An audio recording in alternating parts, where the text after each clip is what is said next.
Maoshan, a renowned Taoist mountain located in Jiangsu Province, China, is the birthplace of the Shangqing sect of Taoism, often revered as the Shangqing Zongton.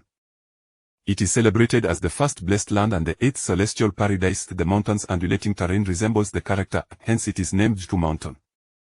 Taoists refer to it as the Jinling of Zhu, a blessed realm for nurturing authenticity and a divine abode for achieving transcendence. During the Western Han Dynasty, the Maoshan brothers Mao Ying, Mao Gu, and Mao Zong journeyed to Zhu Mountain to cultivate their spiritual practice and benefit humanity. In honor of their benevolence, the mountain was renamed San Mao Mountain, commonly referred to as Maoshan. The Taoist tradition at Maoshan flourished during the Tang and Song dynasties, with over 300 temples, palaces, and various Taoist edifices, housing thousands of priests. Encapsulated in the saying 3 palaces, 5 temples, and 72 Maoshan hermitages. However, by the 1980s, Maoshan exhibited signs of decline. Although it experienced restoration in the early 1980s, it struggled to regain the vibrancy of its former glory. Nestled at the foothills near Ye Tian, several small villages encircle the mountain, the largest comprising merely over 100 households, while the smaller ones host as few as a dozen. Every morning and evening, wisps of smoke rise from these villages, marking the daily routines of their inhabitants. Children in these villages, upon reaching school age, must traverse 5 to 6 li to attend classes in the nearby town. In this era, the concept of boarding school was not prevalent, thus, they hurried home after school. Fortunately, the absence of large wild beasts around Maoshan made their daily journeys relatively safe. Brother Ye, tomorrow is a holiday. Should we celebrate tonight? How about sneaking some corn from Lialeng's field? On a narrow mountain path, a group of 3 or 4 boys, aged around 9 or 10, slung their patched army green backpacks over their shoulders, their bright eyes scanning the roadside, while their bare toes playfully kicked at the small stones scattered on the ground. Upon mentioning food, the eyes of all the boys, except for the one in the middle, gleamed with excitement, and they could not help but swallow in anticipation. Despite the grand narrative of reform and opening up being proclaimed by the chief architect of policy, and vigorous construction taking place in a coastal city in the south, the children in this remote village, at the age where they were half-grown and eating their parents out of house and home, spent their leisure moments discussing food, in addition to their playful antics. Upon hearing the chubby boy's suggestion, Ye Tian chimed in, "Why bother with corn? Come to my house tonight for fish. There will be crabs and eels as well." In terms of family circumstances, Ye Tian's family, being newcomers, was among the poorest. Yet, his father always found ways to ensure his son received adequate nutrition. Although they seldom had meat, fish was a staple in their household. Upon hearing that there would be fish, the boys' mouths watered instantly. Ye Tian's uncle was renowned for his exceptional fish cooking skills. Even a simple boiled fish broth left an unforgettable taste. "Brother Ye, you caught the eel, right? You are amazing. I can never seem to catch one." A chubby little boy gazed enviously at Ye Tian, who, at the tender age of 8 or 9, had already grown stout like a weight. This was undoubtedly the result of a propensity to stuff his mouth whenever he encountered something delectable. Catching eels is indeed a skillful endeavor. The tools are simple. One merely requires a bicycle tube sharpened at one end and bent into a hook, or while the other end is fashioned into a loop. Upon discovering an eel hole, one can insert the hook within. If an eel bites, one must sharply push it inward, ensuring the hook fully enters its mouth, then skillfully twist it to extract the creature from its lair, swiftly gripping the eel's neck with the other hand to pull it out. While this may sound straightforward, mastering the timing is exceedingly challenging. Ye Tian earned the title of king among the children of several surrounding villages, not only by defeating all his peers but also through his unparalleled eel-catching prowess, which even surpassed that of many adults. Look at how greedy you are. What's so special about eels? Crabs are far tastier, especially since it's the perfect season for them. Situated in the Jiangnan water town, Maoshan is replete with streams at the foot of the hills, yet it seems the villagers do not have much enthusiasm for crabs, seldom catching them for consumption. Conversely, one can see many engaged in eel fishing in these times of scarcity. People strive to enhance their livelihoods in various ways. Ye Tian curled his lip, waved his fist, and cast a threatening glance at his companions, declaring, "No one is to tell my father about what happened with you Chinya today, or else. Don't worry, Brother Ye, we wouldn't dare say a word." The chubby boy, wearing an ingratiating expression, leaned closer to Ye Tian and inquired, "Brother Ye, did you really see under her skirt by placing the mirror on your foot?" "Of course I did, but she caught me at a glance." Ye Tian replied, his face displaying a hint of vexation. That girl was far too sensitive. She rushed to tell the teacher, causing him to score a perfect 100 this year, yet still failed to receive the honor of being a model student. Despite having spent 5 years in elementary school, Ye Tian had consistently achieved full marks in his exams, yet had never brought home a certificate of merit. Instead, he had either tied his female classmates' braids to chairs or tossed firecrackers into the boys' restroom, prompting numerous calls from parents. "Brother Ye, how about after dinner, we go watch Erlang's wife bathe? I know Erlang is off to the reservoir to set his nets today." The chubby boy's eyes sparkled with mischief, not because these children were maturing early, but rather due to the overwhelming boredom in their remote mountain village, which left their youthful energy seeking an outlet. "Fine, but you all be careful. If we get caught, don't implicate me." Ye Tian nodded, acknowledging that this was not their first escapade. In fact, ever since Li Lang's wedding when Ye Tian was 5, he had crawled beneath the new couple's bed, returning the next day to regale the villagers with tales of what he had seen. Of course, at that young age, Ye Tian had no understanding of the significance behind the ham-hams, and even now, he remained somewhat bewildered. As the group of children conversed, they soon caught sight of the village in the distance and quickened their pace toward the entrance. A yellow dog, initially squatting beneath the big locust tree at the village's entrance, promptly tucked its tail and retreated upon recognizing the approaching boys. The village where Ye Tian resides is called Li Zhuang. As the name suggests, aside from Ye Tian and his father, all the inhabitants bear the surname Li. It is said that during the Taiping Rebellion, 2 brothers fled from northern Jiangsu to this place, thus establishing the village. Li Zhuang is not particularly large, consisting of only 23 households. One can traverse the village from one end to the other in just a few minutes. The outer walls of the stone houses still bear remnants of slogans painted in lime, such as "Fight against individualism" and "Carry the proletarian cultural revolution to the end." "Fatih, they're done, you all should head home and let them know you're here." Upon reaching the village entrance, Ye Tian halted his steps, as his home was situated right at the village's mouth. Originally, Ye Tian's home was an ancestral hall. However, over the course of a decade, the ancestral tablets were destroyed by the fervent young Red Guards seeking to eliminate feudal superstition, and the hall was transformed into a residence for the educated youth sent down to the countryside. With the return of this youth, the once bustling hall, which had accommodated more than 10 people, now housed only Ye Tian and his father, making the vast space appear somewhat dilapidated. "Dad, I'm back. I scored another perfect score this year." As soon as Ye Tian entered the courtyard, he exclaimed loudly. In stark contrast to the local dialect he had just spoken with his friends, he now articulated himself in fluent Mandarin, infused with a hint of Beijing accent. "Hey, you little rascal, why are you shouting so loudly? Are you up to no good again?" As the saying goes, a parent knows their child best. Upon hearing Ye Tian's voice, the middle-aged man in the courtyard straightened up and chuckled reproachfully. Having been admonished by teachers several times each year, he was well aware of his son's penchant for mischief. Ye Tian bore a resemblance to his father, with 6 parts alike, yet, compared to Ye Dongping's resolute visage, Ye Tian's face appeared slightly more delicate. When Ye Tian was a child, visitors to the village often complimented him on his beauty, leading him at the tender age of 5 to climb Mount Mao, declaring his intent to seek a master and become a true man. Had there been monks at Mount Mao, after watching the film Shaolin Temple, he might have even dared to shave his head and enter monastic life. "Nothing of the sort, Dad. I'm here to help you kill the eels." Ye Tian tossed his school bag aside, grinning as he retrieved a wooden board from the side. At the top of the board, a nail was affixed. Setting the board on the ground, Ye Tian swiftly grabbed an eel from a nearby basin, expertly pinning it to the board. With a small knife that seemed to have appeared from nowhere, he deftly sliced open the belly of the eel. After a brief dip in water, Ye Tian's right hand moved quickly on the board, and with a flick of his wrist, pieces of the over 1-pound eel fell into a prepared enamel basin. Having relied on each other for many years, it was evident that this was not their first time working together. Once Ye Tian finished cleaning the eel, the lard in Ye Dongping's pot had reached the right temperature. After adding some chopped scallions and chili, he poured the eel slices into the pot. With a sizzling sound, the delightful aroma filled the courtyard. Before long, a large enamel pot brimming with stir-fried eel slices, the beautifully braised fish, accompanied by a bowl of fish head soup, graced the table, complemented by homegrown greens. In the rural context, this modest spread could indeed be deemed quite sumptuous. Though there were merely 3 dishes, the portions were generous. The fish alone weighed 6 or 7 pounds, complemented by 3 pounds of eel, sufficient to satisfy 5 or 6 hungry souls. Delicious. "Lao Yi, I picked up some Huangjiu on my way back from town. Let us share a few cups together."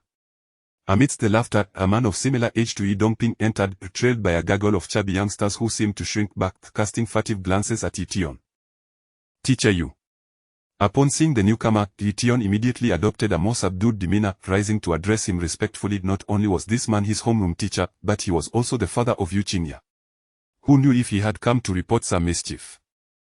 Yu Haran glanced at Ye Tian's overly innocent facade and chuckled. "You rascal. Your studies are commendable, but you are far too mischievous. One must develop in all aspects: moral, intellectual, physical, aesthetic, and labor.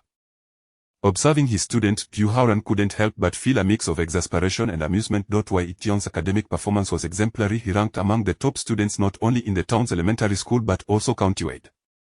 Yet, his focus seemed perpetually diverted towards play. However, teachers often favor students with strong academic records, and despite his stern words, Ye Tian held a fondness for Ye Tian. After calling home a few times, he and Ye Dongping had forged a friendship. Much like Ye Dongping, Ye Tian was also an incoming educated youth, yet he had settled down locally, having found a partner and never returned to Shanghai. Since 1978, he had been teaching at the elementary school. Noticing the expression on Ye Tian's face, Ye Dongping smiled and remarked, "Teacher Yu, has this rascal stirred up trouble again? You know what they say, 3 days without a beating leads to the roof being lifted. Treat him as your own. Don't hold back when it's time for discipline." "Not at all, Dad. I'm starving. Let's eat." Ye Tian cast a somewhat guilty glance at his teacher but was reassured that since his homeroom teacher had become friends with his father, he hadn't been reported on as frequently. It seemed today he would escape unscathed once more. "Let's eat, let's eat. Come on, Lao Ye, let's have a toast first." Indeed, Ye Tian refrained from mentioning any incidents from school. Once the little ones gathered around the table, they raised their cups filled with wine and clinked them with Ye Dongping. "This wine lacks flavor. A good ago to pack more punch." After downing a cup, Ye Dongping shook his head, as if lost in thought, his gaze growing slightly dim. Ye Tian set down his cup and said, "Lao Ye, I happen to have something I wish to discuss with you." While the adults indulged in drink and conversation, the youngsters were far from idle, their chopsticks darting about. They first snagged a piece of fish, then buried an eel slice in their bowls, their eyes keenly fixed on their next target, each resembling little wolf cubs. "Dad, Teacher Yu were full." Just a few minutes later, the dishes on the table had been completely ravaged. Ye Tian patted his little belly and stood, his eyes darting towards the door. "You little rascal, each of you can eat more than the last." Looking at the empty bowl on the table, Ye Dongping chuckled and scolded lightly, rising to his feet as he said, "Go on out to play, Teacher Yu. I will fry up some peanuts. You can take your time discussing that matter." Despite Lijuan not having a television installed, the summer nights in the countryside were still quite lively. After dinner, people gathered outside to enjoy the cool air and engage in conversation, while the croaking of frogs and the chirping of insects in the fields added a vibrant charm to the small village. "Yezigu, let me take a look." Beneath the window of a small courtyard, 3 little heads crowded together, peering inside. Bathed in the moonlight from outside, one could vaguely discern the pale forms within the darkened room. Though their age was not yet sufficient to provoke any changes in their bodies, it served as excellent fodder for boasting among their schoolmates. Thus, whenever the dim-witted fellow was away, these little rascals eagerly indulged in this activity. "You little brats, are you looking for trouble?" As Ye Tian and his companions quietly debated whether the dim-wit's wife's mole was on the left or right side, a sudden loud noise erupted at the gate of the courtyard. "Damn, Fatty, didn't you say the dim-wit wouldn't be back until midnight? Had I known, I would have claimed a spot for myself." Ye Tian was well aware of the dim-wit's temper. If caught in the act, the entire village would soon know. He did not believe that his past assistance during the dim-wit's wedding would earn him any special treatment. Upon seeing the dim-wit blocking the entrance, the little ones scattered like frightened birds, dashing off in different directions. The rural courtyard walls were only a meter high, allowing even the chubby one to leap over easily. Just as Ye Tian reached the wall, he heard Fatty's yelp of pain behind him. Turning back, he saw the dim-wit twisting Fatty's ear, grinning as he howled. "This fool!" Ye Tian muttered under his breath, yet his movements did not falter. With a push against the earthen wall that was about his height, he sprang up and nimbly vaulted over. "Or I should just head to Master's place today." After exiting the dim-wit's courtyard, Ye Tian did not return home but instead ran towards the hillside at the back of the village. He had no desire to spend the first day of his holiday getting beaten. It would be better to hide in the mountains for a few days until his father's anger subsided before returning home. Although the moss-hung trees were tall and dense, Ye Tian felt no fear. He had dared to venture into the old forest since he was 5. It was merely a stroke of fate that led him to meet an old Taoist claiming to be Sanem Li in a dilapidated and neglected temple on the wrong peak. He had been persuaded to take him as his master. Ye Tian was unaware of the old Taoist's age, but the old man often referred to himself as uncle when speaking of the time General Chen conducted guerrilla warfare in Moshang. As a child, Ye Tian had no knowledge of who General Chen was, but after learning about him in school, he often teased the old Taoist for boasting, to which the old man would merely respond with a smile and silence. Though the old fellow had his quirks and incessantly pressured him to memorize difficult texts like Mai Xiangfa and Shuejing Ji, he indeed possessed remarkable skills.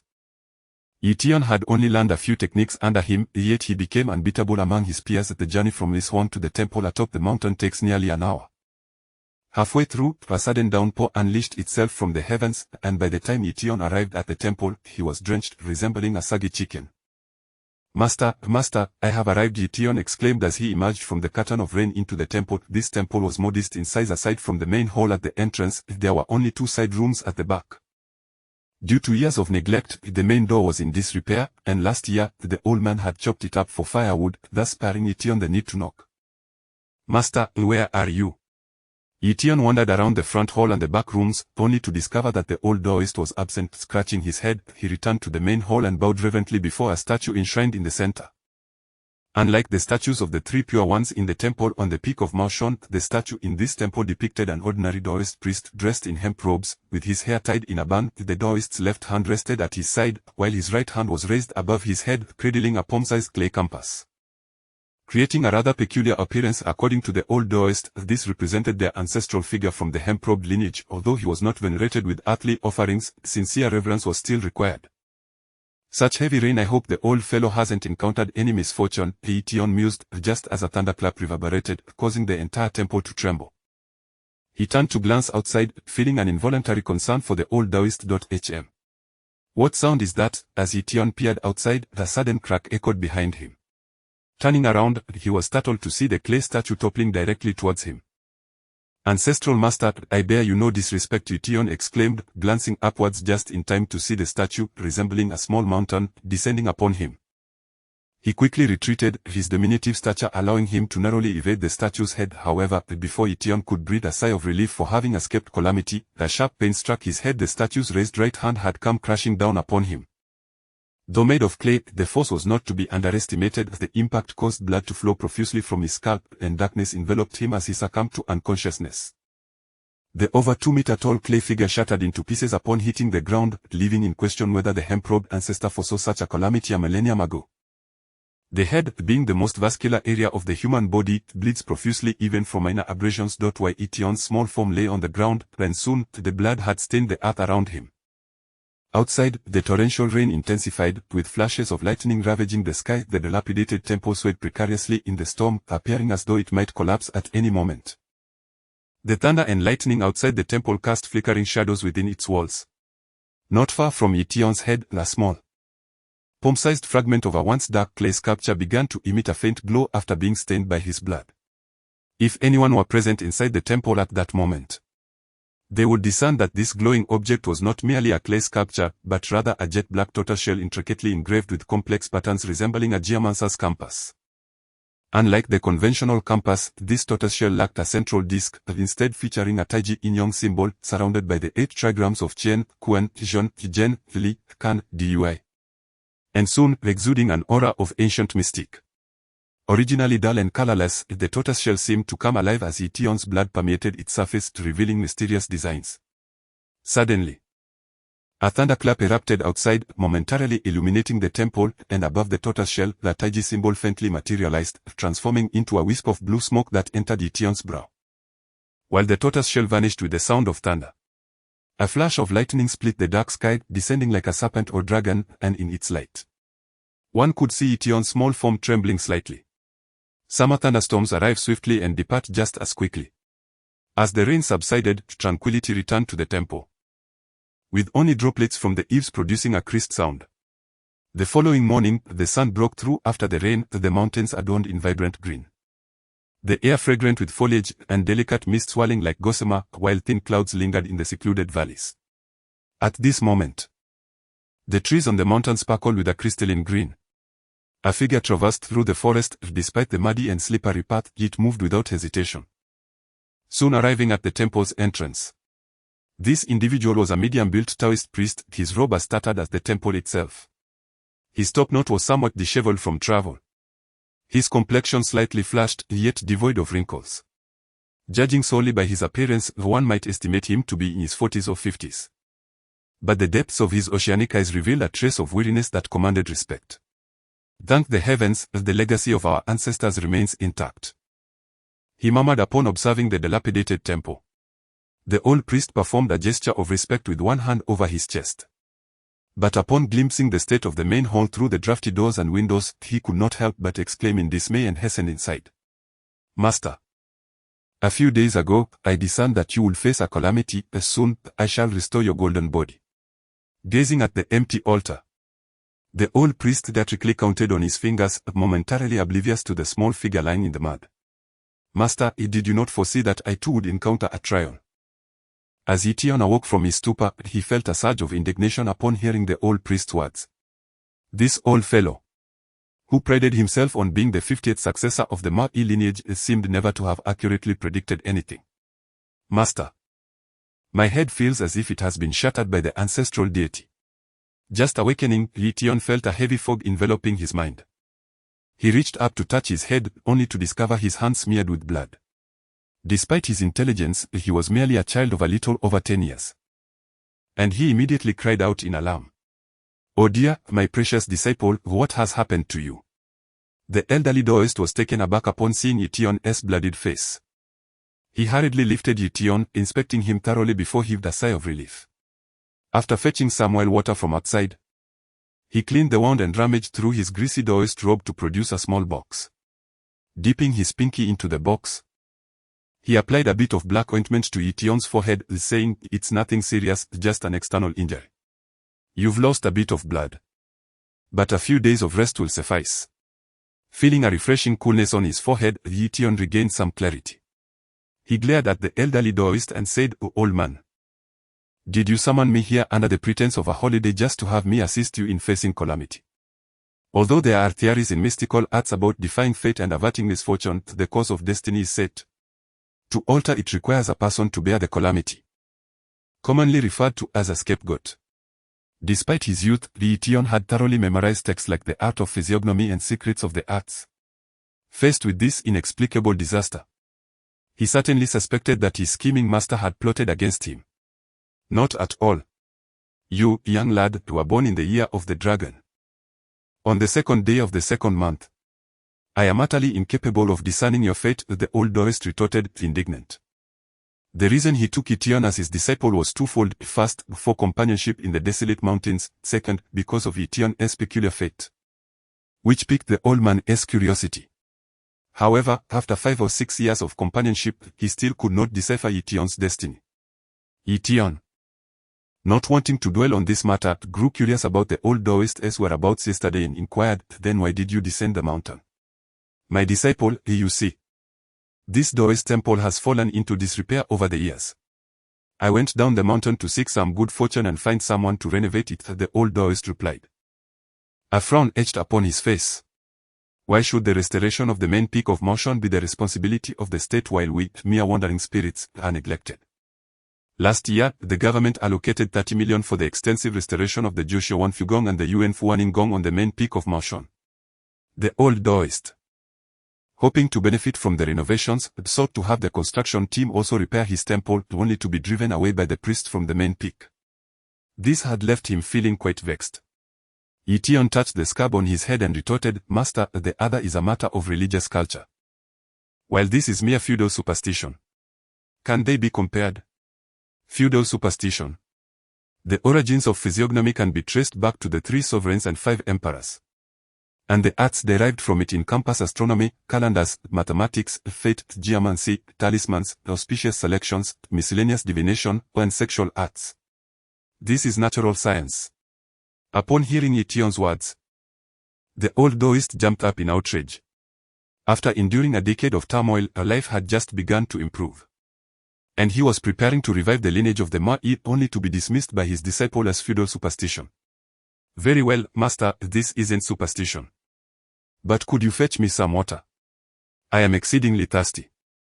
Ye Tian feebly waved his hand. He lacked the energy to engage in banter with the old man. Glancing at the pool of blood on the ground, he felt a twinge of fear. Had that entire clay statue fallen upon him, his life would likely be in grave peril by now. "A mere scratch, and you're already acting delicate. In my youth, I led hundreds of little ghosts wandering the mountains. And I bore several bullet wounds myself." The old man expressed his dissatisfaction with Ye Tian's demeanor. Ever since he took on this disciple, he had conditioned him to perform chores like boiling water and cooking, the tasks assigned to a mere child. Yet, despite his complaints, the old man drew water from the well and proceeded to boil it in the back. Ye Tian was injured and could not consume cold water. Rest in bed for a while, I'll prepare something for you to eat. Observing Ye Tian's pitiful state, the old man carried him to the bed in the inner chamber. After the heavy rain yesterday, they could hardly expect any blankets to be dry, even the bamboo bed was soaked. At over 100 years old, I still have to tend to this little brat. This disciple is quite a burden. Fortunately, it was summer, so Ye Tian wouldn't catch a chill. After ensuring Ye Tian was settled, the old man returned down the mountain, his grumbling continuing unabated. After more than an hour, the old man returned to the temple, carrying a fish and a hen. Seeing Ye Tian sleeping soundly, he refrained from waking him and instead began to prepare the meal himself. "Master, what are you cooking? It smells so good." Ye Tian, who had been sleeping soundly, was roused by the delightful aroma. Despite having lost considerable blood, he was already feeling much better after a few hours of rest. "Wow, a hen and fish soup. Master, you are so good to me." Upon lifting the lid of the pot, Ye Tian exclaimed, having known the old man for nearly 6 years, this was the first time he had enjoyed such treatment. "Seeing you injured, I went down the mountain to buy a fish for you," the old man replied, his cheeks flushing slightly. It was true that he bought the fish, but the hen was something he had casually caught from a stack of firewood on his way up. It wasn't that the old man was unwilling to spend money, but rather that his purse was light, and in the countryside, no one was willing to sell a laying hen. As the saying goes, the old become wise. And the old man was quite knowledgeable. Although lacking in seasonings, he managed to concoct a fragrant chicken soup using some herbs from the mountains. After drinking the chicken soup, a hint of color returned to Ye Tian's pale face. His eyes darted around before he turned to the old man and asked, "Master, have you made any good connections while you were down the mountain? If this temple isn't repaired soon, I fear you won't even have a coffin when the time comes. You little rascal, can't you speak properly?" The old Taoist priest's complexion turned slightly green at Ye Tian's words. He contemplated teaching him a lesson, but, considering Ye Tian's injuries, refrained and sternly commanded, "Recite the I chapter from the Ma Isyong Fa. I want to see if you've been slacking off. The eyes must be as clear as the sun and the moon. The phoenix eyes and dragon pupils must be distinct. Beware of yellowing and red veins.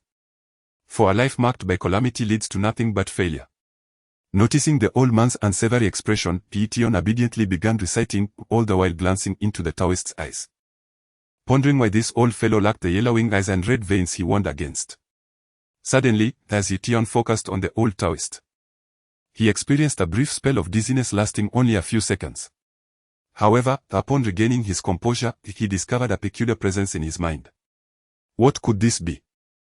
After the dizzy spell, Ye Tian perceived a turtle shell about the size of a palm inscribed with intricate patterns within his consciousness.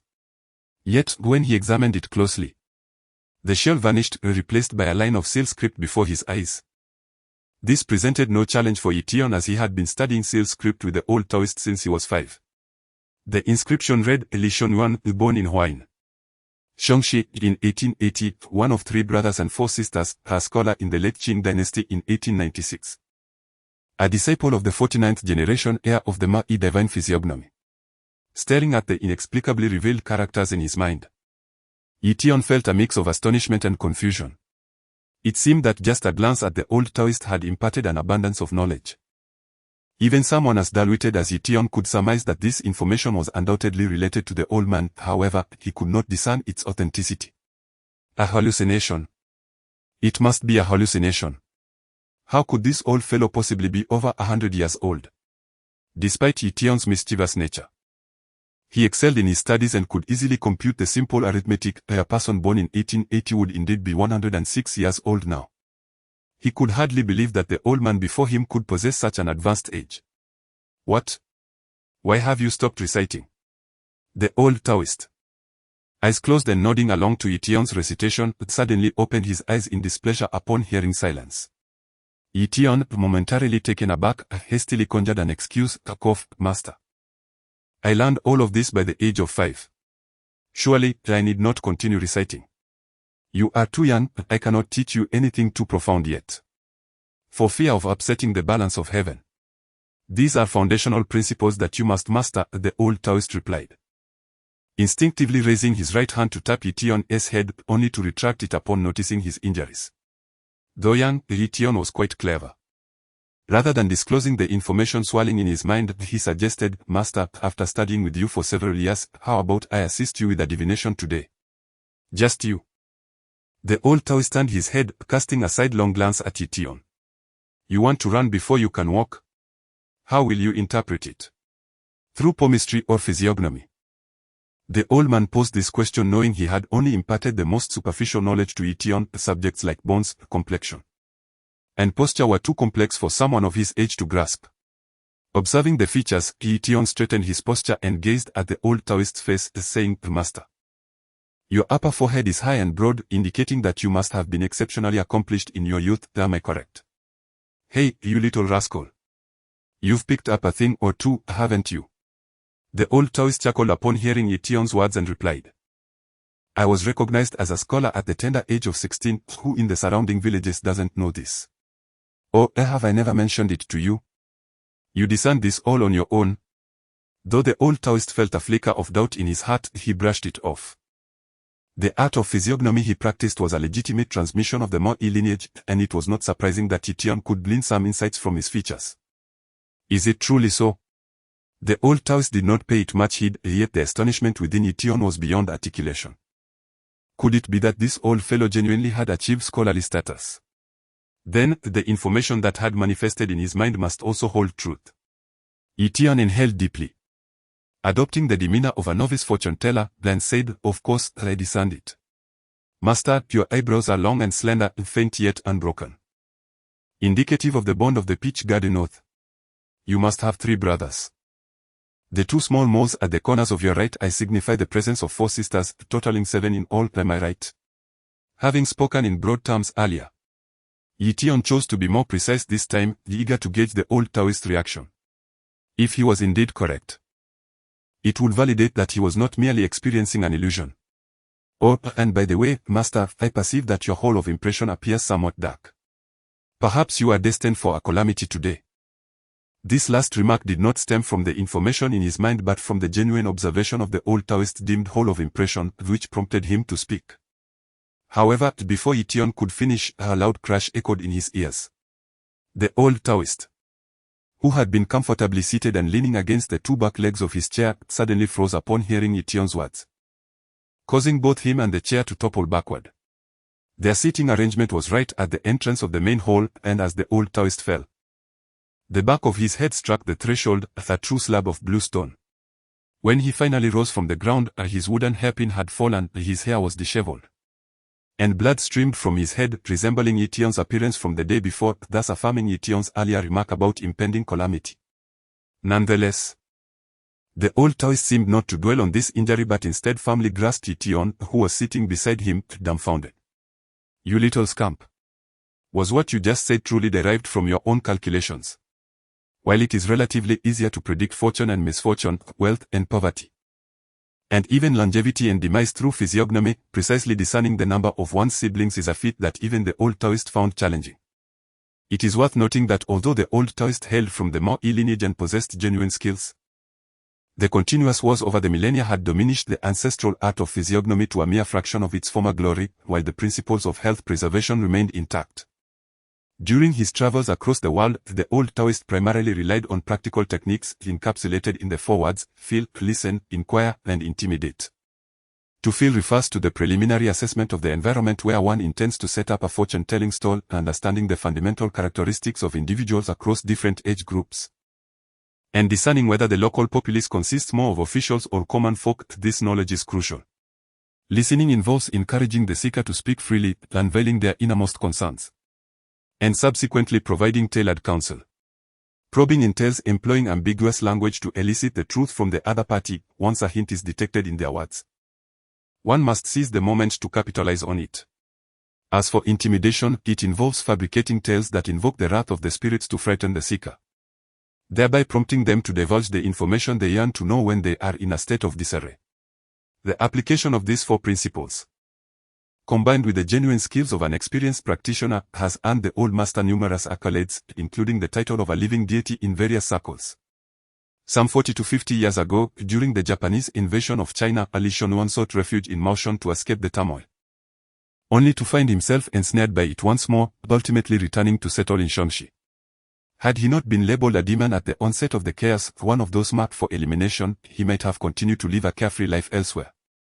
However, as a direct descendant of the Mo Yi lineage, the old master is confident in his expertise in physiognomy, asserting that no one in the country can surpass him in this domain. Having lived over a century, he has indeed encountered no one more formidable than himself.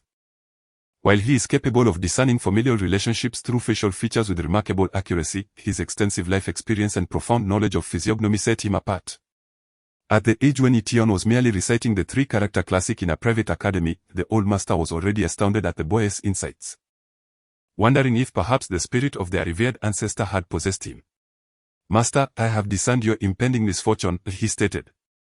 "But the insights regarding your siblings, I gleaned that from your dreams." Observing the old master's uncharacteristic agitation, Ye Tian felt a twinge of fear. Vaguely aware that the information flashing through his mind was of great significance, leaving him uncertain whether it was good or ill, instinctively, he refrained from revealing the truth. "Dreams? No wonder," the old master exhaled a long breath. "I thought it impossible for you to be so accurate." If what Ye Tian had deduced were indeed true, he would be no mere genius but rather an anomaly. After tending to his own wounds, the old master continued, "You have already begun to learn the art of observation. You have officially entered this field. Allow me to share with you the legacy of our Mo Yi lineage." The old master took Ye Tian as his apprentice primarily out of boredom in the secluded mountains, desiring companionship to alleviate his solitude. While he imparted considerable knowledge to Ye Tian and guided him through motion to observe the nuances of feng shui, he had not divulged much about his own lineage. Now, witnessing Ye Tian's keen intellect, the old master felt a stirring of ambition. At over a century old, he pondered the inevitability of his own mortality, recognizing the urgency of passing on his ancestral teachings. Our ancestral master of the Mo Yi lineage is the esteemed Mo Yi Daoist. As I stand here, I represent the 50th generation. Although much of our heritage has been lost over the years, in the realms of physiognomy and feng shui, no one in the country can surpass my master. These are well-known facts. Perhaps you could enlighten me with something I am unaware of." Before the old Taoist could continue, he was interrupted by Ye Tian, who had heard such self-praising remarks countless times. "You impudent lad, in our line of work, one must speak less and observe more." Impetuous. The old man glared at Ye Tian with discontent and continued, "Excluding you, I have accepted only 2 disciples. Your senior brother, Sun Xinjia, left for Taiwan with his family in 1949 and has since vanished without a trace. Your second senior brother, Zhuo Jiajun, should also be around 50 by now. He has been with me the longest, but his family background was not favorable. During the tumultuous 60s, he fled to Hong Kong. Aside from you, I have not imparted my skills for health preservation to them, yet both are not devoid of fortune. You may encounter them in the future." At this juncture, the old Taoist sighed with nostalgia. Despite having weathered a century of life's vicissitudes and witnessed the cycles of birth and death, the memories of these 2 disciples he personally nurtured evoked deep sentiments within him. "Master, do you still have connections abroad? If you find your 2 senior brothers, you could enjoy a life of luxury." Ye Tian exclaimed, astonished by the old man's words. Times had changed drastically since a decade ago. Families with overseas connections sought to conceal them at all costs, fearing the stigma of being labeled as spies. In this era, possessing such ties was indeed a matter of envy. Ye Tian recalled how a classmate's uncle returned from America, gifting him an electronic watch, which had made that boy giddy with joy for an entire week, walking around as if he were wearing a badge of honor. "Find them. Even if I did, I would not leave. The scenery here is serene and picturesque. I intend to spend my remaining years in this tranquil place," the old Taoist said with a soft chuckle, shaking his head. Having witnessed nearly all significant events in modern Chinese history, the allure of wealth and prestige held little enchantment for a centenarian. Suddenly recalling something, the old Taoist rose. "Enough of this for now. It is time to take you down the mountain for some real-world experience. Go fetch the Daoist robes from the chest in my room." As they descended the winding path, 2 figures, one large and one small, made their way down the mountain.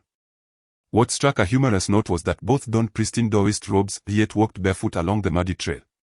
Each wore a Taoist crown upon their heads, concealing the wounds above, and if one were to overlook their bare feet, the elder could indeed be mistaken for an ethereal figure. Master, what is our purpose in descending?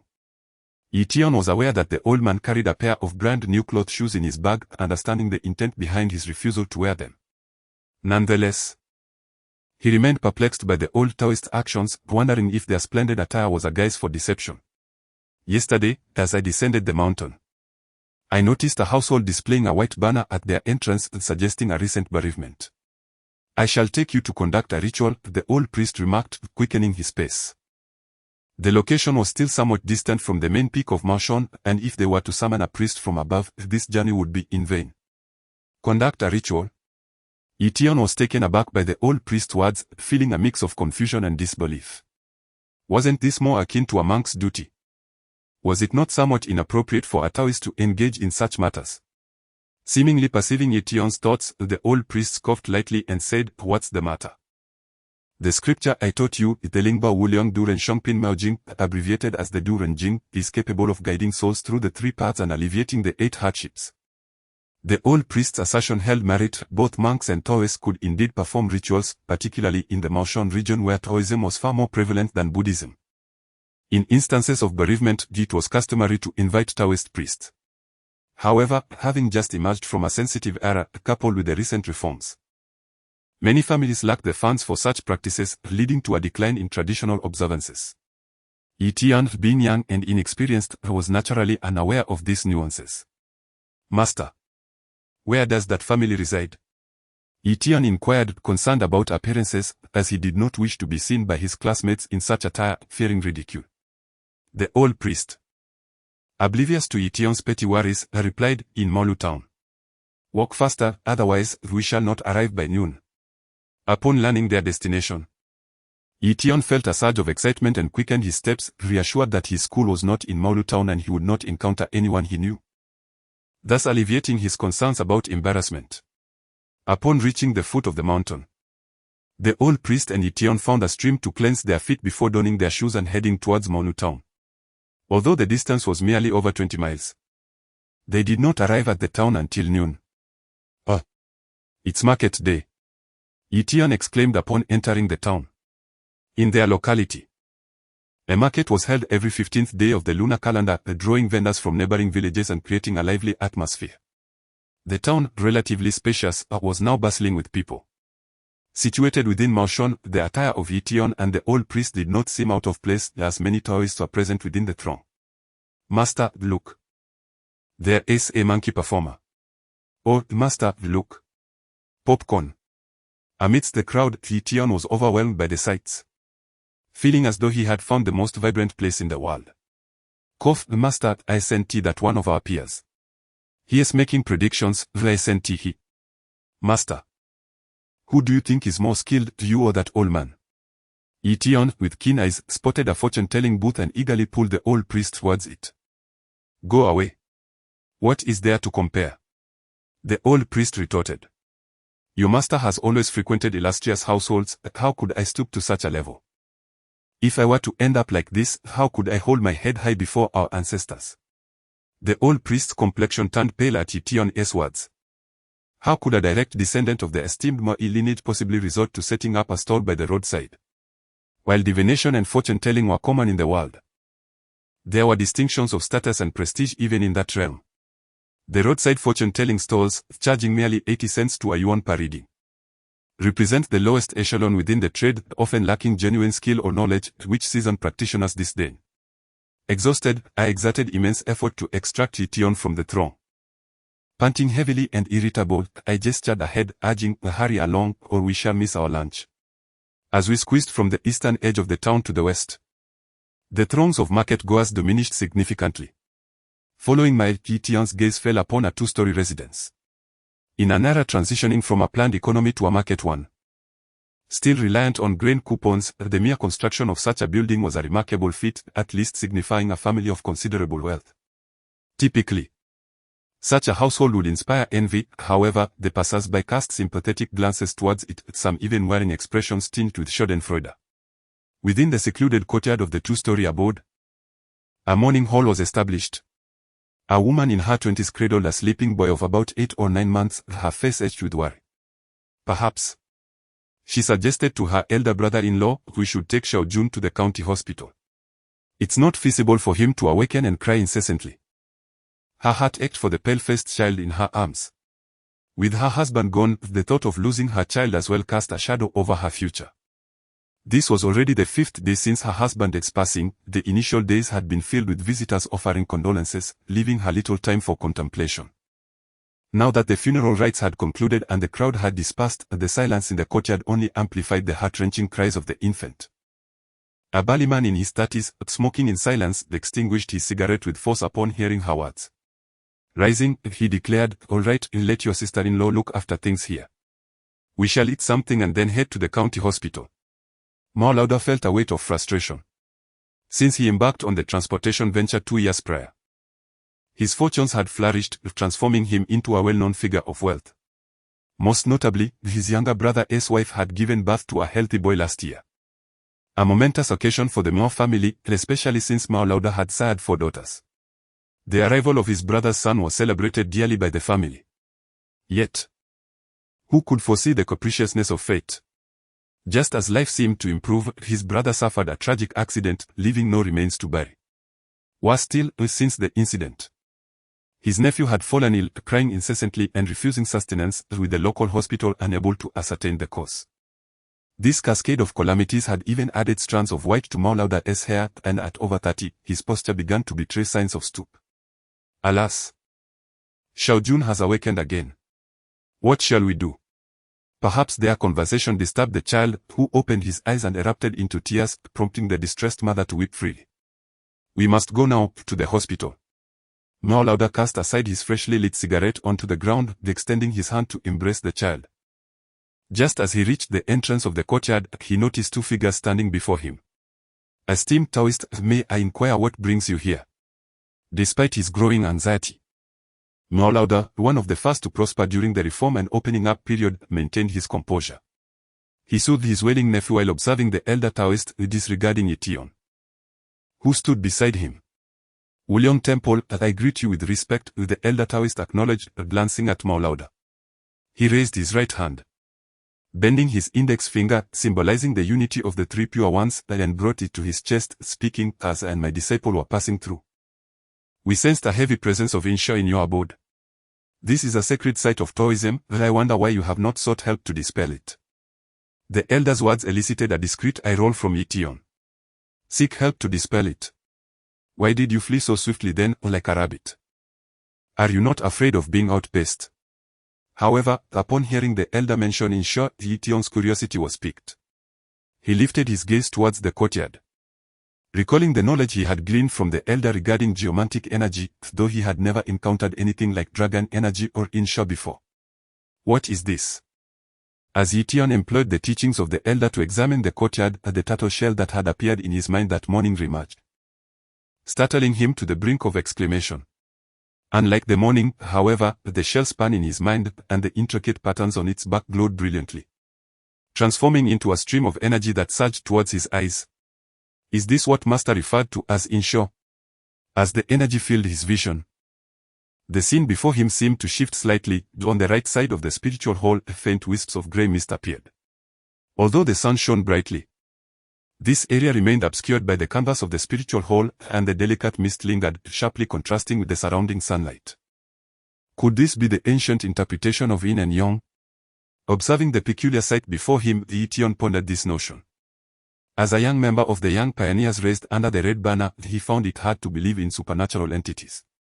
The mist felt merely cool and did not resemble the spectral beings of folklore, rather, it bore a resemblance to the ancient explanation, swirling and gathering mist, embodying coldness, darkness, and unity. Young man, what troubles you? Just as Ye Tian was lost in a sea of questions attempting to rationalize the spectacle, he suddenly felt a tug on his arm. Upon returning to reality, he realized he had been standing in the courtyard. It's nothing, Master. I was merely observing the Insha you mentioned. With the elder Taoist's interruption, the vision Ye Tian had seen dissipated, and the delicate mist was nowhere to be found. Even the young Taoist has perceived it. Is there truly something amiss with my house? Upon hearing Ye Tian's words, Mao Lauda regarded the young Taoist with a hint of skepticism. While the elder exuded an air of wisdom, what could this young child possibly understand? At noon, under the blazing sun at its zenith, when the energy of the day is at its peak, this place exudes an eerie chill, as if haunted by malevolent spirits. Ye Tian, a small child adorned with a Taoist cap, endeavored to speak with the gravitas of an adult, yet he inevitably conveyed an odd impression. Nevertheless, his words were articulate, prompting the elderly Taoist beside him to nod in agreement, his eyes revealing a flicker of astonishment. As if he had not imparted such knowledge to the boy. Children often exhibit a penchant for showing off, although Ye Tian was notably more astute than his peers. He felt a surge of competitiveness upon perceiving Mao Lauda's slight disdain. After expressing his thoughts, Ye Tian pointed to the location of the mist he had observed earlier, declaring, "There, right there." Mao Lauda followed the direction of Ye Tian's finger and realized it was the spot where the master, Ye, had received guests for condolences. His sister-in-law had been seated there with the child for the past few days. Initially, Mao Lauda had paid little heed to it. But upon hearing Ye Tian's assertion, he stepped closer and indeed sensed a chilling aura, causing the hair on his neck to bristle. "Ah, you have discerned it as well," the elder Taoist remarked approvingly, turning to Mao Lauda. "Since your brother's demise, this child has been incessantly wailing, hasn't he? And he is prone to waking in fright at night." With just a few words, the elder had pinpointed the family's plight, causing Mao Lauda to display a look of astonishment as he grasped the Taoist's arm, exclaiming, "Masterly, you speak the truth. Our Mao family has but this one seedling left, you must save this child." Hearing this, the elder Taoist chuckled, stroking his beard. "The child has merely been startled. With one soul frightened away amidst the overwhelming malevolence here, however, it is not insurmountable. O venerable sage, I implore you, save my child." The boy's mother could no longer contain her emotions and, clutching her child, attempted to kneel, only to be gently supported by the elder Taoist. "No, no, that won't do. I shall do my utmost." Gazing at the wailing infant, the elder extended his arms, cradling the child, and addressed the mother. "Go around the house and call out the child's name. Call his name." The mother paused, perplexed by the elder's instruction. "Come, sister-in-law, quickly, heed the master's words and call." Mao Lauda urged his sister-in-law, fully aware of the rural tradition of summoning souls, a concept she was unfamiliar with. "Good child, no more tears, return to us." As the mother's voice resonated, the elder, with the infant cradled in his left arm, extended his right hand and pretended to grasp at the air, gently stroking the child's back. "Hush now, no more crying." It seemed as if the child's spirit had truly been summoned back. For the previously inconsolable infant abruptly ceased his cries, gazing up at the elder with large, tear-filled eyes, filled with curiosity. The immediate effect left Mao Lauda both astonished and elated. His younger brother had already departed, and the sole lineage of the Mao family could not afford any further misfortune. "A true immortal, no, a venerable sage, please, do come in." Just moments ago, Mao Lauda held reservations regarding the two Taoists before him. Yet now he genuinely regarded the elder as a living deity. "An immortal, you say? More like an old charlatan." Ye Tian, who stood beside the old Taoist, nearly burst into laughter upon hearing Mao Lauda's words.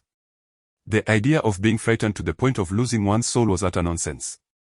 The child appeared pallid, lethargic, and cold, symptoms indicative of a deficiency in yang energy, primarily due to prolonged exposure to an area steeped in energy, resulting in a stagnation of internal forces.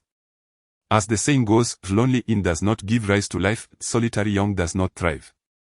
Not only children but even frail adults can fall ill if they linger too long in such frigid conditions. As the imbalance of yin and yang bears no correlation to the concept of soul and spirit. As for the child's sudden cessation of tears, that was undoubtedly the old Taoist's doing. Ye Tian was well aware that the old man possessed profound knowledge of traditional Chinese medicine, in addition to his mastery of geomancy. With a lifetime spent cultivating the art of guiding qi through the Moi lineage, it was a simple matter for him to help a child harmonize their breath. Nevertheless, Ye Tian regarded this feat as rather unremarkable. In Mao Lauda's eyes, however, it was nothing short of miraculous. After ushering the two into the main hall, Mao Lauda promptly set about serving tea, likely more fervently than he ever did when his father was alive. After pouring tea for the elder and Ye Tian, Mao Lauda spoke, a venerable sage, ever since my brother and I ventured into transportation, our lives have improved day by day. However, I am at a loss as to why calamities have befallen us of late. I beseech you to illuminate the path forward. The recent car accident involving his younger brother had not only claimed a life but had also left the vehicle severely damaged. In this day and age, insurance was a mere illusion, and all losses fell squarely on the shoulders of the Mao family. Although they had earned some money over the past 2 years, after accounting for repair costs and compensation to the cargo owner, Mao Lauda found himself in a tight spot. Thus, the old Taoist earlier words shone like a beacon of hope. Do not fret, Mao Lauda. Allow me to assess the feng shui of this residence, the old Taoist replied, reaching into the voluminous sleeves of his robe to retrieve an object. With both hands, he held it aloft and began to walk about the room. A compass. Ye Tian's eyes widened at the sight of the object in the old man's hands. It bore a striking resemblance to the turtle shell that had appeared in his mind twice that day. Could it be that the inexplicable image haunting his thoughts was merely a compass? A flicker of understanding dawned on Ye Tian. Yet no matter how he compared the turtle shell to the compass, his mind remained a blank slate. Observing his master exit the room with the compass in hand, Ye Tian set aside his curiosity and hurriedly followed. Upon reaching the rear of the small building, the old Taoist halted, pointing to 2 ponds situated about 7 or 8 meters away, and inquired, Mao Lauda, these ponds behind the courtyard, were they excavated recently? Although this is the largest town surrounding Maoshan, it still retains a rural essence, with farmland enveloping the area and the 2 ponds blending into the landscape rather inconspicuously. Indeed, during a recent delivery to the south, I discovered a thriving aquaculture industry, which prompted me to excavate these 2 fish ponds about a month ago.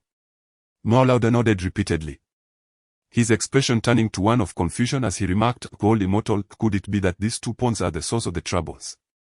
Indeed, Mao Jusha. The old Taoist replied candidly. Your house boasts a spacious hall with the majestic mountains before you, presenting an excellent feng shui. However, these 2 ponds are the harbingers of sorrow, the cries of orphans and widows echoing long. Not only will both adults and children suffer from sudden ailments, but they may also attract further misfortunes. The old Taoist words were not intended to instill fear in Mao Lauda. The principles of feng shui are inherently linked to the balance of yin and yang. With the ponds situated behind the residence, they accumulate negative energy, gradually leading to a disorientation of the mind over time. While Mao's brother's accident may not be directly related to the ponds, filling them in would undoubtedly benefit future inhabitants. Then shall we simply fill in the ponds? Mao Lauda, upon hearing the Taoist words, realized the source of their afflictions and felt a deep sense of regret. His fleeting decision had inadvertently jeopardized his brother's life. Yes, Mao Jusha, arrange for the ponds to be filled in, and the feng shui will naturally be restored. The old Taoist affirmed with a nod. He then performed a bow and added, Mao Jusha, your feng shui has been addressed. My disciple and I must return to our temple. We bid you farewell. Master. Upon hearing the old Taoist words, Ye Tian could not resist tugging at the hem of his robe. They had traveled a great distance, and not only had they not repaired the temple, but they had also yet to have their lunch. How could they live now? Was the teacher truly a paragon of selflessness? Before Ye Tian could voice his concerns, Mao Lauda interjected, grasping the old Taoist arm and exclaiming, Immortal, you cannot live like this.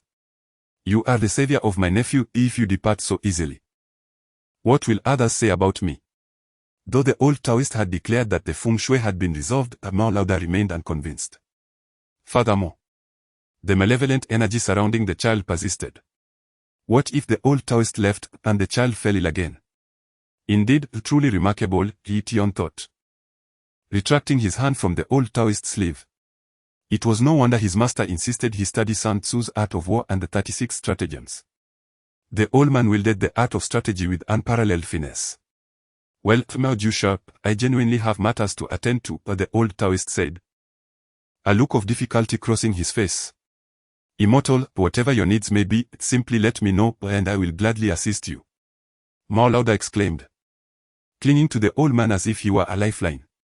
The old Taoist pondered for a moment before admitting, to be candid, the temple on the mountain has fallen into disrepair over the years, and last night's torrential rain has damaged the ancestral deity's tablet.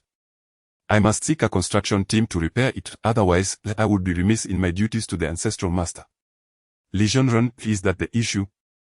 I am well acquainted with the construction teams in town.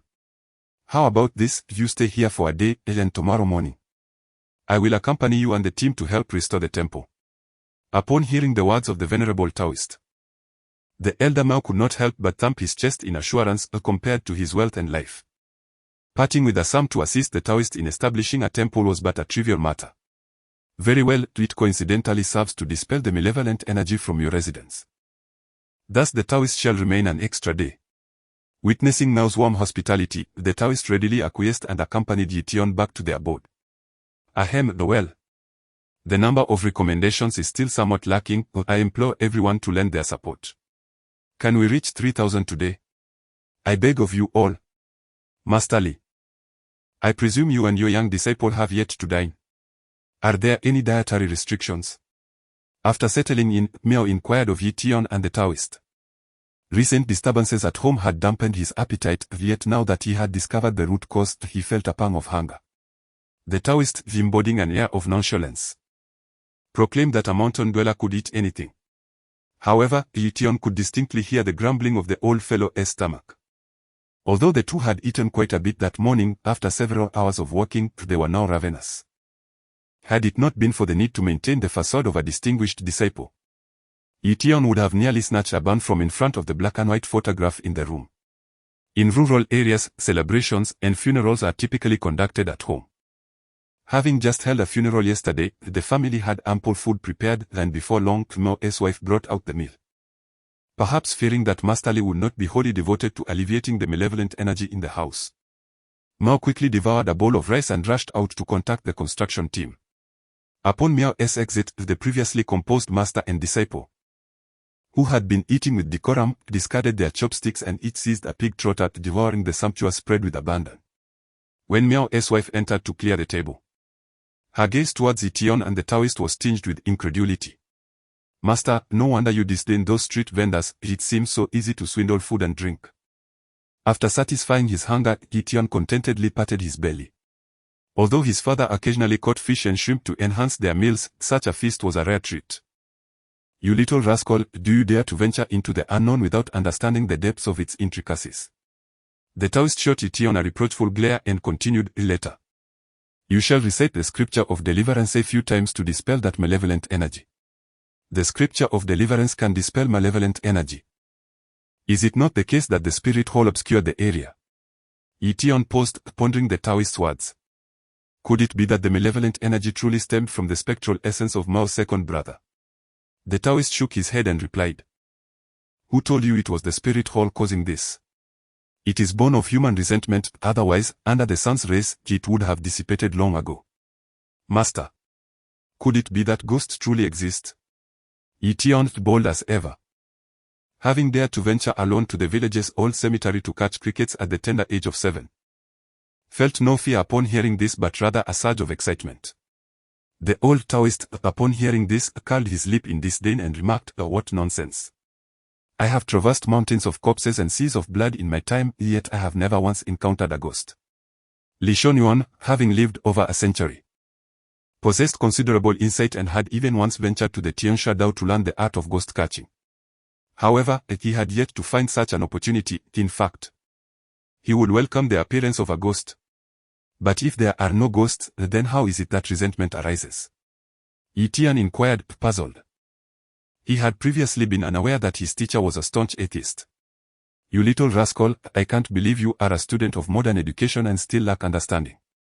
The old Taoist cast a scornful glance at Ye Tian and explained, from a scientific perspective, this can be attributed to magnetic fields, which are influenced by human brainwaves. When many individuals concentrate their thoughts on a particular person or event, they can alter the strength of the local magnetic field. From the perspectives of Buddhism and Taoism, this is akin to the power of faith. Through the prayers of believers, a similar magnetic field can be generated. Do you comprehend? Yes, I understand, but teacher, are you certain you attended a private school? Ye Tian admitted he was taken aback by the old Taoist words. If he had not heard them with his own ears, he would never have believed such wisdom could come from the mouth of a man who constantly pressured him to study classical literature. What? Do you look down upon me? A scholar of the former Qing dynasty. The old Taoist shot a sidelong glance at Ye Tian and replied, I once lectured on architecture at Peking University. And even Liang Xiqing attended my class. The old Taoist was indeed not boasting, he had a close friendship with Gu Hongming and, at his invitation, served as a lecturer at Peking University for a time. It would not be an exaggeration to say that he was well versed in both Eastern and Western knowledge. However, his initial intention in going to Peking University was to seek the original text of the Tuesday Tuesday. After failing to find it, he resigned from his position and wandered the world like a carefree hermit. Architecture must have some connection to feng shui, right? But who exactly is Liang Xiqing? Since coming to believe in the old Taoist age, Ye Tian had grown curious about the stories surrounding him. Yet the old man did not boast as he once did.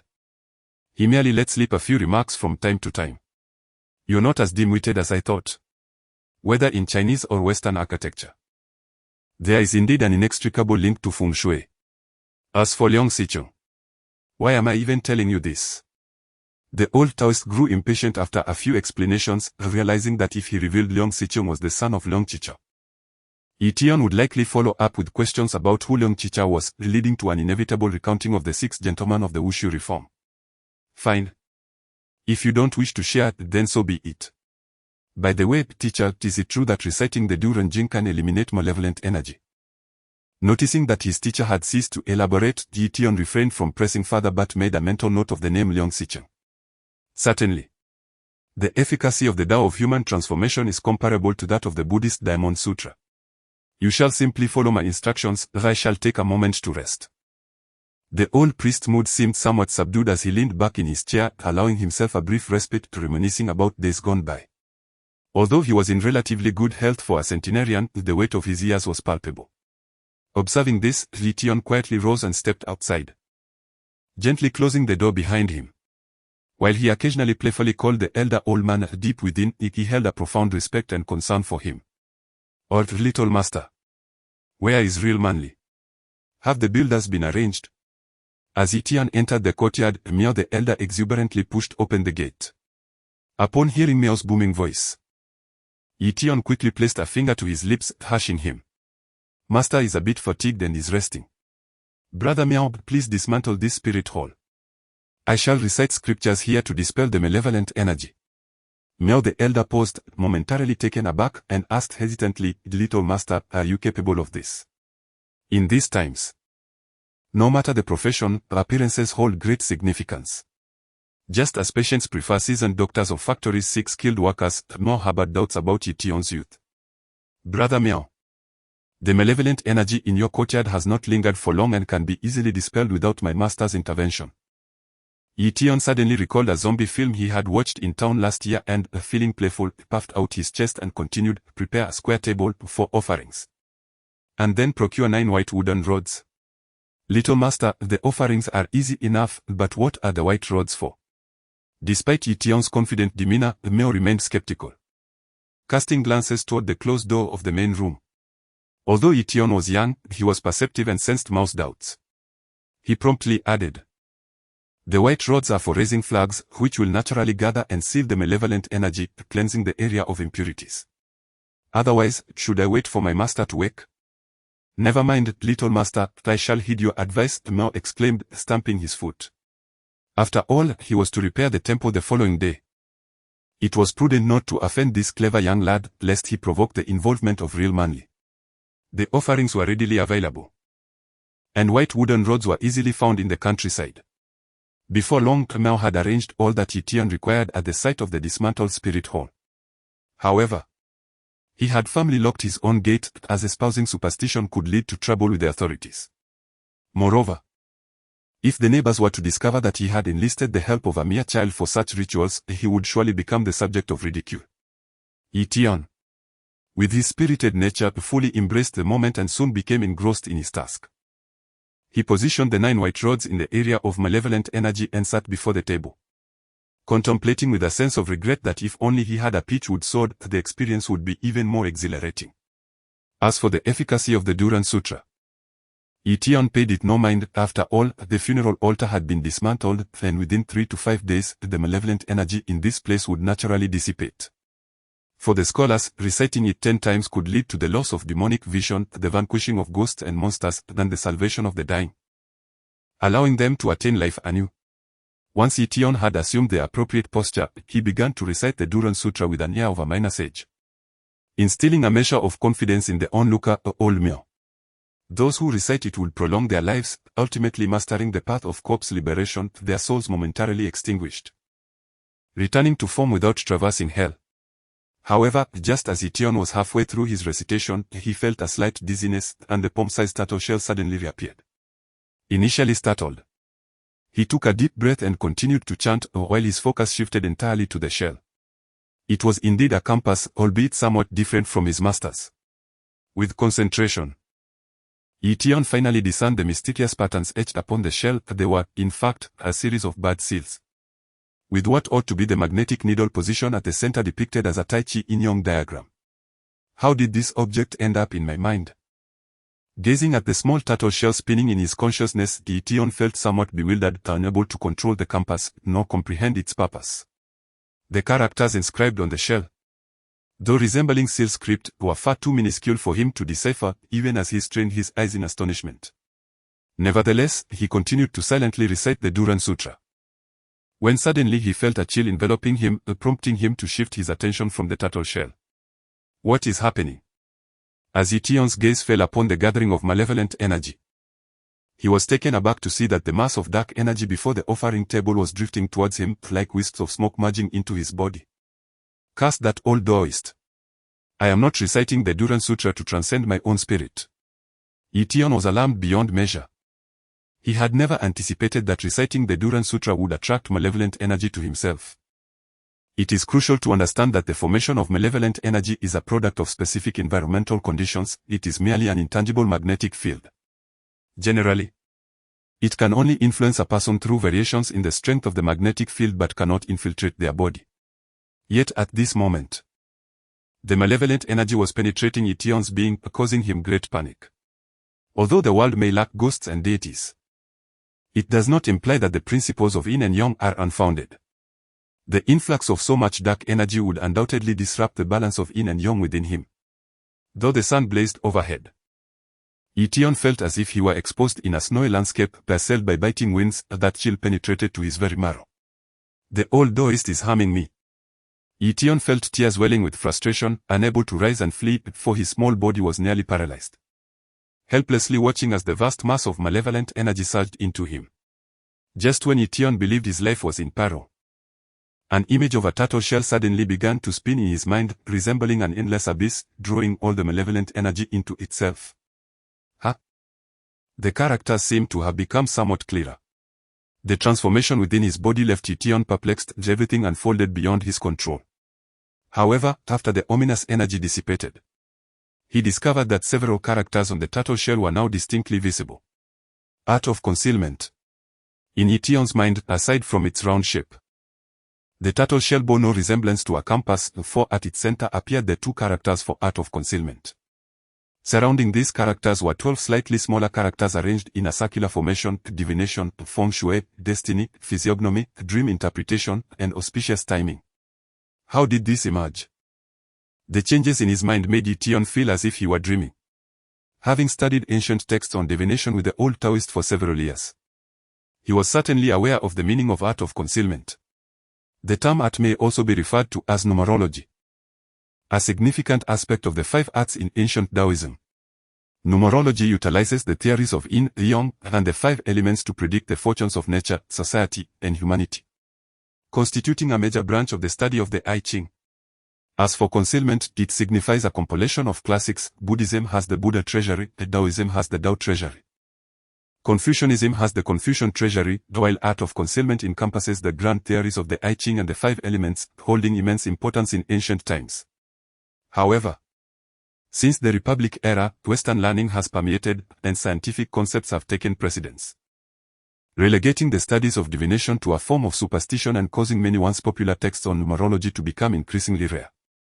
Ye Tian often heard the old Taoist lament that the people had failed to grasp the wisdom of their ancestors accumulated over millennia, yet they were obsessed with foreign cultures, studying trivialities like English, akin to having a treasure mountain at home but opting to scavenge for scraps outside. Could I utilize the knowledge within this turtle shell? As he gazed at the characters on it, an idea struck Ye Tian. Given that divination, feng shui, destiny, physiognomy, dream interpretation, and auspicious timing are the most common predictive arts found within the art of concealment, their combination inevitably stirred his imagination. Yet, the mere presence of these terms in his mind, without any methods of application, felt akin to a dog attempting to bite a hedgehog, leaving Ye Tian with a restless yearning. There are 6 types of arts. I shall focus on one and see how it unfolds. With the malevolent energy now dispelled, Ye Tian disregarded reciting the Transcendence Sutra, instead concentrating his attention on the characters for divination on the turtle shell. No response. Apart from the 2 grayish characters, he found nothing else, which left him somewhat disheartened. Could it be that his conjecture was mistaken? But what then of the earlier vision of the old Taoist life? The hue of these characters differs slightly from the others. After spending half a day contemplating the characters for divination, Ye Tian suddenly noticed that among the 12 characters comprising 6 words, 4 adorned in muted shades, while the terms Konyu and Xiangshu emanated a faint radiance. Could it be that only those illuminated characters were significant? A thought sparked within Ye Tian, prompting him to focus on the term Konyu. As his consciousness settled upon it, the characters unexpectedly dispersed, transforming into wisps of ethereal energy that flowed into Ye Tian's eyes. A cool sensation enveloped his gaze. And when he opened his eyes to survey the surroundings, the world appeared subtly altered, imbued with newfound vibrancy. The 2-story building before him seemed to emanate a gentle golden glow, while the residences on either side were shrouded in a dull haze, devoid of brilliance. However, behind the house lurked a sinister energy, which had already begun to affect the property, creating an uncanny interplay of colors. As he observed the peculiarities before him, lines of text suddenly materialized in his mind, and the refreshing sensation in his eyes gradually faded, the words dissipating from his thoughts. Indeed, this must be what they call the feng shui eye. Ye Tian chuckled with delight, having made a preliminary discovery regarding the application of the tortoise shell. While other children might have felt fear at such an occurrence, Ye Tian, who had been immersed in the study of feng shui and divination since the age of 5, felt a surge of exhilaration, akin to receiving the most coveted toy. The term Xiangshu is also radiant. Perhaps I shall soon be able to assist others in their fortunes. Ye Tian laughed to himself, though the elusive tortoise shell had vanished from his mind, leaving him unable to verify his newfound ability.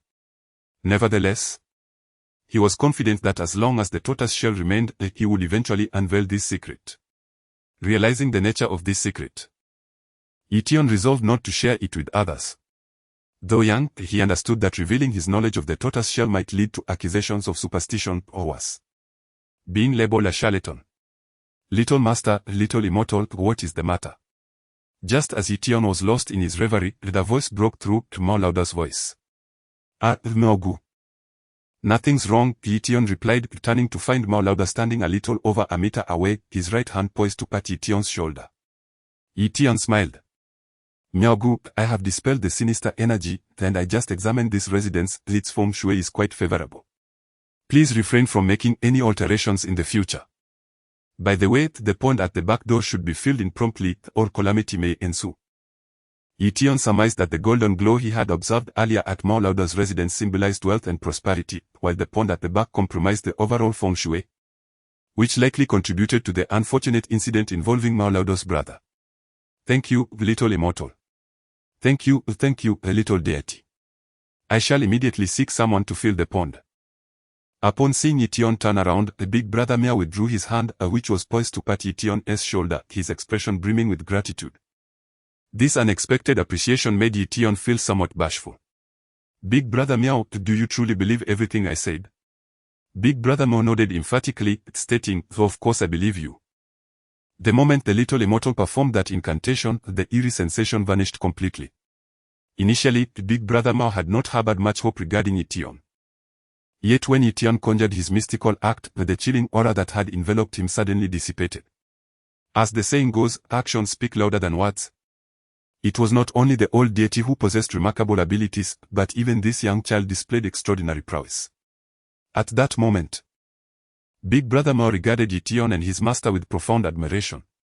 Such a trivial incantation, the malevolent energy had infiltrated my body, hence it was bound to dissipate. Upon hearing Big Brother Mao's words, Ye Tian inwardly cursed, though the outcome was favorable and he had unraveled the mystery of the tortoise shell in his mind. The experience of the malevolent energy entering his body had indeed frightened him.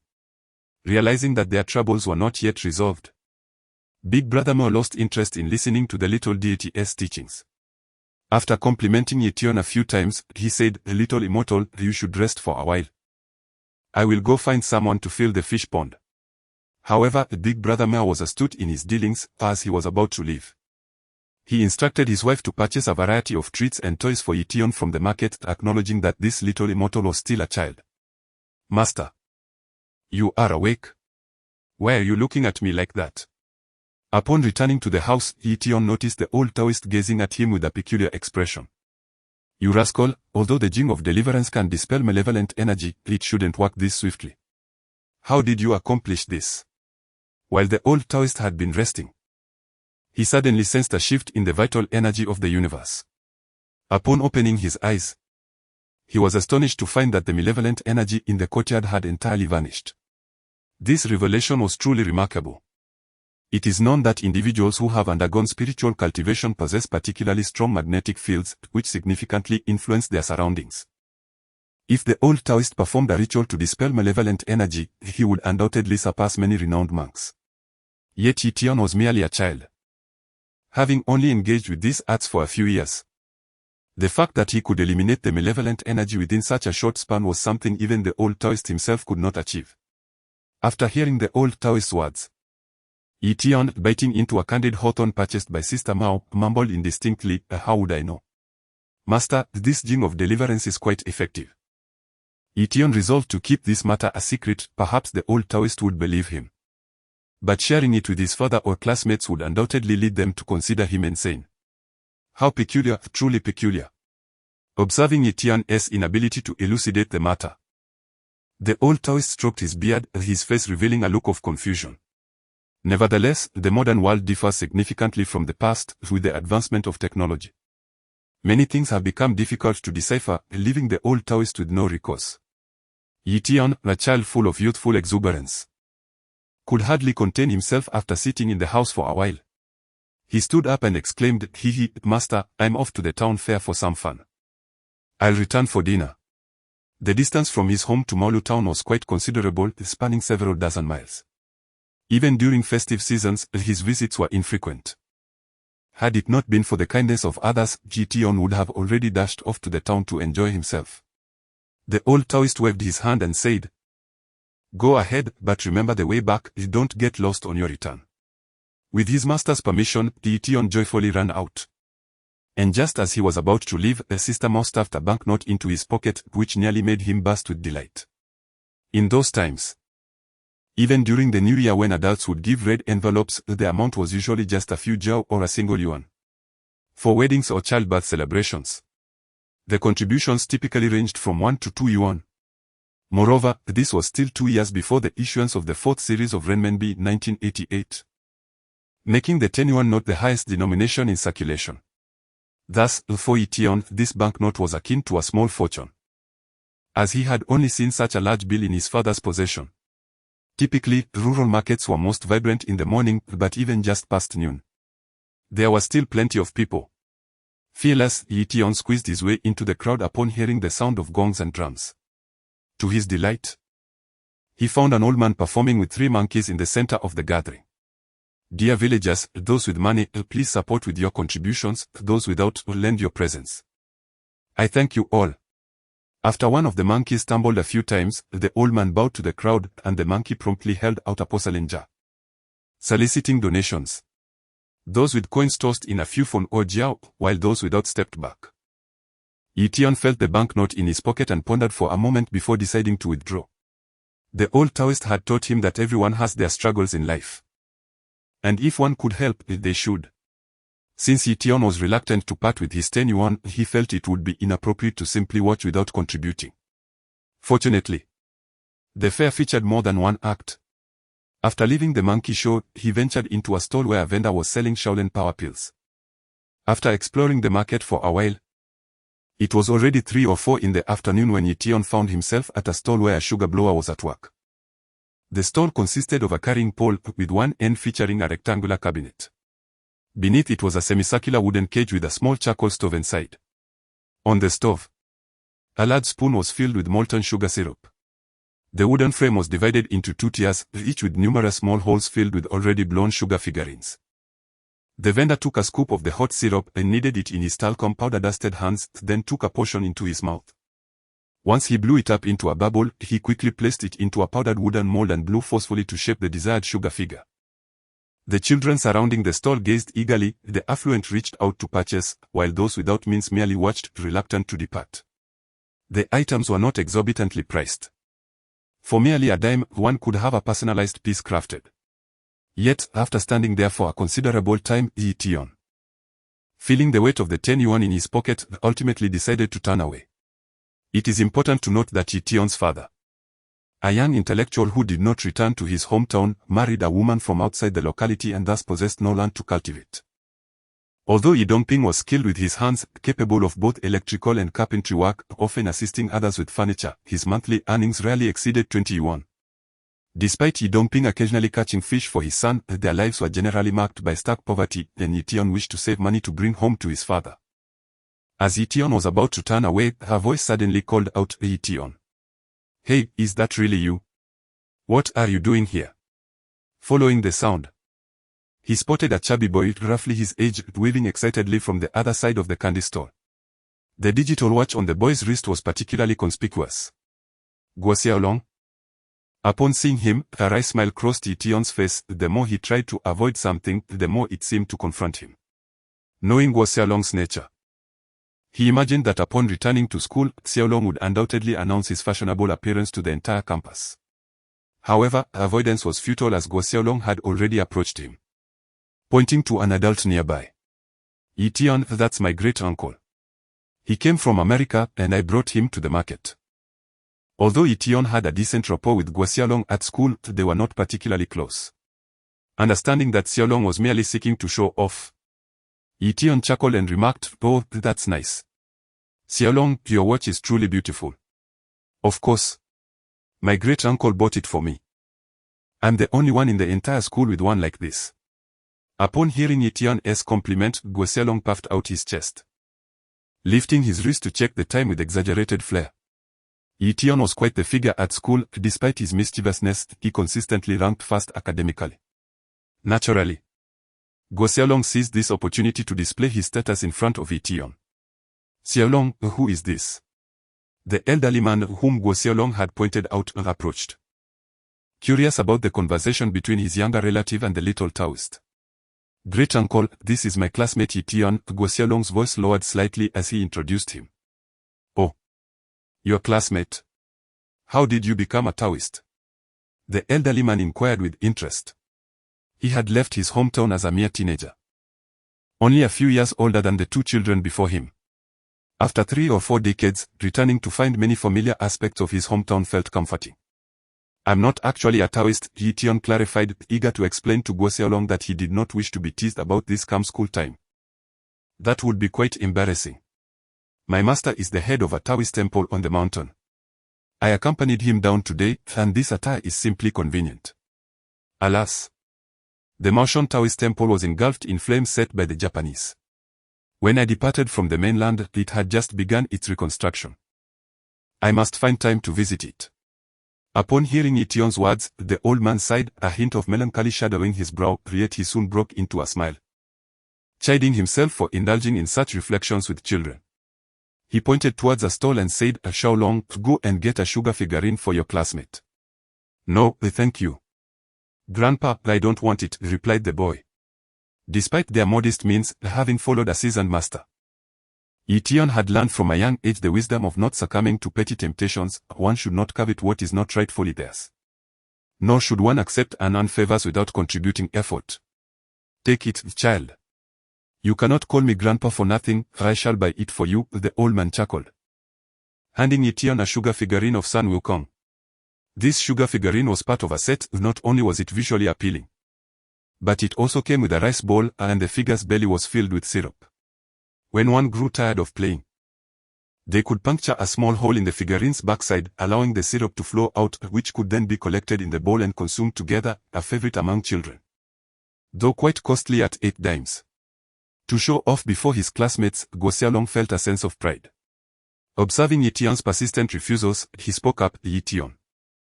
It's a gift from uncle, so just accept it." Ultimately, Ye Tian, despite his fondness for the Sun Wukong figurine, hesitated momentarily before replying, "Very well. With respect to the elder's generosity, I shall not refuse." "Thank you, Grandpa." "Haha, Xiaolong, your classmate is very polite," the old man remarked with a smile. Unfazed by Ye Tian's words. There was only one Sun Wukong figurine left on the shelf. He paid for 2, then stood by. Thoroughly enjoying the sight of the vendor skillfully crafting the sugar figurines, an art form unique to the homeland. Shall I attempt to discern his fortune? Ye Tian was still unaccustomed to taking things without reciprocation. After a moment's contemplation, he turned his gaze towards the old man, silently urging, tortoise shell, come forth." Alas, the elusive tortoise shell remained dormant in his mind. Despite his repeated incantations, there was no response. Art concealed. In a moment of desperation, Ye Tian recalled the 2 words that encapsulated the essence of the tortoise shell and whispered them in his mind. To his astonishment, the moment he silently recited "Art concealed," his eyes brightened, for the mysterious tortoise shell vividly reappeared in his consciousness. This revelation filled Ye Tian with excitement, as he had previously grappled with how to utilize this entity. Now, being able to summon it effortlessly, he believed he would eventually unravel the mysteries surrounding the tortoise shell. Why has the term Konyu faded from view? Ye Tian suppressed his exhilaration, redirecting his focus to the tortoise shell. Upon closer examination, he noticed something peculiar. While assisting Mao Lauda with feng shui at noon, Ye Tian distinctly recalled that among the 12 terms, divination, Konyu, destiny, physiognomy, dream interpretation, and auspicious timing, both Konyu and physiognomy were glaringly illuminated. The term geomancy now appears rather dim, with only the phrase physiognomy gleaming faintly, distinctly different from the surrounding words. "Ye Tian, what troubles you?" Upon seeing his great-uncle bestow a beautiful sugar figurine of the Monkey King upon Ye Tian, Guo Xiaolong fixated on him, hoping to discern excitement and exhilaration on his face, which would momentarily satisfy his own modest vanity. However, as Ye Tian accepted the confection, he stood there in a daze, leaving Guo Xiaolong somewhat uneasy, prompting him to gently remind Ye Tian of the origins of the sugar figurine in his hand. As the saying goes, children of the impoverished mature early. Although they were of similar age, Ye Tian was acutely aware of Guo Xiaolong's sentiments. With a smile, he remarked, "Bro, it is indeed beautiful. Why don't I give it to you?" Guo Xiaolong hastily shook his head, casting a furtive glance at his great-uncle before whispering, "That won't do. It was given to you by my great-uncle, you should keep it, or I shall be scolded." "Very well, thank you, Xiaolong. Your Monkey King is almost ready too." Ye Tian, not wishing to be impolite, casually replied, then turned his gaze towards Guo Xiaolong's great-uncle, yet his mind was riveted on the phrase physiognomy. As he studied the elder's face, the characters for physiognomy on the tortoise shell suddenly disassembled, causing the entire shell to unfurl into a myriad of enigmatic symbols, leaving Ye Tian somewhat bewildered. However, drawing from his prior experience of consulting the old sage, Ye Tian did not panic. He merely felt a slight dizziness in his mind. Within mere seconds, several lines of text materialized in his consciousness. Liao Haoda, born in 1933, moved to Taiwan in 1949, relocated to the United States in 1959. This return home is to bury his parents together, yet the burial site for his mother is elusive. He is set to return to America in 3 days. Indeed, he hails from America. Ye Tian chuckled upon reading these lines in his mind. Although the details were scant, they sufficed for him to grasp the essence of Liao Haoda's life. More significantly, the tortoise shell had discerned the purpose of Liao Haoda's return home, implying that this compass-like shell could not only predict a person's past but also divine their future. Could I assist him? Perhaps ascertain the location of his mother's burial? As the words in his mind began to fade, Ye Tian suddenly pondered this question. Even if he could discern Liao Haoda's reason for returning to his homeland, failing to assist him would render his acquisition of the sugar figurine somewhat unjust. 600 steps from the village head, 2 below. Just as Ye Tian sought to press the tortoise shell for further clarification, the previous lines had entirely vanished. Just when he intended to shift his focus away from this issue, a small line of text unexpectedly appeared in his consciousness. What does this mean? Which village head? Why is it so vague? Ye Tian furrowed his brow at the swiftly dissipating words. Ordinarily, matters such as locating dragon veins and burial sites would require the individual's name and birth date. Yet here he was, having merely contemplated. And the tortoise shell had provided such an answer. Ye Tian found himself uncertain of its veracity. Master of Arts, Ye Tian murmured, still unwilling to concede. In his mind, he repeated the phrase, and indeed, the tortoise shell had manifested before him. However, the inscriptions upon it had faded to a dismal grey, rendering them inaccessible. Which left Ye Tian feeling somewhat helpless. What does it matter? After all, children speak without inhibition. Belief is a personal choice, he muttered, reflecting on how, since the emergence of the tortoise shell in his mind, he had not erred in his divinations for either the old Taoist or the elder Miao. Yet, Ye Tian could not directly approach the elder as he had suggested. If others were to disbelieve, it would be a disgrace before the overseas Chinese. After a moment's thought, he discreetly tugged at the rotund boy beside him. What are you doing, Ye Tian? My sugar figurine is almost finished. Guo Xiaolong expressed his displeasure, his gaze scanning the crowd anxiously, fearing that someone might snatch away his prized monkey sugar figurine. By following your uncle. How many sugar figurines do you think you'll miss out on? Ye Tian complimented Guo Xiaolong subtly, then continued, Xiaolong, your uncle has returned for a reason. Hasn't he? Oh, it's nothing significant, he just came to visit us. By the way, he brought many gifts for our family. Let me tell you. The television in my home is the only one in our village. Ye Tian, you must come over to watch TV sometime, the Shanghai band is magnificent. And Su Wenqiang is the most dashing. Guo Xiaolong grumbled on, not comprehending Ye Tian's inquiry, excitedly mimicking Su Wenqiang's shooting pose, completely neglecting the nearly finished monkey sugar figurine. Seeing Guo Xiaolong's enthusiasm, Ye Tian felt an overwhelming urge to accompany him to his home for a television viewing. He quickly said, Xiaolong, I will surely visit when time permits. By the way, I must leave now, please tell your uncle goodbye for me. Leaving already? Well, fine. I still need to wander around with my uncle and want to be returning for a while. Without anyone to impress, Guo Xiaolong felt a tinge of boredom, however. He resolved to invite his close friends over to watch television once school started. Alright then, Xiaolong, goodbye. Ye Tian waved at Guo Xiaolong. As he was about to depart, he leaned closer and whispered, Xiaolong, the item your uncle is seeking is located 600 paces from the village entrance. It was not that Ye Tian wished to be vague, rather, he was unaware of the exact resting place of Liao Haoda's mother. Nonetheless, this clue sufficed to ensure that he had not taken the sugar figurine in vain. What is my uncle looking for? 600 paces from the village entrance. Guo Xiaolong watched as Ye Tian's small frame melded into the distant throng, shaking his head in confusion. Turning around, he found his uncle standing before him, holding the sugar figurine. Xiaolong, has your classmate left? Liao Haoda felt that this trip to the market was worthwhile merely for the nostalgia of revisiting the craft of sugar figurine making, after all, in his childhood. He too had eagerly desired to acquire a sugar figurine. Ye Tian has gone, uncle, he asked me to say goodbye to you.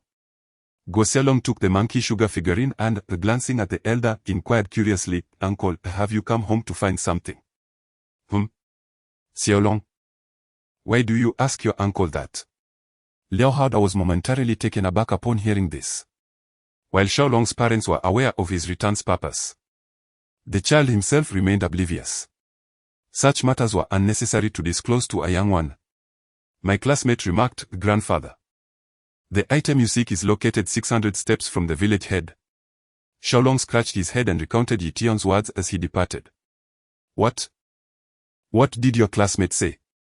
Liao Haoda had merely posed a casual question, yet was startled to hear such a revelation, causing a jolt of excitement to course through him as he seized Guo Xiaolong. Grandfather, he said the thing you are looking for is at the village head. 600 steps away, he did not mention anything else.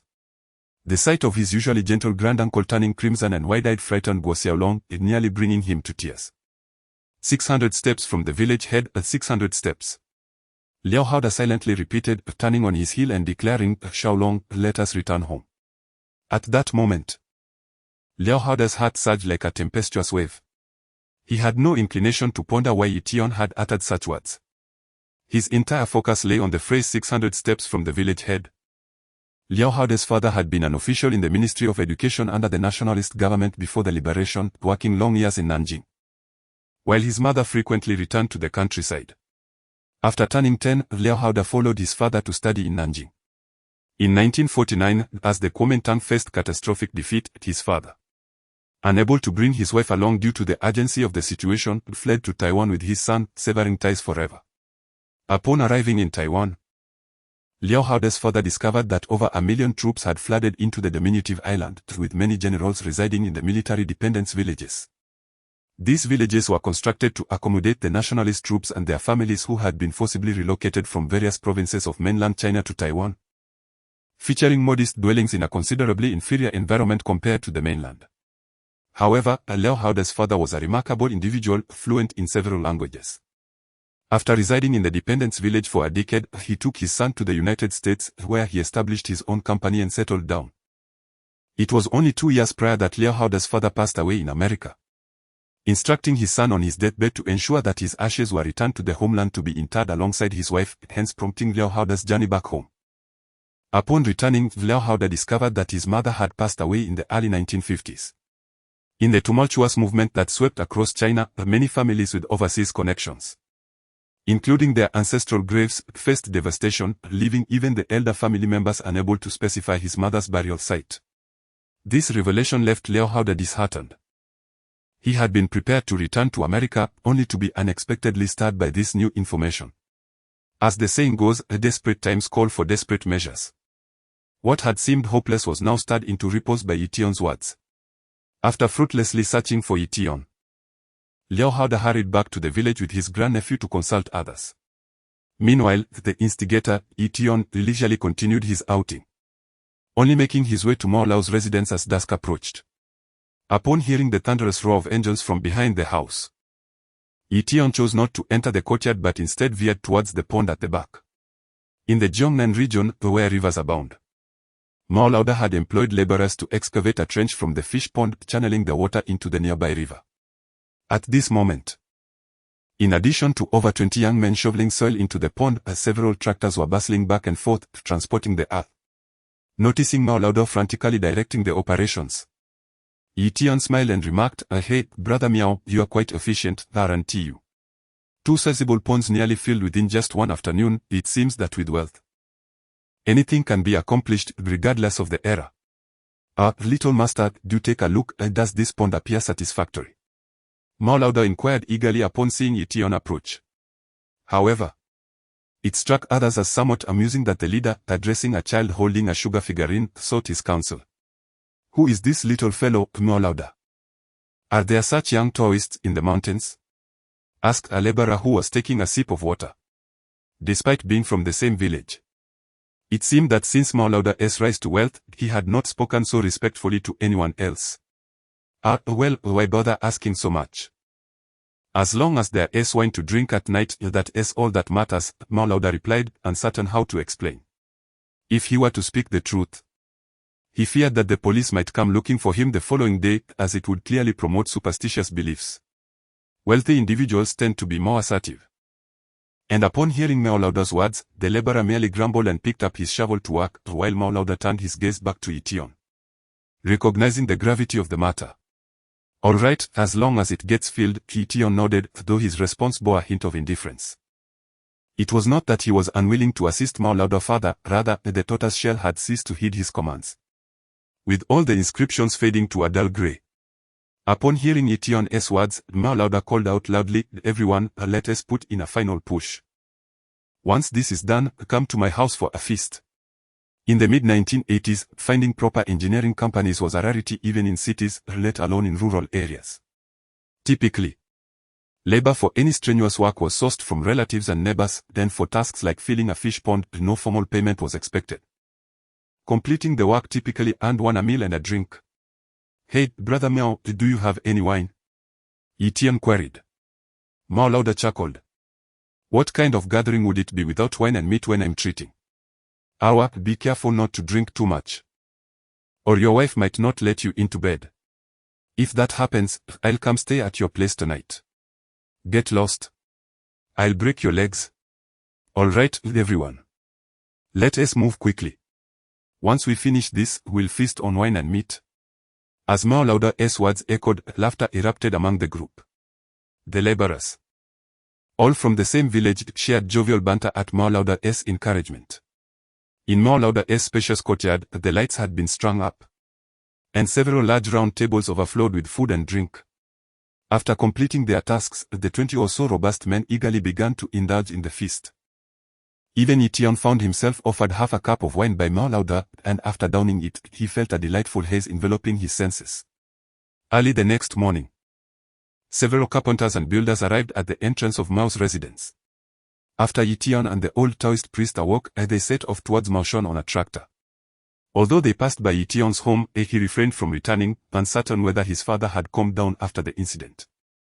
Picking at a woman bathing is considered pure indecency in rural areas, and even a child would be subject to a sound beating for such behavior. Or the old immortal. Your health is truly remarkable, remarked Ye Tian. After more than half an hour, the group reached the Taoist temple. Miao and his young companions were panting from exhaustion, while Ye Tian and the old Taoist, one young and one old, appeared hardly to have broken a sweat. If Mao could set aside his business and reside here for a while, his health would surely improve, the old Taoist chuckled, but refrained from elaborating, knowing that if this group discovered he was over a century old, they would likely be terrified. I am but a laborer, not comparable to the old immortal, Miao said with a hint of envy.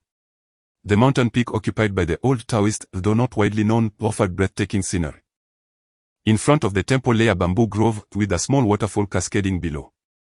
Especially in summer, the mist from the waterfall created an ethereal atmosphere, refreshing all who beheld it. After a brief respite in front of the temple, the workers commenced their tasks, meticulously inspecting both the front and back of the structure.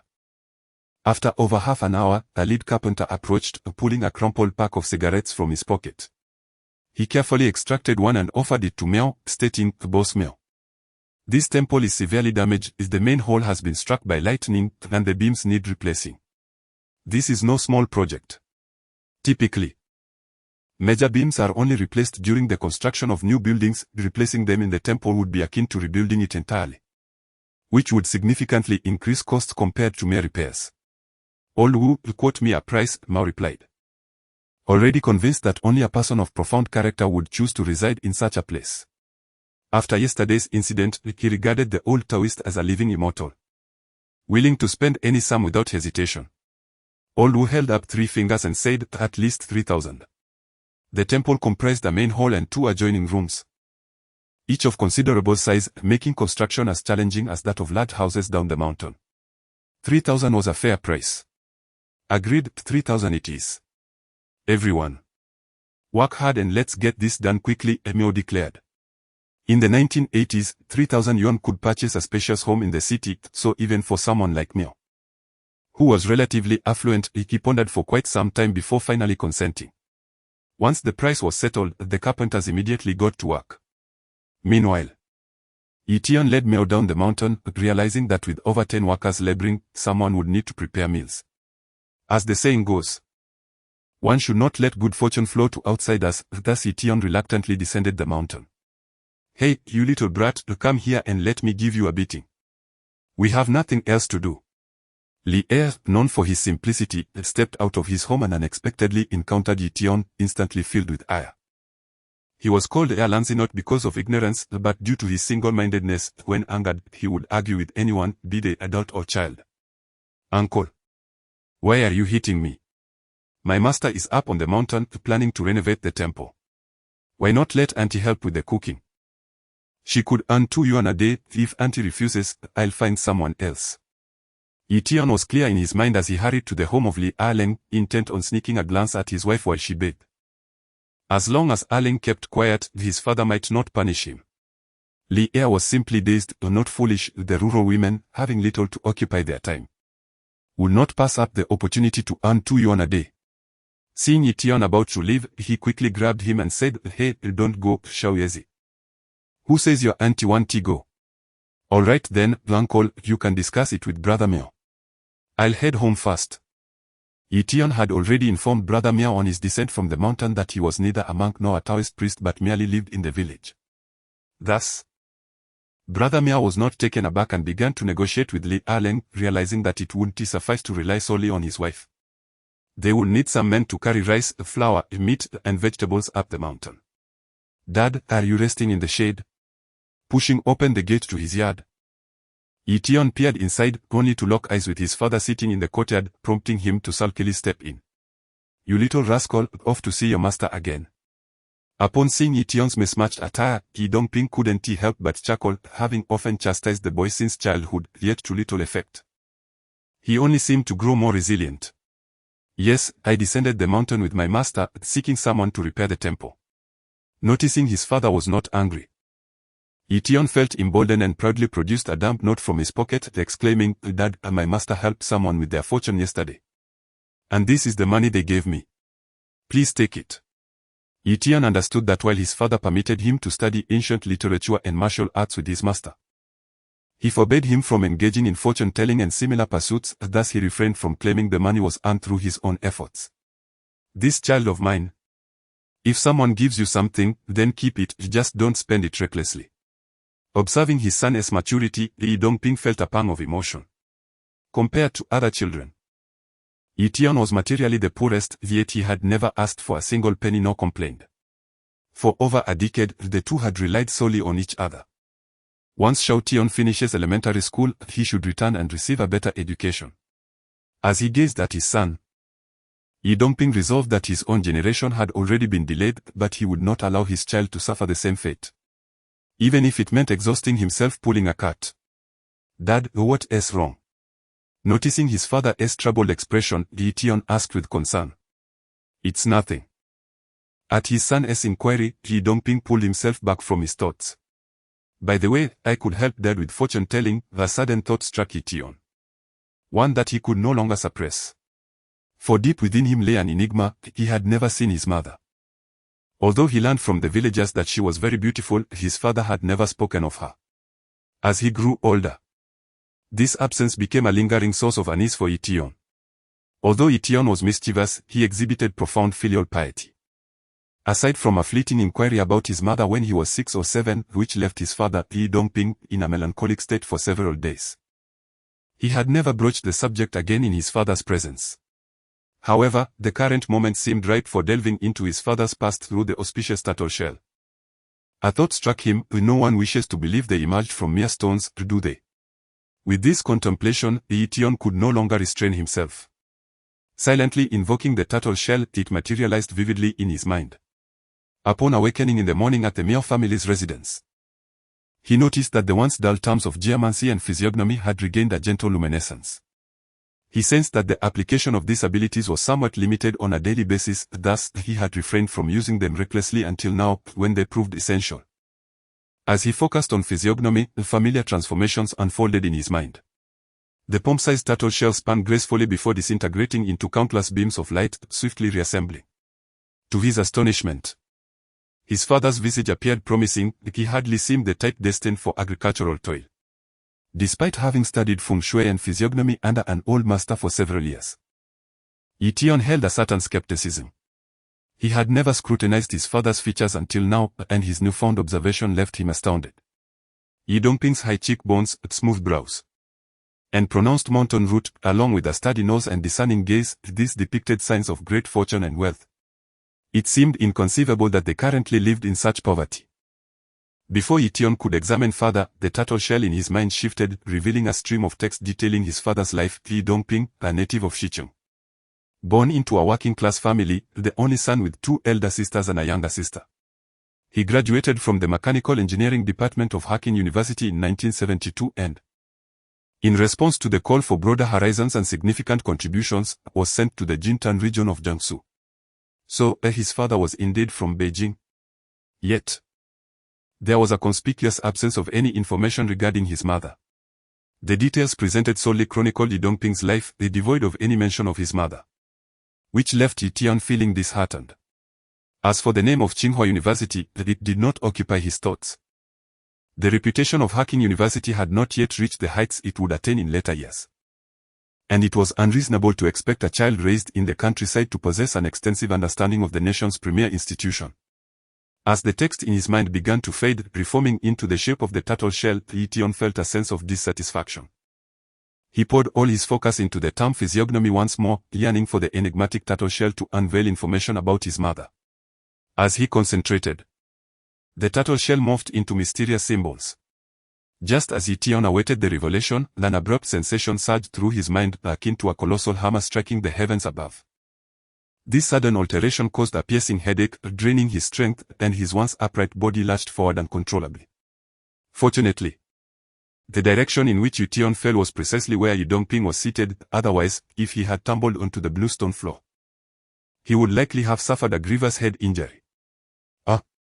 Xiao Tian, what has happened?" The unexpected incident involving his son's turtle Ye Dongping, who, cradling Ye Tian's limp little body, found himself at a loss despite having weathered numerous storms over the years. "What is the nature of this wound?" "Alas, it is all my fault." After Ye Tian's heart fell away, revealing the injury on his head, Ye Dongping instinctively believed that the fainting spell was a result of this wound. Filling him with regret for having been too harsh on Ye Tian, which had frightened him into running up the mountain and sustaining an injury.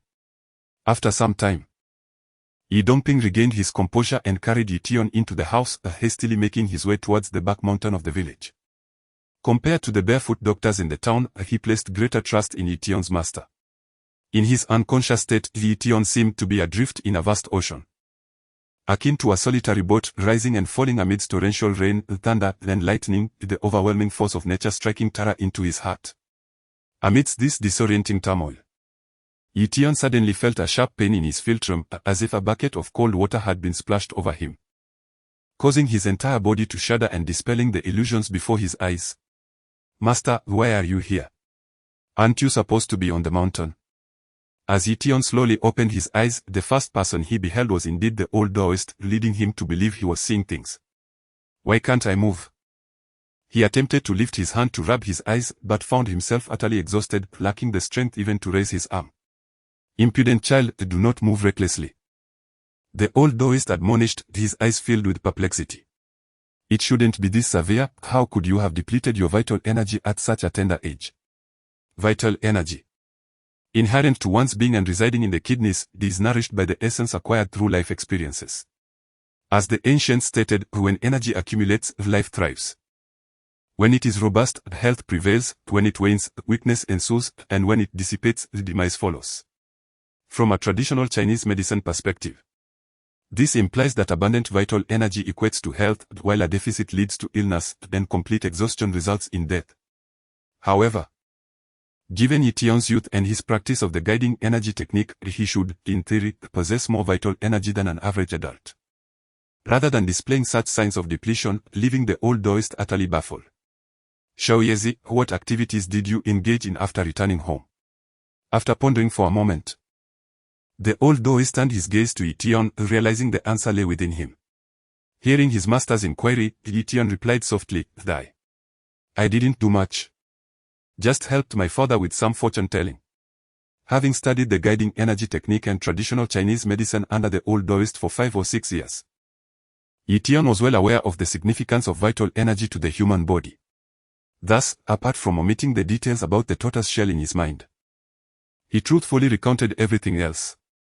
"Fortune-telling? What did you discern?" The old Taoist's expression grew grave. Ye Tian glanced at his father before continuing, "My dad is from Beijing. Attended university, and he is an only child. I also have 3 aunts." "Xiao Tian, who told you these things?" Before Ye Tian could finish his words, he was interrupted by Ye Dongping, who wore an expression of shock. Heartbroken, he longed for a tranquil life in this quaint mountain village, yet had never shared his past with anyone. It was not that Ye Dongping wished to keep secrets from his son, rather, he intended to wait until Ye Tian was mature enough to think independently before revealing the family's history. However, the hidden truths buried deep within him were unexpectedly unveiled by his son, leaving Ye Dongping utterly astonished. "I don't know if I understood correctly," Ye Tian murmured after hearing his father's words.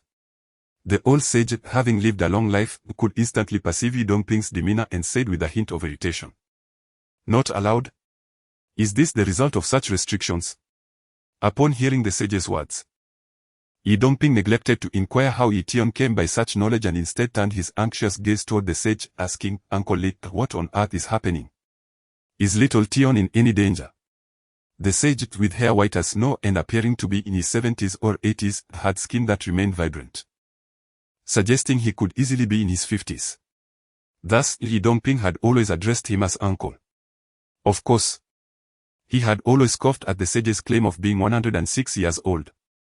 Sighing, the sage remarked, "Your son is a genius." This statement reminded him of the time Ye Tian had read his fortune, leaving him incredulous yet tinged with a hint of melancholy. One must understand that Li Shunyuan had achieved great success in his youth, dedicating his life to the study of fortune-telling, having encountered countless individuals, and prided himself on being unparalleled in the realm of feng shui and fortune-telling within the country. Yet, in comparison to Ye Tian, he felt as though he had squandered his years, realizing that the true prodigy lay before him. "Cough, Uncle Li, what do you mean by genius? Is my son in any trouble?" Ye Dongping exclaimed, nearly beside himself with worry as he struggled to comprehend the sage's disjointed remarks. Seeing Ye Dongping's distress, the sage chuckled and waved his hand reassuringly, saying, "Calm down, nephew. Ye Tian is fine. Such nonsensical titles. My father is of an age where he could be your grandson," Ye Tian thought to himself, feeling a shiver at the sight of the sage's youthful demeanor. Nonetheless, he dared not voice these thoughts aloud. Concerned for his own well-being, he inquired, "Master, I bled a little the day before yesterday, is it serious?" "You know nothing. Do you understand the principle of a physician cannot treat his own family?" the sage retorted sharply. The saying refers to an unwritten rule in traditional Chinese medicine. As a physician, treating oneself or family members may be clouded by unnecessary worries and concerns, leading to subjective analysis that can result in misdiagnosis and mistreatment. There is a historical anecdote about the famous physician Chun Yu of the Western Han Dynasty. When his father fell ill, he tried several remedies without success. One day, he had to rush out for an emergency and left a prescription with his apprentice to prepare the medicine. Upon reviewing the medicinal prescription presented by his master, the disciple of Chun Yu felt that a particular ingredient, known for its lethal properties, had been administered in insufficient quantity. Acting on his own judgment, he decided to increase the dosage. To his astonishment, Chun Yu's father experienced a remarkable recovery after consuming it. Upon learning the circumstances, Chun Yu uttered the phrase, "A physician must not govern fate." "I understand, master." Not only does Ye Tian grasp this, but Ye Dongping is also aware. Yet, both remain oblivious to its connection with Ye Tian's ailment. Observing the bewildered expressions on Ye Tian and his grandfather's faces, the old Taoist sighed and remarked, "The art of divination is akin to this. Throughout history, those skilled in prophecy dare only to predict their own fortunes and misfortunes, fearing the repercussions of defying destiny and incurring divine retribution." "Divine retribution? Master, I haven't engaged in any actions that defy fate," Ye Tian exclaimed, a chill running through him upon hearing the old Taoist words. The appearance of the tortoise shell in his mind was indeed peculiar, and the usually obscure practices of geomancy and divination seemed to be at his fingertips. Could it truly summon misfortune? Ye Tian recalled his master's teachings, that their lineage possessed the ability to alter destiny, which had elevated several ancestors to positions of great power within the halls of governance. However, due to the perceived danger of revealing heavenly secrets, these ancestors had met untimely ends, leading to the establishment of a rule within their lineage: descendants must refrain from seeking office or tampering with fate. When Ye Tian first heard these words, he paid them little heed, but now, reflecting upon them, he felt a shiver of dread. His complexion turned pale at the thought that if he were to foresee misfortune befalling his father, could he truly remain indifferent?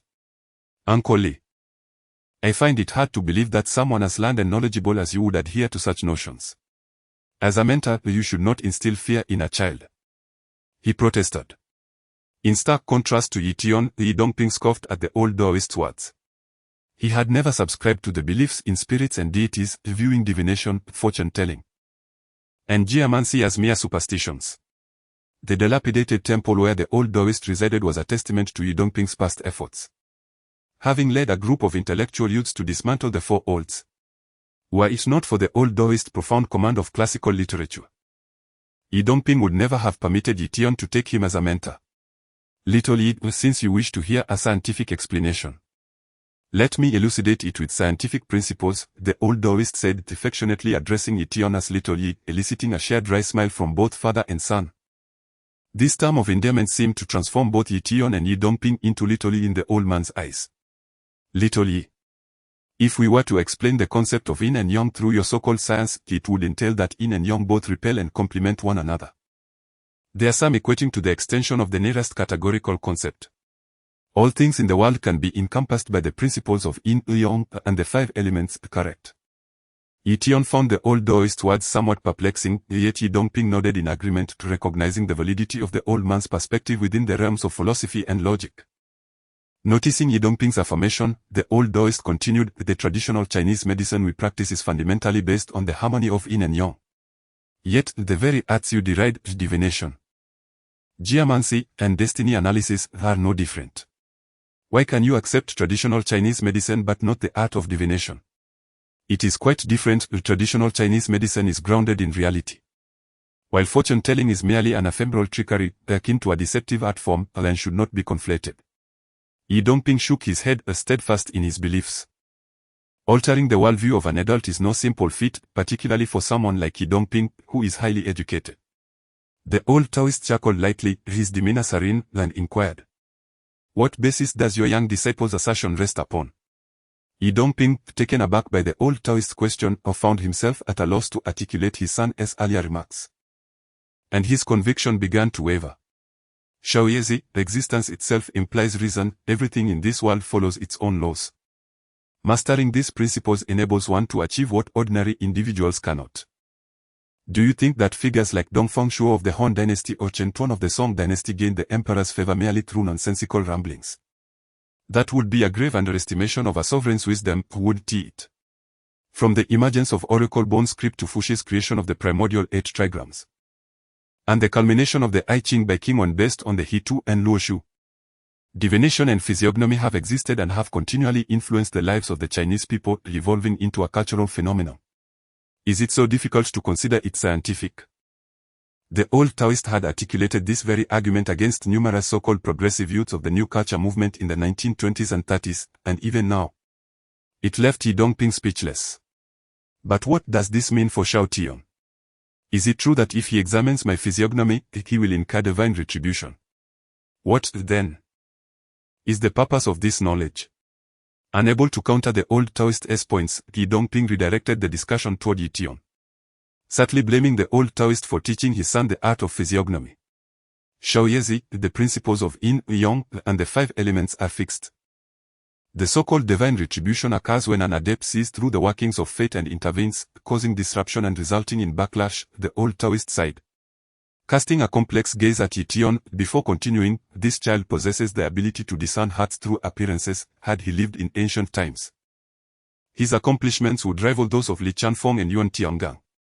However, in this modern age where the celestial mechanisms are already in disarray, it is uncertain whether his gift is a blessing or a curse. Brotherly, what should we do? Surely Shao Tian will not come to harm.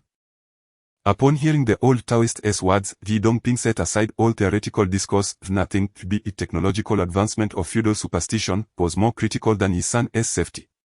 Indeed, master, I cannot even move, I feel utterly wretched. The bedridden Ye Tian gazed pitifully at the old Taoist. Having never suffered even a simple cold in his youth, being confined to bed now felt worse than death. You little rascal, so now you know fear. The old Taoist shot a disapproving glare at Ye Tian and turned to Ye Dongping, saying, he is still quite young. Just slaughter that old hen in the yard and brew a soup to replenish his vitality. Very well, I shall go and kill the chicken at once. Ye Dongping nodded vigorously and promptly exited the room to catch the fowl. Upon witnessing Ye Dongping's departure, the old Taoist lowered his voice and remarked, Little Ye, if you find yourself able, practice the guiding technique that your master taught you. It possesses the power to fortify your essence. Should your skills reach a commendable level, it may indeed allow you to defy fate. The guiding technique, intrinsic to the Mai lineage, complements the inherited arts of feng shui. However, despite the old Taoist mastery of the guiding technique, he lamented the significant loss of knowledge regarding the arts of divination, leaving him powerless to rectify the situation. Since the Republic of China era, feng shui and divination have been relegated to the realm of feudal superstition and among the practitioners in the world. At least 9.5 out of 10 are charlatans, with the remaining half merely lacking in substance. The disparity in the quality of practitioners has led to a decline in this ancient profession, a reality that pains the old Taoist, who, despite his advanced age, feels helpless in the face of it all, seeing his disciple inadvertently disrupt the celestial balance through divination. The old Taoist could not help but tempt Ye Tian with a few words, pondering if this disciple might one day restore the reputation of the divination arts. Upon hearing the old Taoist's words, Ye Tian frowned, a wry smile forming on his lips as he replied, "Master, given my current state, do you truly believe I can defy fate?" To be candid, Ye Tian had briefly entertained the notion of never summoning the tortoise shell again. Although it could predict fortunes and assess one's destiny, the consequences seemed far too grave. Fear not, this time you faced repercussions because your divination was personal. In the future, when divining for yourself or your loved ones, focus solely on assessing fortunes and avoid delving deeper, the old Taoist advised. After a moment's contemplation, he continued, "I had not intended for you to enter this field, and thus I have withheld much information from you. It is time to enlighten you, little Yi. Do you know why those who practice fortune-telling always inquire about one's birth date and time?" Ye Tian nodded, responding, "Yes. Having one's birth date and time allows for a more accurate assessment of what is lacking in their destiny, thus predicting their fortunes and misfortunes." What Ye Tian articulated was fundamental knowledge of divination, known even to those masters sitting idly on street corners.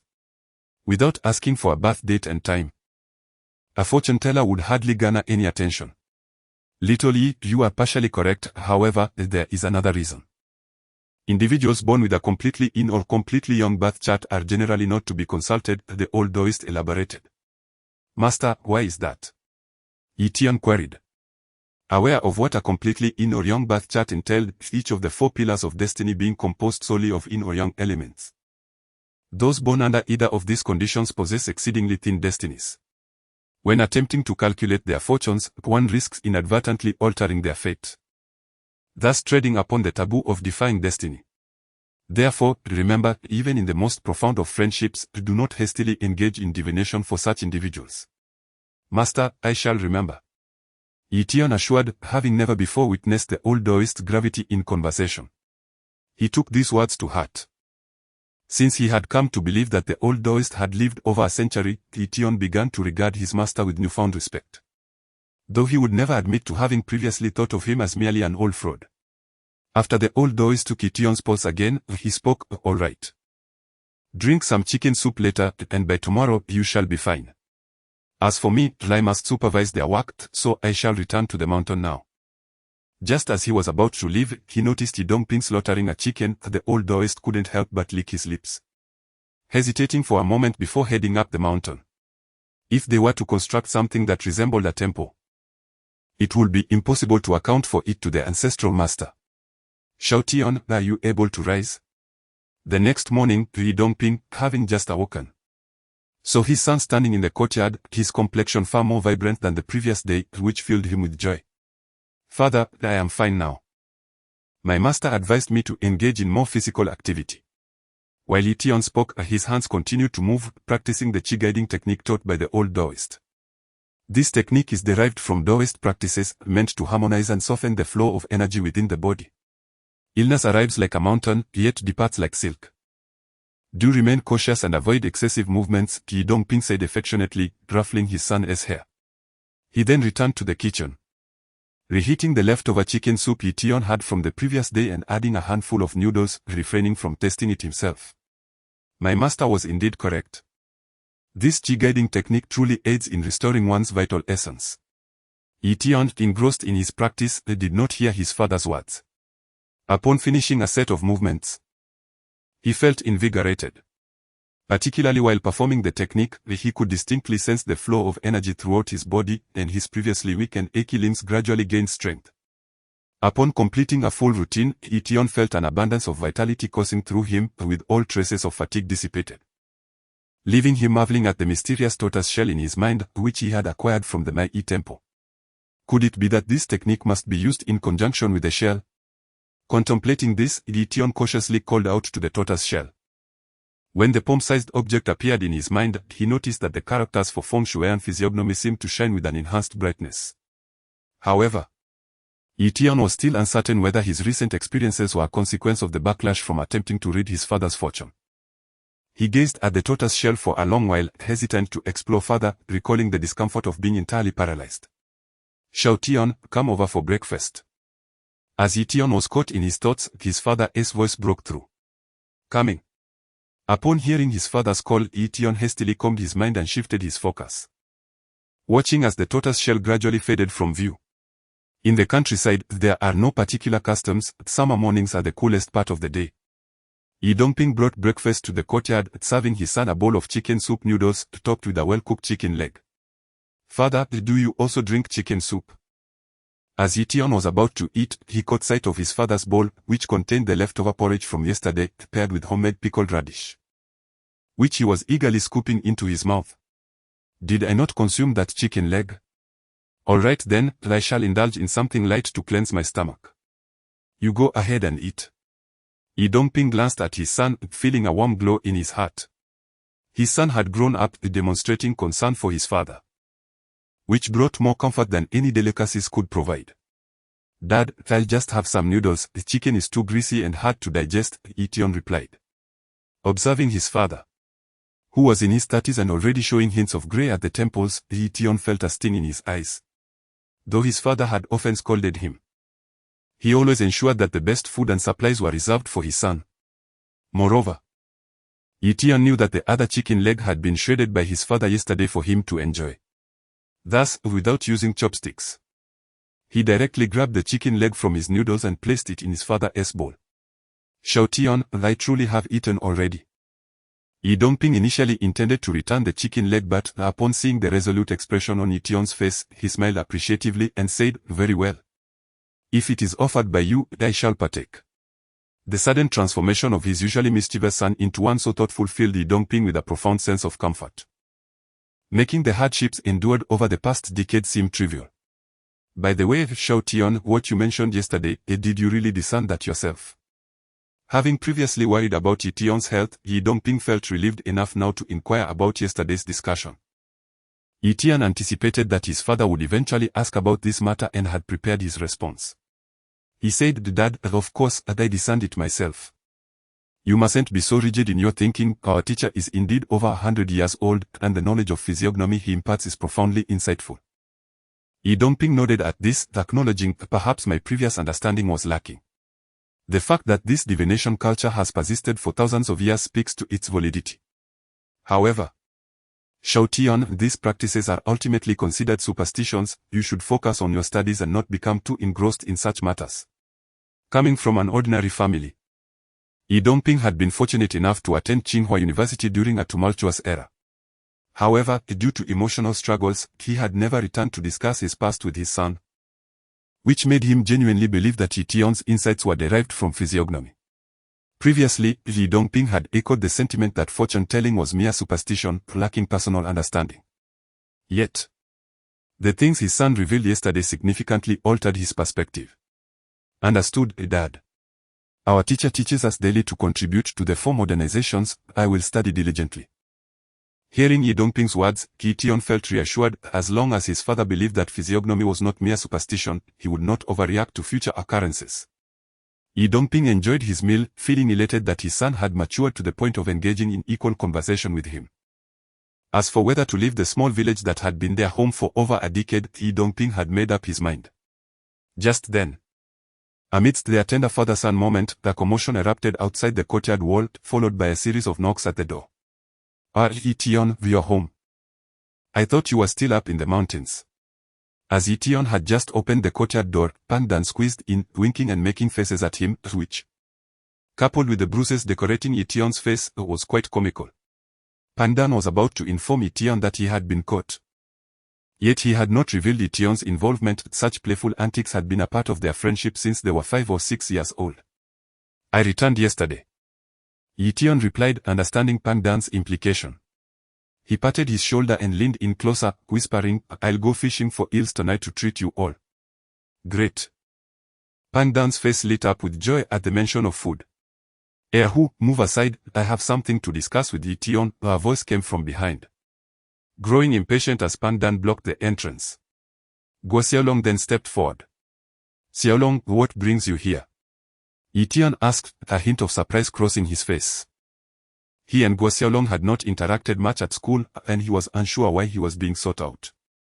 However, upon noticing the adults accompanying Xiaolong, Ye Tian began to deduce the purpose of their visit. He stepped forward and politely greeted, hello, Grandpa Liao, hello, Teacher Yu, greetings to the uncles, then hello, Yu Qingya. The newcomers included Liao Haoda, whom Ye Tian recognized from the market, alongside several adults, including his homeroom teacher, Yu Haoran, and his daughter, Yu Qingya. Yu Qingya was a month younger than Ye Tian, with delicate brows, expressive eyes, fair skin, and 2 long braids. Though still young, her beauty was already evident. Ye Tian. My dad is looking for you, Yu Qingya said, stepping back slightly after Ye Tian had winked at her. She was uncertain why her father had come to visit Ye Tian, prompting her to tag along. Since the first grade, Yu Qingya had sat next to Ye Tian, and their relationship had been quite close, often chasing after him during breaks or after school. However, in the 3rd grade, an invisible line seemed to have appeared between the boys and girls, and it felt as if overnight they had grown distant. Ye Tian had become mischievous, teasing the girls, and Yu Qingya had cried on numerous occasions because of him. Shao Tian, why didn't you let the guests in? Such a lack of manners. As Ye Tian opened the door, Ye Dongping had already cleared the dishes from the stone table in the courtyard. Upon seeing people still outside, he reprimanded Ye Tian a bit. Dad, it's my classmates and teacher Yu, Ye Tian replied, stepping aside to call back. All you. Do you want to have a drink today? Your capacity for alcohol is quite lacking, Ye Dongping said as he approached. But upon seeing not only Yu Haoran but also several unfamiliar faces, he paused and inquired, all you, who are these guests? All ye. Allow me to introduce you to Minister Wang from the County United Front Work Department, along with his colleagues from the department. This gentleman, Mr. Liao, is a returned overseas Chinese. Upon seeing Ye Dongping's puzzled expression, Yu Haoran began to provide the introductions. However, Yu Haoran himself was uncertain about the purpose of their visit. It was Guo Xiaolong who had come to his home inquiring about Ye Tian's address, which piqued Yu Haoran's curiosity and prompted him to personally escort them here. The United Front Work Department. Returned overseas Chinese? What could they possibly want from me? Ye Dongping felt somewhat bewildered, yet politeness compelled him to invite the group inside. He arranged a few stools in the courtyard and said, I apologize for the discomfort inside, it is a bit stuffy. Please, let us sit in the courtyard. Ye Tian. Go boil some water. Upon hearing Ye Dongping request Ye Tian to boil water, Liao Haoda, who had just settled down, immediately stood up and said, No, Mr. Ye. Please do not trouble yourself. I merely have a matter I wish to discuss with Ye Tian, there is no need to fuss. Oh. Ye Tian. Have you been misbehaving again? It seems you need a lesson if you haven't been disciplined for 3 days. Ye Dongping's temper flared at Liao Haoda's comment. The audacity of this boy was growing, to the extent of drawing the attention of officials from the United Front Work Department. It was important to remember that 10 years ago, if someone from the department visited a household, it typically signified impending misfortune, whether it be labeled as counter-revolutionary or subjected to public denunciation. Although that unprecedented revolution had passed a decade ago, Ye Dongping, having lived through it, still harbored reservations, reprimanding Ye Tian outwardly while inwardly resenting the visitors. Liao Haoda, noticing Ye Dongping's admonishment, displayed an embarrassed expression and stammered, Mr. Yi, I sincerely apologize. Ye Tian is not misbehaving, he is a courteous and well-mannered child. I am here seeking his assistance with a matter. Upon hearing this, not only did Ye Dongping reveal a look of astonishment, but the officials from the United Front Work Department were equally taken aback. Liao Haoda, being in his 50s or 60s, what could he possibly need from a mere child? In the Jiangnan region, the economic development of the late 1980s was only slightly behind that of Guangdong, thus the relevant departments placed considerable importance on returned overseas Chinese with investment intentions. However, like Ye Tian's homeroom teacher Yu Haoran, the officials from the United Front Work Department were equally unaware of Liao Haoda's intentions. They had only accompanied him to locate Ye Tian's residence, believing he was seeking out the boy's father, only to discover that he sought assistance from the child instead. leaving them somewhat perplexed. Perhaps only Guo Xiaolong understood the true purpose of his great-uncle's visit to Ye Tian. Yet he had been warned prior to their arrival not to speak indiscriminately. After a brief silence in the courtyard, Yu Haran tentatively inquired, Mr. Liao. Are you certain you are not mistaken? Ye Tian is still just a child, how could he possibly assist you? This, involves a somewhat private matter. I wish to inquire about young Ye Tian. Upon hearing teacher use words, Liao Haoda glanced around, yet refrained from articulating his thoughts. Clearly reluctant to discuss the matter in front of others. It is worth noting that although Liao Haoda is now an American, he originally hails from Taiwan and harbors certain apprehensions regarding the policies of the mainland. Particularly, the subject he wishes to address pertains to the deeply frowned upon feudal superstitions. And while he could easily absolve himself after the fact, he could not bear the thought of implicating the child in this affair. Upon Liao Haoda's remarks, the expressions of the representatives from the United Front Work Department soured, as if he were overtly suggesting they vacate the premises. A young man, who had only recently embarked on his career, found himself unable to contain his frustration and spoke up, Mr. Liao, we have fulfilled your request. But is there truly anything that cannot be discussed? That was not my intention, Liao Haoda replied, if feeling somewhat awkward. However, having navigated the tumultuous waters of business for decades, his adaptability remained robust. After a moment of contemplation, he devised a plausible excuse. Esteemed colleagues, it is thus, prior to his relocation to Taiwan, my father was a Taoist practitioner who always wished to donate a sum to the Maoshan Taoist temple. Alas, he has since passed, and I seek to fulfill his last wish. But what does this have to do with young Ye Tian? The young man pressed, somewhat insistent. In this era, where economic concerns reign supreme, national security remains paramount, especially for returnees with backgrounds, one must remain vigilant. Well, upon encountering young Ye Tian the other day, he was clad in Taoist robes, which prompted me to seek his guidance to the mountain. Liao Haoda's expression turned right. I tend to approach matters with diligence, preferring to assess the environment before deciding on a donation. I did not wish to trouble the relevant authorities, and yet here we are, discussing this. His words elicited a look of relief from his companions, as it became apparent that Mr. Liao was merely concerned that a government official might obscure the genuine essence of the experience, hence his desire for a youthful guide. Though the representatives from the United Front Work Department felt somewhat discontented by Liao Haoda's lack of faith in local governance, the situation could indeed be rationalized. Observing Liao Haoda's demeanor, he did not strike them as one intent on undertaking actions detrimental to the nation. Returning to the crux of the matter, even if Liao Haoda harbored such intentions, for what purpose would it serve to seek guidance from young Ye Tian? In recent years, the personnel from the United Front Work Department have welcomed numerous overseas compatriots returning to visit. They are aware that due to a lack of understanding of national policies, these individuals often harbor a multitude of concerns, frequently resulting in unexpected behaviors, than they have encountered individuals far more outlandish than Liao Haoda. Believing he had discerned Liao Haoda's thoughts, Minister Wang chuckled and remarked, Mr. Liao seems to have a limited understanding of our nation's policies. Let us take our leave for now. Should you require assistance, Mr. Liao, feel free to reach out to us. Minister Wang then addressed his aide, Xiao Zhong. We must empathize with Mr. Liao's sentiments, alleviate his concerns, and allow him the freedom to explore at his own pace. The young man was on the verge of voicing his thoughts but was promptly interrupted by Minister Wang.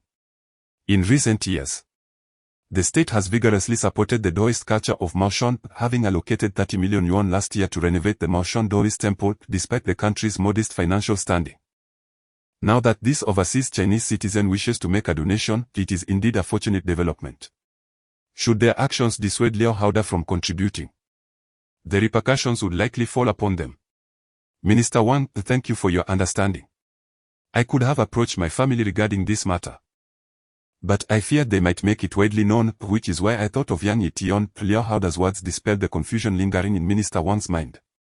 He had hosted numerous overseas Chinese returning for family visits and was aware that some relatives could be quite unreasonable, demanding various favors from returning compatriots, prompting many to depart shortly after their arrival. The notion that Liao Haoda harbored similar thoughts suggested that his relatives likely viewed him as a lucrative opportunity, eager to carve their share of his fortune. Contemplating this, Minister Wang cast a glance at a young man beside Liao Haoda. Recognizing that the nation's image was tarnished by such short-sighted individuals, Upon grasping the situation's intricacies, the United Front Work Department members took their leave. It was evident that others did not trust them, and remaining would only serve to invite further awkwardness. However, Yu Haoran chose to stay with his daughter. And Liao Haoda had no grounds to expel them. They were neither government officials nor closely associated with the Liao family. To dismiss them would have suggested ulterior motives. Once the United Front Work Department members departed, Ye Dongping observed his son and said to Ye Tian, "Please take Mr. Liao up the mountain for a visit. Your master's temple is currently undergoing renovations. Since Mr. Liao is interested, let him contribute in whatever small way he can. I believe Master Li will not disappoint him." As the saying goes, no one knows a child better than a parent. From Ye Tian's demeanor while speaking with Liao Haoda, Ye Dongping discerned hints that the matter was far more complex than Liao Haoda had suggested. It likely had some connection to Ye Tian's abilities in divination. Ye Dongping was a man of understanding. He did not wish to expose the situation before others, lest his son be stigmatized to the label of a charlatan. Yet, his words carried an additional meaning that only Ye Tian could comprehend, which was to encourage Liao Haoda to seek solutions from the old Taoist, indicating his ongoing concern for Ye Tian's well-being. "Father, I understand," Ye Tian replied, giving his father a knowing wink and raising his thumb in approval with his right hand, resting at his side. "All right, Mr. Liao, I won't keep you any longer. Depart early and return swiftly," said Ye Dongping. He couldn't help but feel amused at the absurdity of a child so young displaying potential for trickery. Observing Liao Haoda's respectful demeanor towards Ye Tian, he noted the gravity of the situation. Liao Haoda, being an astute individual, discerned the implications behind Ye Dongping's words and promptly replied, "Very well, I shall do my utmost. Rest assured, Mr. Yi. Or teacher Yu, there's no need for you to accompany us. Come, let us engage in a couple of games," Ye Dongping suggested. As he noticed Yu Haoran intending to join them on the mountain, he grasped Yu Haoran's arm, understanding that the fewer people aware of his son's reputation, the better. Upon hearing Ye Dongping's words, Yu Haoran hesitated for a moment before responding, "All right then. Qinya, why don't you go play with Ye Tian and the others? Just be cautious on your way." "Okay." The young girl chirped, moving to stand beside Ye Tian, feeling secure with her father present to protect her. Accompanying Liao Haoda was his nephew, a clever young man in his 20s. After leaving Li village, he produced an assortment of candies and treats from his pocket, charming Yu Qingya and several other children, while Liao Haoda and Ye Tian maintained a distance of several meters behind.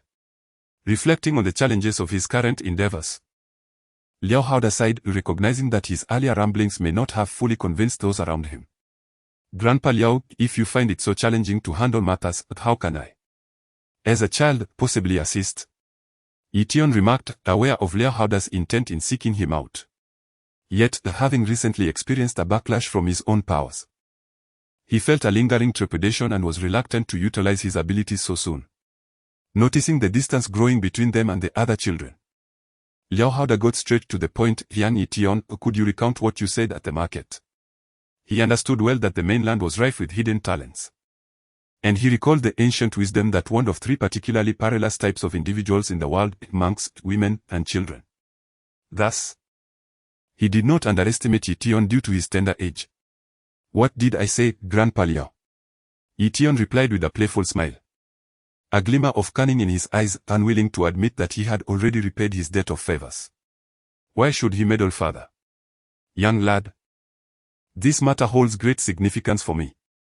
If you could assist me, I would be more than willing to accommodate any request you may have," Liao Haoda stated, attempting to appeal to the boy's interests.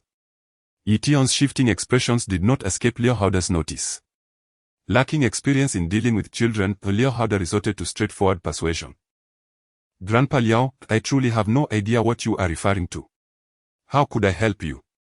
Although Ye Tian feigned ignorance, curiosity piqued within him.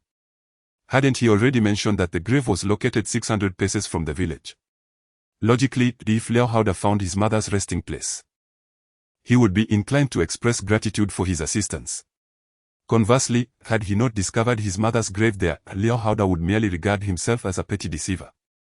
Why would he earnestly venture forth in search of himself? The heartfelt call for votes and membership cliques is quite unnecessary. Upon encountering Ye Tian, who refused to acknowledge the truth, Liao Haoda fell into silence. After walking several dozen meters, he suddenly remarked, "Ye Tian, Do you not wish to know what I found 600 paces from the village head? Ye Tian, consumed by curiosity regarding this matter, instinctively inquired, what did you find? Ha! Still unwilling to admit those words were yours? Liao Haoda burst into laughter, yet upon reflection, being a man of 50 or 60 years, he felt a slight flush at the thought of engaging in a battle of wits with a mere child. And what of it? A child's words should not be taken seriously, Ye Tian scoffed, dismissing the notion. Being unreasonable is the prerogative of youth. Or, you little rascal, unwilling to concede an inch. Liao Haoda shook his head in resignation. After hearing your words from Shaolong, I returned home to consult the elders. 600 paces from the village head is indeed where my Liao family's ancestral grave lies. However, after my mother's passing, no gravestone was erected. And the grave itself was long since leveled. Even if I know she is buried there, I cannot pinpoint the exact location. Hence, I have come to seek your divine assistance. Upon returning from the market, Liao Haoda specifically invited several elders from the village to accompany him to the site. One elder recognized the land immediately, noting that this cornfield plot was indeed the location of the Liao family's ancestral grave. As the direct descendants of the Liao family are no longer in the country, and the collateral relatives dared not visit the grave to burn offerings during those tumultuous times, the site has gradually been forgotten over the decades. Having located his family's ancestral grave, Liao Haoda felt a surge of excitement, yet soon found himself troubled. Merely knowing this was insufficient. After all, this land harbored the remains of several generations of the Liao family, including Liao Haoda's grandfather. Without a precise burial location for his mother, Liao Haoda dared not excavate recklessly. To disturb the ancestral remains would preclude even his deceased father from making peace with their forebears. Thus, after wandering around the area for 2 days, Liao Haoda finally thought of Ye Tian. Given that the young lad was aware of his purpose for returning to the country and had identified the ancestral grave, finding his mother's coffin should not pose a challenge, should it? After much contemplation, Liao Haoda sought out Guo Xiaolong. But even Guo Xiaolong was unaware of Ye Tian's whereabouts, which led to the earlier request for the comrades from the United Front Work Department to locate Yu Haoan and guide him to Ye Tian's home. After discerning the circumstances, Ye Tian tilted his head thoughtfully and remarked, "Grandfather Liao, from your features, I can only glean so much. If you still cannot find what you seek, I am at a loss. You can ascertain my intentions merely from my visage. Yet you do not even inquire about my mother's name or her birth details, and you claim you cannot locate her grave. Little one, you are being disingenuous." Liao Haoda was not easily deceived, nor did he dismiss Ye Tian's youth. The world was replete with extraordinary individuals, and Ye Tian had already displayed his remarkable abilities. "Grandfather Liao, I truly exhausted my energy yesterday and am unable to assist you." Ye Tian shook his head, observing the disappointment on Liao Haoda's face. He couldn't help but smile subtly before continuing, "I cannot help you, but my master can. He is the direct heir of the contemporary Mo lineage, renowned for his expertise in feng shui, divination, and physiognomy, unmatched in the country." "Really?" Liao Haoda's spirits lifted. "If the young one possesses such prowess, surely the elder is even more formidable." "Indeed, my master is over 100 years old," Ye Tian affirmed. "Come, let us hasten to visit the venerable sage." Although Liao Haoda was somewhat skeptical of Ye Tian's claim regarding his master's age, he quickened his pace, filled with anticipation. In the summer, the picturesque mountain was adorned with vibrant flowers and lush foliage, creating a captivating landscape. A group of children ambled along, and what should have been a half-hour ascent took until noon to reach the temple situated halfway up the mountain. The elderly Taoist, with hair and beard as white as snow yet possessing the vitality of youth, certainly did not disappoint Liao Haoda. Though they had not yet engaged in deep conversation, his appearance alone suggested he was a person of great wisdom. "Impudent child, why are you running about when you are still unwell? Extend your hand," the Taoist exclaimed, somewhat surprised by Ye Tian's sudden arrival. Although he noted his disciple's improved complexion, he still took Ye Tian's pulse, finding it steady and strong, which eased his concerns. "Master, this gentleman Liao seeks your counsel. He has returned from America, claiming he wishes to donate a sum to our temple," Ye Tian informed, leaving Liao Haoda both amused and exasperated. However, he refrained from disputing the claim if the elderly Taoist could indeed fulfill his father's wishes. A donation of several thousand would be a trivial matter given his current wealth. Having long heard of your esteemed reputation, I have come today to pay my respects. And I hope you will not take offense at my flattery, Liao Hao stated, though whether a donation would be forthcoming depended on the Taoist capabilities. After exchanging pleasantries with the Taoist, Liao Hao turned to his cousin and instructed, Feng Kuang, you and the others may go play over there. Young Ye Tian will stay with me for now. The children, obedient to their elders, followed the young man named Feng Kuang to observe the craftsmen as they worked on the temple's restoration.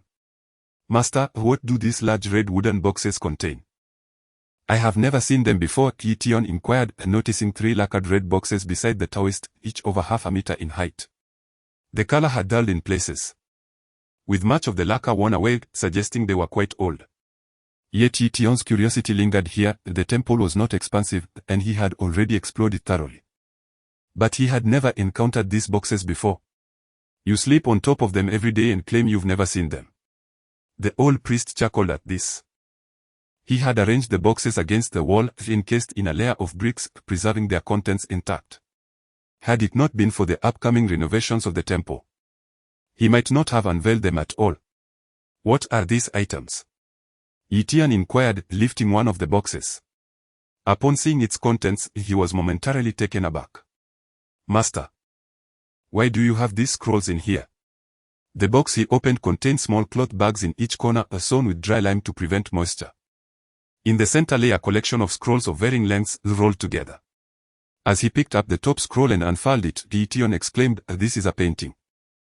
The artwork, modest in dimensions, approximately 40 centimeters long and 30 wide, depicted a solitary crab and 2 shrimp.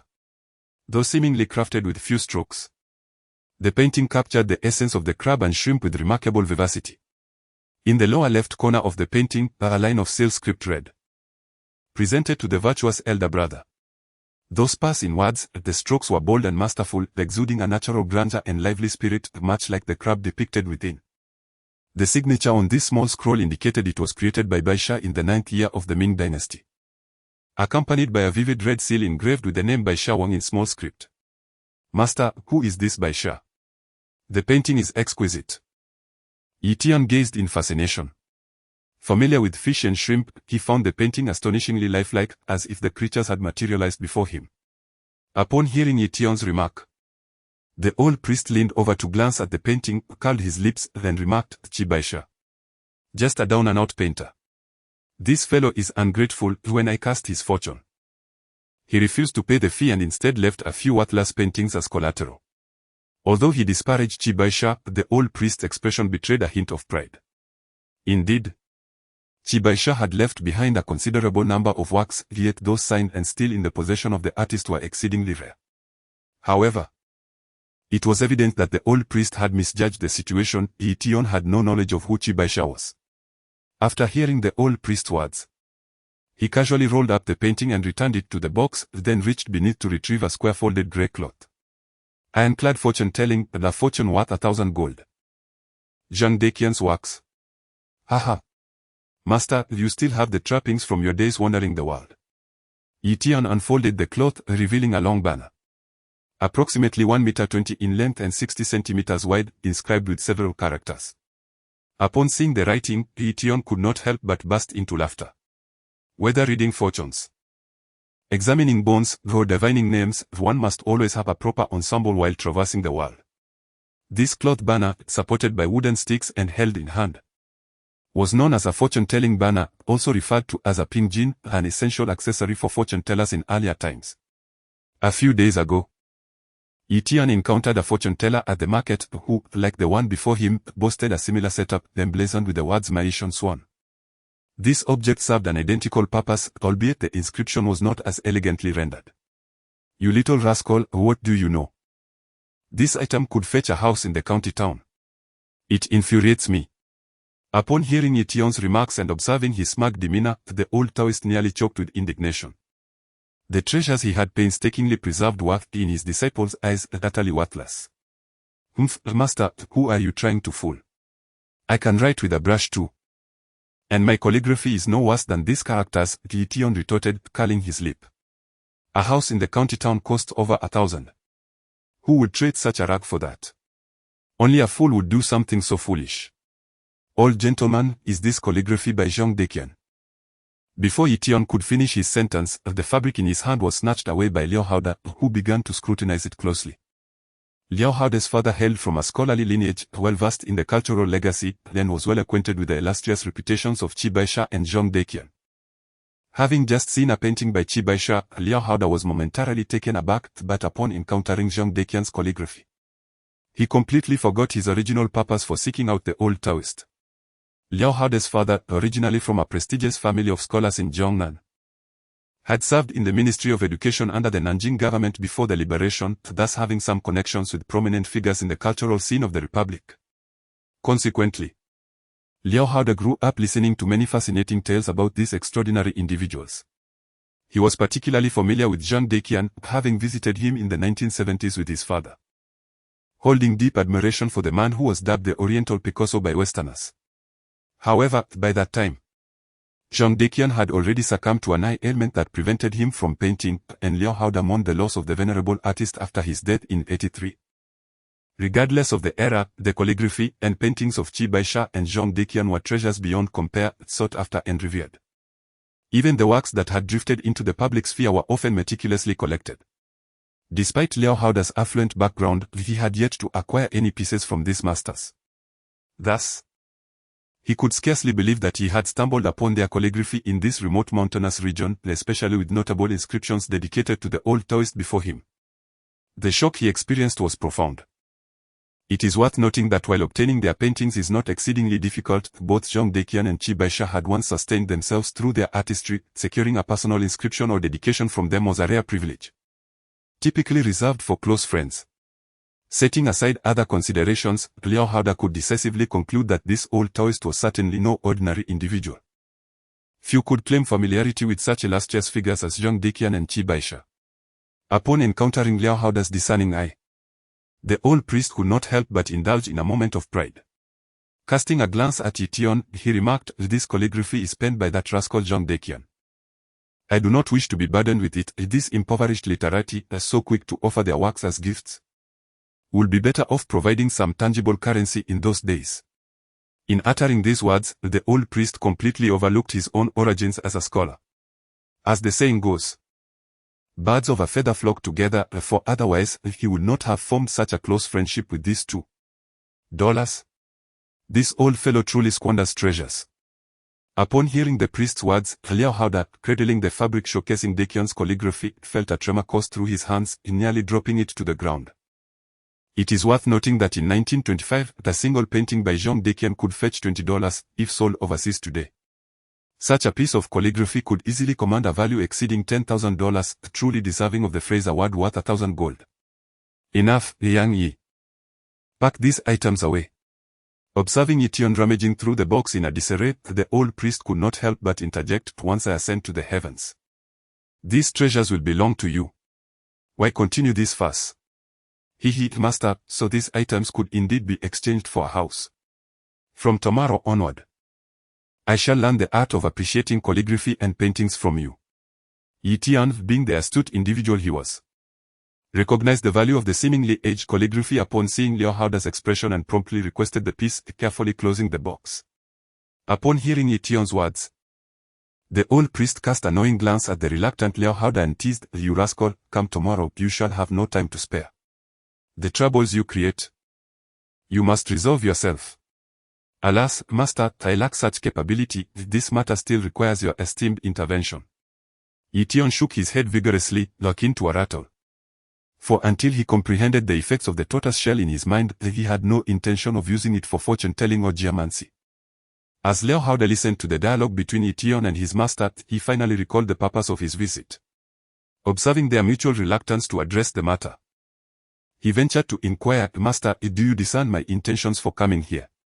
Liao Haoda's return to his homeland was to organize the burial of his parents, a matter known only to a few relatives. Although he understood that the old priest was Ye Tian's master and possessed considerable skills, he could not resist asking. "Haha. The old priest has indeed perceived a hint, but I am uncertain of its accuracy," he replied. Although he had not conversed much with Liao Haoda, he had discreetly observed his features, gleaning some insights from their discussion. He continued, "Liao, I observe that your solar and lunar aspects are sunken and uneven. suggesting a tenuous bond with your parents and with your mother passing before your father. This return home is likely in pursuit of reuniting their burial, am I correct? Upon hearing the old priest's words, Liao Haoda's face lit up with excitement as he nodded vigorously, saying, "Yes, yes, master, I implore you to assist me. If only we can locate my mother's coffin, I shall offer a generous reward." Witnessing Liao Haoda nodding eagerly like a chick pecking at grain, Ye Tian could not help but internally scoff, "What nonsense." The adage states that the layman observes the spectacle while the expert discerns the subtleties. Ye Tian, however, perceived that Liao Haoda, in the presence of the old Daoist, revealed numerous vulnerabilities and clues. If the old fellow failed to grasp his intentions, then he had indeed lived in vain for over a century. Moreover, the old Daoist's remark, "the mother survives the father," serves as an all-purpose phrase, interpretable as either the mother outliving the father or the mother preceding the father in demise. Regardless of the interpretation, it holds true in any context. Given the old Daoist's advanced age, it was apparent that he no longer practiced feng shui. "Liao, my good man, it is best you take your leave." Just when both Ye Tian and Liao Haoda believed the old Daoist would acquiesce, to their astonishment, he outright refused. "Master, you are leading people astray again," Ye Tian thought, nearly bursting into laughter upon hearing the Daoist's words. Just days prior, he had consulted with Elder Miao regarding feng shui, and now he declared himself retired from such practices. Indeed, one should not place unwavering faith in fortune-telling and divination. Unbeknownst to Liao Haoda, who remained oblivious to the truth, he genuinely believed the old Daoist had ceased his feng shui consultations. He stepped forward, his countenance filled with trepidation, and implored, "Master, venerable sage, I beseech you, in light of my filial piety, assist me in fulfilling my father's last wishes. Whatever your demands may be, I shall comply, provided it is within my means." In Taiwan and Hong Kong, the realms of divination and feng shui boast a substantial market, from minor matters such as home relocations, marriages, and childbirth, to significant decisions like corporate site selections and business openings. All are inextricably linked to feng shui. Consequently, in these regions, the status of feng shui practitioners remains exalted, with some masterful geomancers charging exorbitant fees for their services. The Daoist before Liao Haoda appeared to possess far greater skills than any masters he had previously encountered, which is why he offered to comply with any conditions set forth. For cultured individuals, discussing money may be deemed an affront, however. Liao Haoda had fundamentally transformed into a businessman, perceiving a generous offer as a form of respect towards the old Daoist.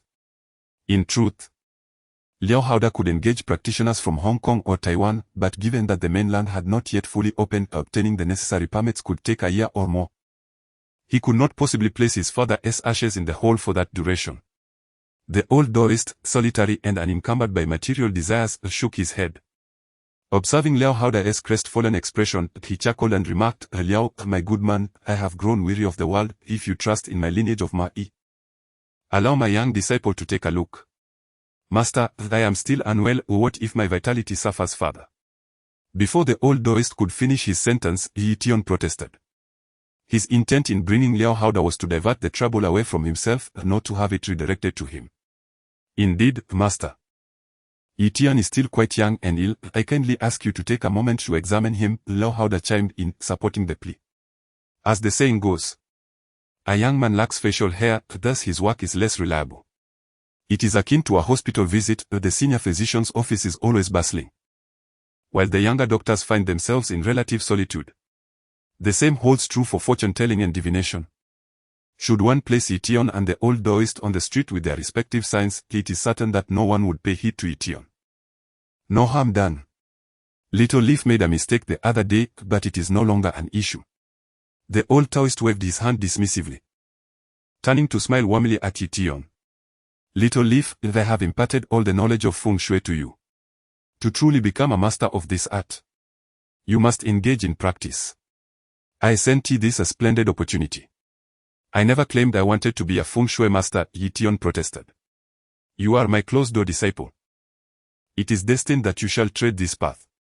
The old Taoist dismissed Ye Tian's words with a wave, believing that the boy's remarkable talent would inevitably lead him to shine in this field, whether he intended it or not.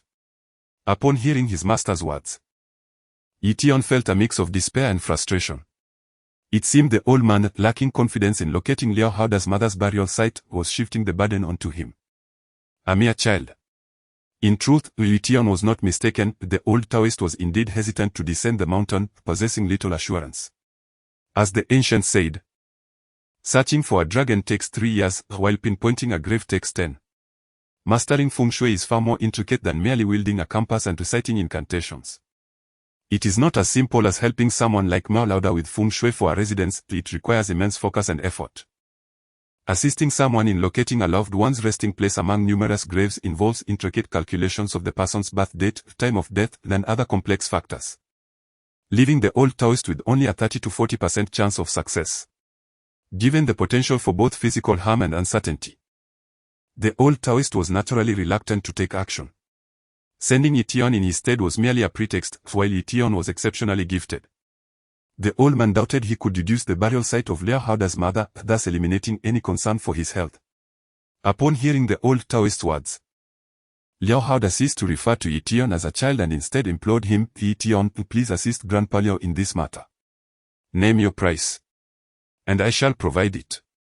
Liao Haoda's visa in the country was nearing expiration, and if he could not find his mother's south burial place, he would have to inter his father's ashes alone.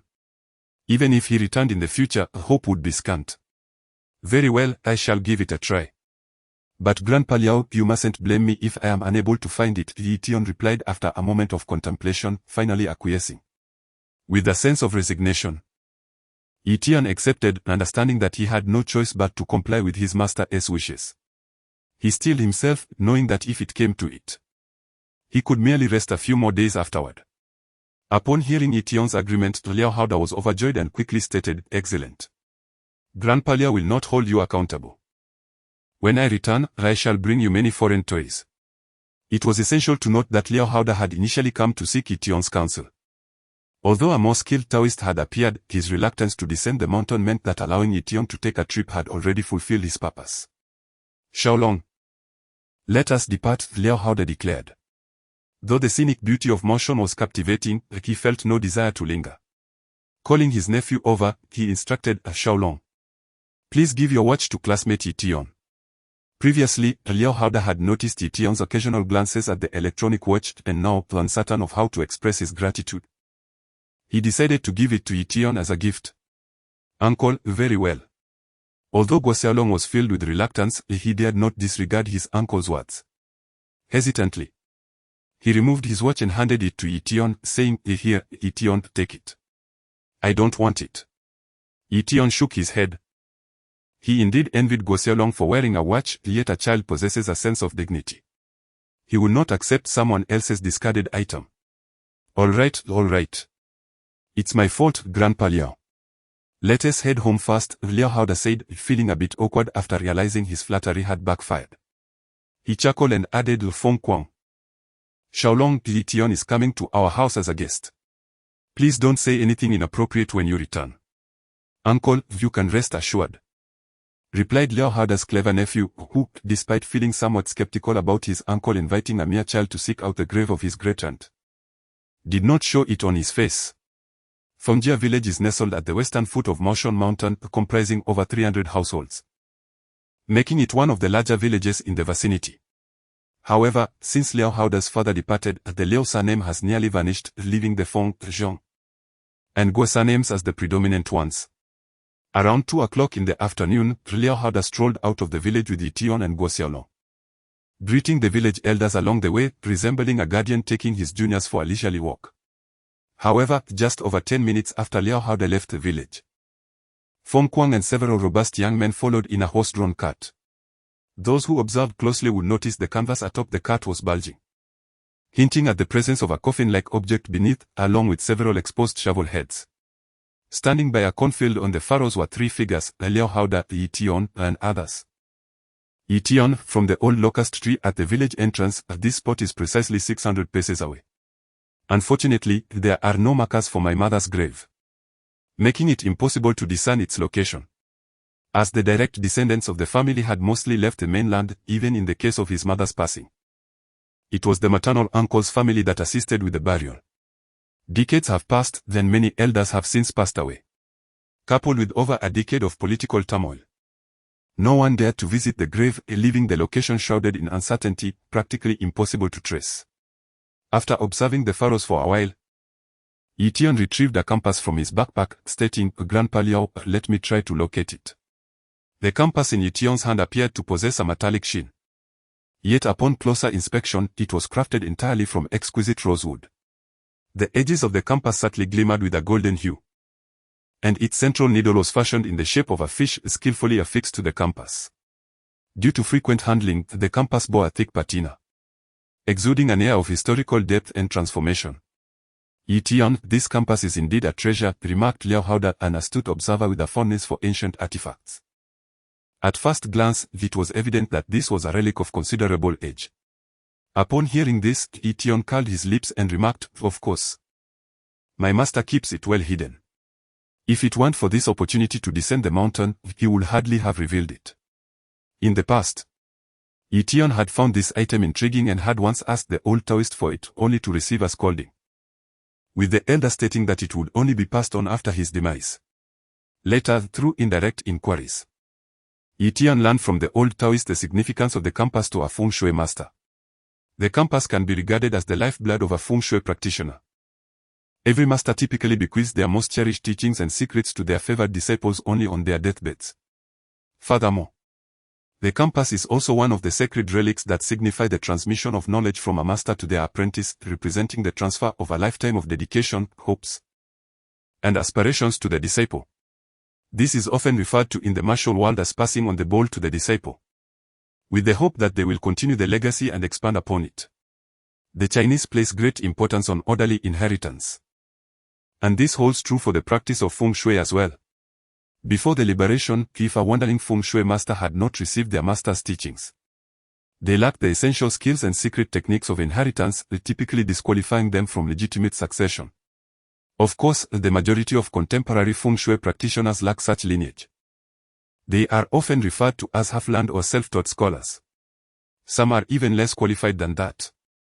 As long as they possess good eloquence and understand how to read people's expressions, they feel emboldened to venture into the streets to offer their services in divination, becoming little more than swindlers. These untrained practitioners may be able to make simple assessments of residential or burial feng shui, but they are incapable of creating intricate feng shui arrangements. Given that the consequences of mismanaging burial feng shui can be catastrophic, ranging from family annihilation to personal harm, those who are only superficially knowledgeable typically avoid such matters. Thus, despite Ye Tian's youth, should he truly venture into the realm of feng shui, his standing in the lineage would likely surpass all but the old Taoist on the mountain and his two senior brothers who are abroad. The compass Ye Tian possessed was exceedingly intricate, boasting over 40 layers, with the heaven and earth plates covered by the innate and acquired 8 trigrams, along with the 24 positions of the true needle and the 72 mountain piercing techniques. To an outsider, it would surely be bewildering. However, when assessing burial feng shui, one only requires the ground plate. Ye Tian extracted a note from his backpack inscribed with the name of Liao Haoda's mother and her birth and death dates. Liao Guosha, hailing from Jurong, Jiangsu, was born in the early Republic of China and passed away in 1952. After contemplating the note for a moment, Ye Tian began to mutter calculations, continuously adjusting the compass to ascertain directions. Although he was still young, to Liao Haoda, he exuded an air reminiscent of a master. Yet, unbeknownst to Liao Haoda, Ye Tian himself was unaware of what he was muttering, as his attention was not focused on the compass in his hands but rather entirely on the mental image of the compass in his mind. In truth, based on the 8 characters provided by Liao Haoda, Ye Tian could deduce a fair amount. However, with the formidable tool readily available in his mind, he saw no need to labor over tasks even his master would find challenging. Upon uttering the phrase Shu Zong, the tortoise shell indeed materialized as anticipated. Gazing at this simultaneously familiar yet alien object, Ye Tian felt a twinge of apprehension. After all, feng shui and divination are acts that defy the natural order, and he had previously experienced the repercussions of energy backlash. Resolute, he thought, I shall risk it, at worst, I may return to bed for a couple of days. It wasn't that he was particularly eager to assist Liao Haoda, but rather that to leave such a mysterious and extraordinary artifact unutilized would be a grievous waste. However, to wield it effectively without incurring harm necessitated an understanding of its underlying principles. Mere contemplation would not suffice, the practical application was essential to uncover its intricacies. Focusing intently on the term Konyu within the 6 arts, Ye Tian found that the characters illuminated before him. Concurrently, he mentally recited the information about the Liao Guo family. The enigmatic patterns on the tortoise shell began to rapidly coalesce, revealing an array of unfamiliar symbols. Suddenly, the entire shell transformed into a stream of light, flooding into Ye Tian's eyes. Could it be that his third eye had opened once more? He felt a momentary dizziness and promptly closed his eyes. After a few seconds, he slowly reopened them. Observing what should have been an empty space, he murmured yin and yang energies.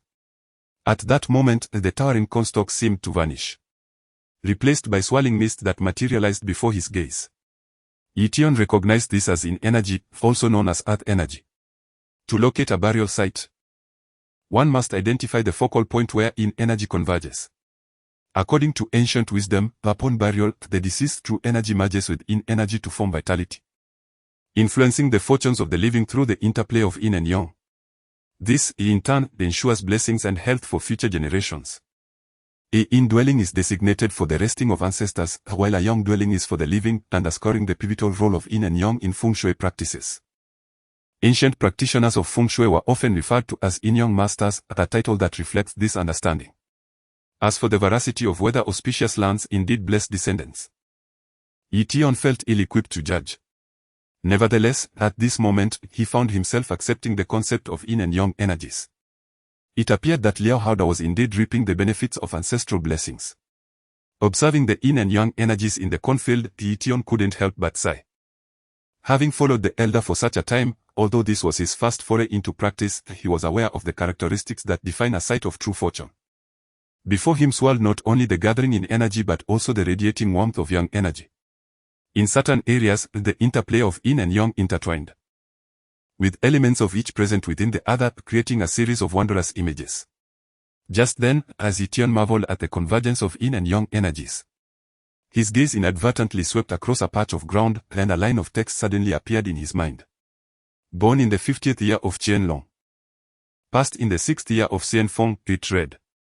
What could this mean? Wasn't the 50th year of Qianlong 1785? Liao Xiaohong is indeed an ancestor of Liao Haoda, having had a scholar from the Qing dynasty as a mentor. Ye Tian possesses a remarkable familiarity with the imperial chronologies and significant events throughout history. As he mentally calculated, he was able to ascertain the era in which this individual lived. Confirming that this was the ancestral grave of the Liao family, the remaining matters became manageable. Anyone with even a modest understanding of feng shui knows that the order of burial in an ancestral grave is of great significance. Generally speaking, the eldest of this lineage should occupy the most auspicious location within the cemetery, situated centrally towards the upper part, while the children are arranged closely beside their grave, followed by the grandchildren behind them. Due to the limited land area, the typical ancestral grave accommodates 5 generations, once the space becomes insufficient. Some branches may separate and establish their own graves.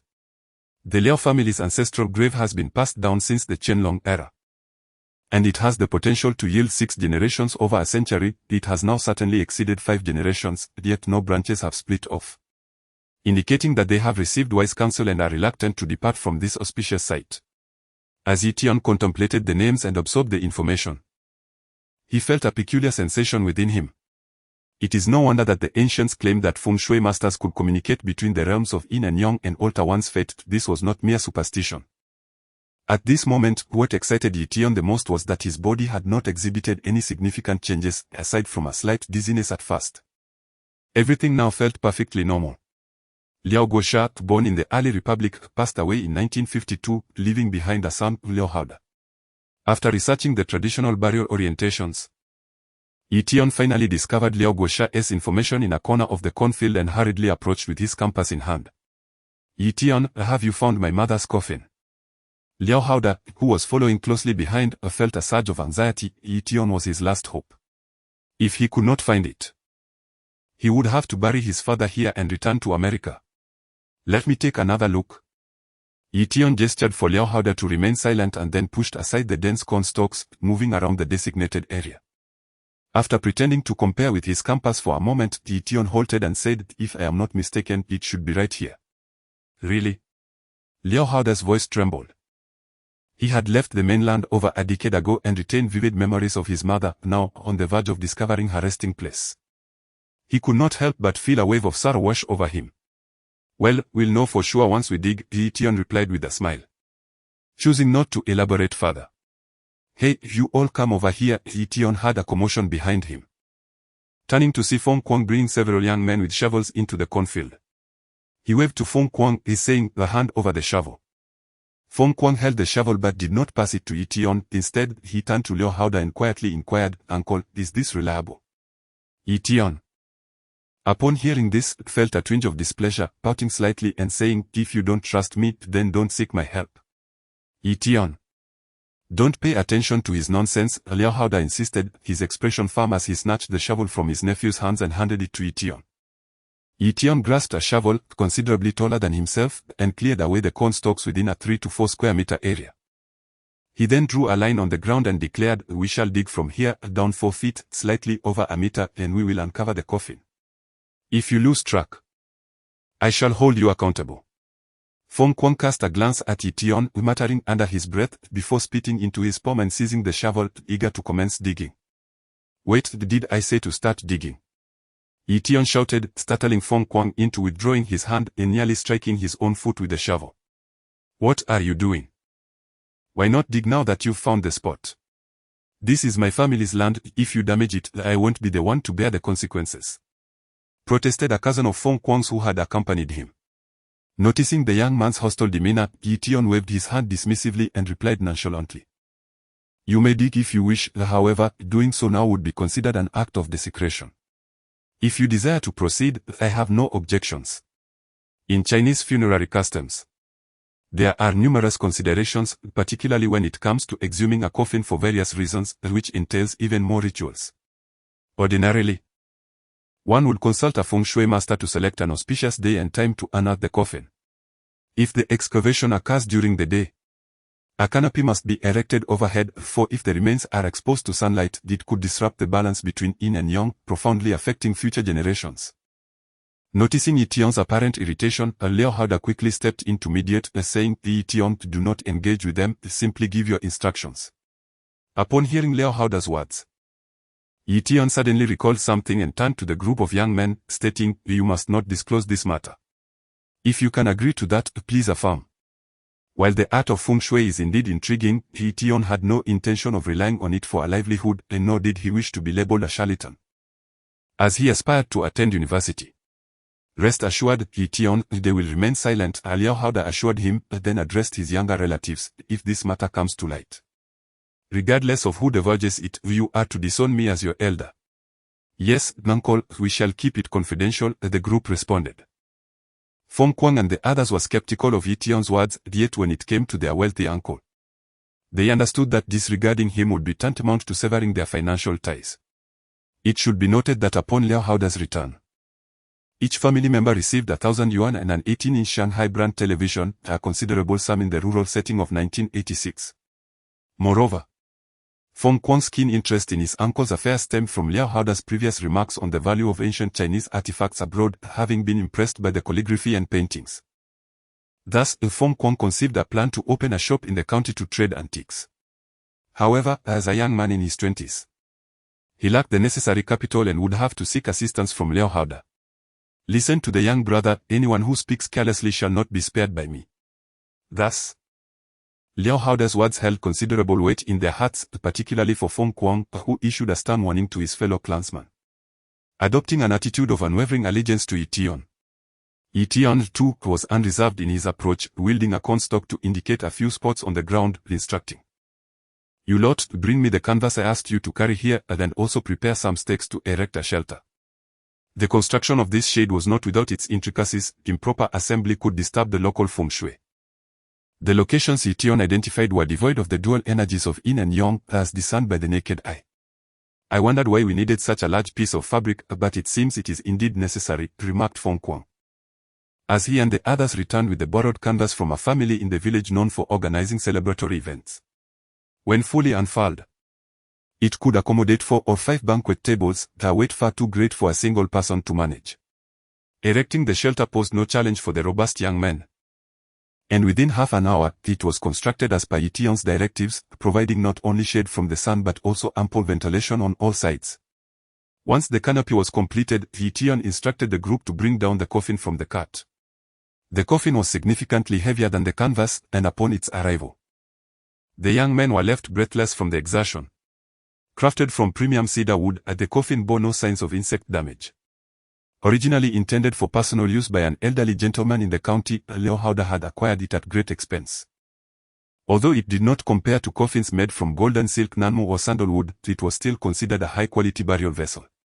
After placing the coffin beneath the shelter, Ye Tian pointed to a line he had drawn earlier and said, "Dig here, down 4 feet, and you shall surely uncover the coffin." Having been directed by Ye Tian for some time, the young men felt a surge of restless energy and, without further ado, each took up a shovel and began to dig. Before long, a pit measuring approximately 2 meters in length and width came into view. While they excavated, Ye Tian stood at the edge of the pit, observing the color of the soil. After dispersing a clump of earth beneath his feet, he suddenly called out, "Wait. We must not dig any further." "What is it? Have you found something, Ye Tian?" Liao Haoda shivered at the thought. Noting that the pit had already reached a depth of over a meter. Had they indeed discovered his mother's coffin? But why had he not seen it? Ye Tian nodded, bending down to pick up a piece of darkened soil and handing it to Liao Haoda. "Grandfather Liao, observe this. This is not merely dirt but rather the remnants left by a decayed coffin." Ye Tian had not merely memorized text while studying feng shui. He had visited the wild graveyards on the eastern slopes of Mount Mao several times and was well acquainted with the characteristics of such deteriorated coffins. After explaining a few words to Liao Haoda, Ye Tian shouted to the individuals in the pit below, "Hey you lot. Use your hands and small shovels to clear away the soil and see if there is a line from the decayed remnants of the coffin." Ye Tian discerned that the coffin used by Liao Haoda's mother was crafted from inferior wood, which, after so many years, had likely merged entirely with the earth. "Indeed, there is a line. Oh dear, am I stepping on my great-aunt?" Upon hearing Ye Tian's words, the group on the ground began to dig. And they soon discovered a black line approximately an inch thick. Those among them who were faint-hearted felt a chill run down their spines and immediately dropped their shovels. Scrambling back up. The behavior of Feng Kuang and the others nearly caused Liao Haoda to faint with frustration. They were so close to uncovering his mother's remains. Yet these youngsters had chosen to abandon the endeavor. Though they refused to admit their cowardice, they concocted excuses, particularly Feng Kuang, who said, "Uncle, it would be most inappropriate if we were to tread upon my great-aunt. People have always harbored a deep-seated fear of the unknown. Akin to the tales of ghosts and spirits, though none have seen them, an innate fear persists." The thought of a corpse beneath their feet sent shivers down the spines of these young men, who began to shift responsibility among themselves, none daring to venture back down. "If you won't do it, I will. As the saying goes, a dog does not disdain a poor home, nor does a child reject an unlovely mother." Observing the fearful expressions on their faces, Liao Haoda rolled up his sleeves and slowly descended into the pit. This was the resting place of his beloved mother. And he dared not leap down hastily, lest he disturb her eternal peace. "Liao Grandpa, allow me to assist you," Ye Tian offered as he swiftly slid down from above. Having spent nights in the cemetery and grown accustomed to the sight of bones, he felt little fear in the daylight. It was rather touching that Liao Haoda's own relatives were unwilling to help, while an outsider like Ye Tian was willing to descend. Liao Haoda felt a surge of gratitude, his lips quivering as he said, "Thank you, Ye Tian. Liao Grandpa will surely be grateful to you." "Uncle, I will lend a hand as well," Feng Kuang said, feeling somewhat embarrassed to see Liao Haoda and Ye Tian, an elder and a youth, down below together. After all, he was counting on his American uncle to help him fund an antique shop. If he did not assist now, he would lose face in proposing such a venture later. The coffin was now visible, and they could only use their hands to clear the earth away. "We need not worry about the areas beyond the black line."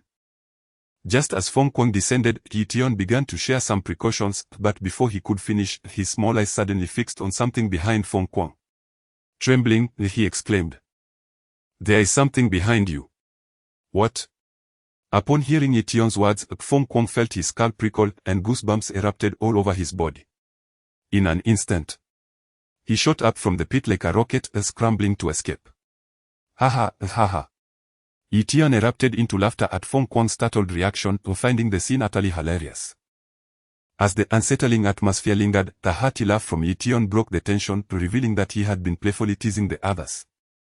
Glancing at his uncle, Liao Haoda, whose face was flushed with embarrassment, he remarked, "All right, Ye Tian, the day is drawing to a close, let us finish our tasks and return. For grandfather Liao has instructed us to prepare a meal." Liao Haoda found himself both amused and exasperated by Ye Tian's antics, understanding that he was merely a child. Thus, he resorted to coaxing and sweet words to manage the situation. "Be cautious, grandfather Liao, as you position yourself at the head of the coffin," Ye Tian advised, having refrained from causing any further mischief. After explaining the location, he took a small shovel and began to excavate the soil. After a moment of hesitation, the elder reluctantly descended into the pit. "Oh, Ye Tian, come here and take a look at this." Liao Haoda's voice trembled after several minutes of labor. Following the sound, Ye Tian observed a yellow skull emerging from beneath Liao Haoda's hands. "It is a skull, grandfather Liao, please handle it gently." The region of Jiangnan, known for its frequent rains, had caused the inferior quality of the coffin used during Liao's mother's burial to decay, allowing moisture to seep in and erode the garments and flesh long ago. "Mother, your son has come to see you, I have brought father along," Liao Haoda cried out upon uncovering his mother's remains. Overwhelmed by grief, he knelt in the earth, weeping uncontrollably like a child. His 56 years of life reduced to raw sorrow, his face smeared with dirt. The young man, having been separated from his mother for so long, transformed years of longing into anguished cries, which in turn brought tears to the eyes of Feng Kuang and others nearby, who echoed his lamentations for their grandmother, filling the air with sorrowful wails. After a considerable time, Liao Haoda finally ceased his weeping. "It is all right, grandfather Liao," Ye Tian said, his own eyes glistening with unshed tears, reminded of his own mother. Yet, he pondered, why had she chosen to abandon him and his father? Perhaps stirred by the raw emotion of the moment, several of Liao Haoda's younger relatives joined him in the pit to assist in the delicate task of gathering the remains. After more than an hour, the grave had been thoroughly cleared, and the bones were carefully transferred to a nearby coffin. The identity of the grave's occupant was confirmed when a golden hairpin, adorned with a phoenix design, was unearthed. Liao Haoda recognized it immediately as a cherished ornament of his mother, one he had once helped her wear in his childhood. The sight of it evoked profound sorrow as memories flooded back. Noticing Liao Haoda's reluctance to depart, Feng Kuang approached him gently. "Uncle, it is getting dark, and the path will be treacherous, let us return." "Very well, let us go back," he replied. Given the current political climate in the country, which severely condemned feudal superstitions, the group quietly lifted the coffin onto the carriage and returned to the village in silence. That evening, the Feng family prepared a particularly sumptuous feast, a large cup weighing several kilograms, and an old hen that was laying eggs, delicacies rarely enjoyed even during the new year, were laid out lavishly on the table. "Ye Tian, eat more." Liao Haoda continuously served dishes to Ye Tian, seemingly believing that this was the only way to convey his heartfelt gratitude. The others at the table, including Feng Kuang, gazed at Ye Tian with an indescribable expression. The events of the day had truly surpassed the limits of their understanding. Ye Tian, unabashed, indulged in the feast and, after a hearty meal, he patted his little belly and said, "Grandpa Liao, that's enough, I'm full." "Little Ye, how should Grandpa Liao thank you?" Having fulfilled his father's last wish, Liao Haoda felt a heavy burden lifted, leaving him considerably lighter in spirit. However, he simultaneously bore a significant favor. For Ye Tian was not a wanderling practitioner of the arts, he was merely a child. This fact complicated matters for Liao Haoda. If Ye Tian were a seasoned feng shui master, the matter of compensation would have been straightforward, but given Ye Tian's youth, offering too little would seem like bullying a child, a notion Liao Haoda struggled to reconcile. Conversely, offering too much felt inappropriate. He was acutely aware of the current economic climate in the country, where ordinary workers earned only a meager sum. A sudden windfall for Ye Tian or his family might not necessarily be a boon. Ye Tian, however, was not burdened by such thoughts. Upon hearing Liao Haoda's words, he curiously inquired, "Grandpa Liao, did you not promise master to help repair the temple?" "That is a separate matter, little Li. What do you desire? Money or something else?" Liao Haoda was momentarily taken aback. He had not connected the two matters. Firstly, the temple was already under repair, and he would not incur substantial expenses. Secondly, in Liao Haoda's mind, the entire endeavor was due to Ye Tian's efforts and bore little relation to the old Taoist priest. Seeing Liao Haoda's sincere demeanor, Ye Tian tilted his head in contemplation and finally said, "Then, Grandpa Liao, could you give me 100 yuan? What? 100 yuan? Hearing Ye Tian's request, Liao Haoda nearly toppled from his chair, utterly unprepared for such a substantial figure. In Liao Haoda's mind, the burial of one's parents was of paramount importance. He would gladly offer tens of thousands to fulfill his wish. Moreover, if one were to hire a top feng shui master in the Hong Kong or Taiwan regions, that would indeed be the going rate, leaving Liao Haoda to feel a stark contrast in expectations. Observing Liao Haoda's expression, Ye Tian worried that he had overstepped and timidly suggested, "Is 100 too much? 50 would suffice." To Ye Tian, 100 yuan represented a significant sum. Enough to procure new garments for himself, his father, and the old Taoist priest, not to mention for Yu Qingya. Enough, little Yi. Just take this money for now." Before Ye Tian could finish his sentence, Liao Haoda pulled out a stack of 10 yuan bills from his bag and pressed them into Ye Tian's hands. "Isn't this too much, Grandpa Liao?" Ye Tian was taken aback by Liao Haoda's actions. Surely, this substantial stack of money must amount to at least a couple hundred. He had merely assisted in finding a grave and had not even spent half a day on it. Could it be that one could earn such a fortune merely by eating and drinking? Not much at all. Liao Haoda waved his hand dismissively. After a moment of contemplation, he stood up and said, "Xiao Yezi, let us go, I shall escort you home. Feng Kuang, you should join us as well." Unable to articulate his thoughts clearly to this young lad, Liao Haoda intended to express his gratitude to Ye Tian's father. Moreover, he had recently developed other thoughts that required discussion with Ye Tian's parents. "Home? Sure." Ye Tian momentarily paused upon hearing this, then stuffed the stack of cash into his small backpack alongside his master's compass. At that moment, however, the money seemed far more significant to Ye Tian than the compass. As he sat in the horse-drawn carriage driven by Feng Kuang, a flicker of realization dawned upon Ye Tian. It appeared that offering services in geomancy and fortune-telling might indeed be a lucrative endeavor. Of course, this notion merely took root as a fleeting idea in his mind.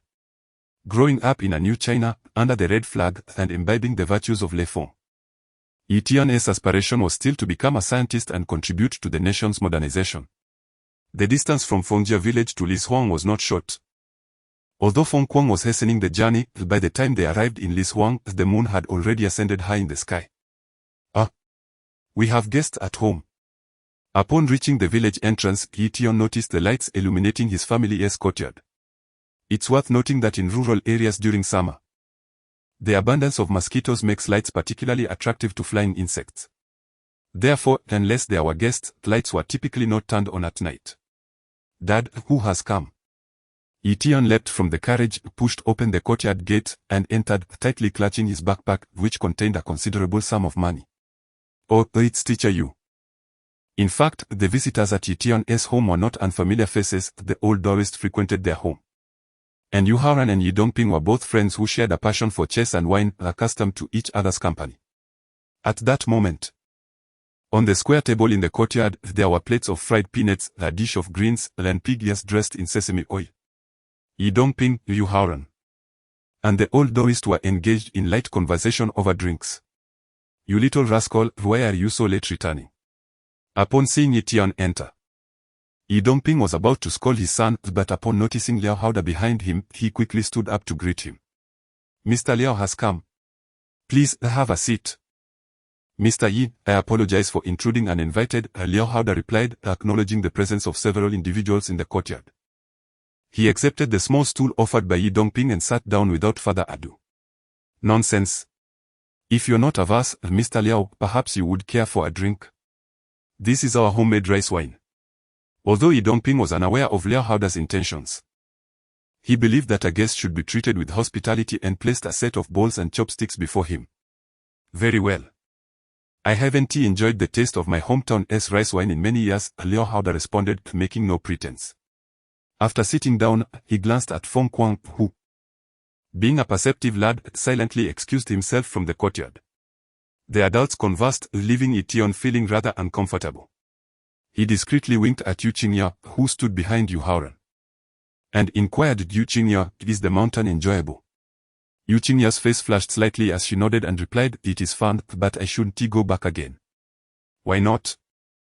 In a few days, I will take you again. The wild jujubes on the mountain are delectable. Upon hearing Yu Qingya's words, Ye Tian sensed something peculiar about the girl. Yet he did not dwell on it. He turned his gaze towards the old Taoist who was munching on peanuts and sipping wine and asked, Master, why have you come down the mountain? The old Taoist shot Ye Tian an annoyed glare and gestured towards a few boxes in the corner of the courtyard that had yet to be moved indoors, saying, needless to say, where else would I reside if I don't descend? By the way, some of my treasures are still at your home. As he spoke, the old Taoist's attention shifted to Liao Haoda, and he suddenly froze. Little Yezi, have you possibly found it for him? At that moment, the subtle gloom on Liao Haoda's face vanished, his brow glowed with brightness, and he appeared invigorated, exuding an aura of success. Had it not been for Ye Tian's assistance in locating his mother's burial site, such a countenance would have been unattainable. It is your teachings that have borne fruit. Master, I employed the territory to deduce the matter and found it without much effort, Ye Tian chuckled, attempting to divert attention from the knowledge of his methods. Unlike others, the old Taoist understood the intricacies involved in such matters. Upon hearing Ye Tian's words, he stiffened and remarked, stop with the nonsense. It requires substantial effort for me to deduce such a feng shui situation. How on earth did you manage it? Master, I merely followed the birth date and time of death to deduce it, just as you taught, Ye Tian replied, determined to stick to his initial explanation. He knew that even if the old Taoist had doubts, he was powerless to counter them. Indeed, upon hearing Ye Tian's explanation, the old Taoist did not pursue the matter further, muttering incomprehensibly, could it truly be the ancestral master manifesting? Ye Tian, hearing the old Taoist words, curled his lips in thought. It wouldn't be inaccurate to say the ancestral master has manifested. That slap was by no means light. After listening to Ye Tian and the old Taoist exchange, Yu Haoran, who had remained silent, suddenly interjected, Ye Tian, while there is much to appreciate in ancient culture, one must not forsake the fundamentals. Mastering the knowledge in textbooks is essential. Earlier that morning, when Ye Tian had taken Liao Haoda up the mountain, Yu Haoran had learned the ins and outs of the situation from Ye Dongping. Observing the current state of affairs, he surmised that Ye Tian had indeed assisted Liao Haoda. However, a popular adage from the 1980s states that mastering mathematics, physics, and chemistry allows one to traverse the world without fear. Although Yu Haoran had a modest understanding of I Ching culture and did not dismiss the wisdom accumulated by ancient sages, he was still reluctant to see his student become overly engrossed in such pursuits. In many instances, the Chinese tend to be somewhat extreme in their approaches. Since the introduction of Western culture at the turn of the century, many have devalued the traditional culture that has developed over thousands of years, seemingly believing that only Western culture embodies true science, incorporating the enigmatic and arcane practices of feng shui and physiognomy, which have long been subjects of contention and often dismissed as mere remnants of traditional culture, has historically faced substantial criticism, particularly over the past decade. Thus, it is commendable that Yu Haoran holds such a balanced perspective. Had it been another instructor, they might have hastily branded Ye Tian as a naive adherent of feudal superstition. Ye Tian, while attentive to the counsel of his mentor, quickly revealed his true nature after expressing his commitment to diligent study, asking, Teacher Yu, am I not to be awarded the title of 3 good student next year? After all, I consistently rank first in class. Despite his intelligence, Ye Tian remains but a child, possessing a strong desire for recognition. Witnessing peers with lesser academic achievements receive accolades year after year, he would not easily dismiss his aspirations. If only you could manage a week without being summoned to the office, that certificate would surely be yours, Yu Haoran remarked, bemused. Recently, Ye Tian had made headlines for pilfering a condom from a female teacher's possession, recently acquired from the family planning office, and transforming it into a balloon, leading to widespread notoriety. This incident caused the unmarried teacher to take an extended leave of absence from class, thereby disqualifying Ye Tian from receiving the coveted title despite his academic prowess. Reflecting on Ye Tian's mischievous antics, Yu Haoran couldn't help but chuckle, followed by a deep sigh. Alas, even if you amend your behavior next semester, the award will still be out of reach. Why is that, teacher? Ye Tian inquired, not desiring to conform strictly to the archetype of a model student, but feeling a sense of injustice if he were to remain unrecognized despite his earnest efforts. "Ah, teacher, are you embarking on a journey? Departing from Maoshan?" Ye Tian's expression shifted dramatically upon his sudden realization. Yu Haoran, taken aback, queried, "How do you know?" "I just discussed this with your father." "Did you perceive it somehow?" Pointing to Yu Haoran's pronounced nasolabial folds, Ye Tian confidently declared, "Teacher, your facial lines indicate that you shall soon embark on a journey." "Am I mistaken?" Yu Haoran was left astounded by Ye Tian's insights. Initially intending to offer further advice on the importance of diligent study, he found himself at a loss for words. Marveling at the child's extraordinary abilities. Suddenly rising, Yu Haoran bowed respectfully to the old Taoist, stating, "Li Daozhong, I apologize for any prior disrespect." As a teacher dedicated to nurturing the next generation, he had often engaged in spirited debates with the old Taoist, sometimes lacking the utmost respect. However, the compelling evidence of Ye Tian's capabilities compelled him to reassess his understanding of feng shui and physiognomy. No offense taken, the world often holds misconceptions about our craft. "There is no need for excessive formality, you layman," the old Taoist replied, stroking his beard with an air of a reclusive sage, though internally astonished, realizing he might have little left to impart to Ye Tian. "Ye Tian, can you discern where teacher Yu is headed and what he intends to do?"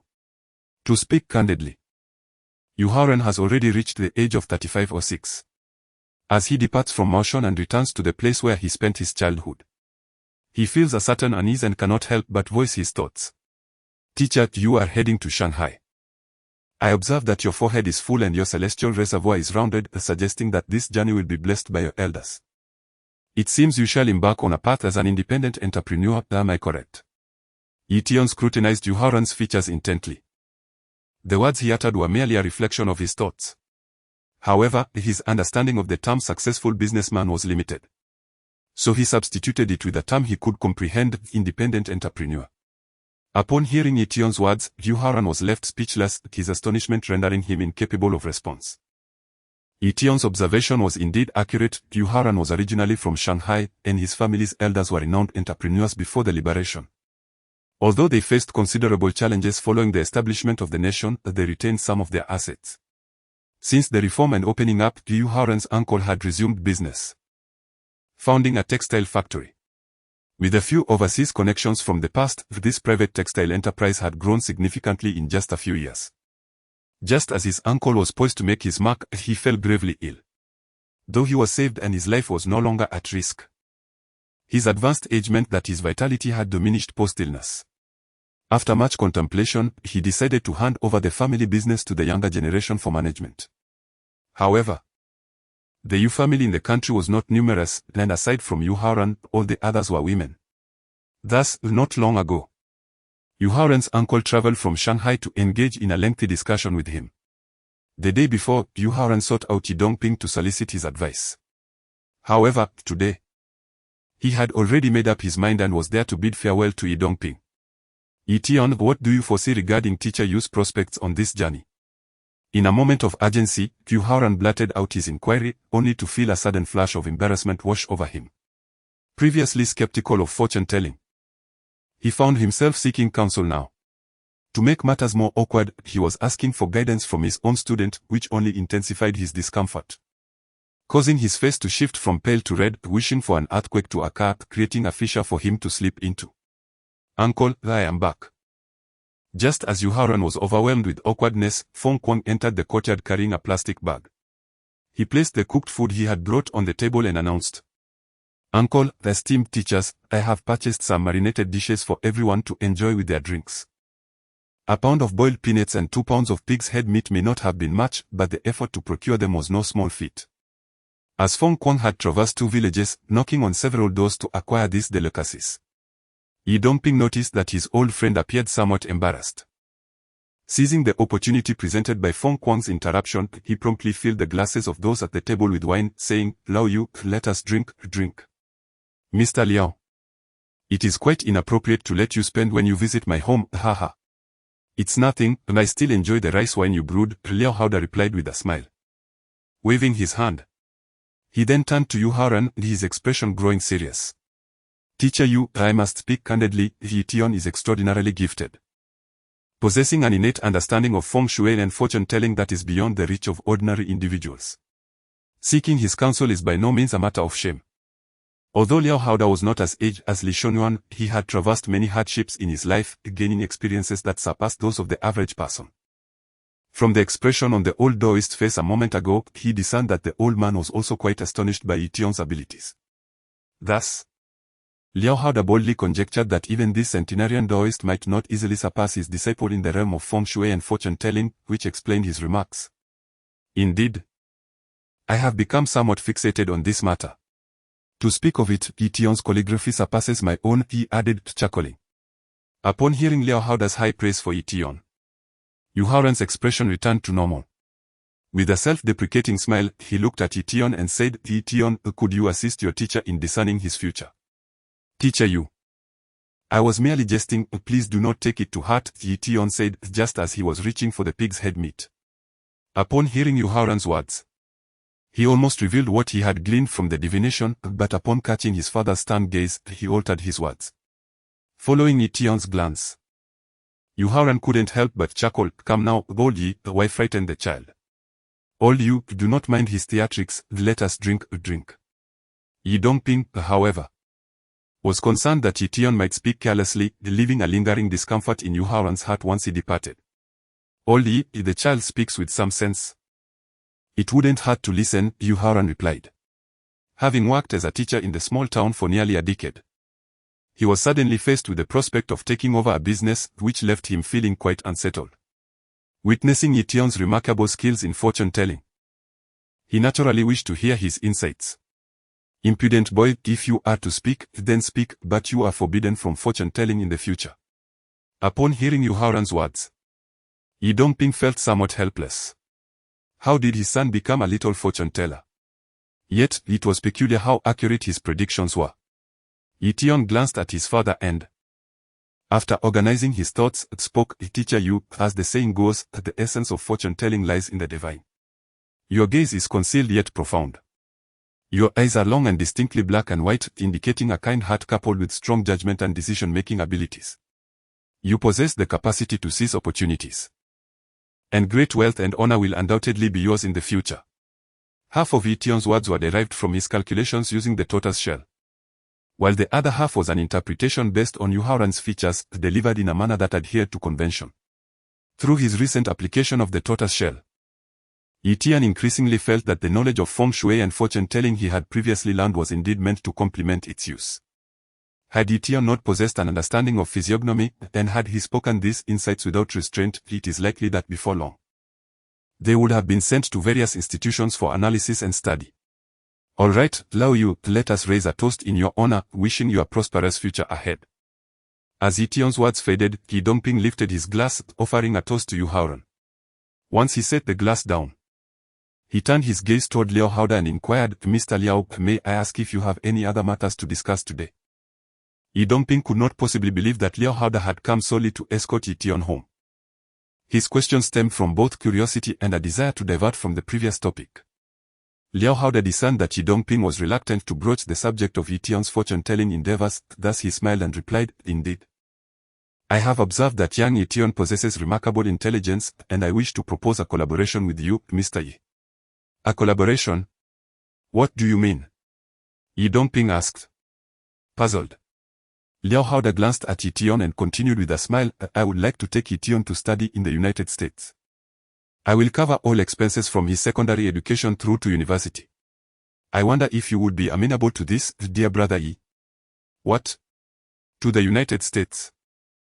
Though Ye Dongping was not particularly old, he had certainly encountered his fair share of life's complexities, and Liao Haoda's current proposal struck him as utterly absurd. Uncle, why have I never heard you mention this before? Mr. Liao, are you jesting? The United States is so far away, can a child manage that?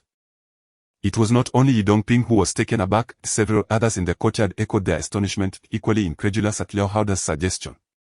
They were well aware that, despite the incessant criticisms of capitalist nations and the moral decay attributed to American society, the reality was that the United States far surpassed contemporary China in both educational and living standards. Should Ye Tian be afforded the opportunity to live and study in America, it could potentially alter the course of his life entirely. As everyone's gaze turned toward him, Liao Haoda's expression grew serious, and he asserted, "Mr. Yi, do I appear to be joking at my age? I assure you, I speak the truth." In fact, this idea had come to him when he previously offered Ye Tian financial support. And witnessing Yu Haoran and others' attitudes toward feng shui and traditional Chinese culture had convinced Liao Haoda that perhaps sending Ye Tian abroad would foster greater development for him. "This is also sudden, Mr. Liao, I must contemplate this matter thoroughly." Ye Dongping was unprepared for Liao Haoda's suggestion. He recognized the immense benefits of sending Ye Tian abroad but found it impossible to part with his son, with whom he had shared a deep bond for over a decade. "Dad, I don't want to go abroad, I don't want to go to the United States. I want to stay here, I'm not going anywhere." Before Ye Dongping could gather his thoughts, Ye Tian vehemently refused. He had good friends, a mentor, and his father here. Although life was somewhat modest, Ye Tian felt genuinely happy. Indeed, what purpose does going abroad serve? To become a second-class citizen? Little Leaf, you're not going anywhere, stay here with your master. As soon as Ye Tian finished speaking, the old Taoist voice chimed in. As he was reluctant to see his most gifted disciple led astray to a foreign land. "The venerable elder, although I am but a humble individual, I assure you that if Ye Tian is willing to venture forth, I would never allow him to endure even the slightest grievance." Upon hearing the old Taoist words, Liao Haoda hastily offered an explanation, expressing that his intentions were purely benevolent. Should they misconstrue his motives, it would place him in a most awkward position. I shall not go anywhere. Grandfather Liao, if you dare suggest it again, lie." Ye Tian exclaimed loudly. For he was one who feared neither heaven nor earth. Should Liao Haoda persist in urging him to travel abroad, this young lad would not hesitate to set up an elaborate feng shui arrangement at the ancestral graves of the Liao family by night. "You child. Grandfather Liao only wishes the best for you," Liao Haoda replied with a weary smile, turning to Ye Dongping. In the minds of adults, despite Ye Tian's cleverness, such matters ought to be decided by the guardians. However, had Liao Haoda been aware of Ye Tian's current thoughts, he might have refrained from continuing. For offending a feng shui master is a significant taboo in the realm, even if Ye Tian is merely a child. "Mr. Liao, I appreciate your goodwill on behalf of my son, yet he is still quite young, and I am uneasy about him going abroad. It is better for him to remain in the country.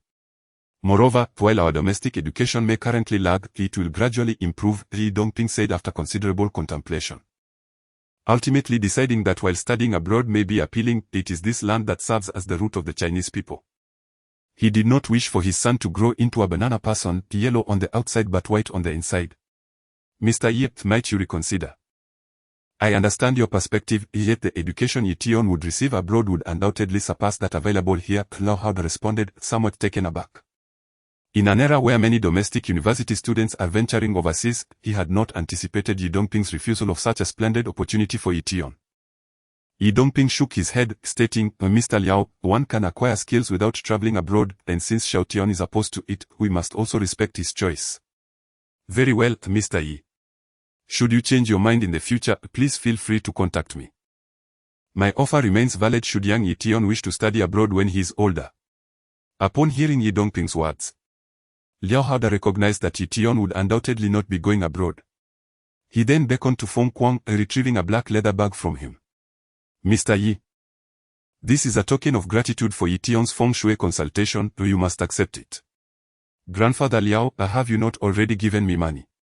Ye Tian asked, puzzled by Liao Haoda's insistence on providing further remuneration, as the previous stack of bills had already left him feeling somewhat overwhelmed. "Ye Tian, how can you so casually accept someone else's money?" Before Liao Haoda could respond, Ye Dongping's expression darkened, and he cast an admonishing glare at Ye Tian. "That was something Grandfather Liao insisted on giving me," Ye Tian mumbled, lowering his head.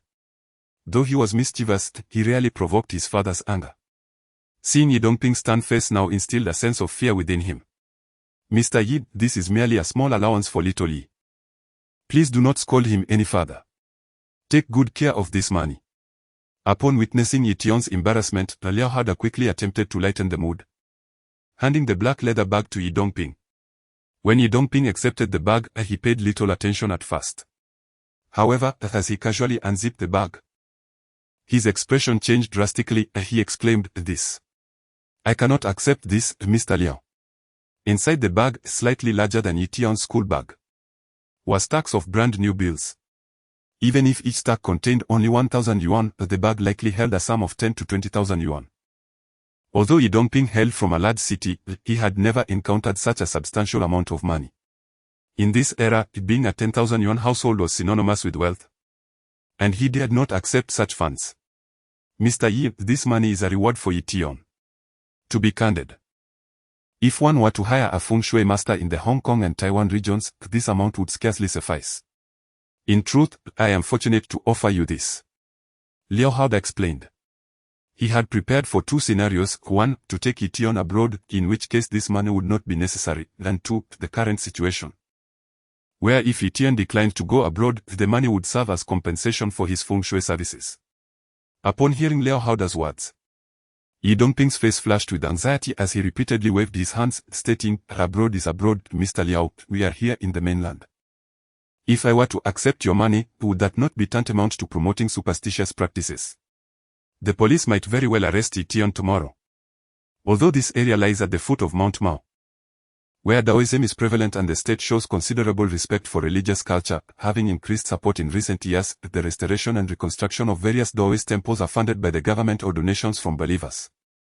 It is unheard of for any Taoist priest to descend from the mountain to conduct rituals and charge for feng shui services. Those who have experienced tumultuous times are particularly sensitive. Policies can shift abruptly. If such actions were categorized as superstitious practices, would Ye Tian not become a scapegoat? Earlier, when Liao Haoda mentioned giving Ye Tian a small allowance, Ye Dongping assumed it was merely a matter of 10 or 20 yuan. Had he known that over 200 yuan was hidden in Ye Tian's small bag, he would have certainly insisted on returning it. After hearing Ye Dongping's words, Liao Haoda hesitated momentarily, saying, "Mr. Yi, let us not discuss this further. This can be considered a private matter beyond the state's jurisdiction, right? Mr. Liao, I appreciate your kindness, but I truly cannot accept this money. If I refuse your offer, it can be dismissed as mere childish nonsense." "Accepting your money would alter the nature of the situation entirely," Ye Dongping insisted, shaking his head vigorously and resolutely refusing to accept the leather bag Liao Haoda extended. Observing this, Feng Kuang, who stood nearby, swallowed hard, internally berating Ye Dongping for being a bookworm. How could one refuse such a gift? At that moment, as Liao Haoda and Ye Dongping stood at an impasse, one adamant about giving, the other about refusing, the old Taoist finally spoke up, "Little Yi, just take the money. It's nothing to worry about." "Old master, how can you also be so foolish? Is it acceptable to take this money?" Ye Dongping retorted, growing increasingly anxious. Did they not realize that Ye Tian was not merely their child? The old Taoist shrugged nonchalantly and replied, "What is a few coins among friends? In bygone days, the venerable master would charge no less than 1,000 coins for a fortune reading. And if it were a matter of geomancy or the assessment of yin and yang dwellings, he wouldn't even consider it without a couple of yellow fish in hand. Now, why should my disciple fear such trifling sums? Old sir, what error are you reminiscing about? Such comparisons are futile." Upon hearing the master's words, Ye Dongping felt an absurd mix of laughter and tears. In this day and age, one still stirs the pot. Back in your time, having multiple wives and concubines wasn't even a crime. No matter, society has transformed, those bygone matters will never resurface. The master waved his hand dismissively, asserting that his studies ranged from determining auspiciousness through geomancy to discerning the fortunes of nations, the intricacies of which were far beyond the comprehension of outsiders. Although he had not received the full legacy of the Ma-Yi divination, he could still glean some insights. He was certain that in the coming decades, the nation would not undergo significant upheaval. Absolutely not. I refuse to accept this money, regardless of the master's and Liao Haoda's persuasion. Though Ye Dongping was impoverished, he would never gamble with his son's future. If Ye Tian were to be branded as a purveyor of feudal superstitions, it would leave an indelible stain on his life. You truly are quite stubborn. The master cast a glance at the unyielding Ye Dongping and suggested, "How about this? Young Liao, consider this money a donation to my temple. I shall accept it. You have no objections, do you? According to the conventions of the realm." Charging for geomantic assessments was customary, and fees varied in accordance with the complexity of the task. It is known that practitioners of this craft operate against the will of the heavens, often facing the backlash of cosmic energies, without monetary compensation. This vocation would have long since vanished, though of course the charlatans were excluded from this discourse. In his earlier travels, the master had been approached by the elite and dignitaries seeking his insights, and none offered anything less than genuine gold and silver. To him, this bag of coins was utterly insignificant.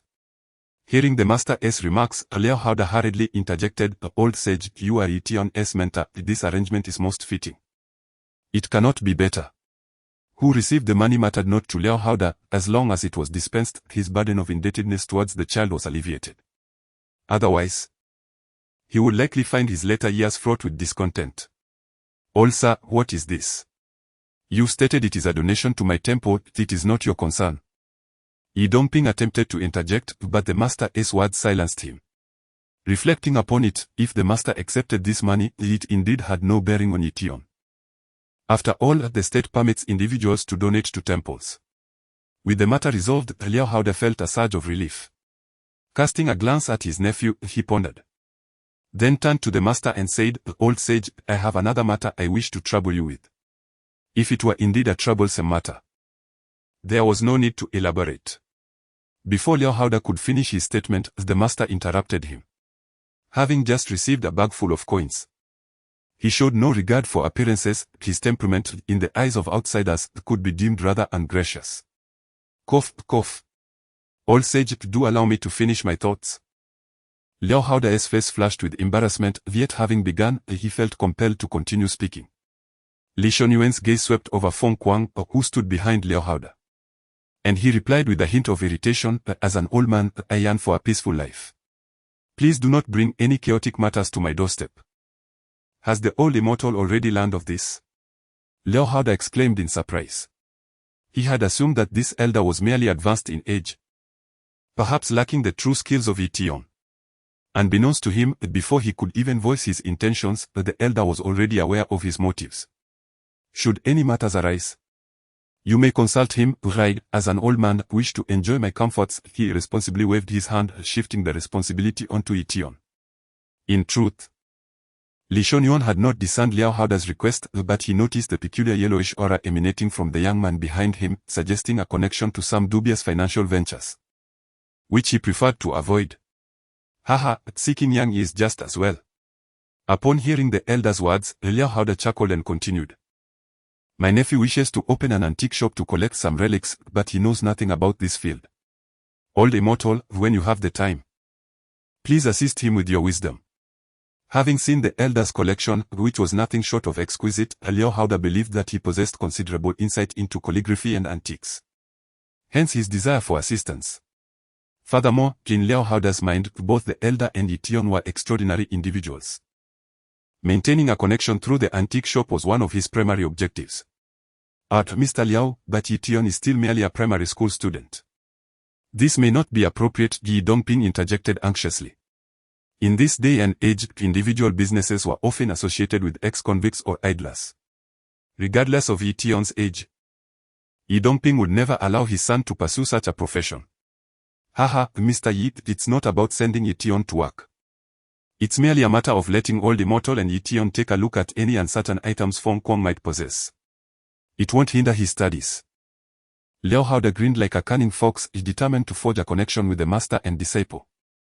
Hearing discussions about his own affairs, even Feng Kuang, who was far more composed than the average youth, could not contain his curiosity and quietly inquired, "Uncle, how much capital is needed for the shop?" After a moment's thought, Liao Haoda replied, "Let us start with an initial investment of 30,000 yuan. We can reassess as the business develops.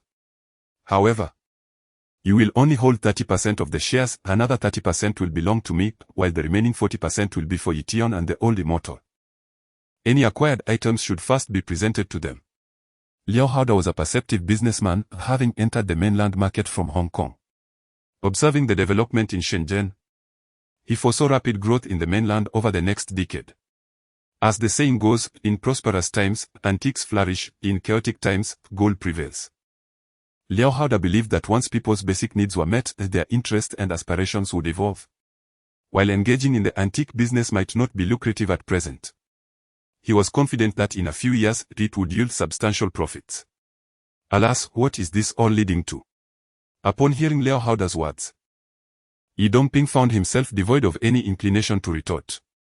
It became apparent to him that this 4 American elder had firmly set his sights on his son, to the extent that, should he desire it, he might even adopt him as a godson on the spot. Our dear uncle, rest assured, I will certainly manage the store adeptly. In stark contrast to Ye Dongping's resignation, Feng Kuang was brimming with joy. He had already calculated in his mind that 30% of 30,000 yuan amounted to a substantial 9,000.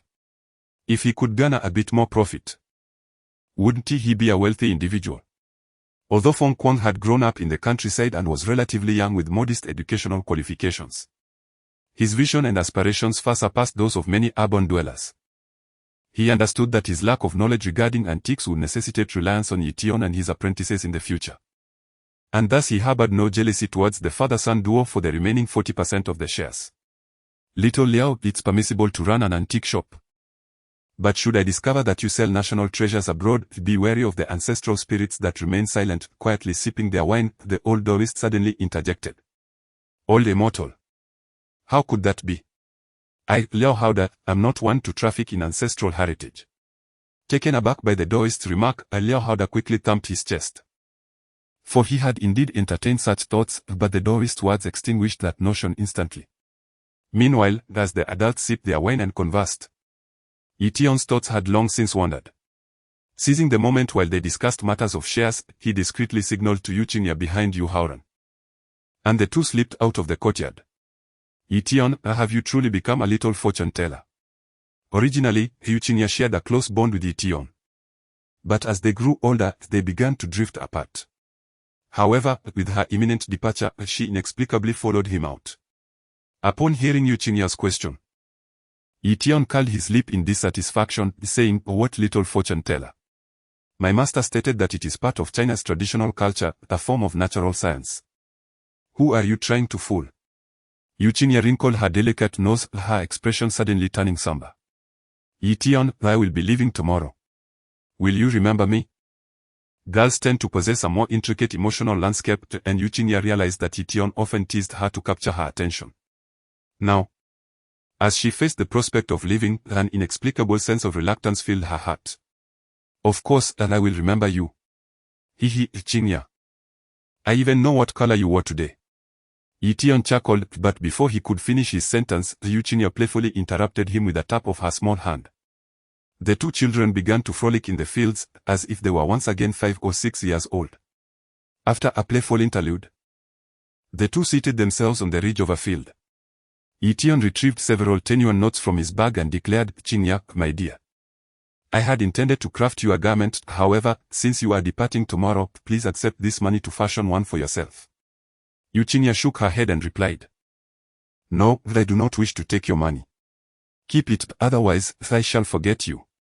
Ye Tian resolutely stuffed the money into Yu Qingya's pocket and, rising to his feet, it said, Qingya, I aspire to attend Hacking University, perhaps we may even become classmates.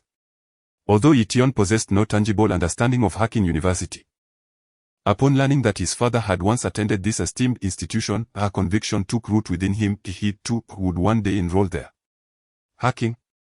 Yu Qingya did not respond verbally but silently committed the name to memory. Ye Tian, Qingya, where are you? A voice called from the distance, it was Yu Haoran. Ye Tian, you must keep your promise. Farewell, Hacking. With a tight grip on the money in her pocket, Yu Qingya laughed and dashed away.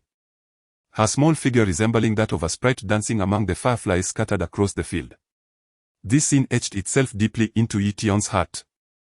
Is my future nestled within these mountains?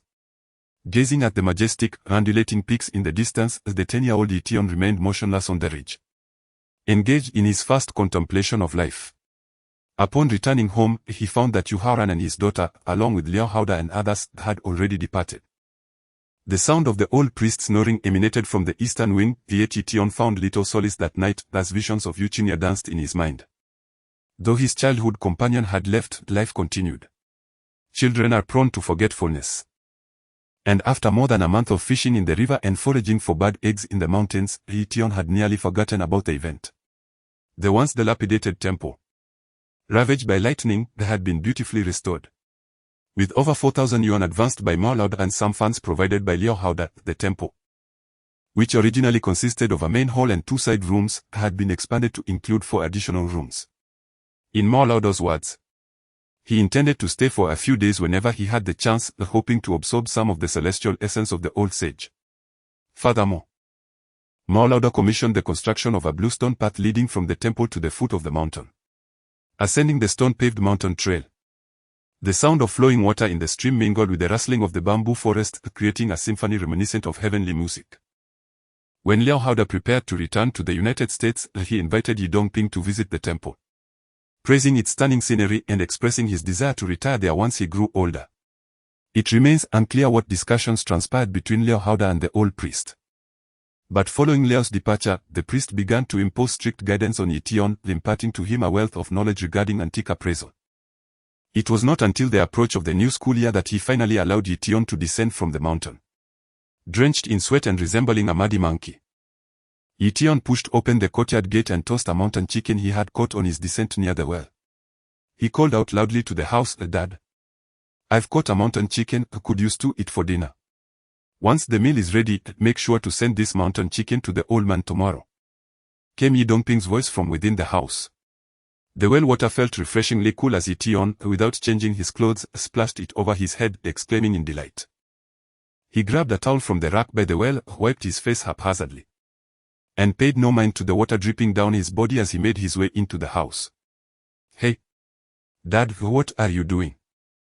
Upon opening the door to the main room, Ye Tian was taken aback.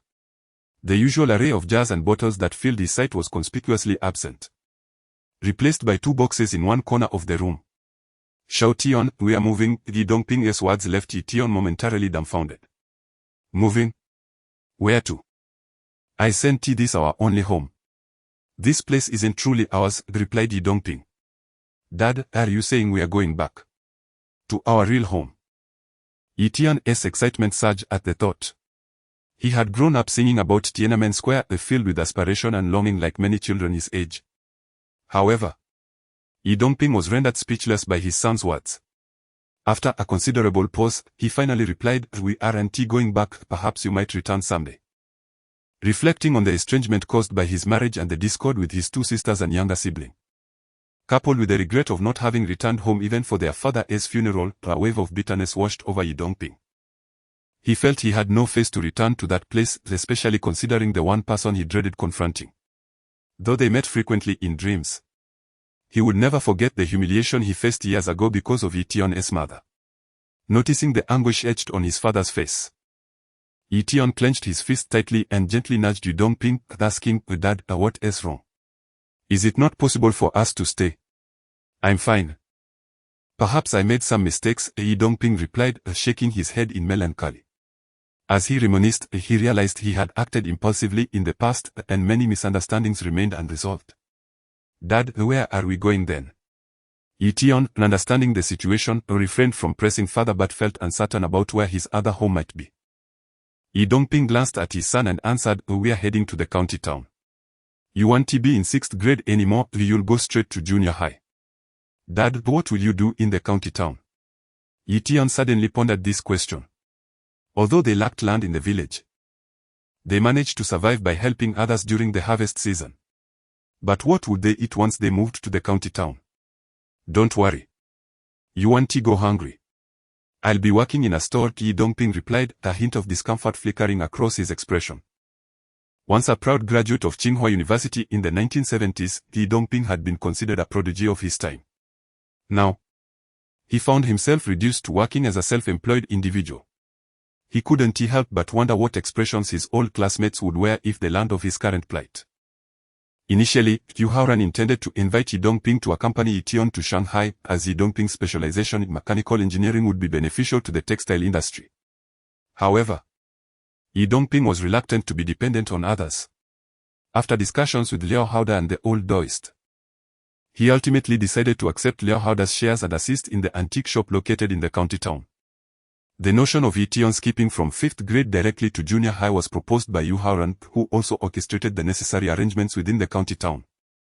The rationale behind this decision stemmed from the fact that the rural primary school teachers were predominantly substitute instructors, often with limited educational backgrounds, some merely having completed junior high. Given Ye Tian's academic performance and the knowledge he had acquired, it was unnecessary for him to continue in primary school. Since they did not wish for Ye Tian to study abroad, providing him with a relatively better environment was imperative. Although Ye Dongping declined Yu Haoran's invitation to Shanghai, he did not reject the goodwill behind it, as attending school in the county town would indeed benefit Ye Tian's future development. Oh, no wonder you were visiting Master frequently these past few days to learn about the appraisal of antiques and paintings, Ye Tian realized upon hearing Ye Dongping's words. It seemed that his father's recent visits to Master had a purpose.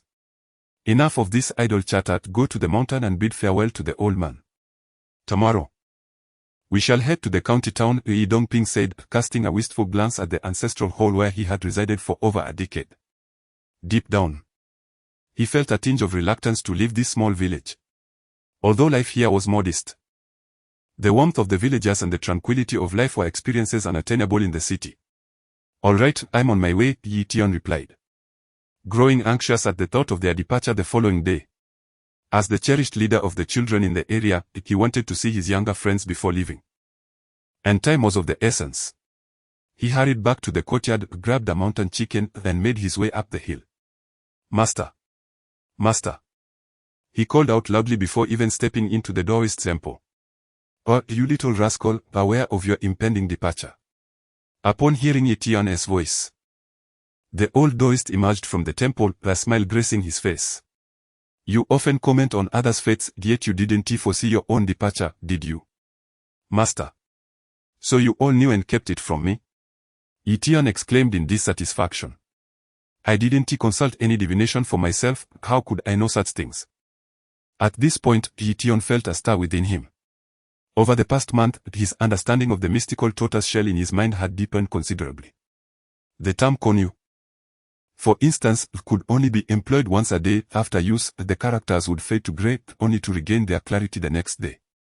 Conversely, the art of physiognomy could be employed 3 times a day, yet he still could not predict his own fate or that of individuals closely related to him. Ye Tian had once attempted to discern the lifespan of the old Taoist but suffered a backlash of energy, resulting in a 2-day confinement to his bed. Moreover, apart from the arts of Konyu and physiognomy, an additional method from the 6 arts of esoteric knowledge, divination, had revealed itself in his mind. Although it could only perform simple fortune-telling, it bore no risk of energy backlash and allowed for 3 readings each day. As for the other 3 arts, in numerology, the dream interpretation, and selecting auspicious dates, Ye Tian found himself at a complete loss, the associated terms perpetually shrouded in a haze.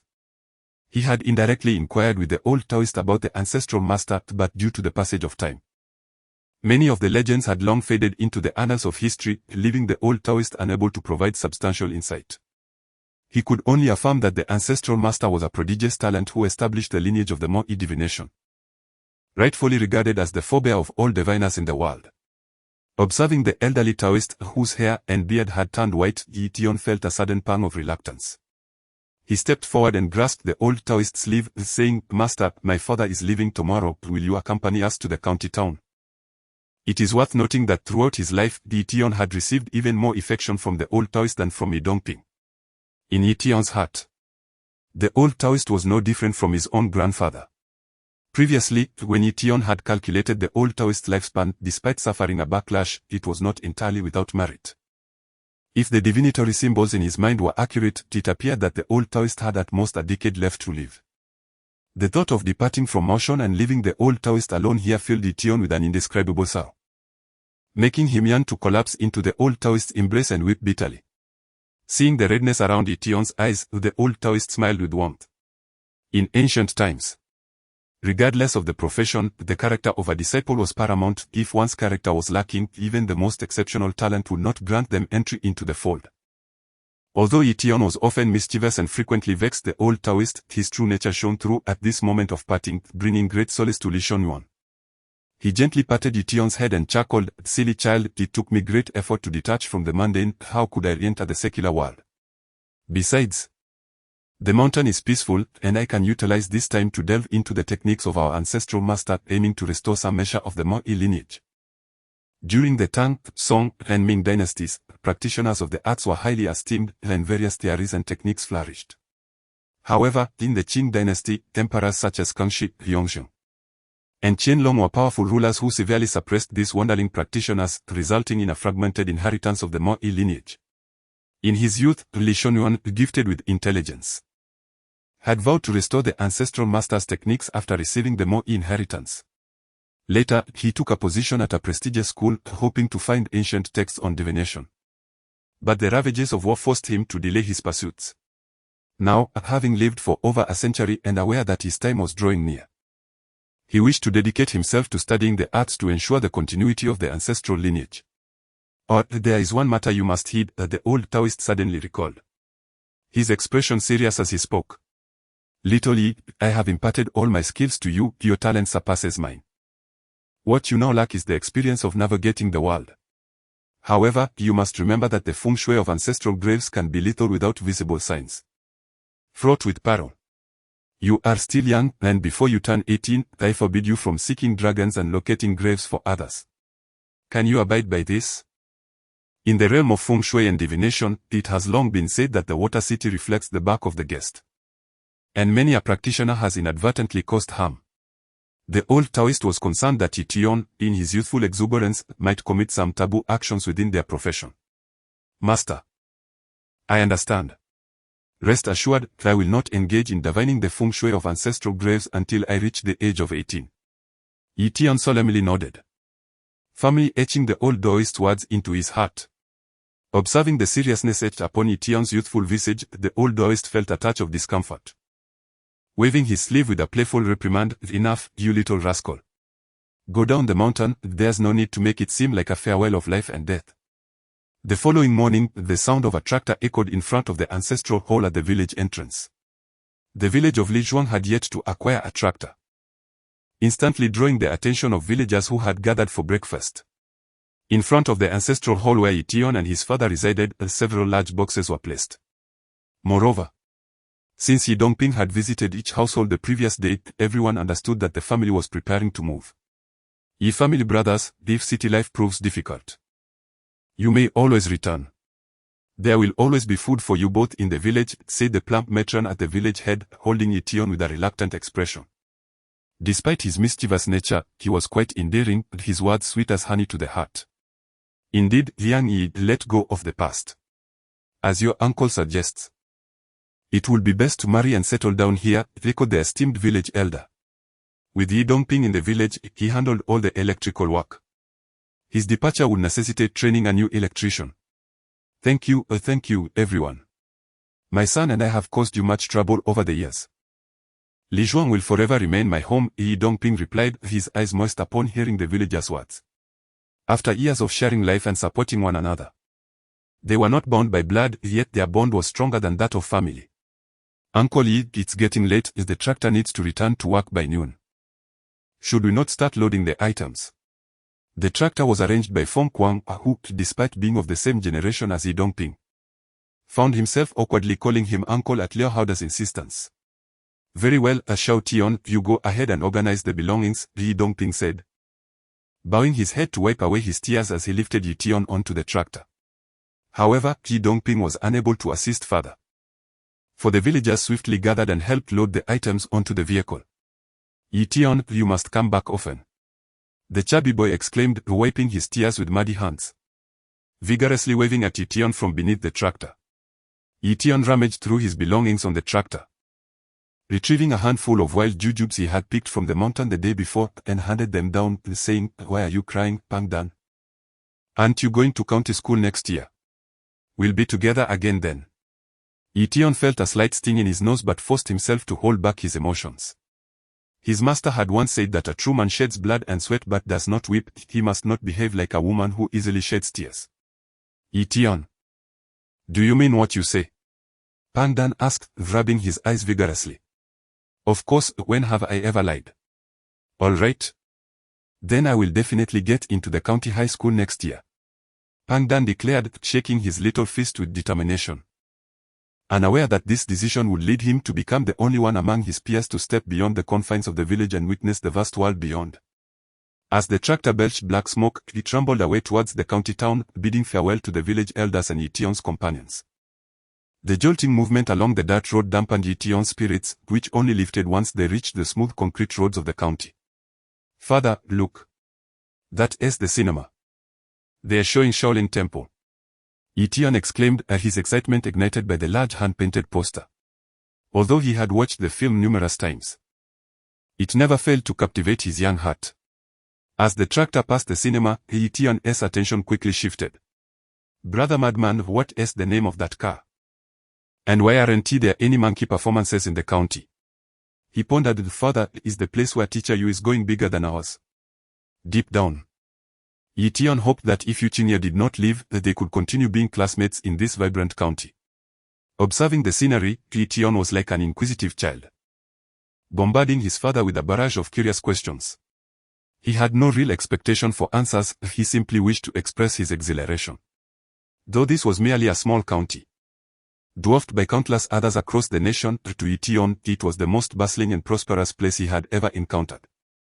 "Father, their clothes are so beautiful," he remarked, contrasting the vibrant attire of the townsfolk with the drab garments of rural residents. The trendy flared trousers from the south and the crisp dresses worn by the young ladies dazzled Ye Tian, momentarily distracting him from the pangs of separation from Lao Dao and his friends. Ye Dongping's mood also brightened, though he couldn't help but feel a sense of superiority over this modest county, having come from the grander city of Siju. "Ye Tian, stop shouting. Brother Feng will take you to the movies tonight," Ye Dongping replied, unfazed by his son's exuberance. However, Feng Kuang felt a tinge of embarrassment. The sight of a tractor entering the county was already eye-catching, and Ye Tian's loud declarations only underscored their rural origins. Despite having spent less than a month in the city, Feng Kuang was beginning to adopt urban standards for himself. He had switched from smoking unfiltered cigarettes to those with filters and had slicked his hair back with gel, making it so smooth that even a fly would struggle to land. Yet, amidst the tractor's clouds of dust, his hair was now coated in a layer of grime. "All right, Brother Madman, you must keep your word," Ye Tian finally quieted down upon hearing Feng Kuang's response, which relieved Feng. While Ye Tian's loudness had drawn the attention of several young women, it was not the kind of attention they desired. The tractor traversed the county and came to a halt in the northwest corner. As Feng Kuang jumped down from the back, stretching his numb legs, he announced, "Uncle Yi, we have arrived. This is our public company." To speak candidly, despite Liao Haoda's numerous attempts to elucidate the company's intentions to Feng Kuang, the latter still found himself perplexed by the concept of a company. However, this did not impede his ability to remember the term. "Isn't this a junk collection site?" Standing atop a tractor and gazing at the scene before him, Ye Tian's mouth fell open in astonishment. Before him stood a solitary house, encircled by a wall of considerable height, creating a spacious courtyard within. From his vantage point on the tractor, he could see that the courtyard was cluttered with an array of metallic and plastic waste, resembling a veritable garbage dump. Directly in front of the house lay the highway, and for a radius of 200 to 300 meters in either direction, there was nothing but desolate land, devoid of even a single residence, making it less appealing than the dilapidated ancestral hall back in the village. Indeed, Feng Kuang, what on earth is going on? Not only was Ye Tian dumbfounded, but even the well-traveled Ye Dongping appeared taken aback. Wasn't it said that this was an antique shop? How has it turned into a waste collection station? Upon hearing this, Feng Kuang managed a wry smile, realizing that this matter could not be succinctly explained. He offered a cigarette to the tractor driver and turned to Ye Tian, saying, "Uncle Ye, let us discuss this once we disembark. The tractor needs to return to work." All right, let us get down." Since they had arrived, there was no reason to turn back. Although disheartened by the stark contrast to his expectations, Ye Dongping proceeded to unload their luggage. After transferring the 2 boxes of calligraphy and paintings from the old master to the courtyard, he turned to Feng Kuang once the tractor had departed, saying, "Young Feng, can we talk now? Mr. Liao mentioned an antique shop, not a waste collection station." Having grown up in the bustling city of Beijing, Ye Dongping, despite his humble origins as the son of a worker, had often wandered through esteemed establishments like Rombaoza in Dashila. He had never encountered an antique shop located in such an isolated spot, seemingly devoid of any nearby community. Upon hearing Ye Dongping's remarks, a look of grievance crossed Feng Kuang's face as he sighed, "Uncle Ye, you cannot blame me for this. When I applied for the business license, those officials had no comprehension of what an antique shop even was. They couldn't even process the company registration." After a lengthy explanation from Feng Kuang, Ye Dongping finally grasped the situation. It seemed that the business they intended to pursue had no precedent in the county, and thus, the authorities were unwilling to issue a business license. A month prior, when Feng Kuang arrived in the county, he first sought to open an antique shop, but was met with the response that the nature of such a business was too ambiguous to be approved. Feeling despondent, Feng Kuang then attempted to register a company using the method Liao Haoda had taught him, only to be told that private enterprises were not permitted. Collective ownership was a prerequisite. In utter dismay, Feng Kuang spent several days at the relevant offices, realizing that pursuing any private business was utterly unrealistic, as the region was still entrenched in a planned economy where all assets were state-owned. Nevertheless, Feng Kuang's mind remained agile, and after several days of contemplation, he discovered a loophole and managed to contract a waste collection station on the outskirts of the county. In his view, even if the antique shop could not materialize, he needed to find some work in the county, otherwise, the 30,000 yuan promised by his uncle would surely be reclaimed. "Aren't you being rather reckless?" Upon hearing the explanation from Feng Kuang, Ye Dongping found himself in a state of bemusement. It was utterly perplexing. Gazing at the dilapidated surroundings, he felt a twinge of regret. Had he known that the conditions in the county seat would be so dismal, he might as well have brought Ye Tian back home. For at least there was an old house left to him by his father there. Moreover, not long ago, Ye Dongping had written to a classmate to inquire about the possibility of returning to Beijing for the educated youth who had left behind their roots across the country. They could now process their residency permits, although the state no longer assisted with job placements. This particular aspect did not overly concern Ye Dongping. After all, he had studied mechanical engineering at Tsinghua University for several years. Even though he had not engaged with his field for many years, surely he could find work as a technician in a small factory. Furthermore, he reasoned, the hardships endured over the years had not been in vain.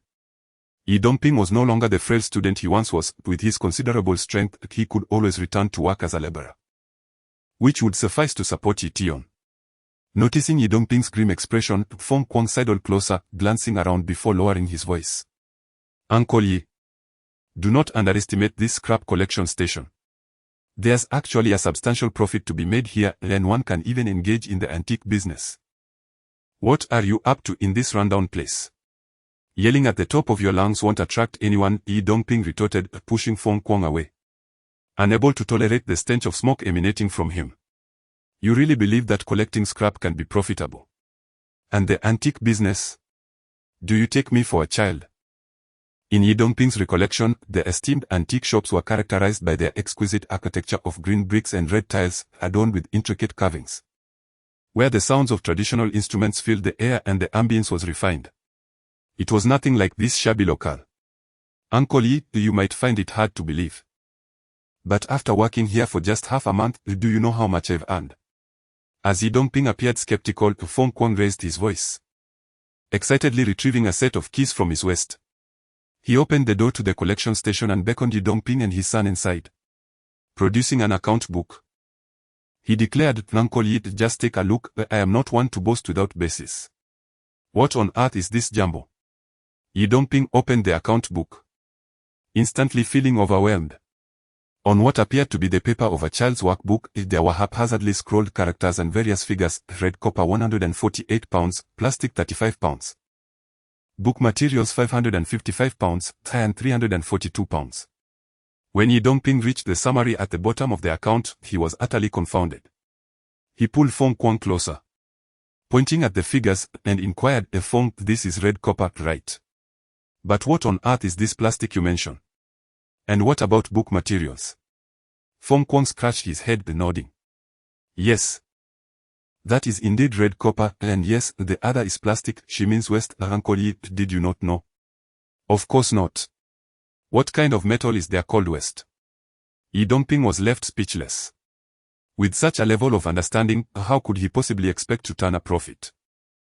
He would be fortunate if he did not lose his initial investment.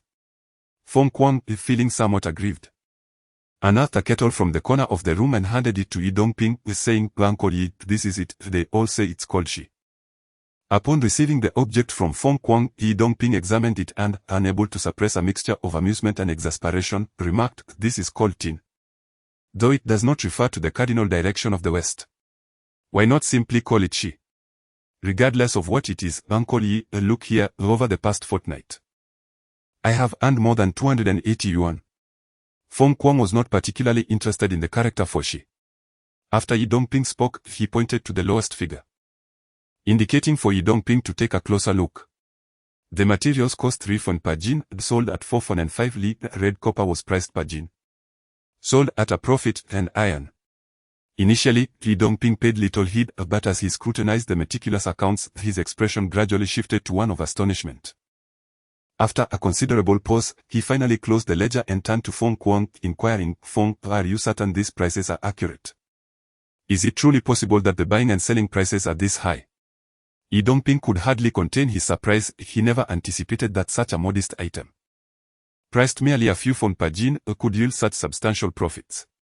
Not to mention that plastic, which he acquired for just over 3 fon per jin, was being resold at a price exceeding the purchase price by half. This was nothing short of exorbitant profit. "Uncle Ye, what do you mean by that?"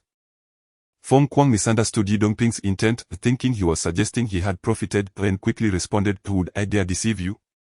You are the esteemed major shareholder. If I were to mislead you, my uncle would surely have my head." Feng Kuang was a person accustomed to hard work, though his education was limited. He understood one fundamental truth: to establish himself in the city as a country lad, he must endure hardships that city dwellers would not. Thus, for the past couple of weeks, he had been tirelessly pushing a cart, rising early and traversing the streets, nearly covering the entire county town. Everything in the courtyard and house consisted of what remained after he sold to the state purchasing station. Is this true?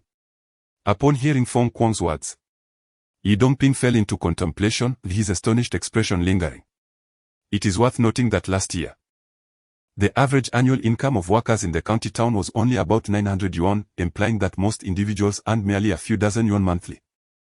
Even last year's average income barely surpassed 2,000 yuan, equating to less than 200 yuan a month. In provinces like Hebei and Hunan, the annual average barely reached 700 yuan, at most 5 to 600. Even an old classmate of Ye Dongping, who taught at a university, earned only about 150 to 160 yuan a month. According to him, the monthly salary of their department head was approximately 180 yuan. Ye Dongping could not fathom that the income earned by someone who was often looked down upon for collecting scrap could surpass that of a professor teaching at a university. This stark contrast left him momentarily unable to accept the reality.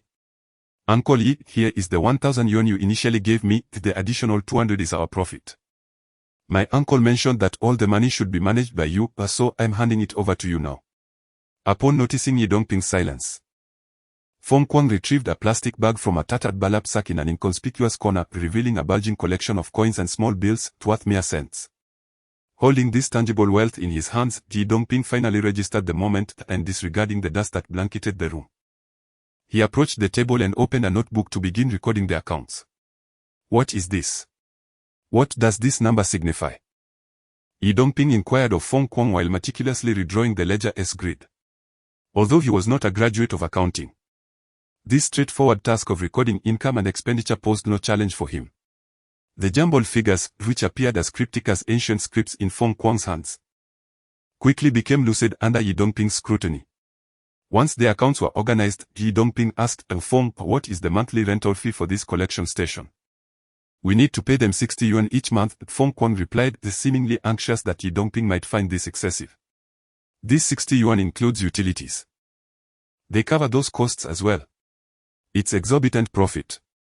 Hearing Feng Kuang's words, Ye Dongping exhaled deeply, astonished that the scrap collection station, which he had previously dismissed, turned out to be a veritable treasure trove. "Hey, Uncle Ye, are you willing to stay and oversee this?" Feng Kuang, feeling a wave of relief wash over him, revealed a joyful expression, having feared that Ye Dongping might decline. "That's splendid. You can manage the operations while I gather materials. These accounts are quite challenging to maintain." For Feng Kuang, enduring a bit of hardship was bearable, but the task of bookkeeping was a source of constant frustration. He often found himself recording entries until midnight. And the scribbled notes sometimes left him bewildered. Feng, do not underestimate this small business, it has the potential to grow significantly, Ye Dongping remarked, reflecting on years of experience that had tempered his youthful idealism. While the endeavor might lack prestige, the profits were undeniably substantial. Currently, it was only Feng Kuang who was running the operations. However, if they could recruit more individuals to collect scrap and sell it to the station, the earnings could multiply exponentially. With this in mind, Ye Dongping asked Feng about there are many scavengers in the county. Not too many, but there's a fair number. People here are quite discerning and tend not to engage in such work. Most scavengers are from out of town. Why do you ask, Uncle Ye? Feng Kuang questioned. Puzzled by Ye Dongping's inquiry, as he considered himself a collector rather than a scavenger and held a certain disdain for those who engaged in such activities. Feng, you are quite foolish. My father is asking this to suggest that you inform those scavengers to sell their finds to us, allowing you to avoid daily excursions. Ye Tian interjected with a chuckle. From the subtle shifts in his father's demeanor, he sensed that Ye Dongping was beginning to take an interest in the venture. How did I overlook that? Upon hearing Ye Tian's words, Feng Kuang slapped his thigh, nearly leaping with excitement. Having spent over a month in this line of work, he had already grasped the intricacies of the recycling station. He understood that selling scrap to a state-owned recycling station differed significantly in price from selling it as a private contractor.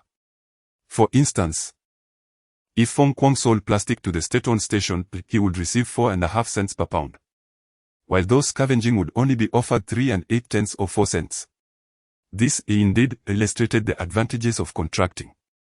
Thus, if Feng Kuang could marginally increase the purchase price even by a mere cent above the state-owned station, he was certain that the scavengers would flock to him, allowing him to profit effortlessly from the difference. You are right, Ye Tian. Although the prices I offer may be slightly higher, the sheer number of people and scrap they bring is overwhelming. I shall seek them out immediately. Feng Kuang's acumen for business was remarkable, with Ye Tian's subtle nudge. He quickly grasped the situation and, disregarding the presence of Ye Tian and his father, eagerly made to leave. Feng Zi, you are indeed rather impulsive. Wait a moment. Where shall my son and I sleep? Before Feng Kuang could exit, Ye Dongping caught hold of him. Also, what arrangements have been made for Xiao Tian's schooling? The new term begins in just a few days. While the recycling station was undoubtedly lucrative, Ye Dongping's primary purpose in coming to the county was to secure a better education for his son, which he held in the highest regard. Upon hearing Ye Dongping's words, Feng Kuang sheepishly scratched his head, picking up the bedding from the floor. Uncle Ye, my temper. Ahem, you can stay in the back. There is a room behind the main hall that I previously occupied. From now on, I shall sleep outside.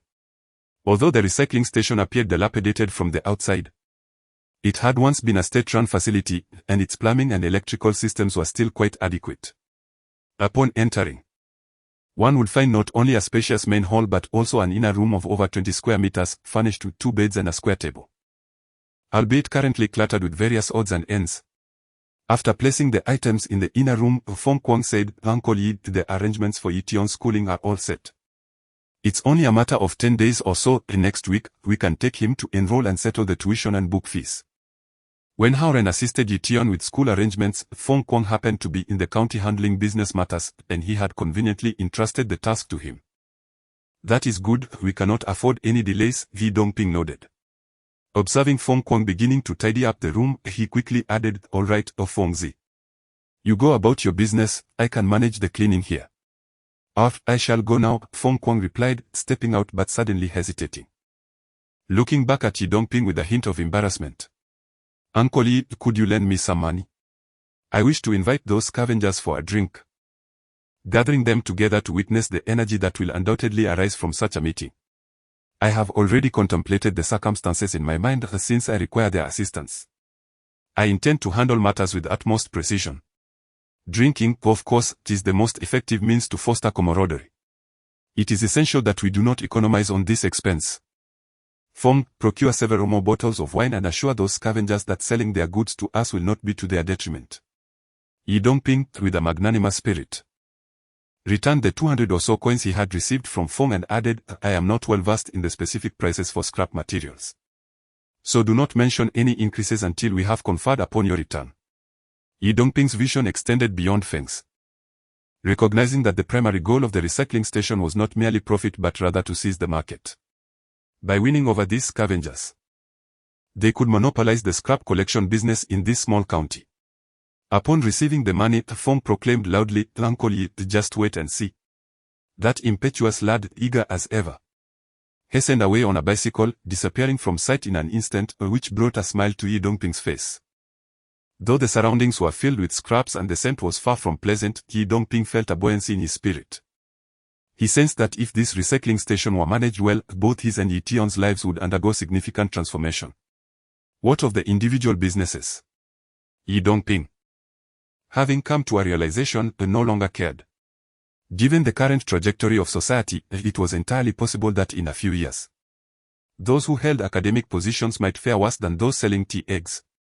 Noticing his father's cheerful demeanor, Ye Tian chimed in, Dad, the so-called madman possesses a prominent nose and a drooping tip, as such individuals are often astute in finance and business. However, Ye Tian held back an additional thought that Feng's nose had a pronounced slant from bridge to tip, a characteristic often associated with the newly affluent, as his own divinations suggested. Ye Tian, have I not advised you to refrain from reading faces? This is ultimately not the right path. Hearing his son's words, Ye Dongping sighed. Lately, it seemed Ye Tian had become obsessed with analyzing people's features, having scrutinized nearly all the old neighbors in the village. Yet the county was not like the countryside. The education levels were considerably higher, and if Ye Tian continued with his mystical musings, he might attract unwanted attention.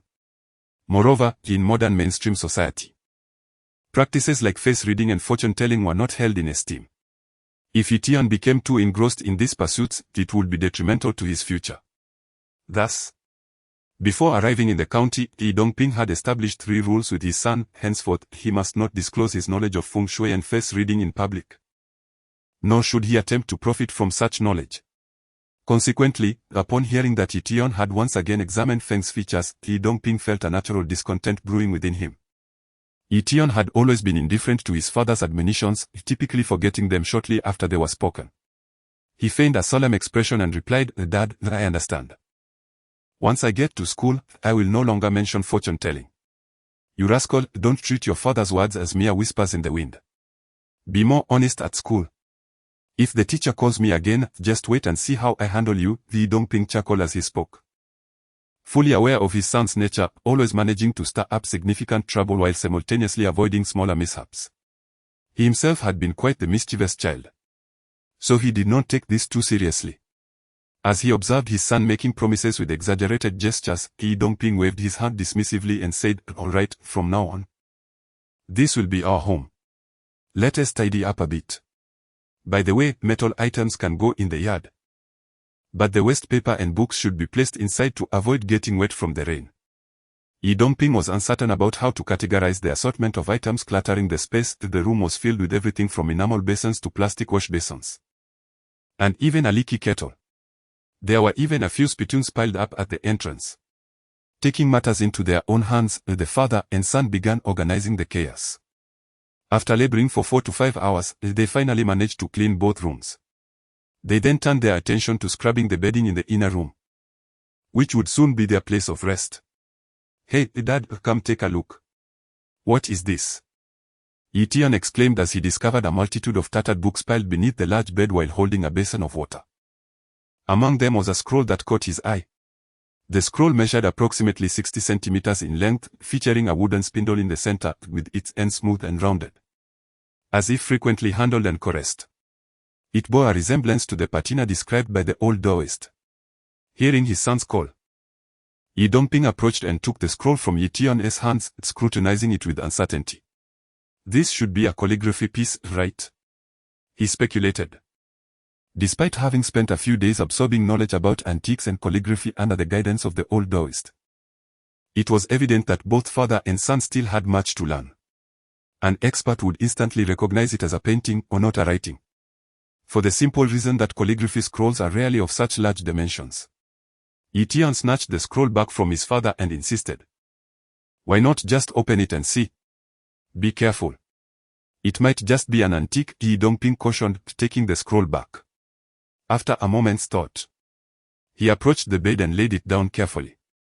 Perhaps due to poor preservation, there were signs of insect damage along the edges of the scroll. Ye Dongping gently untied the silk thread binding it, cautiously unfurling it across the bed. As the scroll opened halfway, he was taken aback.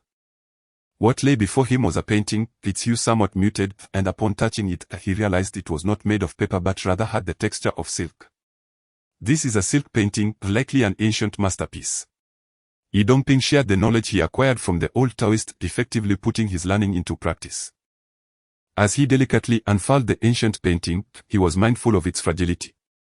The old Taoist had once remarked that due to the difficulty in preserving paper artworks, ancient painters preferred to create their works on silk or satin, which are collectively referred to as silk paintings.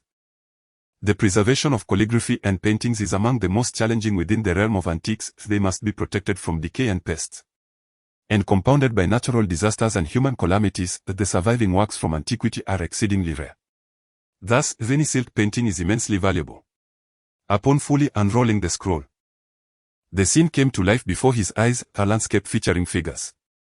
The backdrop is a jagged, towering mountain with a solitary green pine at its base, while a stream flows beside the tree. Two scholars, adorned with square caps, are seated beneath the tree, engaged in a game of chess. The painting's brushwork is vigorous and expressive, revealing layers and nuances within its simplicity. The grandeur of the mountainous depiction is harmoniously complemented by an elegant and understated charm, evoking a sense of tranquility even in Ye Dongping and Ye Tian, the two amateur appraisers. This is a chess game scene. Ye Tian. Can you see what words are inscribed on it? In the upper right corner of the painting, several seals and a few lines of small script are visible, all written in seal script. Although Ye Dongping was a university student in his youth, he was utterly unfamiliar with seal characters and had to seek assistance from his son. Dad, this inscription reads, written in the second month of the spring of the Jia in year of judging at the western window. The seal above belongs to Wan Zhengming, and the inscription below states, inscribed by Wang Shashun, the master of the garden. The seal is engraved with the characters Yuan Mei. These seal characters posed no challenge for Ye Tian. After a brief examination, he swiftly transcribed them into simplified characters and handed the notes to Ye Dongping. A painting by Wan Zhengming? This is a remarkable find.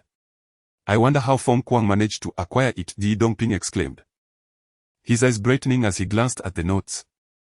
Wan Zhengming, who studied calligraphy under Li Yinzhen and painting under Shenzhou, was well known in poetry and prose. Often mentioned alongside Zhu Yunming, Li Tang Yin, and Su Zhenqing as one of the four talents of Wuzhong.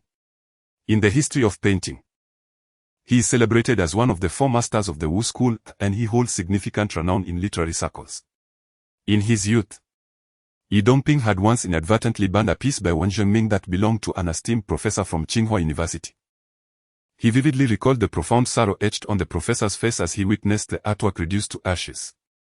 Reflecting on his youthful indiscretions, Ye Dongping felt a pang of regret and carefully explained Wan Zhengming's background to Ye Tian, gently re-rolling the painting. "Ah, Feng Kuang, you arrived just in time. How did you come by this painting?" Just as he finished securing the scroll, the sound of a bicycle bell echoed from outside the courtyard. Ye Dongping hurried out to greet the visitor. "It seems you are not exaggerating. Can a recycling station truly yield antiques?" "Uncle Ye, what painting are you talking about?" Feng Kuang, clearly having indulged in drink, leaned his bicycle against the courtyard wall and approached, unsteadily carrying a plastic bag from the front basket. "Goodness! How much have you had to drink?" From a considerable distance, Ye Dongping could already discern the scent of alcohol emanating from Feng Kuang.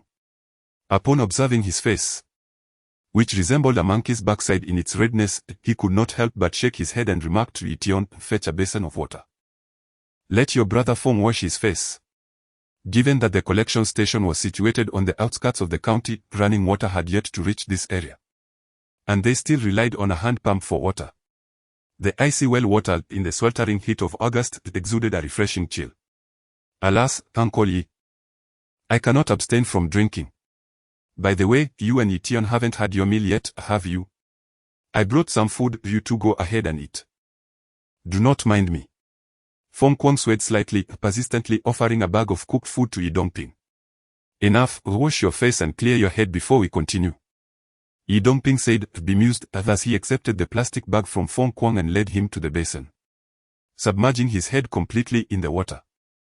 Feng Kuang held his breath for a considerable time before finally emerging, his wet hair clinging to his forehead, then a belch escaping his lips. "Oh, that feels refreshing. These rascals can really drink. Next time, let them drink on their own." In this era, even the scavengers from distant lands came with their families, young and old, all engaging in the pursuit of discarded items. When Feng Kuang visited their dwelling, he was pleasantly surprised to find a wealth of treasures. The heaps of refuse at each household's doorstep rivaled the quantity he had previously sold. He conversed with several individuals who had not ventured out and informed them of his offer, which exceeded the collection station's prices by a few cents.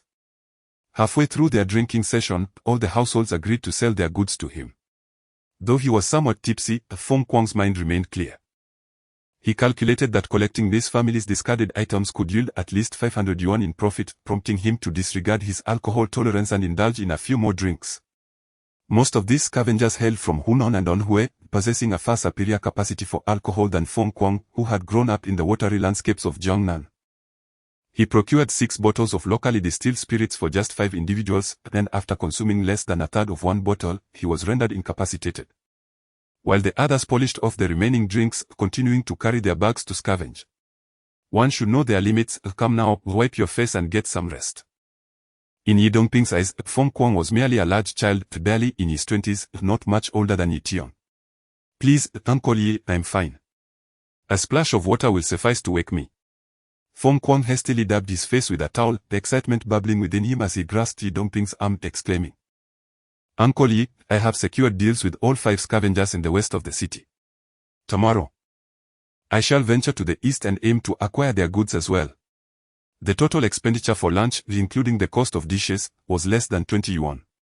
Yet, when those individuals delivered their refuse the following day, the quick resale could net 500, stirring a restless anticipation within Feng Kuang, who wished to finalize arrangements with all the scavengers in the county that very day. "Enough, there is no rush. I cannot allow you to venture out in this state. It is best you rest for now." As Feng Kuang attempted to strut towards his bicycle, Ye Dongping family grasped his arm. While cars on the road were scarce, one could not tempt fate by recklessly colliding with them. Those who indulge excessively in wine typically exhibit one of 2 behaviors: either they succumb to slumber so profoundly that even an earthquake would fail to rouse them, or they transform into garrulous conversationalists, their lips incessantly moving. Feng Kuang, in this instance, falls into the latter category. Under Ye Dongping's directive, he reclined on the bed in the inner room for a mere 5 minutes before he could no longer contain himself and burst forth, exclaiming, "Uncle Ye, I cannot sleep." "You rascal, come sit here," Ye Dongping replied, shaking his head. He set aside the chopsticks he had just picked up, intending to dine, and grasped a painting nearby, saying, "If you cannot sleep, why don't you tell me about how this object came into your possession?" "What is this?" Feng Kuang reached out to take the painting, only to have Ye Dongping swiftly unveil it, remarking, "You do not even know what you have collected." After pondering for a moment, Feng Kuang slapped his thigh and declared, "I remember now, Uncle Ye. Is this not the painting depicting a hillock with 2 old men playing chess?" Ye Tian, equally intrigued by the painting's origins, interjected eagerly, "Yes. Brother madman, that is indeed the painting. How did you come by it?" "I acquired it, of course. By the way, Uncle Ye, do you think this painting is an antique?" Mention of the painting revived Feng Kuang's spirit somewhat. Although his original intention had been to open an antique shop, which had inadvertently devolved into a scrap collection station, he had always kept a keen eye out for items of historical significance.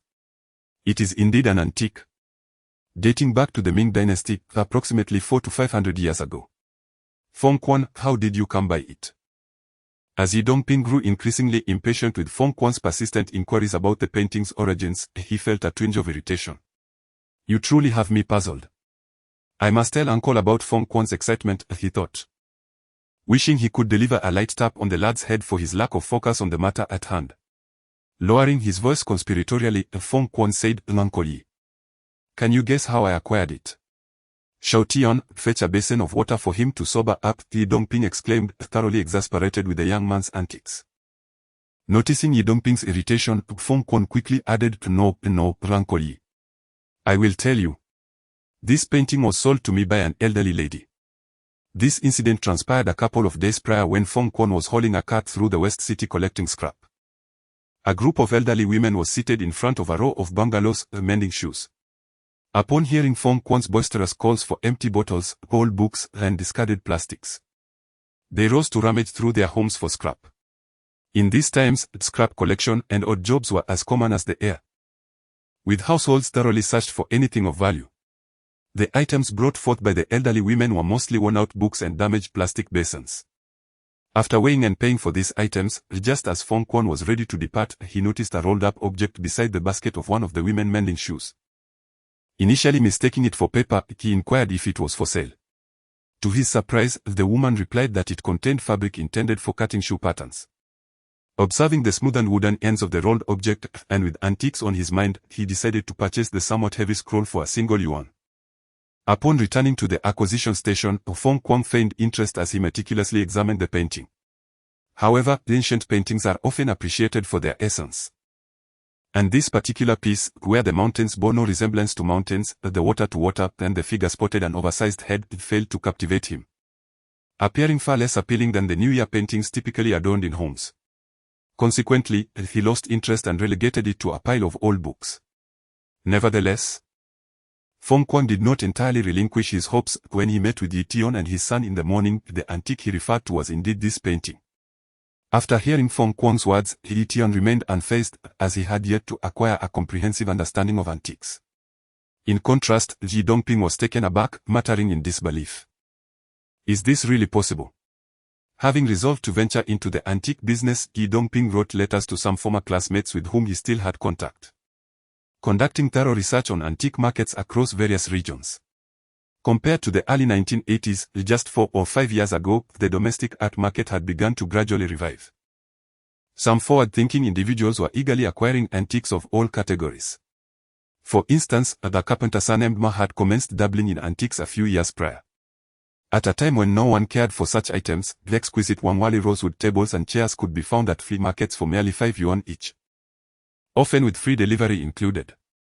Although Mr. Ma had limited financial resources, over the years, he had managed to circulate a considerable number of fine items. Ye Dongping was aware of this because a classmate lived directly across from Mr. Ma. Regardless of the product, as long as there is market demand, prices will naturally rise. Antiques are no exception. Items that were once deemed worthless have now appreciated significantly. Furthermore, with the stabilization of people's lives and the adage that antiques flourish in prosperous times while gold prevails in turbulent ones, the antique market has gradually revived in recent years. The rampant scavenging of previous years has become nearly impossible. Uncle Ye, how much do you think this antique is worth? Noticing Ye Dongping's contemplative silence, Feng Quan felt a twinge of impatience. He knew that his uncle claimed antiques held value, but he was at a loss regarding the specifics. I can't say for certain, but it should be worth at least this much, Feng Quan replied, extending 3 fingers. According to information gathered from his classmate, renowned Ming Dynasty paintings could fetch no less than 3,000 yuan in the current market, implying that the piece Feng Quan acquired for a mere yuan had multiplied in value by 3,000 times. 30. Ha! Doesn't that mean a 30-fold profit? Feng Quan's face brightened with joy. Indeed, the antique business proved lucrative, purchasing for 1 yuan and potentially selling for 30. Ye Dongping scoffed, your aspirations are rather modest, 30 yuan. That doesn't even cover the cents. Let me tell you, if this painting were to be sold, 30 yuan wouldn't even merit a glance. After sharing all he knew with Feng Quan, the latter's inebriation evaporated instantly. He stared incredulously at the somewhat tattered scroll before him, stammering, Uncle Ye. You're not deceiving me, are you? Everything you say is true. This shabby painting is worth 3,000 yuan. How astonishing. Am I fabricating tales to amuse you? Observing the astonished expression on Feng Quan's face, Ye Dongping couldn't help but chuckle. Although the boy was scarcely literate, he was undeniably fortunate, as evidenced by his serendipitous find. Suddenly, Feng Quan smacked his forehead and exclaimed, rushing toward the exit. Fengzi, where are you off to? Ye Dongping grasped him firmly. Let go, Uncle Ye. I must return to that old lady, she might have more treasures. Enough, enough. Such good fortune is rare. Be content with your previous gain, Ye Dongping laughed, holding Feng Kuang back. Allow me to share with you a tale of someone even more unfortunate. Is there truly someone who has fared worse than losing 3,000 yuan? Feng Kuang's attention was immediately captivated by Ye Dongping's words. Indeed, there is a man who squandered millions. Ye Dongping recounted a story he had heard from a classmate about a family named Bai whose ancestors were renowned collectors of porcelain in the 49 city, celebrated within their field. In the early 1980s, a prominent director from Hong Kong named Li Hongxiong sought out the Bai family to purchase some porcelain during a film shoot. The Bai patriarch, however, explained that his prized pieces had long been destroyed, leaving only a few remaining, which he intended to keep as mementos. Yet, his son, enamored with the esteemed director, relentlessly persuaded his father to sell. Eventually, the elder Bai succumbed to his son's insistence and sold over 40 pieces of ancient porcelain to Li Hongxiong. With the money acquired, the son then urged his father to purchase a refrigerator, color television, and a tape recorder, believing it to be a splendid trade for mere broken pottery. Little did they know that in 1983, Li Hongxiong sent a postcard and a magazine to the Bai family. Upon perusing the magazine, the son discovered an article detailing Li Hongxiong's collection of antiques, entitled The Little Palace of the Great Director Li Hongxiong. To his astonishment, over 20 pieces featured in the article belonged to his family, with valuations ranging from hundreds of thousands to millions of Hong Kong dollars. At that moment, he was struck with the realization of their folly. However, rather than wallow in shame, the Bai son resolved to educate himself in the appraisal of porcelain, eventually earning considerable acclaim within the field, though that is a tale for another time. This incident became widely known in the antique community, and since then, the market for antique art has garnered greater attention, with such occurrences becoming increasingly rare. In smaller towns, the news tends to be somewhat insulated. The old lady selling an ancient painting for a mere yuan could still happen in this day and age, but such occurrences are fortuitous and not easily sought after. Uncle Ye, are you suggesting that such luck might still befall us? After hearing Ye Dongping's narrative, Feng Kuang's eyes sparkled with excitement, as he longed to rush out and continue his quest for treasures. Feng Zi, as for the money, alas, if you encounter such matters again, perhaps you should be more generous with others. Ye Dongping, an individual of higher education, often wrestled with the discomfort of taking advantage of others, however. In the realm of commerce, he felt it inappropriate to chastise Feng Kuang. China has long revered the Confucian merchant, yet in earlier years, intellectuals engaging in trade seldom amassed significant fortunes, as they struggled to shed the dignity associated with scholarship. The mere mention of money would leave them flustered and heated. Ye Dongping found himself in a similar predicament. Uncle Ye, if we can procure it at a lower price, why should we pay more? Feng Kuang questioned, puzzled. After all, the arduous journey through the streets was merely to earn a modest profit. If others fail to recognize the value, it is a mutual agreement. No one can voice a complaint. Ye Dongping paused, seemingly reminded of his current identity, then waved his hand with a hint of melancholy. Well, do as you wish. But one thing is certain, no deceit or trickery is permitted. Should I find out otherwise, this acquisition station need not remain open. As he spoke these final words, Ye Dongping's expression turned grave. He had relinquished any hope of returning to the ivory tower of academia or engaging in mechanical pursuits. This was the boundary he was determined to uphold. Rest assured, Uncle Ye, I, Feng Kuang, am not so naive. Small gains may be fleeting, but I understand that integrity is paramount. Without it, a rural lad like me would lose the foundation necessary to establish himself in the city. Enough of that, Feng Zi. You've likely had a drink and eaten little, come, let us dine together. Having addressed the matter at hand, Ye Dongping invited Feng Kuang to sit down. The rice he had steamed was now ready, filling the air with its fragrant aroma. Father, I've been serving rice all afternoon, and I'm quite hungry. Ye Tian exclaimed, eagerly dishing out a bowl of rice for each person. Feng Kuang had brought back a considerable amount of pig head meat, and paired with the steaming rice, the first meal in their new home for Ye Dongping and his son was exceptionally delightful. After their meal, it was already past 5 in the afternoon, the sun setting low and casting a long shadow of the acquisition station across the wilderness. The room felt stifling, prompting the three to relocate to the yard. Feng Kuang stripped off his shirt and refreshed himself with water from the well. Donning a checkered shirt and flared pants akin to the young men in the county town. Apart from seeing someone dressed this way when entering the county town from the tractor, it was the first time Ye Tian had encountered such a style of clothing. He couldn't help but exclaim, "Brother Feng, this outfit is truly exquisite." Upon hearing Ye Tian's words, Feng Kuang beamed with pride and replied, "Of course. These flared trousers cost 12 yuan." At this point, seemingly concerned that Ye Dongping might misunderstand, Feng Kuang glanced at him and clarified, "Oh, Uncle Ye, I assure you.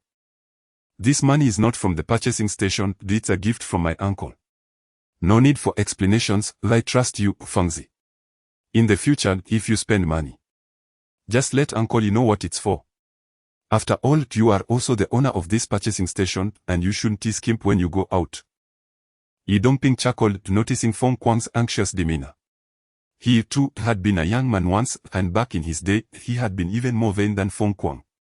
In Ye Dongping's era, military uniforms were the height of fashion. Anyone who possessed a complete set, along with a military cap, would undoubtedly be the center of attention at school.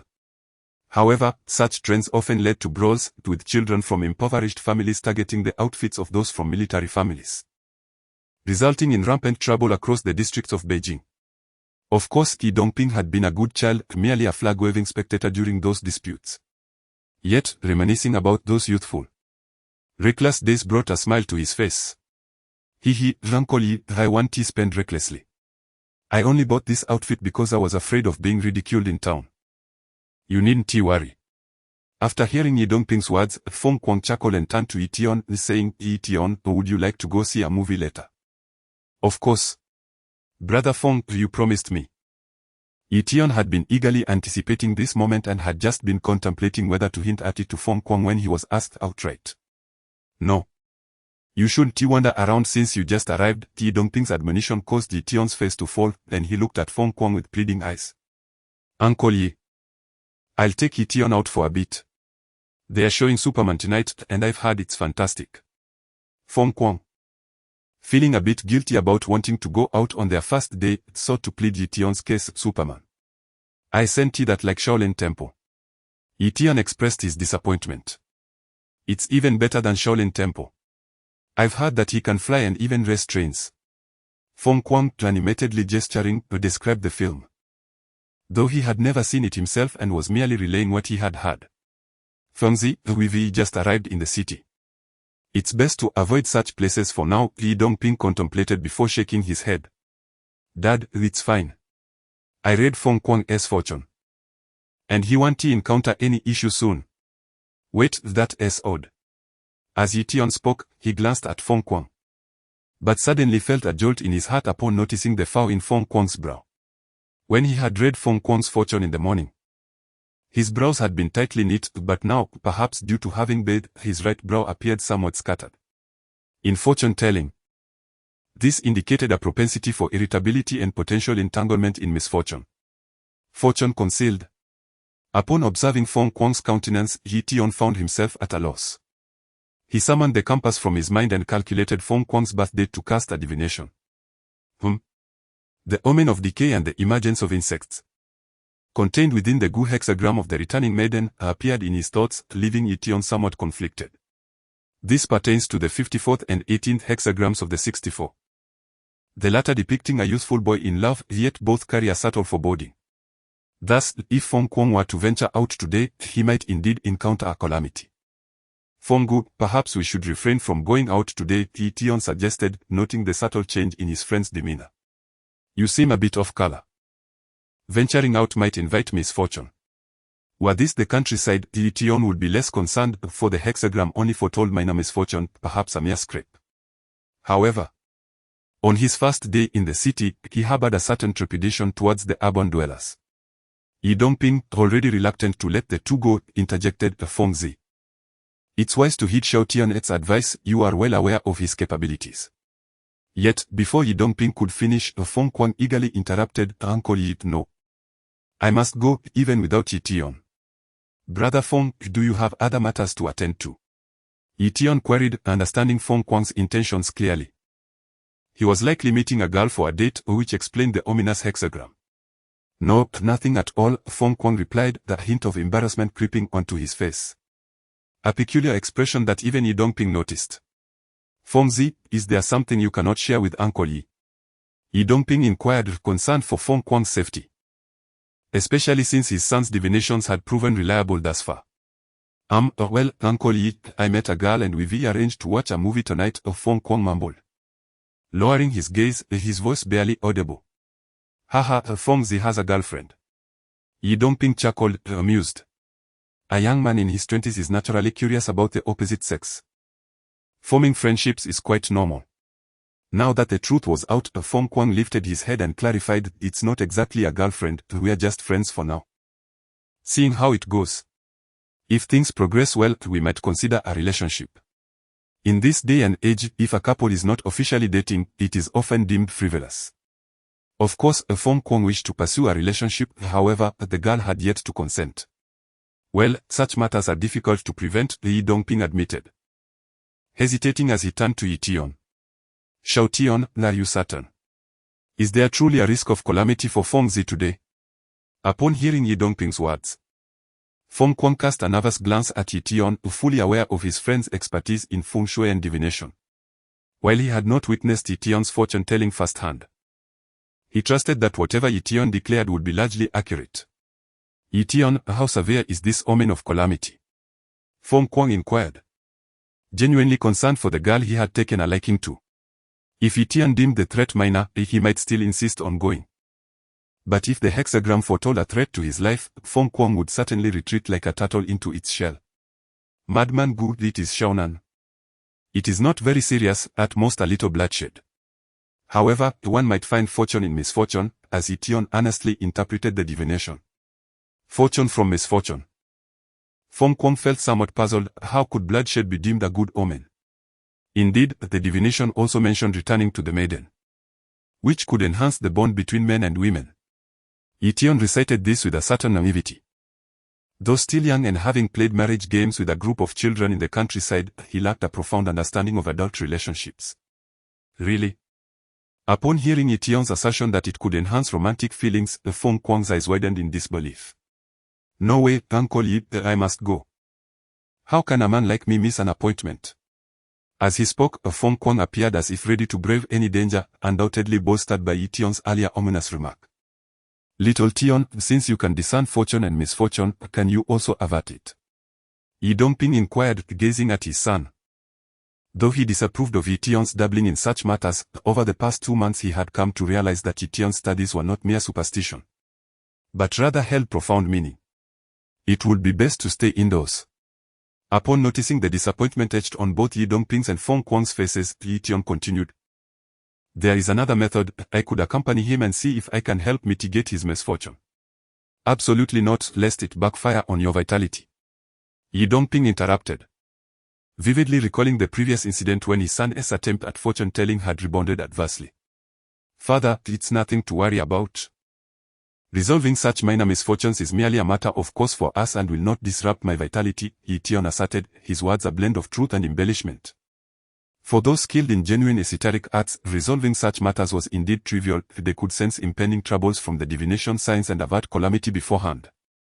Yet, for Ye Tian, there was an element of unreliability. Despite his understanding, he had never put theory into practice, and his timing would likely not be precise. Really? Ye Dongping's expression hardened. He knew this was the only way to elicit honesty from Ye Tian. Of course, it's true. With me accompanying Madman Gu, I assure you nothing will happen. Ye Tian confidently puffed out his chest, though his desire to accompany Feng Kuang extended beyond mere assurance. This was the first time Ye Tian had used divination to predict misfortune, and he was eager to test its accuracy. Moreover, he held great interest in the superhero movie Feng Kuang had mentioned.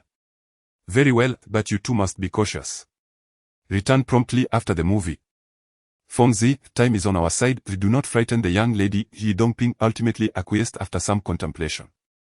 Initially, he had considered joining them.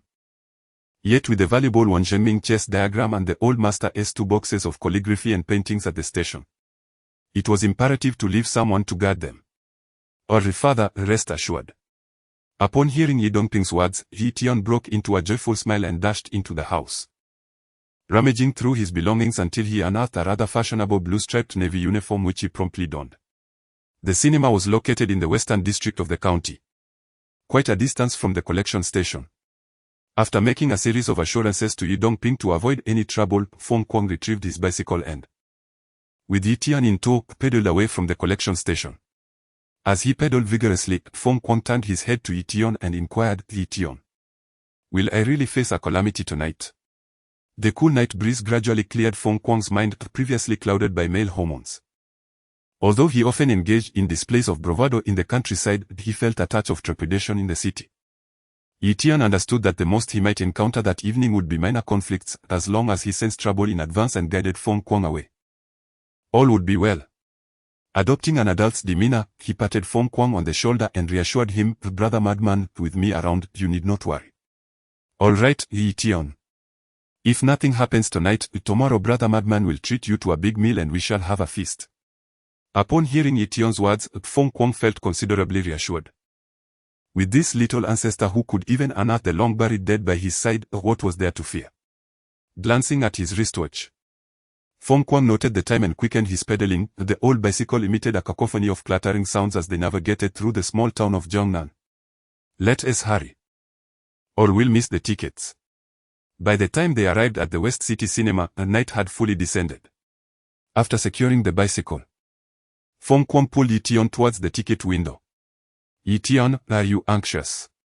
After waiting in a long queue for over 10 minutes, Feng Kuang emerged triumphantly with 4 consecutive tickets, drawing envious glances from those around them. "No, Brother Madman, how large is this cinema? So many people are queuing for tickets." For Ye Tian, who had grown up at the foot of the mountain, everything before him was a novelty. He had only seen outdoor films in the village, and his understanding of cinemas was limited to the idle chatter of adults during meals. "It's quite spacious, capable of accommodating several hundred people. You'll see once you enter," Feng Kuang said, waving the tickets in his hand as he and Ye Tian loitered at the entrance of the cinema. The cinema of the 1980s was, in fact, a multifunctional venue. Besides screening films at night, it served as a hall during the day, hosting events such as commendation ceremonies for model workers or public trials. Typically, no films were shown during the day, so by evening, the cinema's entrance would be teeming with people, mostly young couples or groups chatting animatedly about the films set to begin, ticket stubs in hand. Although the ticket price was merely 15 cents in that era, such an amount could suffice for a family of 4 to sustain themselves on soy sauce for half a month, making it a luxury not every household could afford. At the entrance of the cinema, numerous children, much like Ye Tian, were stealthily observing the ticket-checking staff stationed between the 2 rows of iron railings, poised to slip in unnoticed at any moment. "Hey, what a spectacle, crazy brother. Is this what you call a superhero?" exclaimed Ye Tian, gazing up at the grand promotional poster adorning the cinema. In this era devoid of modern printing technology, the expansive poster, measuring a striking 7 or 8 meters, was painstakingly hand-painted by artists on a large wooden board above the cinema. The depiction of a muscular man in backward underwear adorned with a cape was indeed captivating. "Come along, Ye Tian. Let us purchase some sunflower seeds," Feng Kuang nodded, leading Ye Tian toward a nearby stall selling snacks. Where there are people, commerce inevitably follows. Even though many in this era looked down upon individual vendors, it did not hinder their ability to amass wealth quietly. The cinema's entrance boasted not only sunflower seed vendors but also those selling ice pops and watermelons, their shouts echoing in the air. Beside the sunflower seed stall, paper cones fashioned from newspapers awaited customers.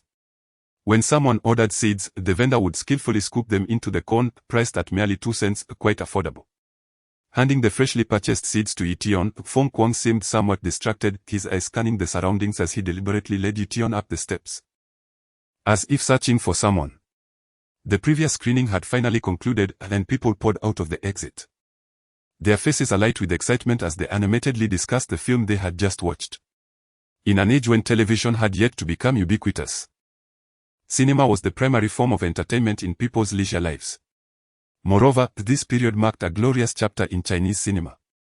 Films like Shaolin Temple, which had premiered a few years prior, boasted a ticket price of just 10 cents yet amassed box office earnings exceeding hundreds of millions, with many viewers returning to watch it a dozen times. This illustrates the fervor surrounding cinema at that time. Any film released drew large audiences. As the theater emptied, those waiting outside grew increasingly restless, surging toward the entrance. The once quiet cinema front erupted into a cacophony of shouts. Slow down. Take out your tickets. You there. Why are you pushing? Step back. You little rascal, trying to sneak in. Move aside or I'll send you to the police station. The ticket inspector, a stout woman with a voice that rivaled a loudspeaker, pointed out each child attempting to evade payment with fingers as thick as carrots. Her piercing gaze akin to that of a hawk. Crazed brother, let us head inside. What if we miss out on seats? Ye Tian urged, his anticipation growing as he watched the crowd push toward the entrance, forgetting even the enticing aroma of the roasted sunflower seeds. What is the rush? Our tickets have assigned seats, there is no need to worry, Fong Kwong reassured him. Although it was not his first cinematic experience, he too felt a tinge of urgency. Muttering, where are they? The show is starting in 10 minutes. Crazed brother, are you waiting for them? Although Ye Tian was diminutive in stature, his keen eyes quickly spotted two girls in checkered dresses gazing at him from over 10 meters away. He swiftly tugged at Fong Kwong's sleeve. Hey, right. Ye Tian, don't run off. Upon seeing the two girls, a smile illuminated Fong Kwong's face. And he hardly paid attention to Ye Tian as he bounded down 4 or 5 steps to greet them. Ye Tian, this is your sister Hong. And that is Sister Ying. Hurry up and call them sister. After exchanging a few words with the girls, Fong Kwong led the way up the steps. He encouraged Ye Tian to greet them, then turned to the girl on the left and said, this is our manager. Yes, child. The title of manager was something Fong Kwong had heard from his uncle, and he felt it carried more weight than titles like director or factory head. Thus, not only did it bestow prestige upon Ye Dongping, but it also granted him the title of deputy manager. Ye Tian, who typically enjoyed a carefree demeanor, couldn't help but chuckle as he noticed the usually boisterous Fong Kwong blushing while talking to the girl. Sister Hong, Sister Ying. These sunflower seeds were bought for you by brother Fong. Although Ye Tian was young, he possessed a remarkable cleverness and charm, which instantly endeared him to the two girls. Even Fong Kwong discreetly gave him a thumbs up, a gesture of approval that elevated Ye Tian's standing. Thank you, Comrade Fong. The girl named Ying smiled back at Fong Kwong as she accepted the sunflower seeds. Though the term comrade seemed somewhat formal and reserved, it nonetheless brought a radiant smile to Fong Kwong's face. No need to thank me, Wang Ying. Sister Hong, wait here, I'll go buy some soda. Eating sunflower seeds alone is too dry, he said warmly. Wang Ying was of a similar age to Fong Kwong, while Sister Hong appeared to be around 25 or 26. Fong Kwong's affectionate address of sister revealed his genuine enthusiasm. At the nearby soda stand, Fong Kwong produced 40 cents to purchase 4 bottles of soda. Each bottle cost merely 5 cents, but by paying an additional 5 cents as a deposit, they could bring the soda into the cinema and return the bottles afterward. Compared to the youths in the city, Fong Kwong undoubtedly stood out, particularly in his ability to win the girls' favor, a skill that left the others trailing far behind. It was evident that the few bottles of soda, made from a mix of soda water and boiled water, significantly enhanced the girls' impression of Fong Kwong, their smiles growing more radiant. As they approached the cinema to have their tickets checked, a throng of people gathered outside. Some unable to secure tickets while others sought a chance to sneak in.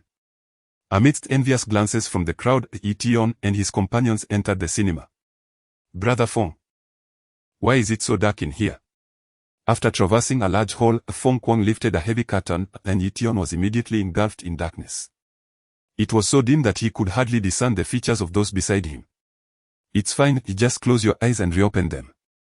The screen is illuminated. I sent it.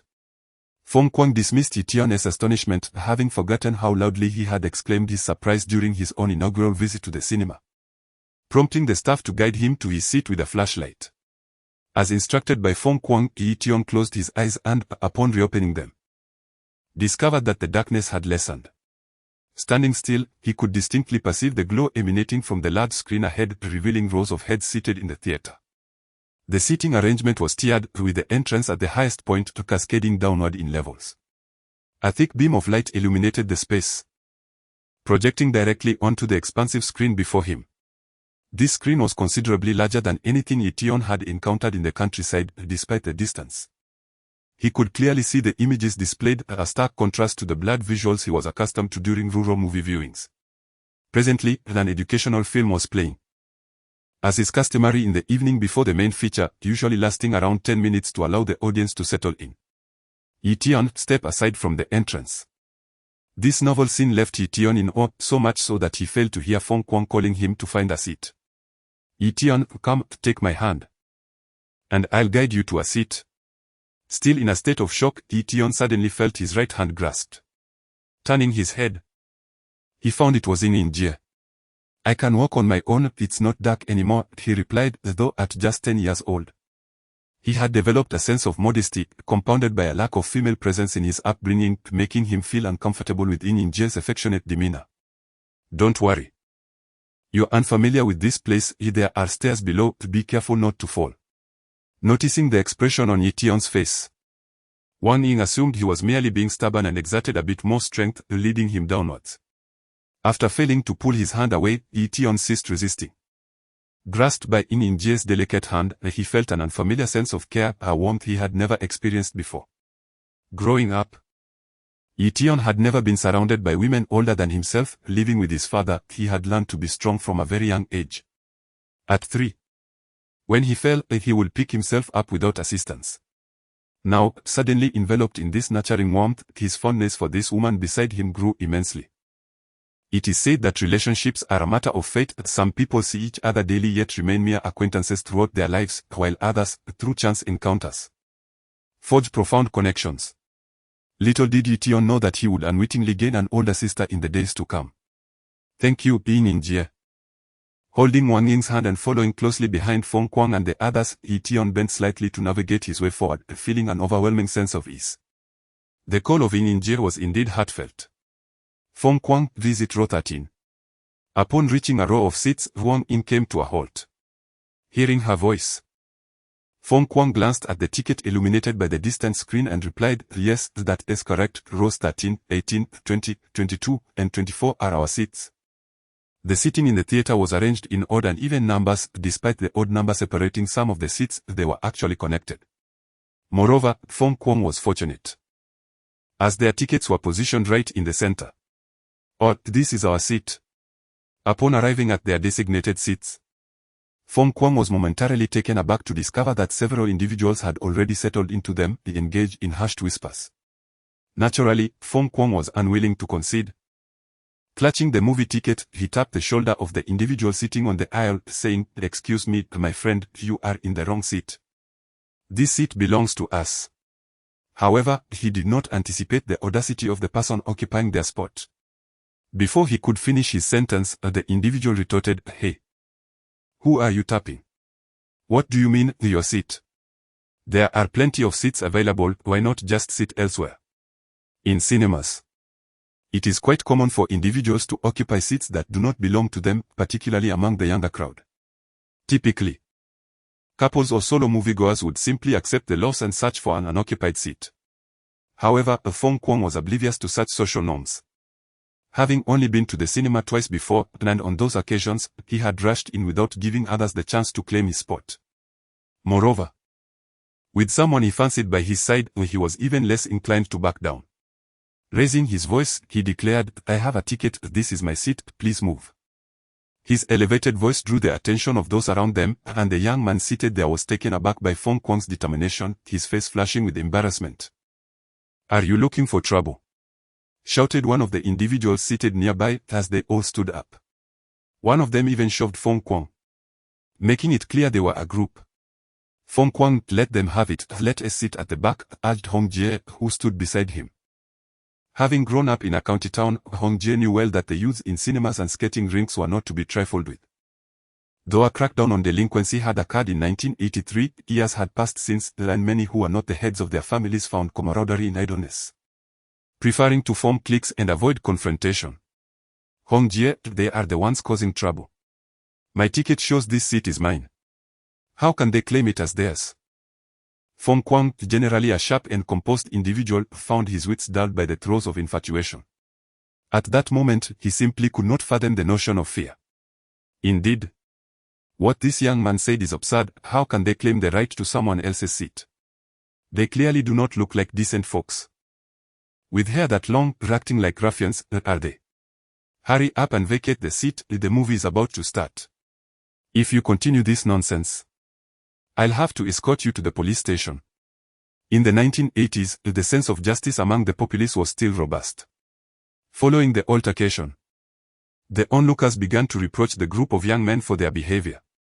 Who is acting like a ruffian? We never said you couldn't tease it. In such times, being accused of rowdiness was a serious matter, and the collective criticism from the crowd shifted the expressions of the young men, softening their tone. A staff member wielding a flashlight approached the group, inquiring about their tickets.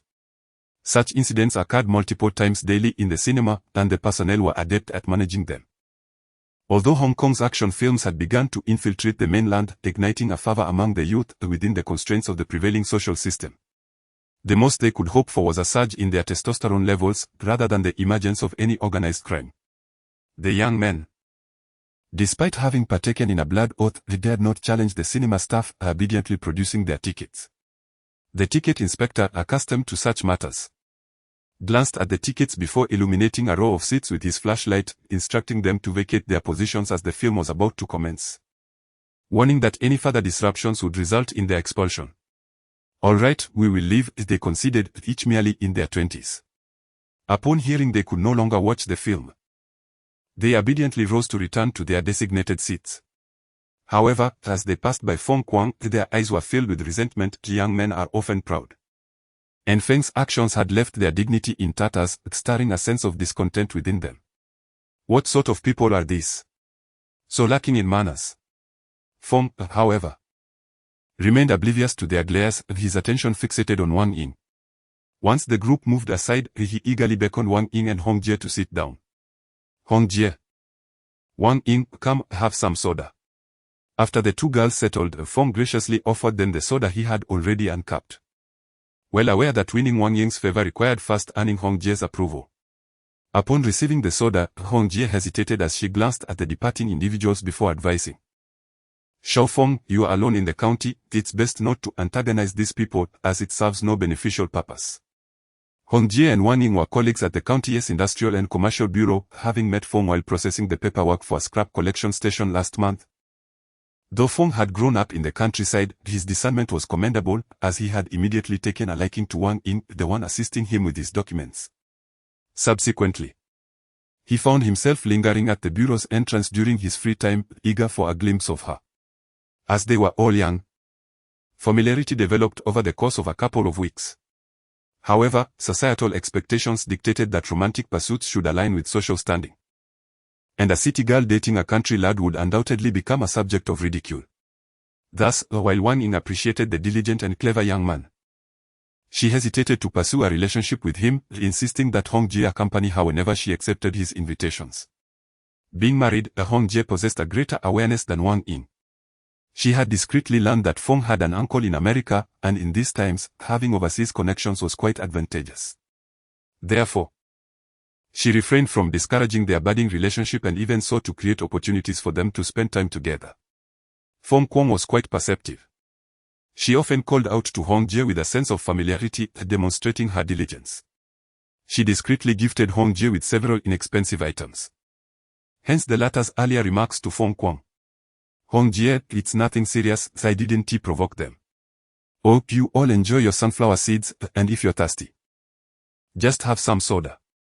If it's not enough, I can go buy more. Upon hearing these words, Feng Kuang brushed them off, thinking it was merely a verbal spat. With so many people present, what could they possibly do to her? Observing Feng Kuang's demeanor, Hong Jie shook her head, choosing not to elaborate further. Sometimes, one must endure hardships to grasp certain truths. Seated at the edge, Ye Tian, upon overhearing their conversation, opened his mouth to speak but ultimately decided against it. He had noticed during the earlier confrontation that Feng Kuang's misfortunes were tied to those individuals. However, knowing the situation allowed Ye Tian to devise a resolution, which was rather straightforward. The best strategy was to leave a few minutes early to avoid those people. Since the film had yet to commence, it felt premature to share this with Feng Kuang, as he didn't want her to feel anxious while watching the movie. The earlier altercation was merely a minor episode in the cinema. As the educational film concluded, the lights in the theater dimmed dramatically, plunging the space into an utter darkness where one could scarcely see a hand in front of their face. "Hurry up and start. Why is it so dark?" A cacophony of voices and whistles erupted in the cinema, although everyone understood that they were merely changing film reels. The instinctive reaction to darkness compelled some to vocalize their impatience. The whistling predominantly came from the younger audience members who relished such moments to assert their presence, creating a lively atmosphere reminiscent of a military march. At last, amidst the collective anticipation, a brilliant beam of light shot forth from the back of the theater, illuminating the screen with an image that instantly silenced the crowd. At this time, China's film import regulations were quite stringent, especially concerning major releases from the United States, making the prospect nearly impossible. However, the 1980 sci-fi film did not disappoint. Even the opening sequence elicited gasps of wonder from the audience. When Superman raced against a train, the excitement surged, leaving those who had only seen early Hong Kong action films utterly astonished by such boundless imagination. Everyone was captivated by the visual delight the film offered, with Ye Tian's face flushed with exhilaration as he cheered for Superman's triumph over the villain. Yet, his youthful voice was drowned out by the raucous shouts surrounding him in the theater. Who is watching me?" Just as Ye Tian was caught up in his excitement, he suddenly felt a gaze fixated upon him. Having practiced guiding techniques for years, his sensitivity was far superior to that of the average person, awakening a sense of alertness within him. "Is it those individuals?" Ye Tian followed the direction of that gaze, and a sense of clarity washed over him. It turned out that the individuals vying for seats were not actually watching him, but their attention was directed towards Feng Kuang, and their eyes merely brushed over Ye Tian. A thought flickered in Ye Tian's mind: he had to leave. He quickly nudged Feng Kuang, who was sitting beside him. "Ye Tian, what is it?" Feng Kuang, engrossed in the thrilling plot of the movie and too preoccupied to even pay attention to Wang Ying, was quite displeased by the sudden jolt to his side. Leaning closer to Feng Kuang's ear, Ye Tian whispered, "Brother Feng, we must go. If we linger any longer, you may find yourself in a perilous situation." "What?" Feng Kuang, who had almost forgotten about the matter, felt as though a bucket of cold water had been poured over him upon hearing Ye Tian's words. "Is it those people vying for seats?" Naturally astute, Feng Kuang quickly grasped the implication behind Ye Tian's warning. He cast a furtive glance in the direction of the individuals and hesitantly replied, "Ye Tian, surely not. It was merely a verbal spat. Do you think they would confront me? Believe it or not, if you choose to stay, you will undoubtedly encounter misfortune today," Ye Tian retorted, rolling his eyes. Ultimately, whether to leave or stay was Feng Kuang's decision. The trouble was aimed at him, and it had little to do with Ye Tian, who actually wished to finish watching the film. After all, enduring a beating seemed a minor inconvenience, and from a divinatory perspective, it appeared there was no grave danger. Ye Tian's words left Feng Kuang in a quandary. With merely 10 minutes remaining in the film, departing now would mean missing the climax. Moreover, he was at a loss as to how to explain this to Hong Jie and Wang Ying. "Ye Tian, how am I supposed to explain this to Hong Jie and Sister Ying Ying?" With no one else to consult, Feng Kuang sheepishly turned to the younger boy. Ye Tian found it difficult to comprehend Feng Kuang's reasoning and curiously asked, "What is there to explain? If someone intends to beat you, shouldn't you run away?" However, Feng Kuang struggled to articulate his thoughts. He could hardly confess his feelings for Wang Ying, fearing she might look down on him. "Ye Tian, could you possibly help me out? As the saying goes, a wise man avoids immediate danger." Considering the 4 individuals involved, Feng Kuang ultimately decided to make an early exit, albeit with Ye Tian's assistance to smooth things over. "How can I help you?" Ye Tian inquired, glancing at Feng Kuang. Given that Feng Kuang usually treated him well, he was willing to aid him in avoiding a beating. "You can just say that I have a terrible stomachache and need to go to the hospital," Feng Kuang, with remarkable ingenuity, quickly devised a rather dubious excuse. "All right then." Observing Feng Kuang's hopeful expression, Ye Tian acquiesced. "Ouch, my stomach hurts, it's unbearable. Brother Feng, I am in excruciating pain." When it came to acting, Ye Tian had an innate talent. Whenever he misbehaved and was about to face punishment at home, All he had to do was roll on the ground and feign discomfort, and his father, Ye Dongping, would be unable to follow through with the discipline. Now, he applied the same tactic, compressing his energy into a countenance that transformed his previously fair and delicate features into a flushed visage. Curled up in his seat, he looked convincingly unwell to any observer, making it apparent that he was not merely pretending. Ye Tian, what troubles you? Feng Kuang's performance felt somewhat disingenuous. Although he directed his inquiry towards Ye Tian, his gaze was fixed on Wang Ying, seated to his right. Brother Feng, my stomach aches terribly. Ye Tian clutched his abdomen, nearly writhing in pain. Did you consume something cold last night?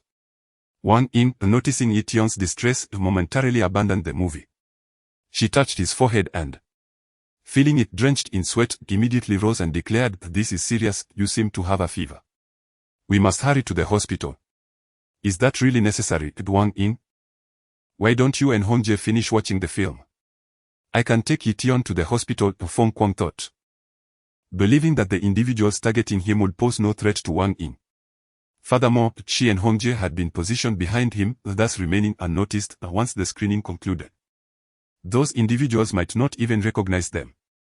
With the child in such a state, what is there left to watch? Wang Ying insisted, pushing Feng Kuang aside as she attempted to lift Ye Tian.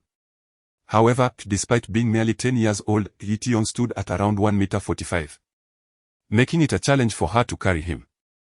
Allow me to assist, Feng Kuang interjected, seeing Wang Ying's determination to take Ye Tian to the hospital. He lifted Ye Tian into his arms, and at that moment, the screen dimmed, shrouding the theater in darkness, ensuring that no one noticed the absence of a few patrons in their row. Upon exiting the cinema, the harsh light revealed Ye Tian's ashen complexion, alarming Hongjie, who urgently urged Feng Kuang to fetch the bicycle and expedite their journey to the hospital. Well, the farce has turned into reality, Feng Kuang mused, reluctantly placing Ye Tian on the crossbar of his bicycle, pedaling toward the hospital, guided by the two women on their bicycles ahead. Come on, stop pretending, Feng Kuang whispered to Ye Tian as he pedaled. I just haven't had the chance to recover yet, Ye Tian replied, feeling somewhat frustrated that the two women had not afforded him the opportunity to speak since they had rushed straight to the bicycle parking area. All right. Once we arrive at the hospital, just quickly declare that you're fine, Feng Kuang instructed him softly. The small county town was not extensive, and within 5 or 6 minutes, they reached the hospital entrance. Yet, before Ye Tian could utter a word, Wang Ying hurriedly went to register for an emergency consultation. Asked Hongjie, Sister Ying, my stomach doesn't hurt as much anymore. Can we skip this? Ye Tian felt a twinge of fear. He had never had a cold in his life, let alone been hospitalized. The thought of receiving an injection for no good reason seemed utterly unjust. No way. Your face was so pale just moments ago. Come on. Let us go see the doctor, Wang Ying insisted, dismissing Ye Tian's concerns. Perhaps thinking he was merely afraid of needles, she laughed and said, Ye Tian, you're old enough now, are you still scared of injections?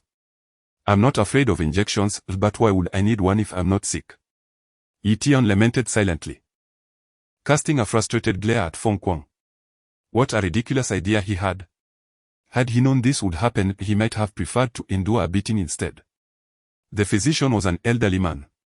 After listening to Wang Ying and Hongjie recount Ye Tian's symptoms, he produced a thermometer and instructed Ye Tian to place it under his armpit before proceeding to take his pulse.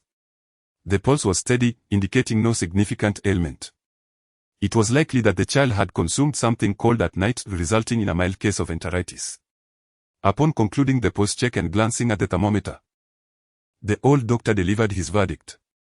Grandpa, please don't give me an injection, Ye Tian implored with a pained expression, eliciting laughter from everyone in the room. The old doctor chuckled as he patted Ye Tian's head, reassuring him, no need for that, a few medications will suffice. Remember, you must refrain from indulging in cold foods in the future. Thank you, Grandpa. Upon hearing that no injection was necessary, Ye Tian sprang back to life, leaving Wang Ying and Hongjie in astonishment at the stark contrast between his previous lethargy and his current exuberance. After exiting the hospital, Wang Ying and Hongjie staunchly opposed Feng Kuang's suggestion to escort them home. The security in their small county town was commendable, and given the warm weather, Numerous people were gathered under the streetlights enjoying the cool evening breeze, alleviating any safety concerns. Sister Ying, the sister Hongjie. Do come to our home to play in the future. Ye Tian waved goodbye to the two newly acquainted sisters as Feng Kuang pedaled him toward the collection station. Ye Tian, how should I explain the 3 yuan when we return? Feng Kuang asked, the frown creasing his brow as he pedaled his bicycle. Though the medical consultation wasn't excessively costly, it still amounted to 3 yuan. Which was a considerable sum in an era where the average monthly salary barely reached 30 or 40 yuan. After contemplating Feng Kuang's words for a moment, Ye Tian replied, Brother Feng, just be honest with my dad when we get home, he won't hold it against you. Ye Tian had always been like this, acknowledging minor mistakes but willingly confessing major transgressions. His father, Ye Dongping, had never punished him for his admissions. For instance, last year, when Ye Tian and a few friends had stolen explosives meant for mountain blasting to use in fishing at the reservoir, the unfortunate Pang Dan was caught by the reservoir manager. Knowing there was no escape, Ye Tian returned home and confessed. Although he was fined 20 yuan by the reservoir, Ye Dongping merely requested Ye Tian to write a self-reflection, and the light handling of the situation only deepened Ye Tian's sorrow, leading him to be more obedient afterward. Is that really all right? Feng Kuang asked hesitantly, being only a few years older than Ye Tian and still susceptible to fear of repercussions for wrongdoing. It's fine. I know my dad. He won't say anything to you, Ye Tian assured him, which eased Feng Kuang's worries. He understood that while the store was ostensibly managed by Feng Kuang, the true owners were still this father-son duo. Upon returning to the collection station, Feng Kuang relayed the incident from earlier when he had argued with someone at the movie theater to Ye Dongping. As Ye Tian had predicted, Ye Dongping did not express much concern. The expenses for Ye Tian's medical treatment were accounted for in the business ledger. The next morning, the scavengers Feng Kuang had contacted arrived at the collection station with their carts. In just a day, various recyclables filled the yard of the station, yielding more than 2,000 yuan. This left both Ye Dongping and Feng Kuang astonished yet elated, hardly able to believe the day's bountiful harvest. It is noteworthy that although they spent over 2,000 yuan, they could easily earn at least 400 to 500 yuan by reselling these items to the state-run recycling station. Moreover, the individuals who came today were merely a few scavengers from the vicinity of the station. If one were to consider all the scavengers in the entire county, even with a conservative estimate, they could potentially earn several tens of thousands of yuan in a year. Not only did this astonish the rural youth of Feng Kuang, but even Ye Dongping was taken aback by such figures. In this era of transition from a planned economy to a market economy, Ye Dongping had become acutely aware that in the future society, those who are currently looked down upon but are, in fact, affluent individual entrepreneurs might very well emerge as the nouveau riche of this society. Just as the saying goes, people laugh at poverty but do not scorn prostitution. It is clear that once wealth is attained, status and position will naturally follow. Whether one is an individual entrepreneur or holds a stable job will likely become irrelevant. Life inherently demands goals to generate motivation. After glimpsing the bright prospects of financial gain, both Feng Kuang and Ye Dongping became industriously occupied. Feng Kuang took on the responsibility of delivering scrap materials to the state-run recycling station, while Ye Dongping remained stationed at the recycling station, meticulously sorting and categorizing the waste brought in by the scavengers. However, this favorable scenario lasted only 2 days. The volume of scrap materials delivered by the scavengers significantly dwindled, amounting to only a marginal increase compared to what Feng Kuang could collect himself. This unexpected turn of events caught both Feng Kuang and Ye Dongping off guard.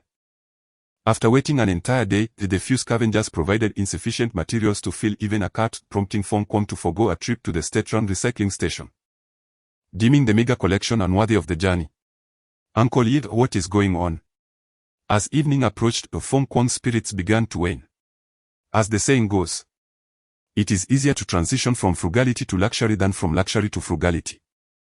The bountiful returns of the past few days had led Feng Kuang to dismiss the current income as insignificant. Feng, I fear we may have been overly optimistic. Ye Dongping lamented, taking a drag from his low-quality cigarette. Consider this, everyone's lives are not particularly prosperous at present. They are unlikely to discard their useless items.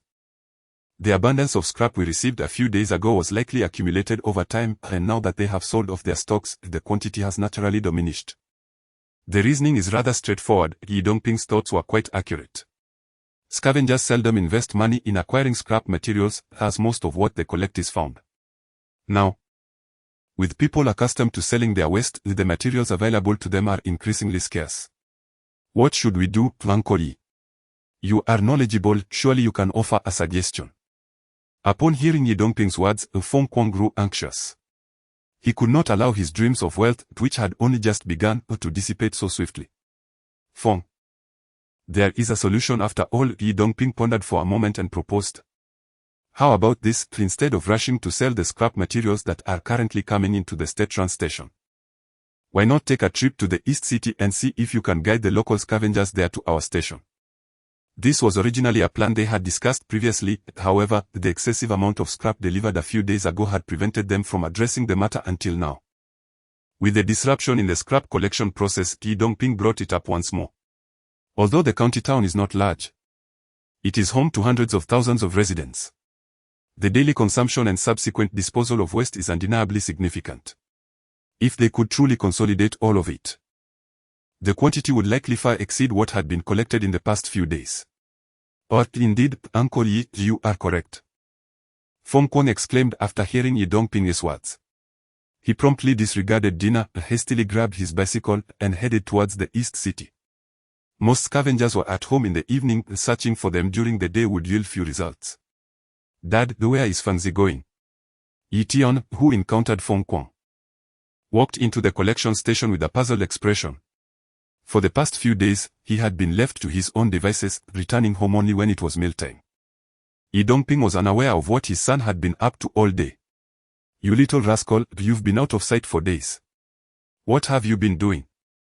With school starting in a few days, Ye Dongping felt it was time for Ye Tian to refocus. He had taken his son to visit the homeroom teacher recently. But since then, he had neglected his responsibilities. Don't worry, Dad.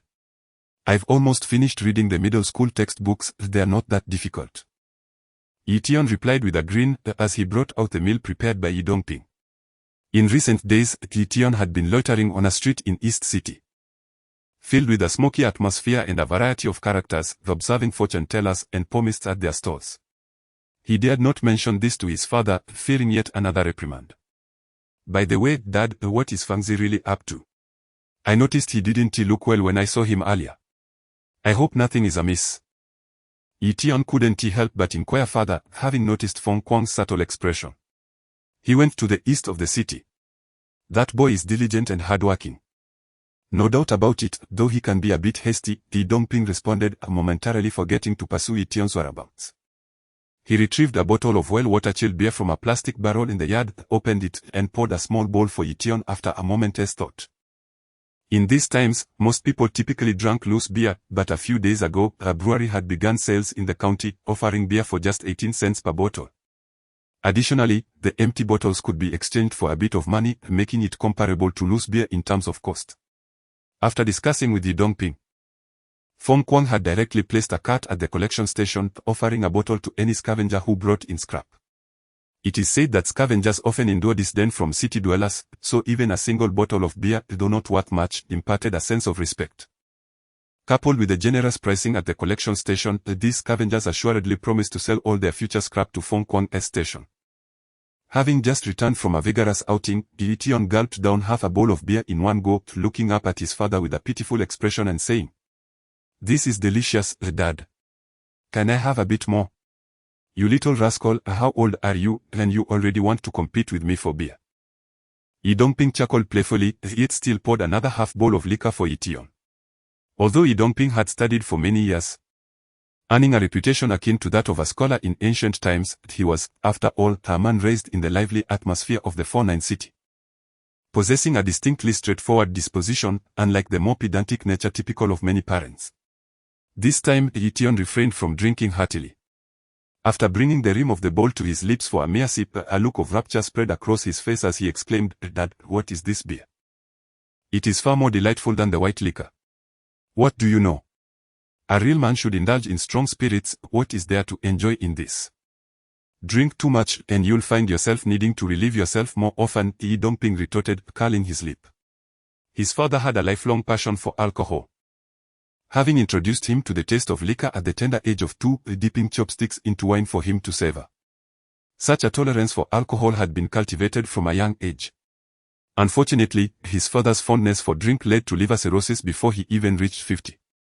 At that time, due to familial discord stemming from issues with Ye Tian's mother, Ye Dongping had ignored communications from home and failed to receive the news of his father's passing in a timely manner.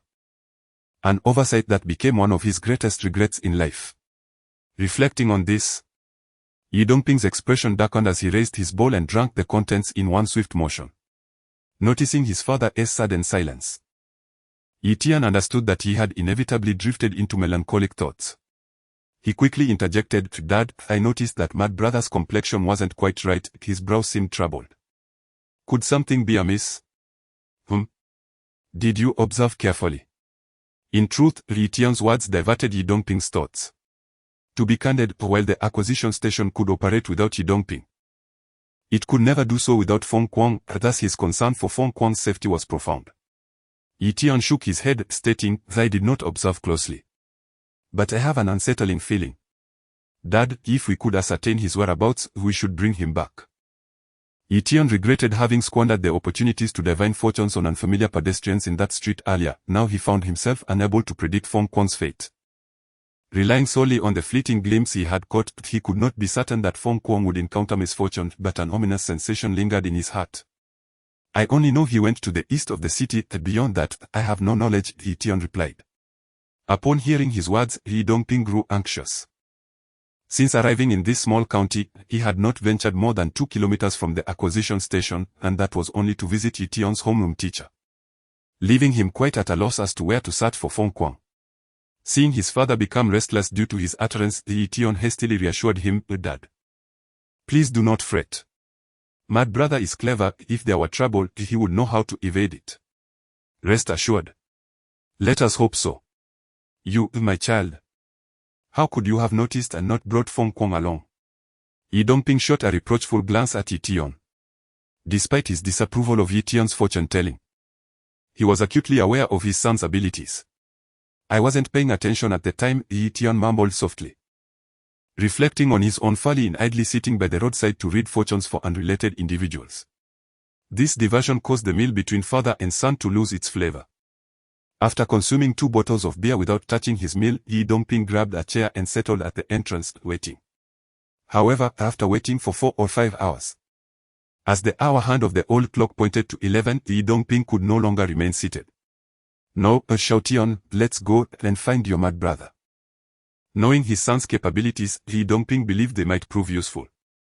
After locking the door, he intended to take Ye Tian out in search of him. "Dad, someone is coming." "Is it mad brother?"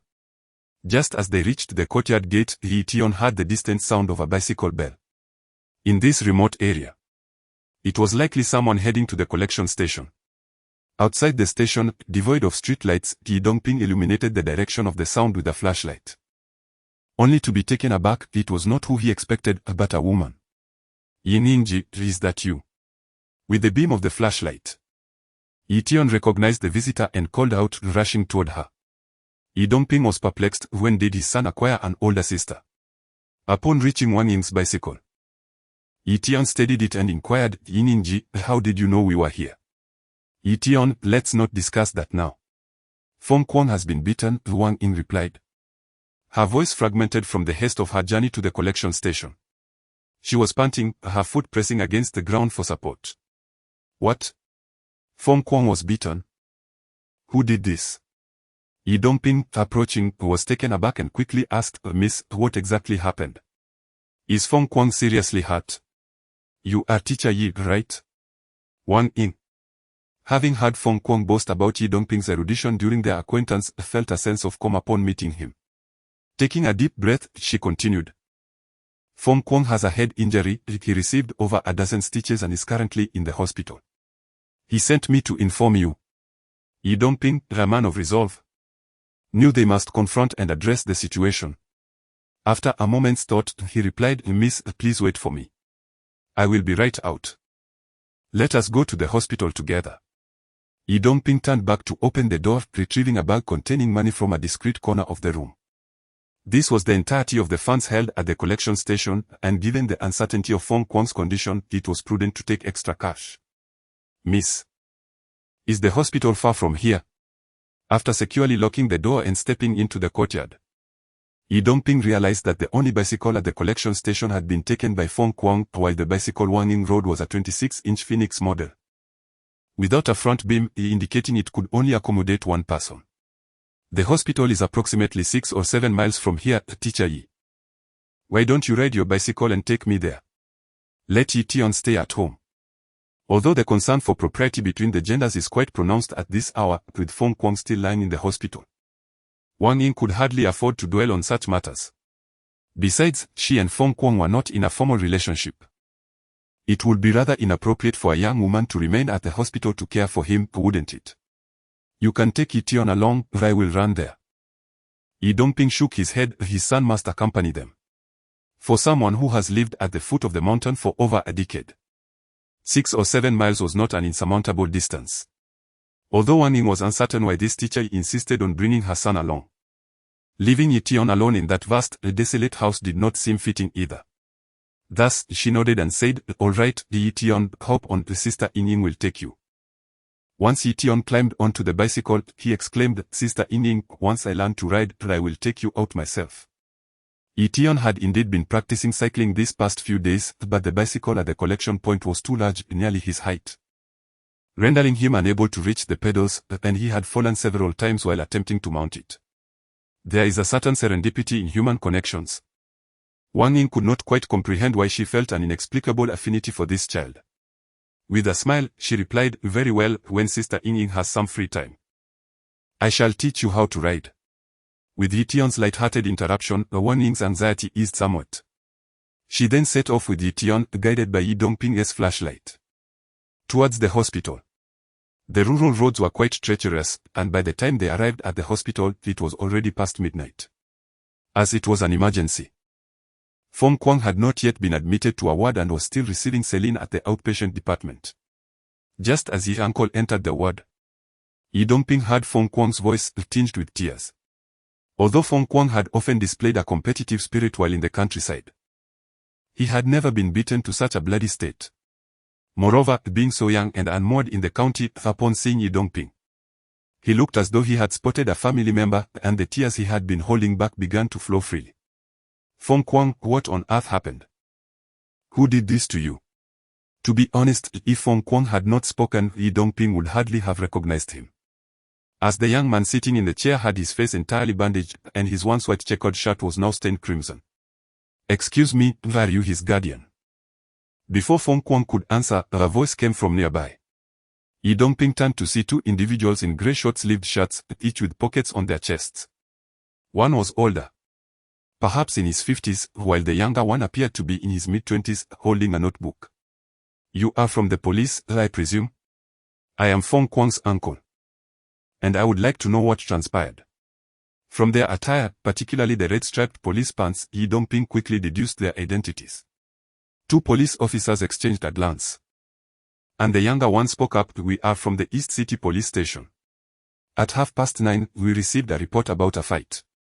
Upon arriving at the scene, we found him and brought him to the hospital.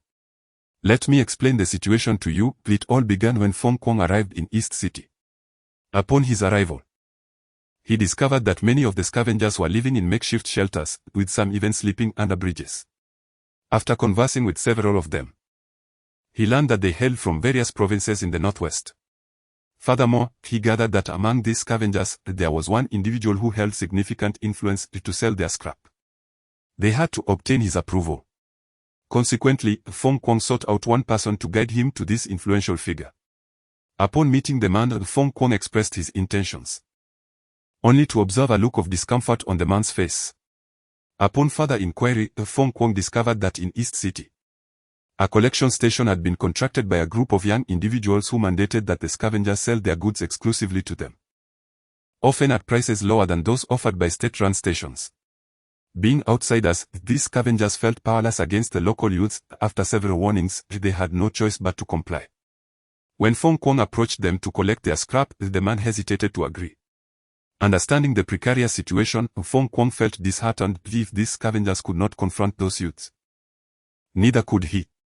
He contemplated returning home to discuss the matter with Ye Dongping. However, as Fong Kwang exited the premises and mounted his bicycle, a group of young men approached him. Initially, he paid them no mind, merely brushing past them. Yet one of them stared intently at him, whispering to the others. Suddenly, they charged at him, delivering blows without warning. Taken completely by surprise, Fong Kwang was struck on the head with a wrench, and upon seeing blood, the assailants scattered. It remains unclear who called the police, but when Fong Kwang regained consciousness, he found himself in the hospital. When the police inquired if he had any connections in the county, the first name that came to his mind was Wang Ying. Coincidentally, the older officer knew Wang Ying, which led to Wang Ying arriving at the hospital and subsequently notifying Ye Tian and his son. Uncle Ye, I truly did not provoke those individuals. I have no idea why they attacked me, Fong Kwang exclaimed, feeling wronged after hearing the police recount the events. Although his head was bloodied, the injuries were superficial. And after receiving saline treatment, he felt somewhat revitalized. Fong Kwang, do not worry, the police will provide us with an explanation, Ye Dongping gently reassured him, patting his shoulder.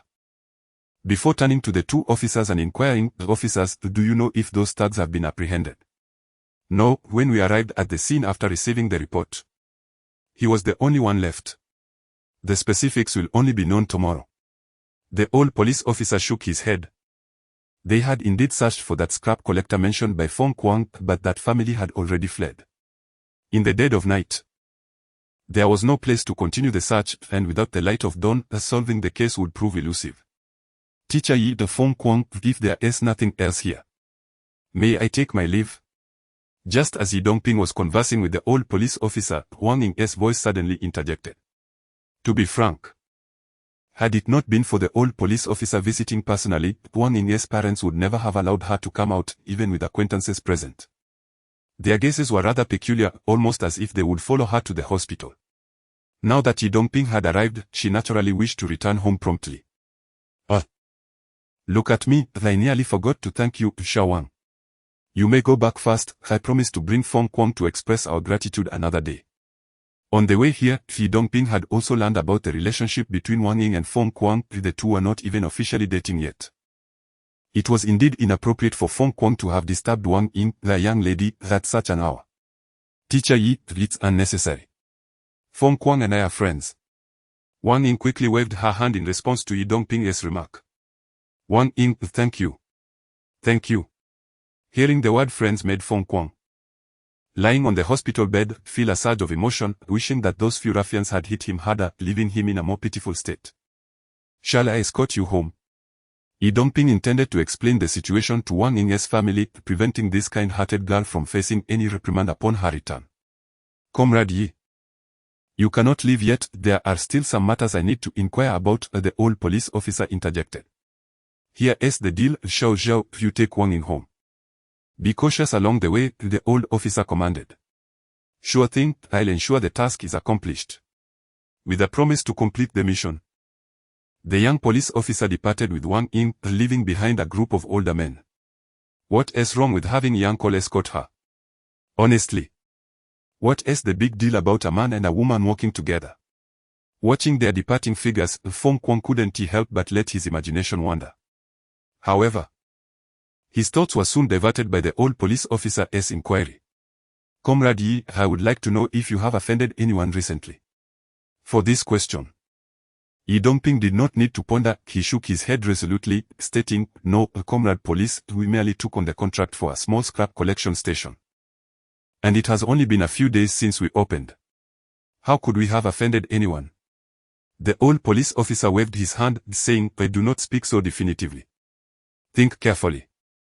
During the scrap collection, did you have any disputes with others? No, absolutely not. By the way, Fong Kwang, do you recognize those individuals who attacked you? Ye Dongping dismissed the old officer's assertion and turned his attention to Fong Kwang, realizing that seeking answers from the direct party involved might yield better insights. Uncle Ye, I am unfamiliar with you. Since my arrival in the city, I have addressed everyone as brother, and I always offer a cigarette before speaking. Who have I offended? Upon hearing Ye Dongping's words, Fong Kwang felt a pang of confusion. He was inherently astute and conducted himself with great caution, often endearing himself to others.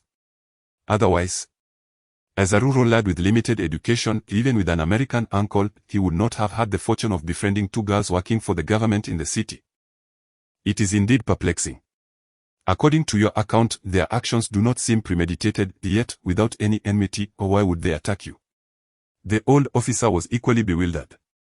He had handled numerous cases, but this senselessness was unprecedented. Typically, brawls stem from some underlying reason, do they not? Since entering the hospital room, Ye Tian, who had remained silent, suddenly interjected, "Brother Mad, have we not had any conflicts with others? Have you forgotten? Conflicts? None that I recall. I have not offended anyone." Upon hearing Ye Tian's clear voice, a look of confusion crossed Feng Kuang's face. He initially presumed that his assailants were associated with the West Collection Station in East City, as mentioned by the scavenger. However, upon reflection, this was his first visit to East City, and it was unreasonable to assume they could predict his intentions. Moreover, he had been in the company of the scavenger the entire time, leaving no opportunity for the latter to relay information. Feng Kuang had previously shared these speculations with the old officer, who concurred that it was illogical for others to know what he was up to. "Brother Mad, do you not remember? Those individuals threatened you in the cinema." As Feng Kuang was enveloped in confusion, Ye Tian's voice rang out once more. "You had a conflict in the cinema? Youngster, who are you, and what is your relationship with Feng Kuang?" Upon hearing Ye Tian's words, the old officer's eyes brightened with realization. He astutely sensed that the key to unraveling this assault case might lie within Ye Tian's words. Ye Tian looked up and said, "Grandpa officer, my name is Ye Tian, he is my father, and Feng Kuang is my brother." Or, "Little Ye Tian, please recount the details of the conflict in the cinema." The old officer, uninterested in the peculiarities of Feng Kuang's surname, was keen to learn about the altercation. "They took our seats, Brother Mad argued with them a bit, and as they left, they threatened to teach him a lesson. However, I left early that night due to a stomach ache and did not encounter them." Ye Tian recounted the events of that day honestly, albeit somewhat disjointedly, clarifying the situation. After listening to Ye Tian's account, the old officer furrowed his brow and remarked, "Yet, there is no evidence to suggest that they were the culprits." Ye Tian's eyes sparkled as he glanced at Feng Kuang and winked, saying, "Brother Mad, did they not say anything while they attacked you?" "They didn't say much. Or, it seems they did say something about you being quite impressive." Upon witnessing Ye Tian's actions, Feng Kuang was momentarily taken aback, then suddenly altered his tone. He recognized that Ye Tian was not like ordinary children. There must be a reason behind his words. The individuals present had indeed been hurling curses, but at that moment, Feng Kuang was dazed from the blows he had endured, his ears ringing, rendering him unable to comprehend their utterances. The phrase he spoke was purely fabricated. "Young man, do not speak recklessly," the old policeman remarked with a gentle smile upon observing Feng Kuang's expression. Having dedicated his life to this profession, he was well aware of the truth behind what was said. After hearing the policeman's words, Feng Kuang felt a twinge of guilt, lowering his head and murmuring, "I only heard that one line, I'm not certain if I misheard." Just as Feng Kuang was on the verge of admitting his fabrication, Ye Tian interjected, "Brother Crazy, I remember there was a person in the cinema named Dai Xiaohua, with a face full of stubble. Was he among those who attacked you?" "Dai Xiaohua? I sent that a woman's name. How could he have a face full of stubble?" Feng Kuang was unclear about Ye Tian's insinuation. But when the mention of stubble crossed his mind, he felt a jolt and exclaimed, "I recall now. The one who led the assault on me had a face full of beard and a scar beneath his right eye. Yes, that was him." The recollection of that man's menacing fist striking his face sent Feng Kuang into a fever. The scene replayed in his mind like a haunting nightmare. "Young man, calm yourself, take a breath," the old policeman urged, quickly placing a hand on him. "Are you certain you saw a scar on that man's face?" "Absolutely. He had slanted eyes, I saw it clearly." Feng Kuang's response brought a knowing expression to the old policeman's face. It was evident that Feng Kuang was not fabricating this account. "Child, how did you come to know that man's name is Dai Xiaohua?" Although the old policeman had begun to trust Feng Kuang's words, he was unwilling to overlook Ye Tian, sensing something peculiar about the boy due to his professional instincts. "Grandpa policeman, on that day in the cinema, I heard someone call that big bearded man Dai Xiaohua. The name sounded so strange that I remembered it," Ye Tian replied, adopting an innocent demeanor. Ever since he was 3 or 4 years old, he had employed this tactic to elicit sympathy from the villagers whenever someone prepared a delicious meal. They would invariably take little Ye Tian along. I see. Very well, Feng Kuang, please sign the statement, assuring that all you have said is the truth. The old policeman decided, after a moment of contemplation, choosing not to pursue further inquiries. After all, Ye Tian was merely a child. And he believed that perhaps he had misinterpreted the situation. Once Feng Kuang completed his signature, the old policeman addressed Ye Dongping, stating, "Comrade Ye, we have made some progress in this case. By the latest, we should have a resolution within a day or two, and at that time, we will need young Feng to identify the suspect at the police station."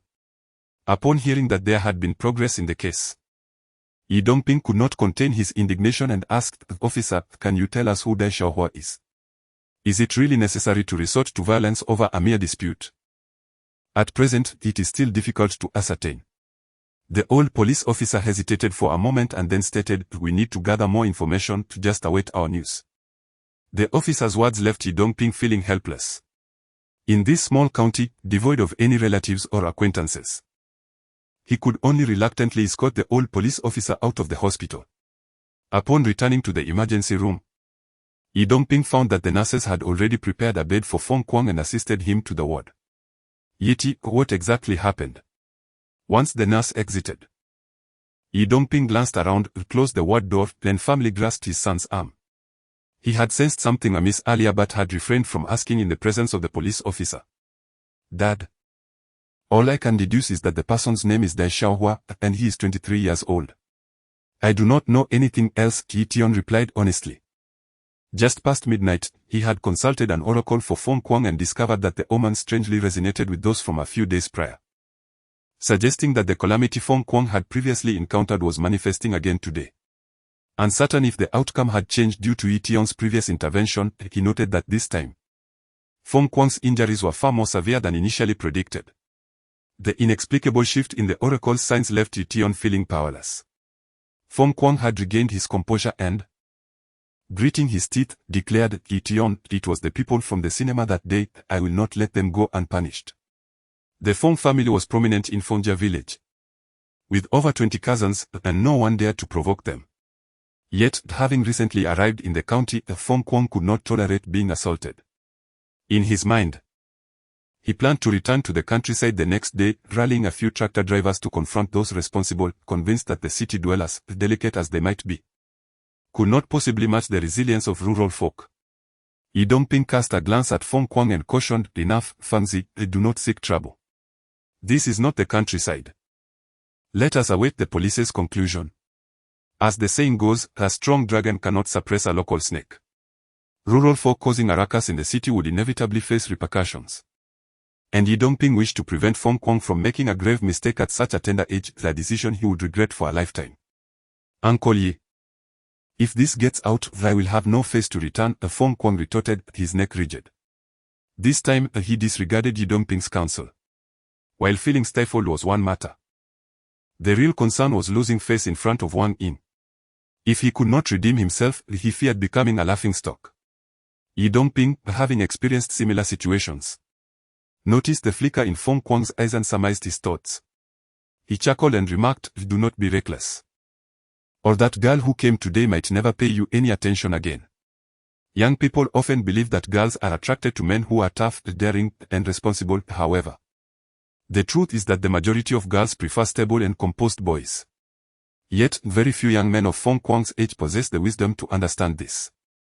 Upon hearing Ye Dongping's words, Feng Kuang hesitated and asked, "Uncle Ye, is that true? Does that mean I endured this beating for nothing?" "How could it be for nothing? What do you think the police are for?" "All right, you should rest well. Today, both Ye Tian and I will keep you company," Ye Dongping said, interrupting Feng Kuang. Neither he nor Ye Tian had a bicycle, and it was too late to return home. Given Feng Kuang's condition, he genuinely required care. So they decided to spend the night beside the hospital bed. The following morning, Ye Dongping went out to buy steamed buns and fried dough sticks for his son and Feng Kuang, and then proceeded to complete the discharge formalities. As it was Feng Kuang's own request, he felt utterly uncomfortable staying in the hospital, which was saturated with the scent of disinfectant. Feng Kuang's bicycle had been stolen yesterday during the altercation. And Ye Dongping could only hire a cart for a mere $1 to transport Feng Kuang back to the recycling station. As he approached the entrance of the station, Ye Dongping sensed something was amiss. The iron gate he had locked the previous day was now ajar.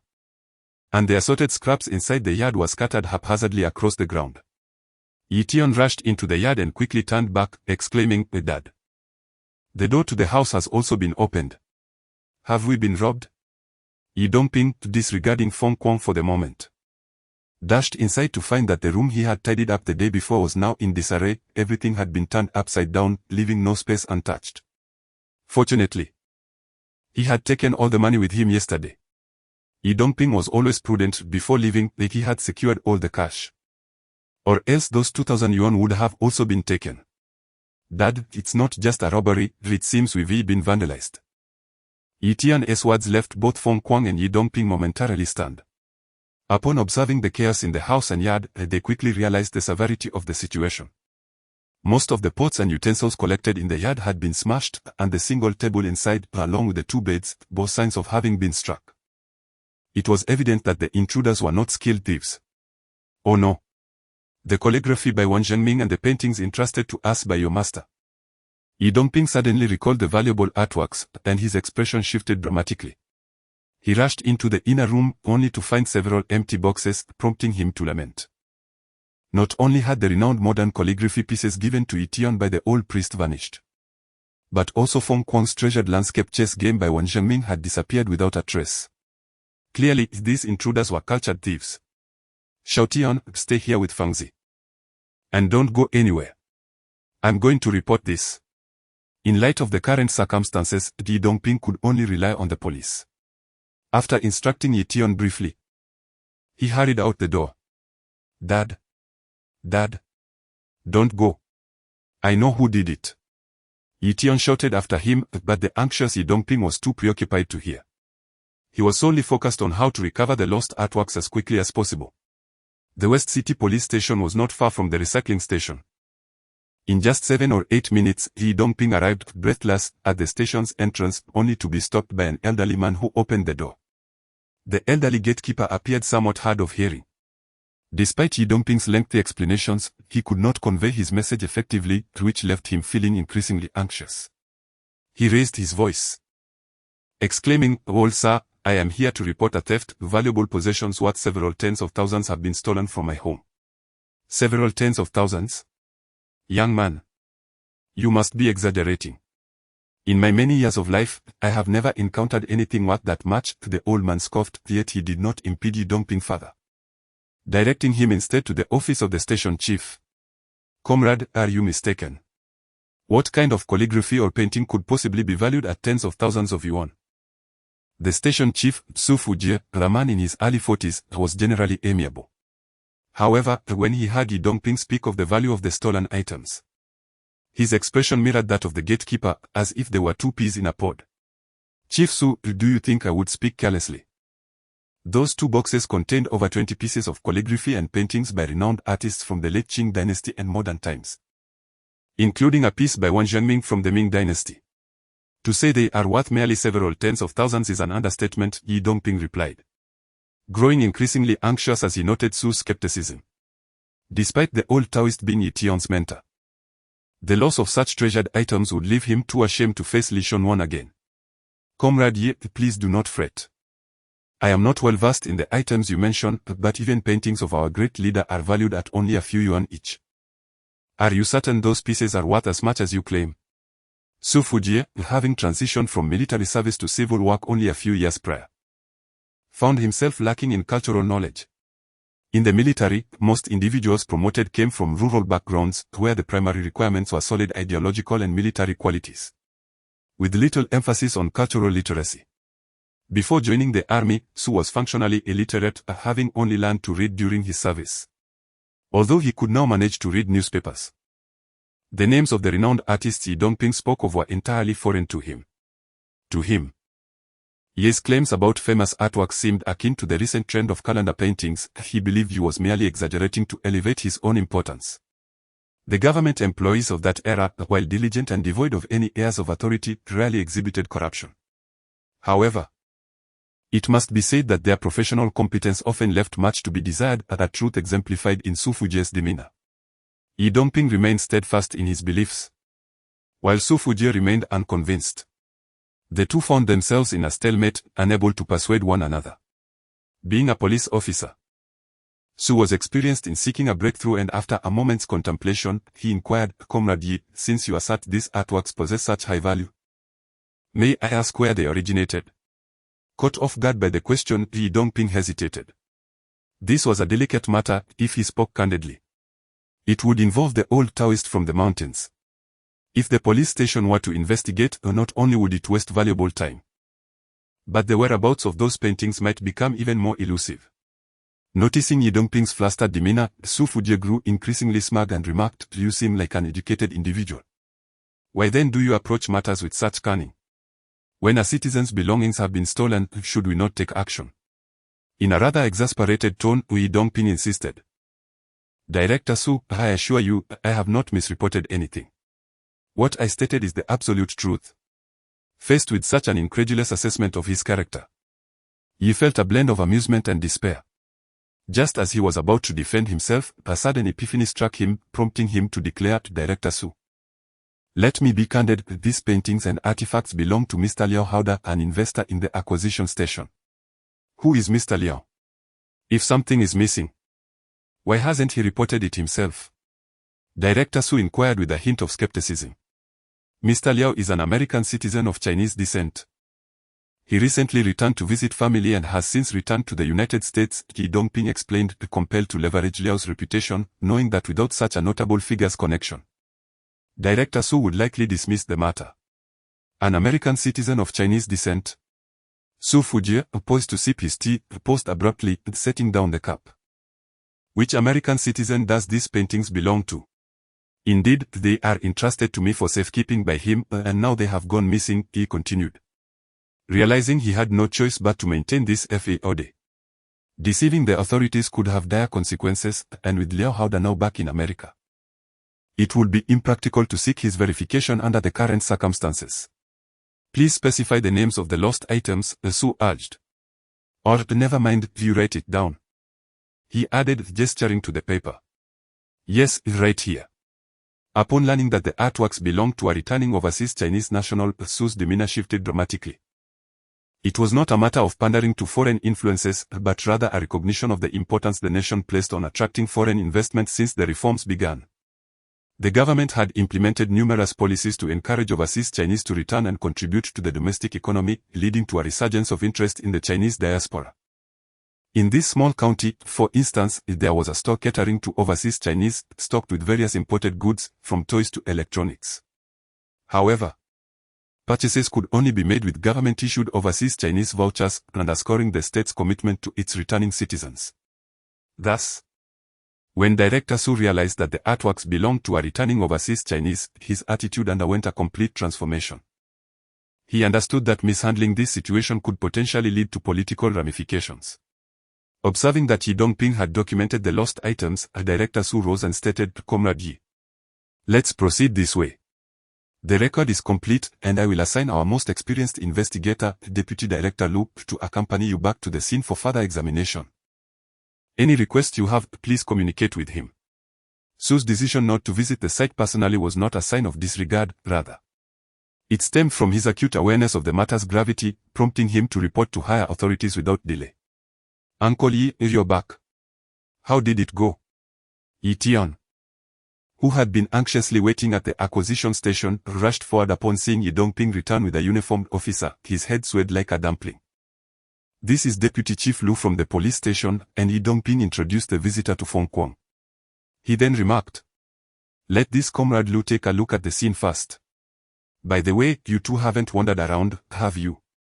Upon hearing Ye Dongping's words, Feng Kuang appeared momentarily taken aback and replied, "Uncle Ye, what, are we not allowed to move?"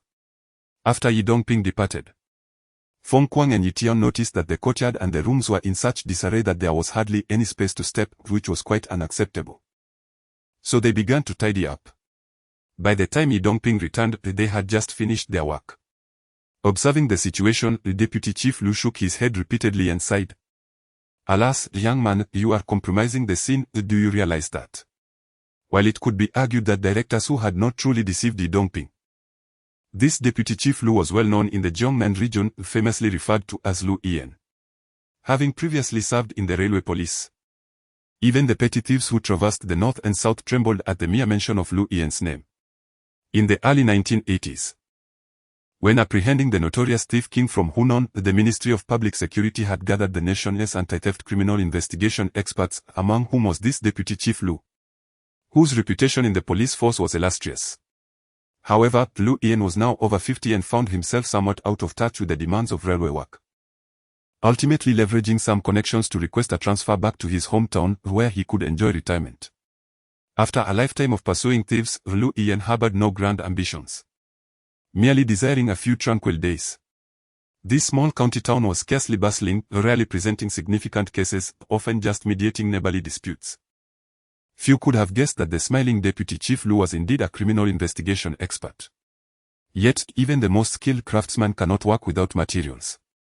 And despite Deputy Chief Lu's expertise, the scene had been irreparably compromised.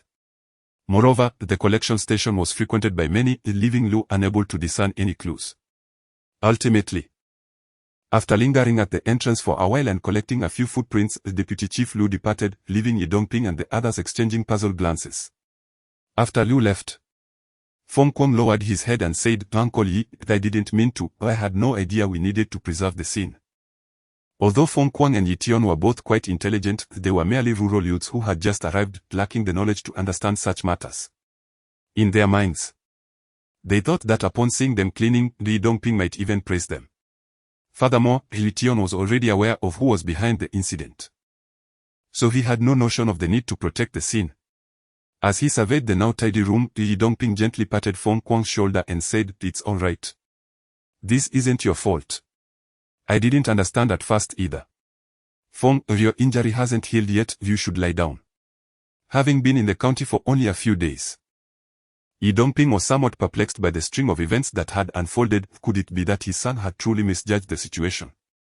Otherwise, how could he have interpreted that Feng Kuang was destined for wealth and prosperity? After Feng Kuang entered the house, Ye Tian pulled his father aside into the courtyard and whispered, "Dad, this was done by Dai Xiaohua and his group."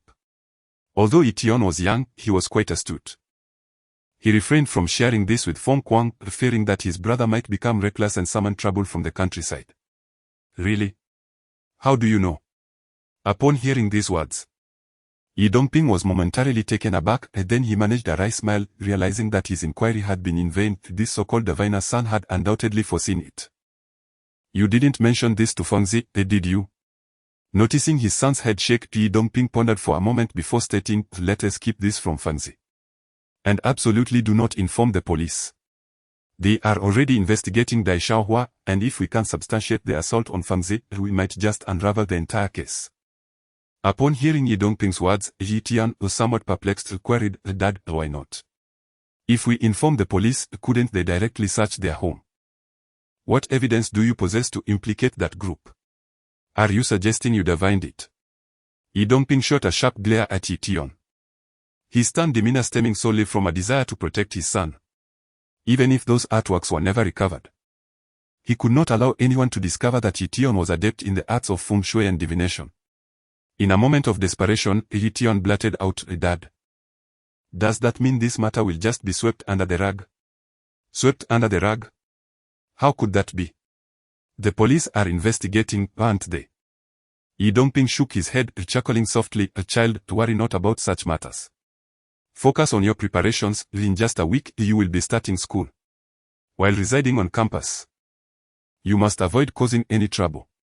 The county's secondary schools allowed for boarding, and fearing that the local environment might adversely affect his son's studies, Ye Dongping had arranged for him to stay at the school, permitting him to return home only on weekends." "Understood," Ye Tian replied begrudgingly, but as he turned away, a glint of determination crossed his face. How dare they attempt to seize his master's belongings, as if he were merely a decorative piece?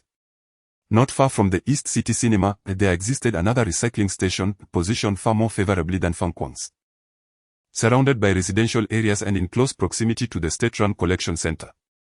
Within the yard of this recycling station, A 100-watt bulb illuminated a gathering of 7 or 8 young men, bare-chested, seated around a table, drinking beer and engaged in lively banter, their faces aglow with excitement.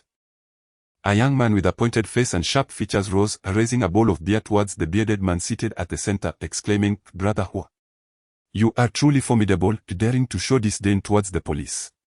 Who in our county would dare defy you now?" Had Feng Kuang been present, he might have recognized that the final blow to his own head had been delivered by this slender youth, while the bearded man had been the one to land the first punch on his face. Dai Xiaohua, though young, was merely in his early 20s. Yet his full beard made him appear to be in his 30s or 40s. After downing the contents of his bowl, Dai Xiaohua feigned a boisterous demeanor, inverting the bowl to show it was empty, and declared, "What is this? Years ago, my brother was wronged and fell victim to gunfire. And now they seek to trouble me. Do they think my uncle is merely idle?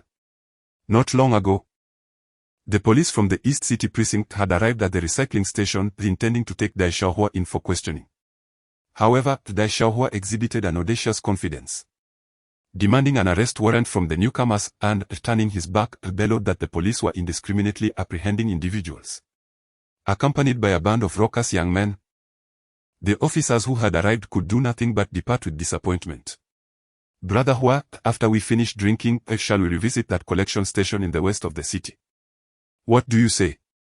Last time, they were humiliated by a country bumpkin in the cinema, which left these self-proclaimed urban elites quite disgruntled, prompting them to scour the county for that rural fellow for several days. Although they fortuitously encountered him yesterday and gave him a beating, subsequently wreaking havoc at his collection station, they had just been visited by the police, igniting their pent-up fury once again. We cannot afford to cause any trouble today. There are those in the county who do not show my uncle respect," Dai Xiaohua remarked, shaking his head, his rugged appearance belied by a sharp intellect. Despite their violent escapades at Feng Kuang's collection station, the absence of eyewitnesses meant the police could not touch him. However, instigating further chaos today would surely place them under police scrutiny. That fellow's luck must be quite extraordinary, he mused. Upon hearing Dai Xiaohua's words, the young men clamored, "Let us heed Brother Hua's advice and deal with that fellow in a few days, ensuring his station cannot continue operations." Indeed, brothers, I have come to realize that to earn respect, one must possess wealth, though we are currently looked down upon in the future with money. Everyone will have to address us as masters. Dai Xiaohua filled a bowl with liquor, rising to speak, "As long as you follow me, I assure you that within 2 years, each of you will ride motorcycles, with lovely ladies by your side." Unlike the unemployed youths beside him, Dai Xiaohua had secured the contract for the scrap collection station in the eastern part of the city. After months of management, he discerned the astonishing profits within. In contrast to the honest and law-abiding Feng Kuang, Dai Xiaohua's intellect was decidedly sharper, albeit misapplied to nefarious schemes. While vandalizing Feng Kuang's station, an idea had sparked in his mind to consolidate all scavengers in the county, thereby monopolizing the sale of scrap to himself. For the profits in this trade were evident to all. However, he did not intend to offer prices exceeding those of state-run stations, rather, he aimed to undercut them, maximizing his profits. Yet, persuading scavengers to willingly sell their goods to him was a formidable challenge. Thus, Dai Xiaohua endeavored to recruit numerous young men, aspiring to mold them into his enforcers, ready to charge into battle for him in the future.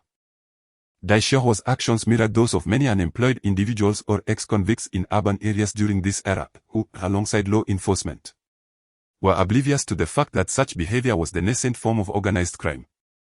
Those fortunate enough to amass substantial wealth often washed their hands of illegality to pursue legitimate endeavors, becoming part of the first wave of affluence in this age. Conversely, the less fortunate found themselves crushed beneath the relentless march of history. Brother Hua, no need to say more, from now on my life is yours to command. Indeed, we are all without familial ties, so we shall heed Brother Hua's words. Rest assured, Brother Hua, we are like a revolutionary brick, ready to be moved wherever needed. After Brother Dai Xiaohua's impassioned speech, the eyes of the 7 or 8 young men around the table glistened with emotion as they downed their drinks and pledged their loyalty with fervent gestures. It is worth noting that most of these young men ranked second or third among their siblings, unable to inherit their parents' businesses, and thus found themselves idling at home with pockets emptier than their faces, desperately lacking in funds. These youths are not inherently bad, in fact, in a certain light, They are rather innocent, easily starred by a Hong Kong action film or a round of drinks from Dai Xiaohua, evoking feelings of gratitude. Uncle Ye. Any news regarding the incident at our acquisition station? Upon hearing the sound of a bicycle bell in the courtyard, Fong Kwang hurriedly rushed outside, anxiously inquiring before Ye Dongping could even secure the bicycle. It has been 3 days since Fong Kwang was assaulted and the acquisition station was vandalized. The old police officer from the East City precinct did visit, but regrettably, he bore ill tidings. Based on the leads provided by Fong Kwang and Ye Tian, the police located Dai Xiaohua the following day. However, the individual in question vehemently denied any involvement in the assault and produced a certain county leader as an alibi, claiming he was a guest at the leader's residence at the time. The weight of Fong Kwang's testimony versus the leader's endorsement is self-evident. And the old police officer even subtly hinted at Ye Dongping and Fong Kwang that Dai Xiaohua is not to be trifled with. To be more precise, Dai Xiaohua's uncle is a prominent figure in this small county. Dai Xiaohua's uncle, Dai Rongcheng, was once a worker in the county's textile factory. Due to his genuine roots as a descendant of impoverished farmers and his bold, meticulous nature, he rose to prominence during the tumultuous era, ultimately becoming the director of the County Revolutionary Committee. However, this position came at a steep cost. Dai Rongcheng's younger brother perished in a violent struggle, leaving behind 2 children, Dai Xiaohua and his brother. Unlike many of his contemporaries, Dai Rongcheng, while having persecuted some old cadres, employed more sophisticated tactics, allowing others to take the blame while he assumed the role of the benevolent protector, leading many unsuspecting old cadres to believe he was safeguarding them. Consequently, when social order was restored and these old cadres were reinstated, Dai Rongcheng did not fade into obscurity like most. Instead, he transformed into a key leader in the county. Moreover, during the significant social security overhaul in 1983, Dai Rongcheng displayed a ruthless streak by personally condemning his nephew, who had committed robbery, to execution. Many are aware that the severe crackdown in 1983 was somewhat excessive, with minor offenses receiving harsh penalties and even some serious crimes facing the death sentence. Originally, Dai Rongcheng could have intervened to save his nephew, at least from the death penalty, yet he chose to act contrary to expectation, revealing his merciless nature. Dai Rongcheng, childless save for his 2 daughters, clung to an old belief that one must have someone to break the basin upon death. As such, he treated Dai Xiaohua with great favor, who, in her own right, was a cunning creature, completely indifferent to the demise of her father and brother, which was closely tied to her uncle. She maintained a remarkably close relationship with Dai Rongcheng, to the extent that it seemed as though she could be adopted under his name at any moment. Dai Rongcheng, concerned for his only nephew, sought to prevent him from becoming a ne'er-do-well in society, and thus arranged for him to take over a scrap collection station in the county. Although the signs of privilege were not overtly apparent in this era, an invisible class structure always persisted. This was exemplified by the recent incident of violence. After Dai Rongcheng testified, no one dared to pursue trouble with Dai Xiaohua any longer. On one hand, it was due to Dai Xiaohua's connections, and on the other, the sole eyewitness, the rag picker from the eastern part of the city, had mysteriously vanished, leaving the case to languish indefinitely. Fengzi, I fear we must accept this unfortunate situation. I will inquire further about the stolen artworks tomorrow. Upon learning of Dai Xiaohua's background, Ye Dongping could only counsel Fong Kwang to resign himself to misfortune. For as the saying goes, commoners should not contend with officials. Though Fong Kwang had many brothers, they could hardly match the government's might. However, while the beating could be set aside, Ye Dongping was unwilling to let the theft of the artworks rest. After all, those pieces were not solely his own. Apart from the several notable calligraphies from the old master, even Wen Xiangming's landscape chess match was collected by Fong Kwang, although it belonged to the scrap station. It was not solely his possession. The loss of the artworks placed a significant burden on Ye Dongping, and if he did not exert effort in pursuing the matter, he would truly have no face to show the old master in the future. Uncle Ye, I can endure a beating, but surely the police must provide an explanation for the theft. Seeing Ye Dongping's despondent demeanor, Fong Kwang grew anxious. That piece by Wen Xiangming was worth several thousand yuan, a considerable sum in those times. Alas, what explanation could there be? I have heard that the county leaders have demanded a thorough investigation, but the scene has been compromised, and the police have found no evidence, leaving us in limbo. Ye Dongping sighed. The news he received from the police station that day was disheartening. Although he was well aware that the scrap station's trouble stemmed from Dai Xiaohua and her group, without evidence he could do nothing against them. Moreover, the attitude of Director Su seemed less resolute than it had been days prior. He merely stated that with directives from the leadership, the case would surely be solved. Ye Dongping understood that cases involving significant amounts of money were typically handed over to the Criminal Investigation Department. And the fact that the police was still pursuing it indicated that the leader's concern was, perhaps, limited. For now, there is no choice, Fangzi. Let us wait a few more days, Ye Dongping said with a resigned shake of his head. Regardless of the era, human sentiment often outweighed the rule of law. Feng Kuang, still youthful, stood up in anger and declared, "What if this matter simply fades away unresolved? It is not acceptable. I must go to the police station to confront them. Do not act impulsively." Old Wang, you have arrived. Ye Dongping, unable to restrain Feng Kuang, dashed out of the courtyard only to discover someone standing at the gate. Upon closer inspection, it was a scavenger from the western part of the city. He quickly greeted him, "Brother Old Wang, what brings you here?" Seeing Old Wang's arrival, Feng Kuang also halted, glancing curiously behind him. It struck him as odd, typically. Old Wang came bearing a considerable load of scrap, yet today he appeared empty-handed. "Fangzi, brother Ye Tian." Old Wang stood at the entrance, nervously rubbing his hands together, seemingly struggling to find the right words. Even the young Ye Tian could sense his distress. "Old Wang, come in and have a seat. Have some water. Let us discuss whatever matters you have at hand."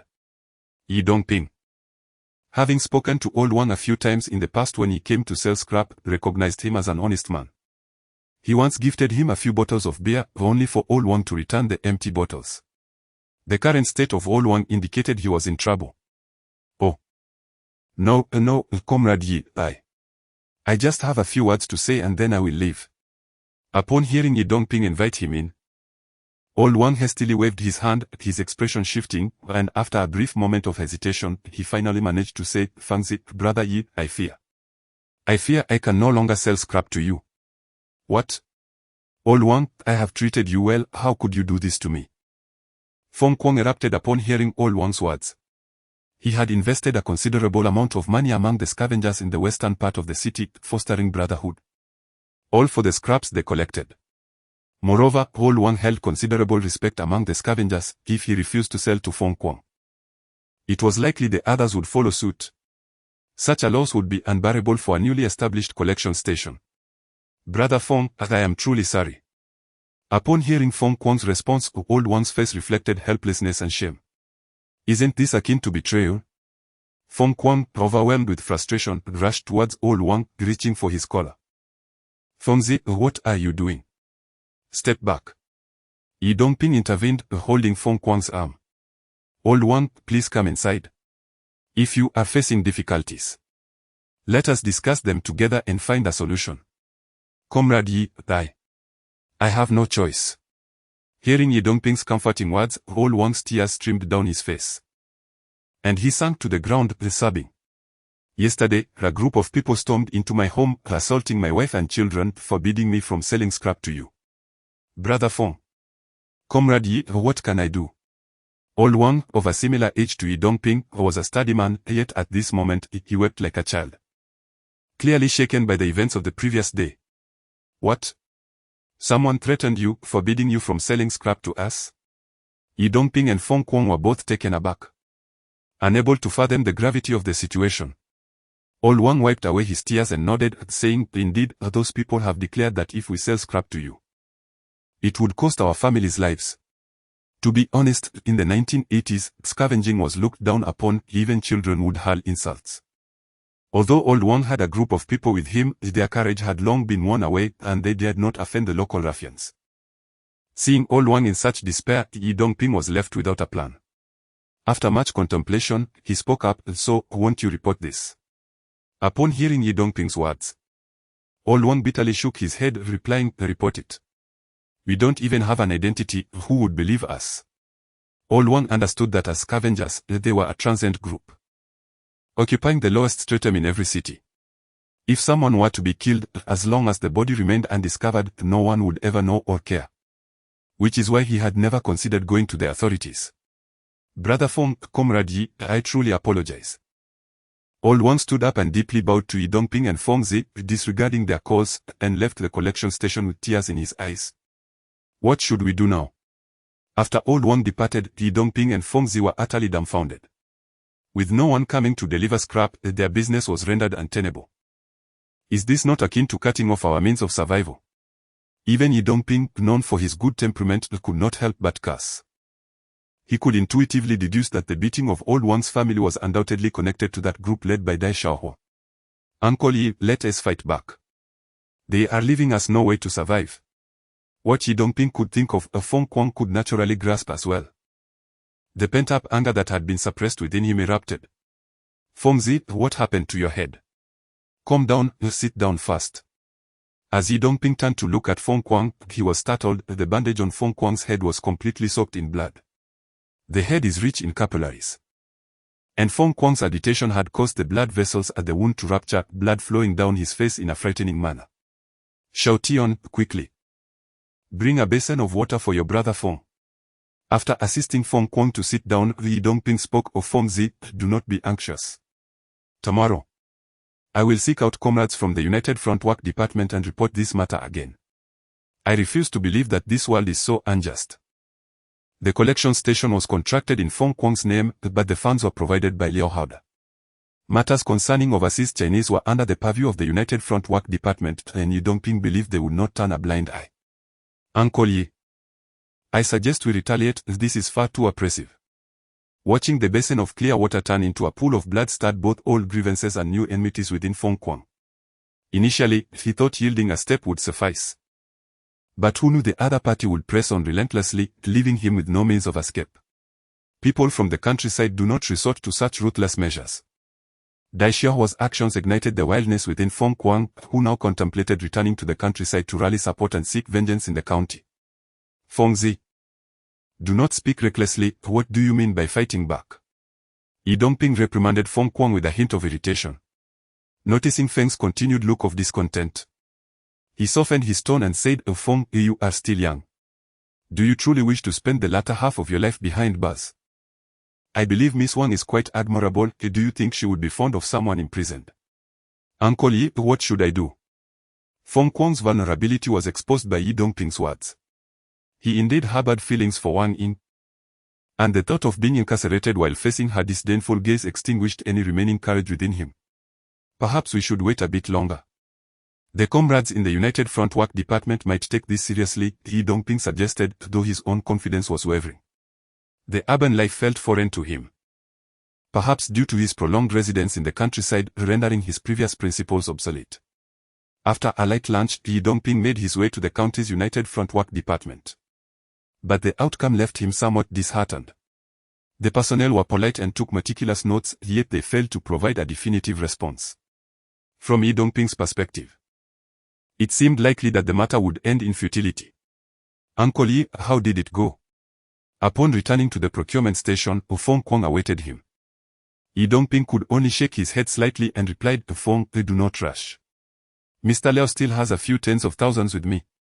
If it comes to it, we can sell this procurement station and move to another city to continue in this line of work. As they journeyed home, Yi Dongping pondered the situation. Should they find themselves truly at an impasse, he was prepared to take such action. After all, in any city, individuals willing to engage in small businesses were few. Yet they could still earn their first pot of gold. He had even contemplated his destination, with Shanghai being the primary choice, where he could receive assistance from Yu Haoran, ensuring at least a resolution to Ye Tian's educational concerns. Alas, it is all my fault. Why did I provoke those people? Upon hearing Yi Dongping's words, Fong Kwang squatted on the ground, cradling his head. The procurement station was a project he had single-handedly fostered, and he felt deeply attached to it. The blow was almost too much for him to bear. Fong, do not blame yourself, this is not your fault. Those individuals, having seen the profits from the procurement station, would have sought it out regardless of this incident. Yi Dongping patted Fong Kwang on the shoulder and continued, what is done is done. Those who act unscrupulously will inevitably face consequences. Now, I've bought some vegetables, let us enjoy a drink together tonight. Or, Uncle Yi, I will heed your advice. Feng Kuang rose, discreetly wiping away his tears. At just over 20, he was still a mere child, and this incident with the procurement station had profoundly affected him. Feng. Where is Ye Tian? Has he gone out to play again? After searching the house, Li Dongping felt a surge of frustration upon failing to find his son. Given the gravity of the situation at the procurement station, how could the boy still find time for leisure? He resolved to admonish him upon his return. Uncle Yi. I was still paying attention. He might have gone out to have some fun, Feng Kuang replied, shaking his head. His mind had been so preoccupied throughout the day that he hardly noticed when Ye Tian slipped out. The mischievous boy, school is about to commence, yet he remains unperturbed. Ever since he arrived at the acquisition station, Ye Tian has been out and about all day. Upon hearing Feng Kuang's remarks, Ye Dongping paid them little heed and proceeded to prepare dinner with the freshly purchased fish. However, as the meal neared completion and darkness enveloped the sky, Ye Tian had yet to return, causing Ye Dongping a measure of concern. At this hour, Ye Tian should have been home by now. Confronted with his son's forgetfulness regarding discipline, Ye Dongping sighed and remarked, Fangzi, let us not wait for him any longer. Let us tidy up the table and eat. We shall let him go hungry today. Uncle Yi, let us wait a bit longer. Oh, what is this? While clearing the table, Feng Kuang stumbled upon a piece of paper inscribed with words, which he casually picked up. Dad, I've gone back to the mountain to find my master. I will return tomorrow, so do not worry. What? He has gone back to the mountain? Ye Dongping swiftly snatched the note from Feng Kuang's hands, scrutinizing it carefully. Indeed, it bore his son's handwriting. Perhaps the old sage might have a solution, Feng Kuang suggested, his eyes sparkling at the mention of the venerable master, who had lived for over a century and might possess some wisdom. Sighing, Ye Dongping shook his head dismissively. This troublesome lad only complicates matters. What could his master possibly do? Although Ye Tian and his master had skills in divining fortunes and understanding geomancy, both were largely detached from worldly affairs and likely powerless in such situations. Never mind, let us eat. With knowledge of Ye Tian's whereabouts, Ye Dongping felt a sense of relief. He understood his son well, despite his youth. He possessed more cunning than many adults and would not suffer unduly while alone in the village. Moreover, having his son approach the old Taoist about the matter eased Ye Dongping's mind, for he felt somewhat embarrassed facing the old man regarding the precious calligraphy and paintings left in his care.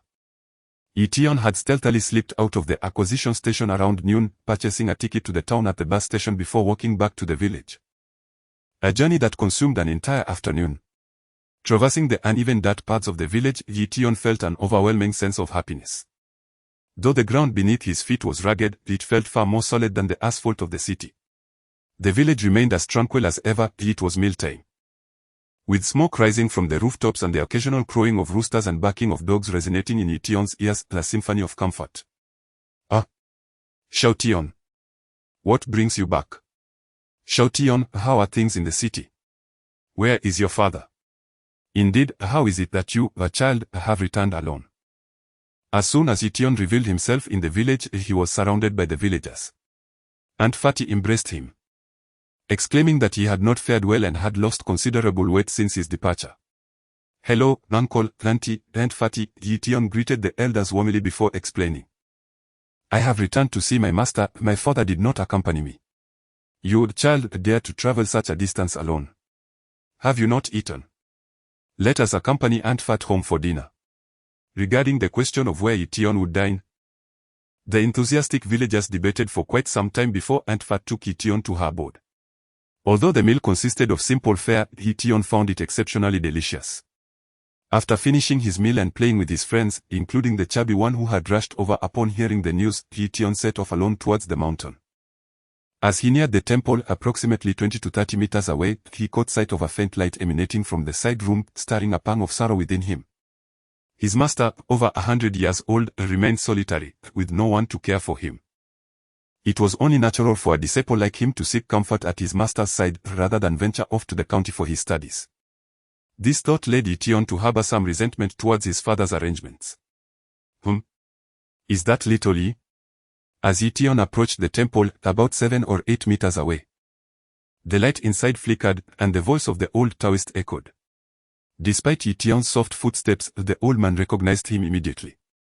"Master, it's me."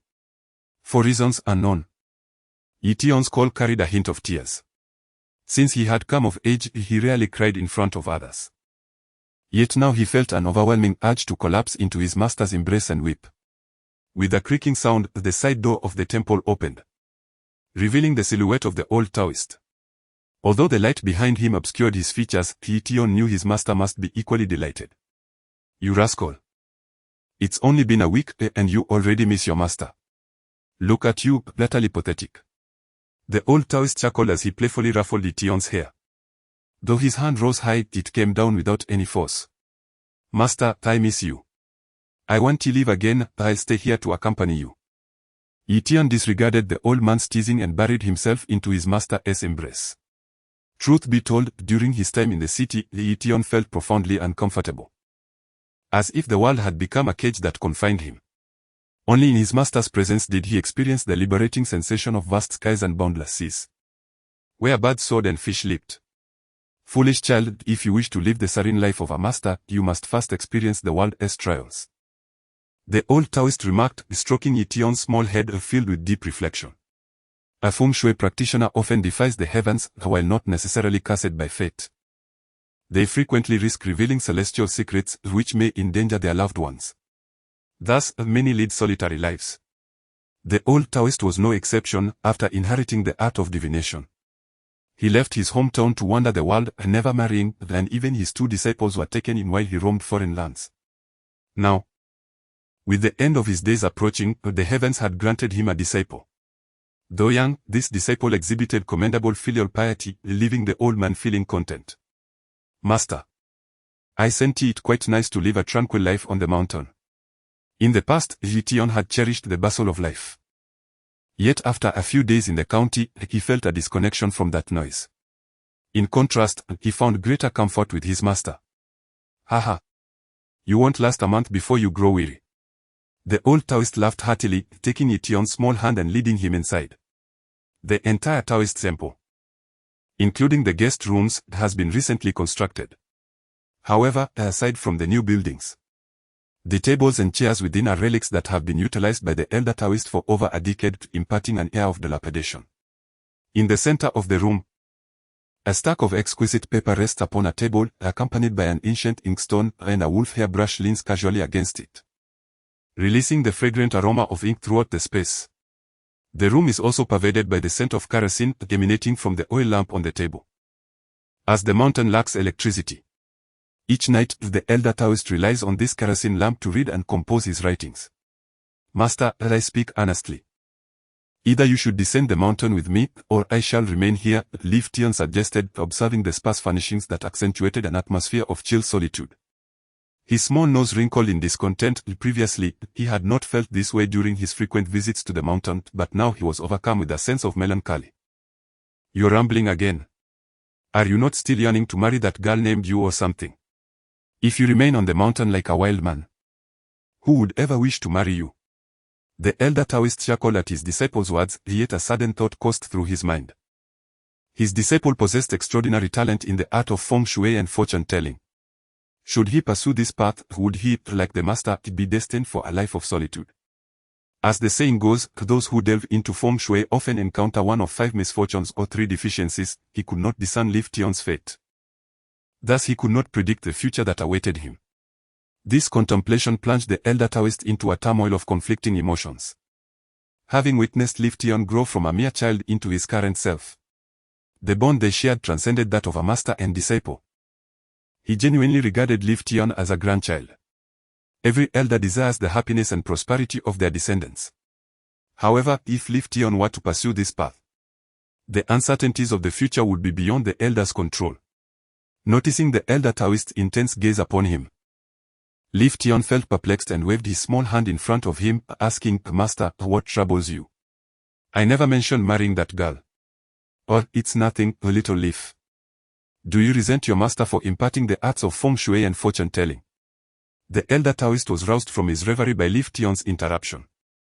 He raised his hand, adopting a serious demeanor, and cautioned, "One must understand that in our profession, it is said that one will encounter one of 5 misfortunes or 3 deficiencies. And it is very likely that misfortune may lead to an untimely demise. Master, why do you inquire about this? I have no regrets. Historically, Chen Tuan and Yuan Lezhuang both lived beyond 100 years, did they not? Besides, Master, you are already over 100 years old. Ye Tian vigorously shook his head. Though his last statement remained unspoken, the implication was clear that the elder Taoist was well over a century old, still sharp of mind and hearing. Even if he were to pass now, he would have met a peaceful end. Haha, well said. You possess wisdom beyond your years. I find it surprising that the master is not as open-minded as you. The elder Taoist erupted into hearty laughter upon hearing Ye Tian's words, realizing that throughout his life, he had been engrossed in calculations, forgetting the truth that the way of heaven is impartial, often favoring the virtuous. As long as one does not harbor malevolent intentions, why should they fear the onset of misfortune? Regarding the notion that one should not marry or bear children due to feng shui and physiognomy, it is not an absolute truth. During the Tang dynasty, Li Chanfeng, who collaborated with Yuan Tiangang on the Tuebei II, had both wives and concubines. Blessed with numerous offspring, yet he did not suffer divine retribution for revealing celestial secrets. If ancient sages could defy such beliefs, it is even less regarded in our modern era, where technology obscures the mysteries of fate. At least Li Shonyuan understood that many of his contemporaries during the Republic of China also had wives and concubines, leading fulfilling lives. With Ye Tian's innate talent in feng shui and physiognomy, as long as he continues to practice the guiding techniques he teaches, honing his senses, he will be capable of resolving any future issues he may encounter. With this thought, the old Taoist felt his worries dissipate and, intrigued, turned to Ye Tian, saying, Little Yi, you did not ascend the mountain merely to accompany your master today, did you? Speak up, has your father's business encountered difficulties? Although Li Shonyuan did not possess the same fortune as Ye Tian, his profound expertise in feng shui and physiognomy far surpassed that of his disciple. His nearly a century of experience was something Ye Tian could not compare to. Long before Yi Dongping and Feng Kuang traveled to the county town, the old Taoist had discerned that while these two enjoyed financial prosperity, their fates bore signs of encountering petty troubles, suggesting that without the aid of benefactors, they might face tumult in their careers.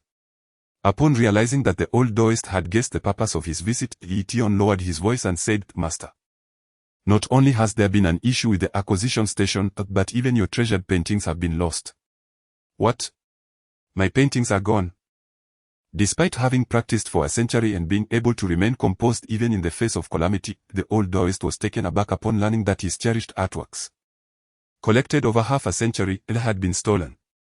At his current age and state of mind, he had long ceased to care for wealth and riches, however. Those paintings held the memories of friendships and were a reflection of his life and connections, a sentiment far beyond mere monetary value. Ye Tian, with his head bowed, spoke softly, Master, I am sorry. That day, the acquisition station was unattended, and someone exploited the opportunity. Wait, what acquisition station? Did you not operate an antique shop?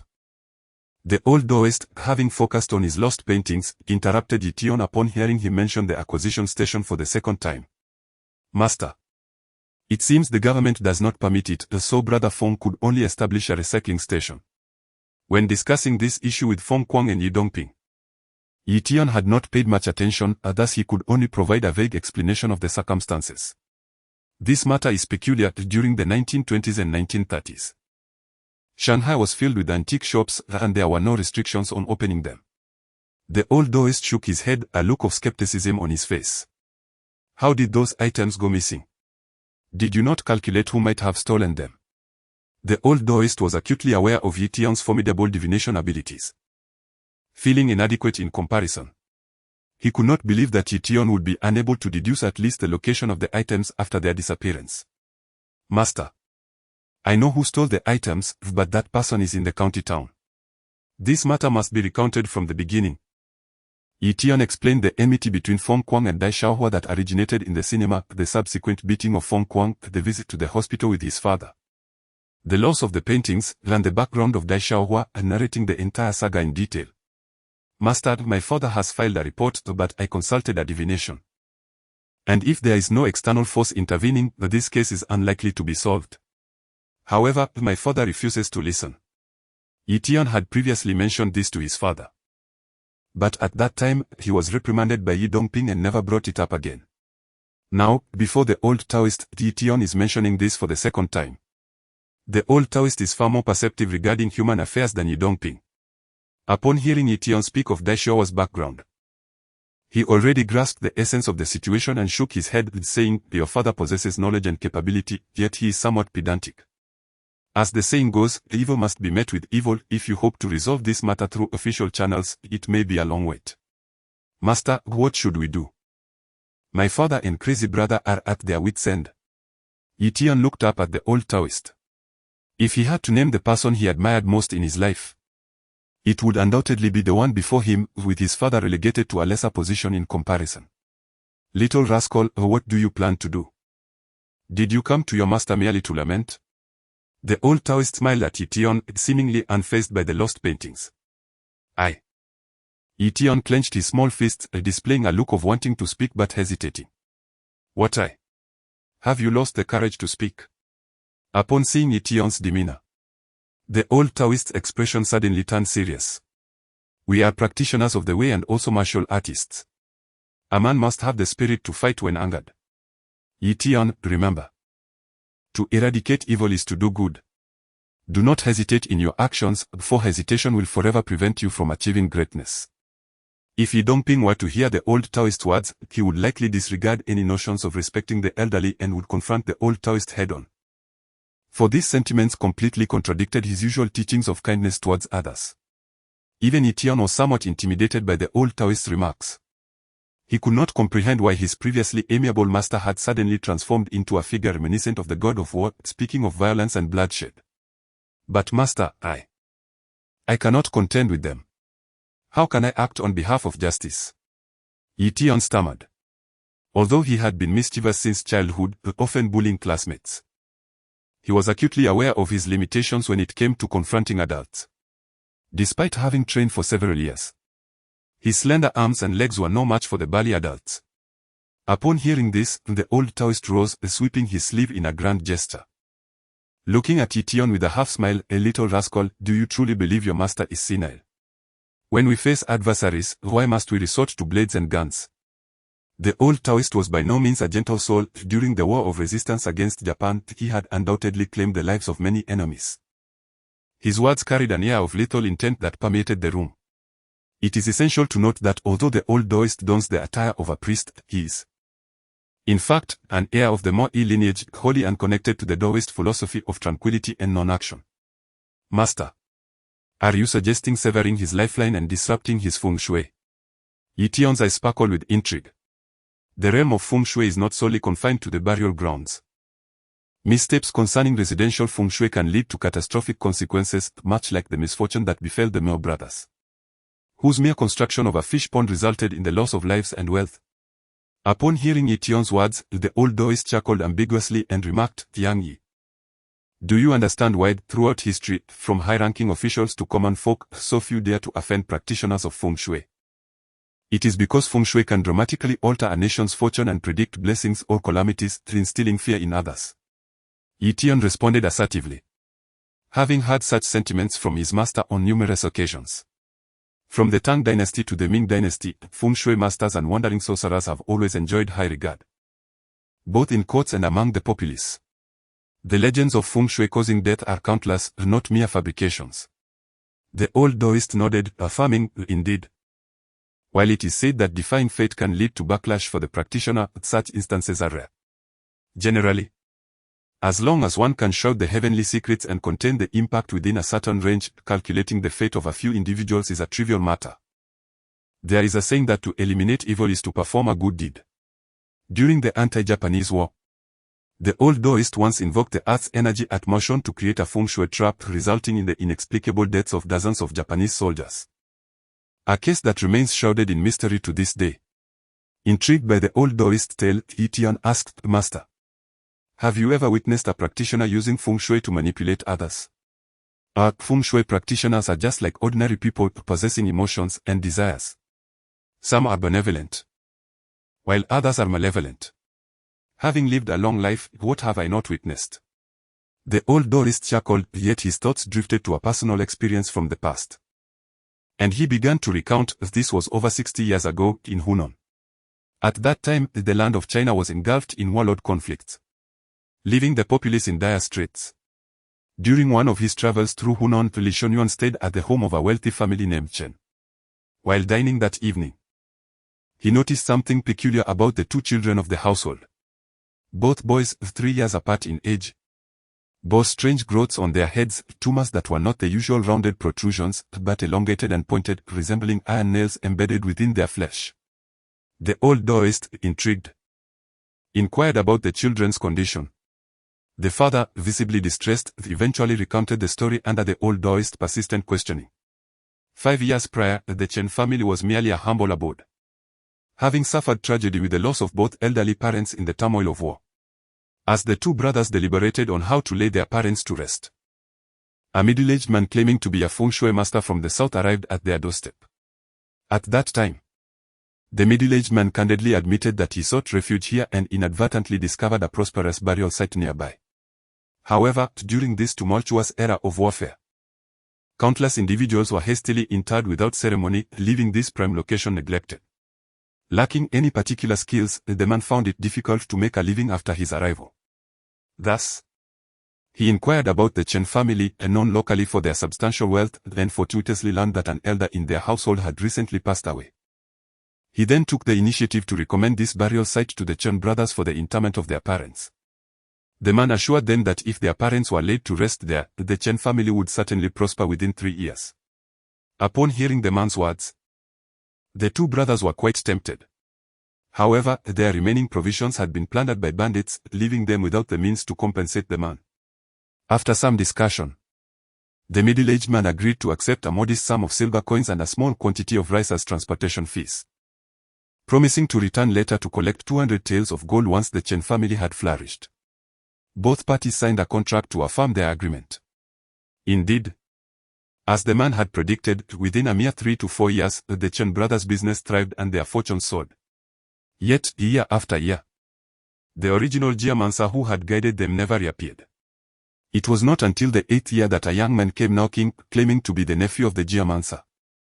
He revealed that the geomancer had passed away a year prior and had instructed him, on his deathbed, to collect the promised payment based on the original agreement.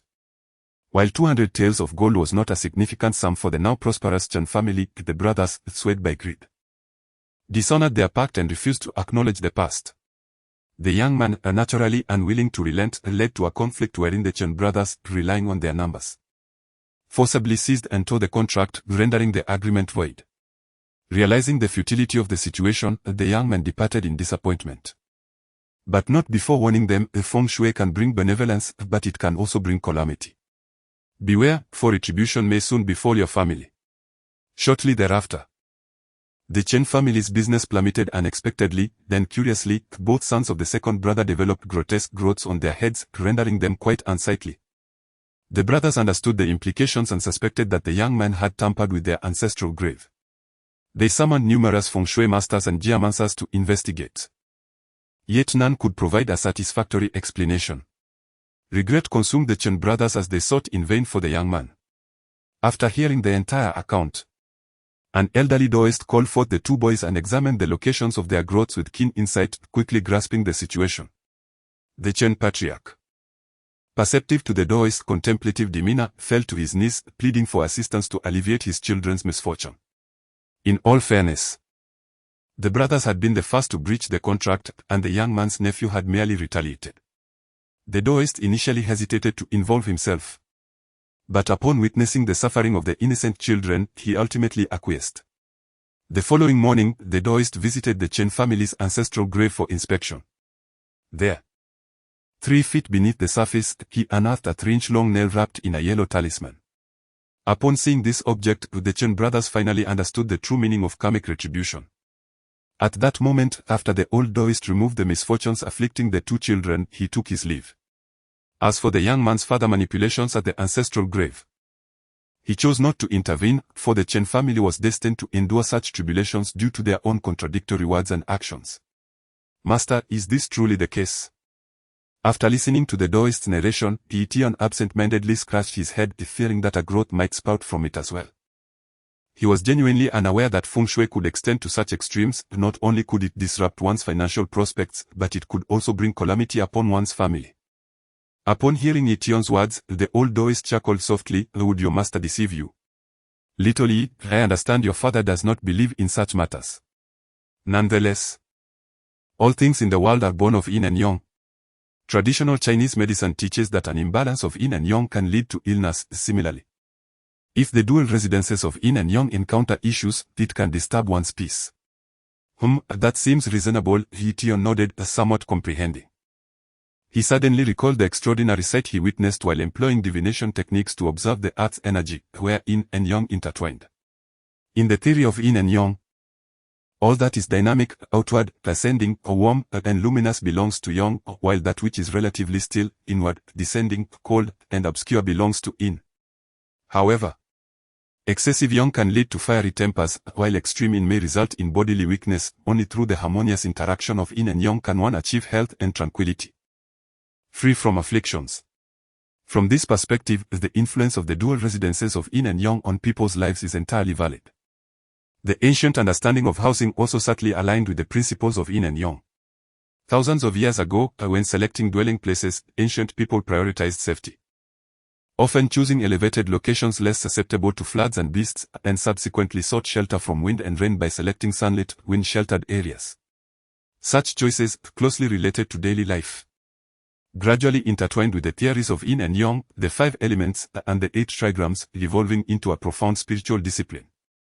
Unfortunately, modern society often regards feng shui as mere superstition, a perspective unfortunately demonized during certain historical periods. After pondering the old Taoist words, Ye Tian shifted the conversation to recent events in the county, feigning confusion as he asked, Master, the story you mentioned concerns an in-residence. Yet I have no knowledge of where the Dai family's ancestral grave lies. How could I possibly disrupt it? You little rascal. Did you truly not absorb anything from my earlier words? The old Taoist, wielding a bamboo stick typically used for scratching, politely tapped Ye Tian on the head. Must it be the in-residence's feng shui that causes havoc? Did I not take you to the Mao family to observe their feng shui? Master, I understand the reasoning. But you previously mentioned that this is a serious taboo in the Jianghu martial world, and I dare not act. Moreover, I lack experience. And what if something goes awry and endangers others? At that moment, Ye Tian finally expressed the true purpose of his visit. It was not that he and the old Taoist were scheming, rather, Ye Tian had never altered anyone else's feng shui layout before, and without the old Taoist's guidance. He felt somewhat unsettled. You young rascal, wishing to summon your master while being so roundabout, truly deserving of a beating. Having lived for over a century, the old sage could easily perceive the trivial thoughts of Ye Tian.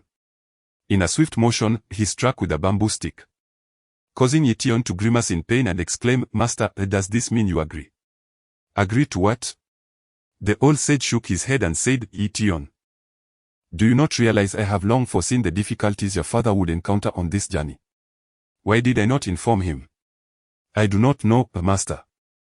Your wisdom is beyond my comprehension. How could I possibly guess? Ye Tian flattered him profusely, his words dripping with honeyed praise. Ignoring Ye Tian's flattery, the old sage continued. Although your father's trip to the city has faced numerous obstacles, his countenance subtly reveals a glimmer of red light, indicating he has a benefactor assisting him. There is no need for me to worry.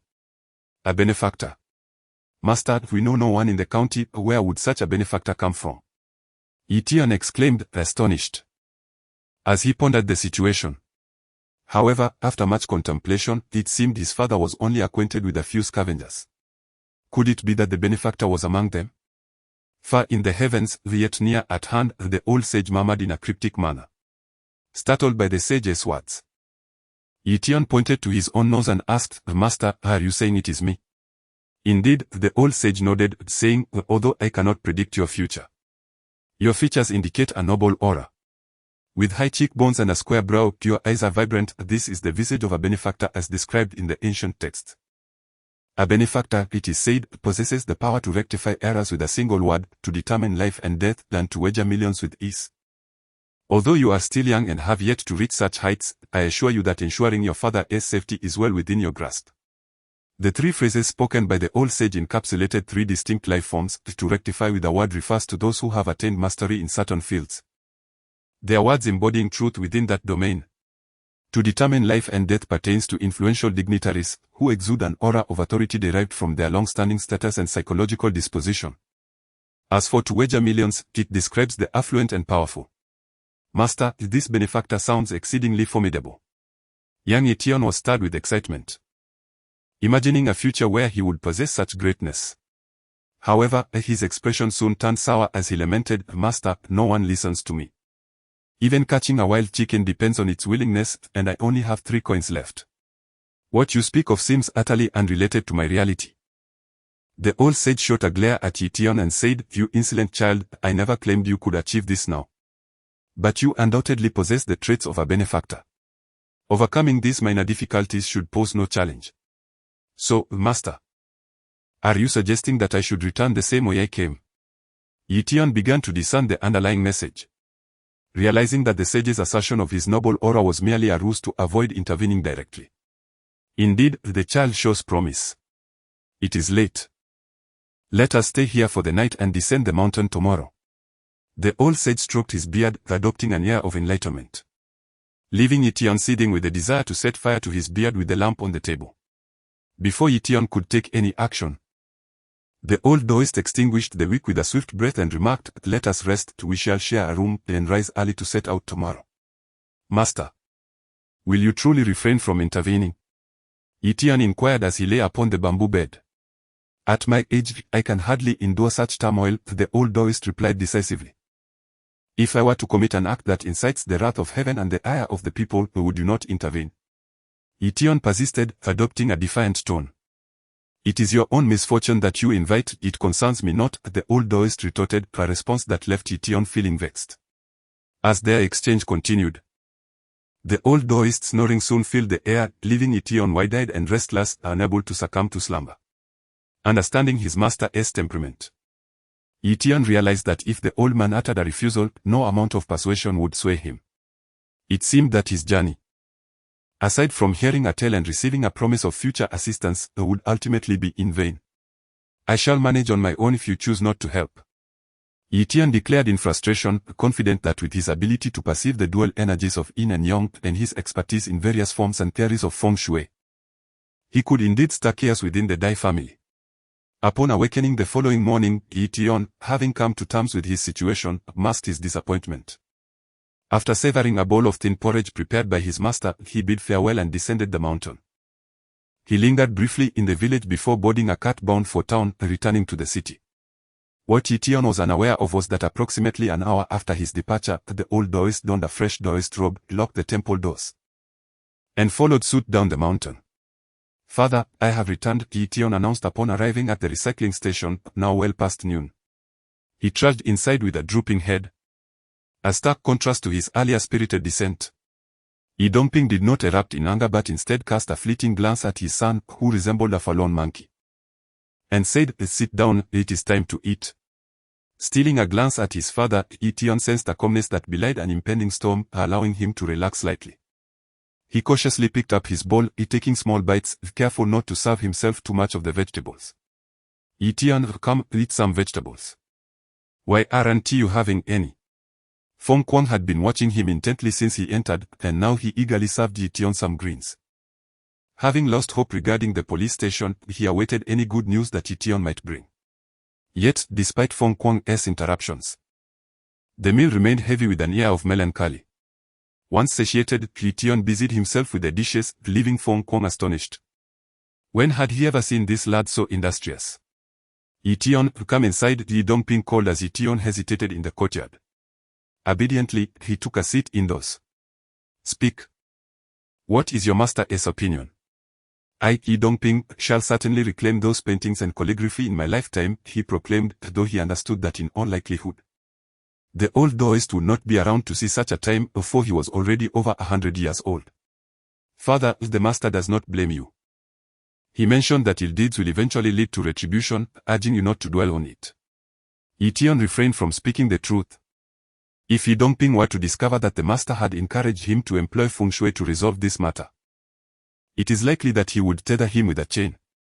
Alas, though he speaks in such a manner, the father still feels remorse towards the elder. Upon hearing his son's words, Ye Dongping's expression softened slightly, and he promptly inquired, "Did your master mention anything else? Like Feng Kuang?" Ye Dongping had little hope regarding the police's ability to solve the case. His acquiescence to Ye Tian seeking the master stemmed from a flicker of hope. What if the elder had a means to address this situation? Ye Tian shook his head and replied, "No, the master merely stated that based on your facial features, there may be a benefactor to assist you." He did not elaborate further. A benefactor? Where would such a benefactor come from? Ye Dongping let out a bitter laugh. His past decade had been fraught with misfortune, marital failure, family discord, and even as a small business owner, he faced relentless exclusion. Enough. When you return, do not wander aimlessly. I shall inquire about the situation at the United Front Work Department and the police station. At this moment, Ye Dongping no longer concealed his thoughts in front of his son. If this matter yielded no resolution, the acquisition station might very well be forced to close its doors. Father, Ye Tian hesitated momentarily before speaking. "Please be careful." Ye Dongping affectionately tousled his son's hair. They exchanged a nod with Feng Kuang, then departed. Though he understood that there was no guarantee of success, a glimmer of hope remained. After his father left, Ye Tian packed up again and pulled Feng Kuang's arm, saying, "Brother Feng, shall we go visit Sister Wang Ying? She said she would teach me how to ride a bicycle." Upon hearing Ye Tian's suggestion, Feng Kuang weakly waved his hand and replied, "Another time, that I need to rest for a bit. This damned heat is unbearable, and I did not sleep well last night." It was not that Feng Kuang was unwilling to seek out Wang Ying, but rather that he felt the acquisition station was on the brink of collapse. As a rural boy in the county, he lacked even a place to call home, and he felt utterly ashamed to pursue Wang Ying under such circumstances. "Brother Feng, are you still worried about the acquisition station?" Ye Tian spoke in an unusually mature tone. "Isn't that obvious? If only I were your age, I would have no burdens to bear," Feng Kuang admitted, genuinely envious of Ye Tian's carefree existence, devoid of any worries. Ye Tian suddenly asked, "Brother Feng, do you know where that person named Dai Xiaohua lives?" "What of it? Your father fears trouble and won't let me call anyone from the countryside." Feng Kuang replied curtly. He had visited Dai Xiaohua's recycling station several times under the cover of darkness, but it was always bustling with people, many of whom were unsavory characters, and he lacked the courage to approach. Ye Tian tugged at Feng Kuang's sleeve and whispered, "Brother Feng, take me to have a look. Perhaps I might find a solution. If your father cannot find a way, what can a child like you possibly achieve?" Feng Kuang retorted dismissively, but suddenly recalling something, he grasped Ye Tian's arm and asked, "Ye Tian, did the old immortal reveal something to you? Or do you actually have a plan?" Before Liao Hao departed for the United States, he earnestly cautioned Feng Kuang to never regard Ye Tian as a mere child. He urged Feng to accommodate any request Ye Tian might make, and if he found himself unable to fulfill such requests, he should reach out via international long-distance call to inform him.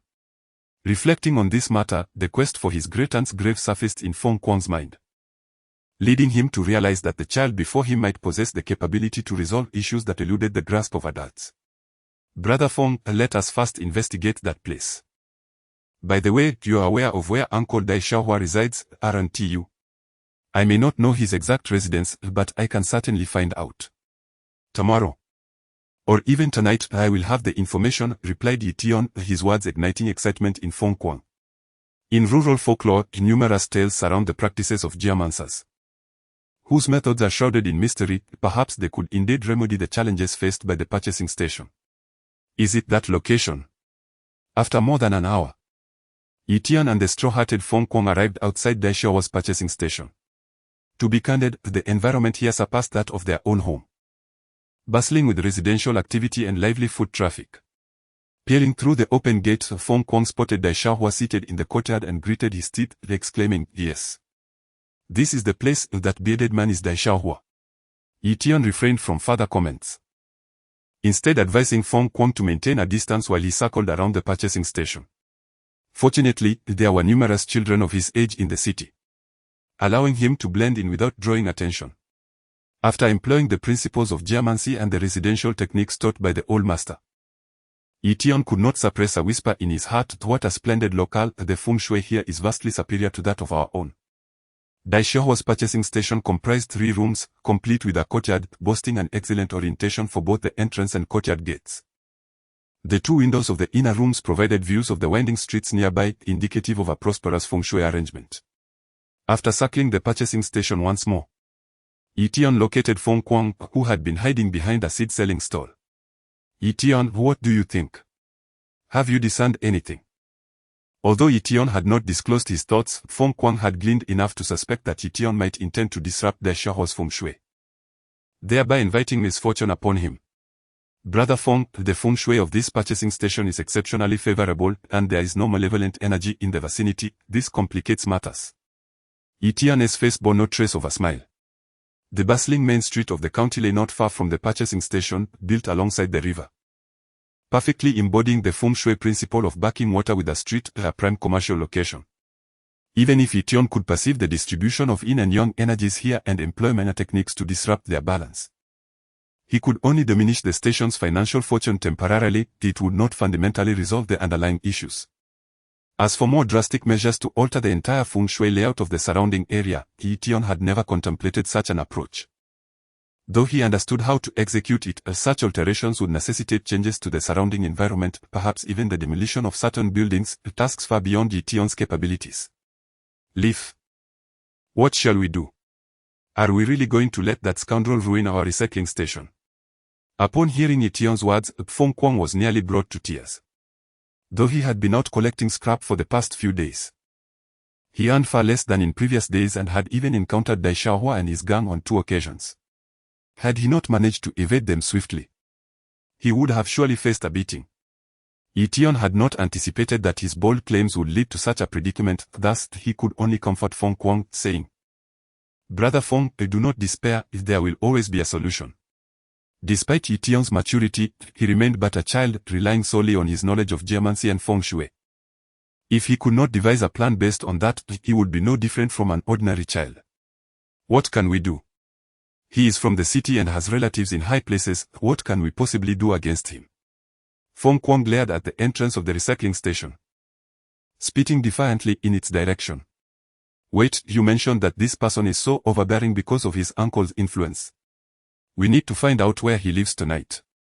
An idea struck Ye Tian. Daishohua resided within the recycling station, and while it was difficult for him to take action directly, it was unlikely that the official would live here.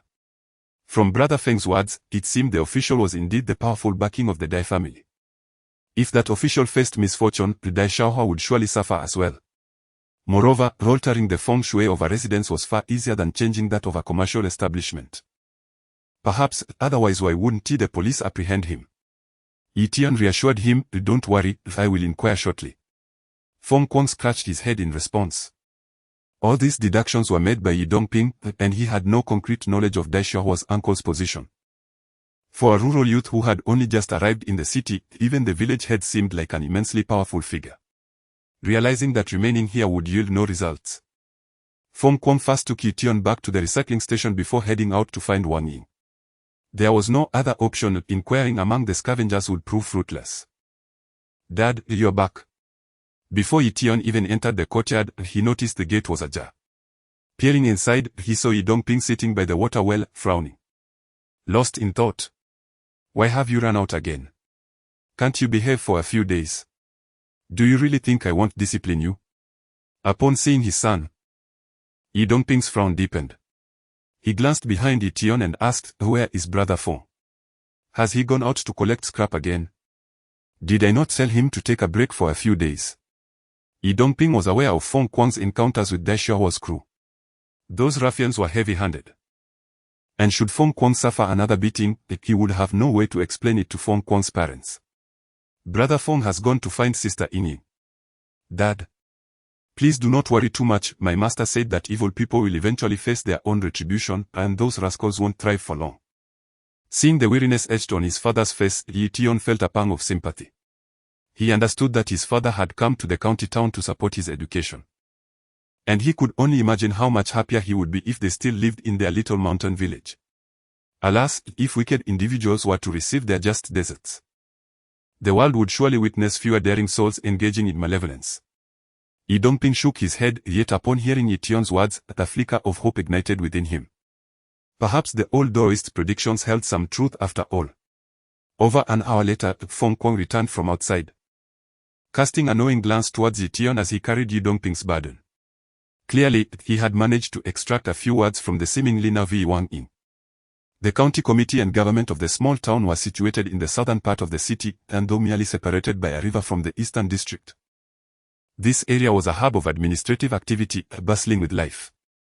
Behind the county committee, a large courtyard was encircled by towering walls, adorned with verdant climbing ivy that offered a refreshing respite during the sweltering summer months. The courtyard housed only a modest number of structures, merely a dozen or so two-story buildings, each flanked by tall trees that, along with the walls, muffled the cacophony of the bustling world outside. Dai Rongcheng resided within this compound, and unlike his usual routine of returning home well past midnight, he had been retreating into his residence as soon as work hours concluded. Old Dai, what has come over you these past days? Why do you linger in the study? What is there to admire in those old paintings? A woman in her 50s, carrying a cup of freshly brewed Maoshun Qingfeng tea, pushed open the study door and placed the tea on the table, scrutinizing the painting spread across the desk. At 57, Dai Rongcheng possessed a broad forehead and sported the popular hairstyle of the era, with his hair remaining predominantly black, save for a few graying strands at the temples, rendering him a decade younger in appearance. You know nothing, old woman. This is a painting by Wan Zhengming of the Ming dynasty, priceless and unattainable even for the wealthy. Upon hearing his wife's words, a flicker of disdain crossed Dai Rongcheng's face, the humility he usually exhibited before his superiors and subordinates evaporating entirely. With an impatient wave of his hand, he commanded, "Leave, and do not enter my study again. Moreover, speak not a word of these paintings to anyone outside." As he watched his wife's slightly corpulent figure retreat from the study, Dai Rongcheng furrowed his brow, his mind drifting to the graceful and supple form of the woman in the county committee's archives, igniting a warmth in his lower abdomen. Though Xiao Hua may lack understanding, she had done well in recognizing my passion for collecting paintings and antiquities. It seems I have not spoiled her in vain. Observing the paintings on the table and the nearby cabinet, a satisfied smile graced Dai Rongcheng's face. Despite his modest educational background, having attended night school and party school for high school and college, he had cultivated an appreciation for antiques and artworks over several decades. Before entering the workforce, Dai Rongcheng had completed 2 years of middle school, a notable achievement in that era, and he had never been content with his status as a mere laborer. Leveraging his humble agricultural roots and ruthlessness, he swiftly ascended to become the highest authority in the county. Proud of his cultured self-image, he discreetly amassed a collection of antiquities and paintings, honing his discerning eye over the years. Due to his inherent caution, Dai Rongcheng mastered the art of treachery, skillfully wielding the knife of betrayal behind the backs of others. This duplicity paved the way for his future political career, particularly after the architect of the reform and opening up policy advocated for the rejuvenation of the cadre system. The slightly over 50-year-old Dai Rongcheng naturally ascended to become the de facto authority in this small county. Of course, he paid a significant price for his ambitions, having personally condemned his own nephew to the guillotine.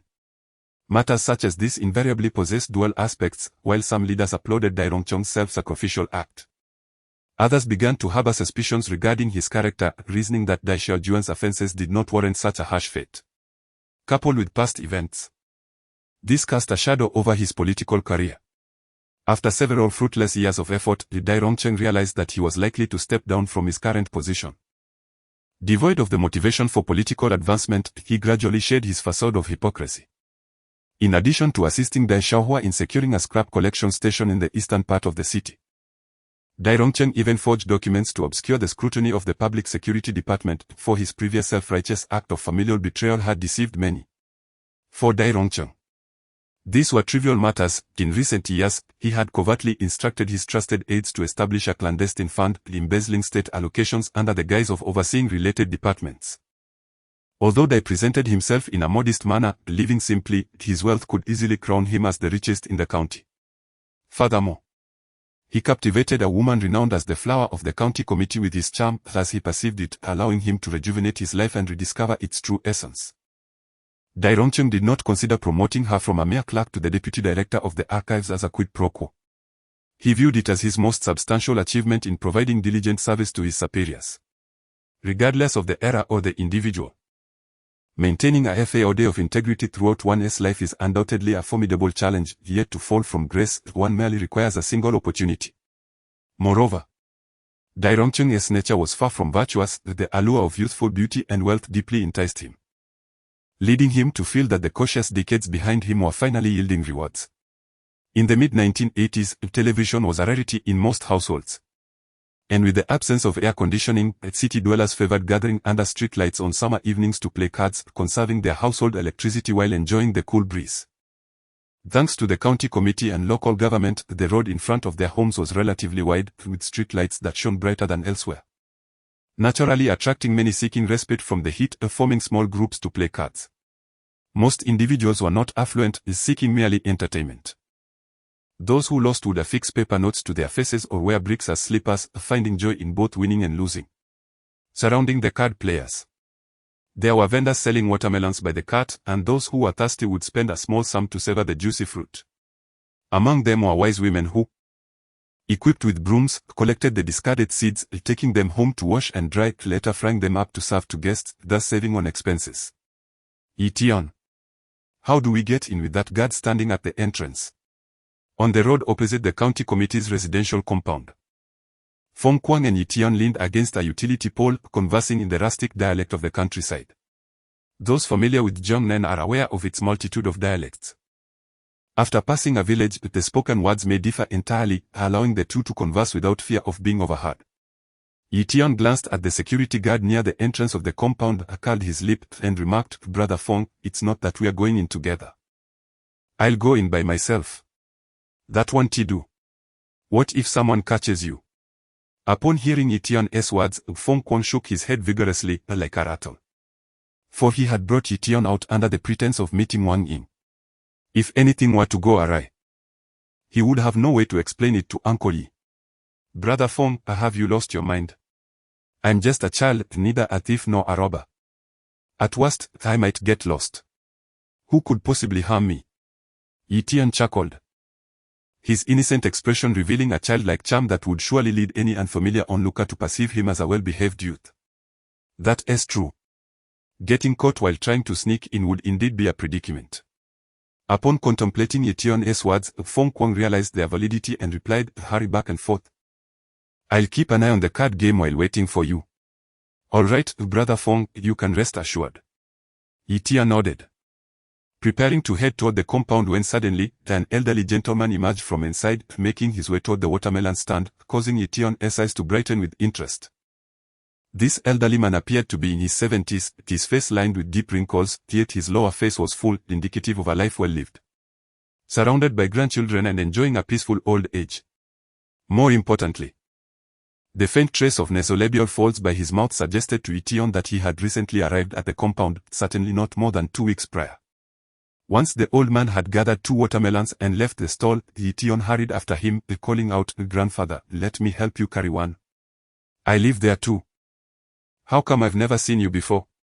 Upon hearing Ye Tian's words, the old man instinctively assumed Ye Tian was a child from the compound and chuckled. "Can you manage? Grandfather just moved here. If it weren't for my grandson, I wouldn't even come here.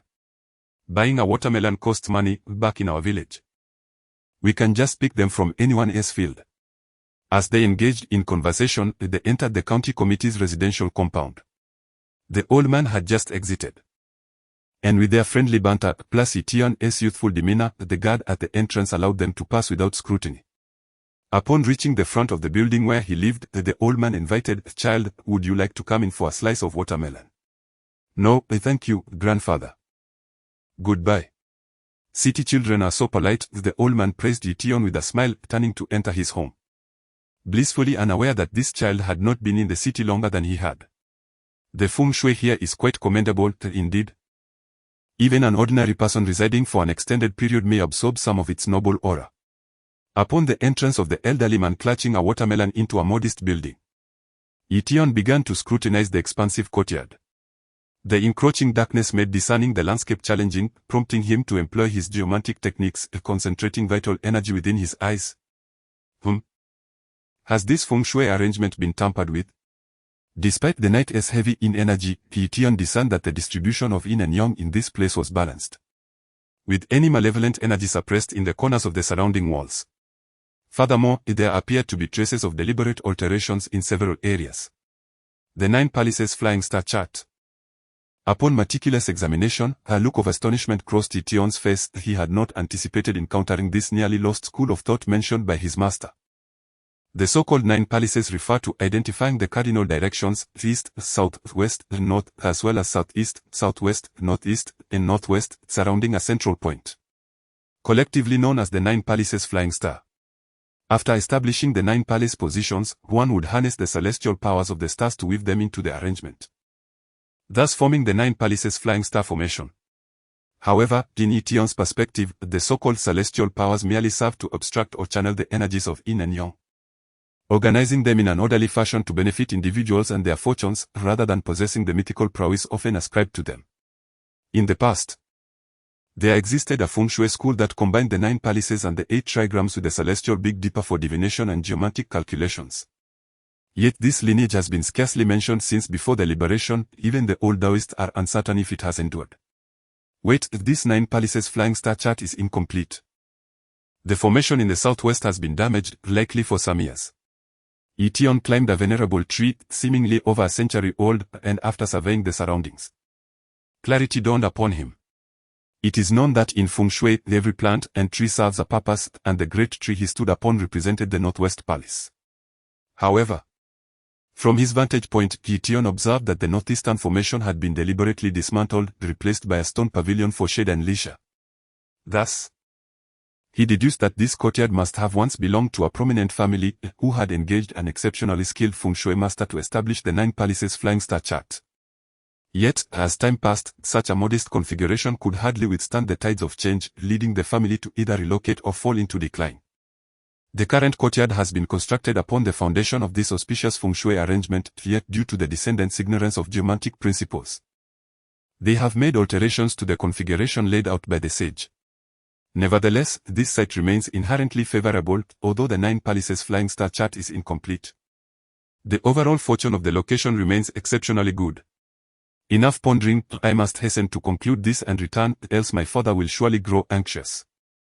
After descending from the tree, Ye Tian hurried towards the 4th small building within the courtyard, where, according to the information he had gathered, a certain Dai Rongcheng was said to reside.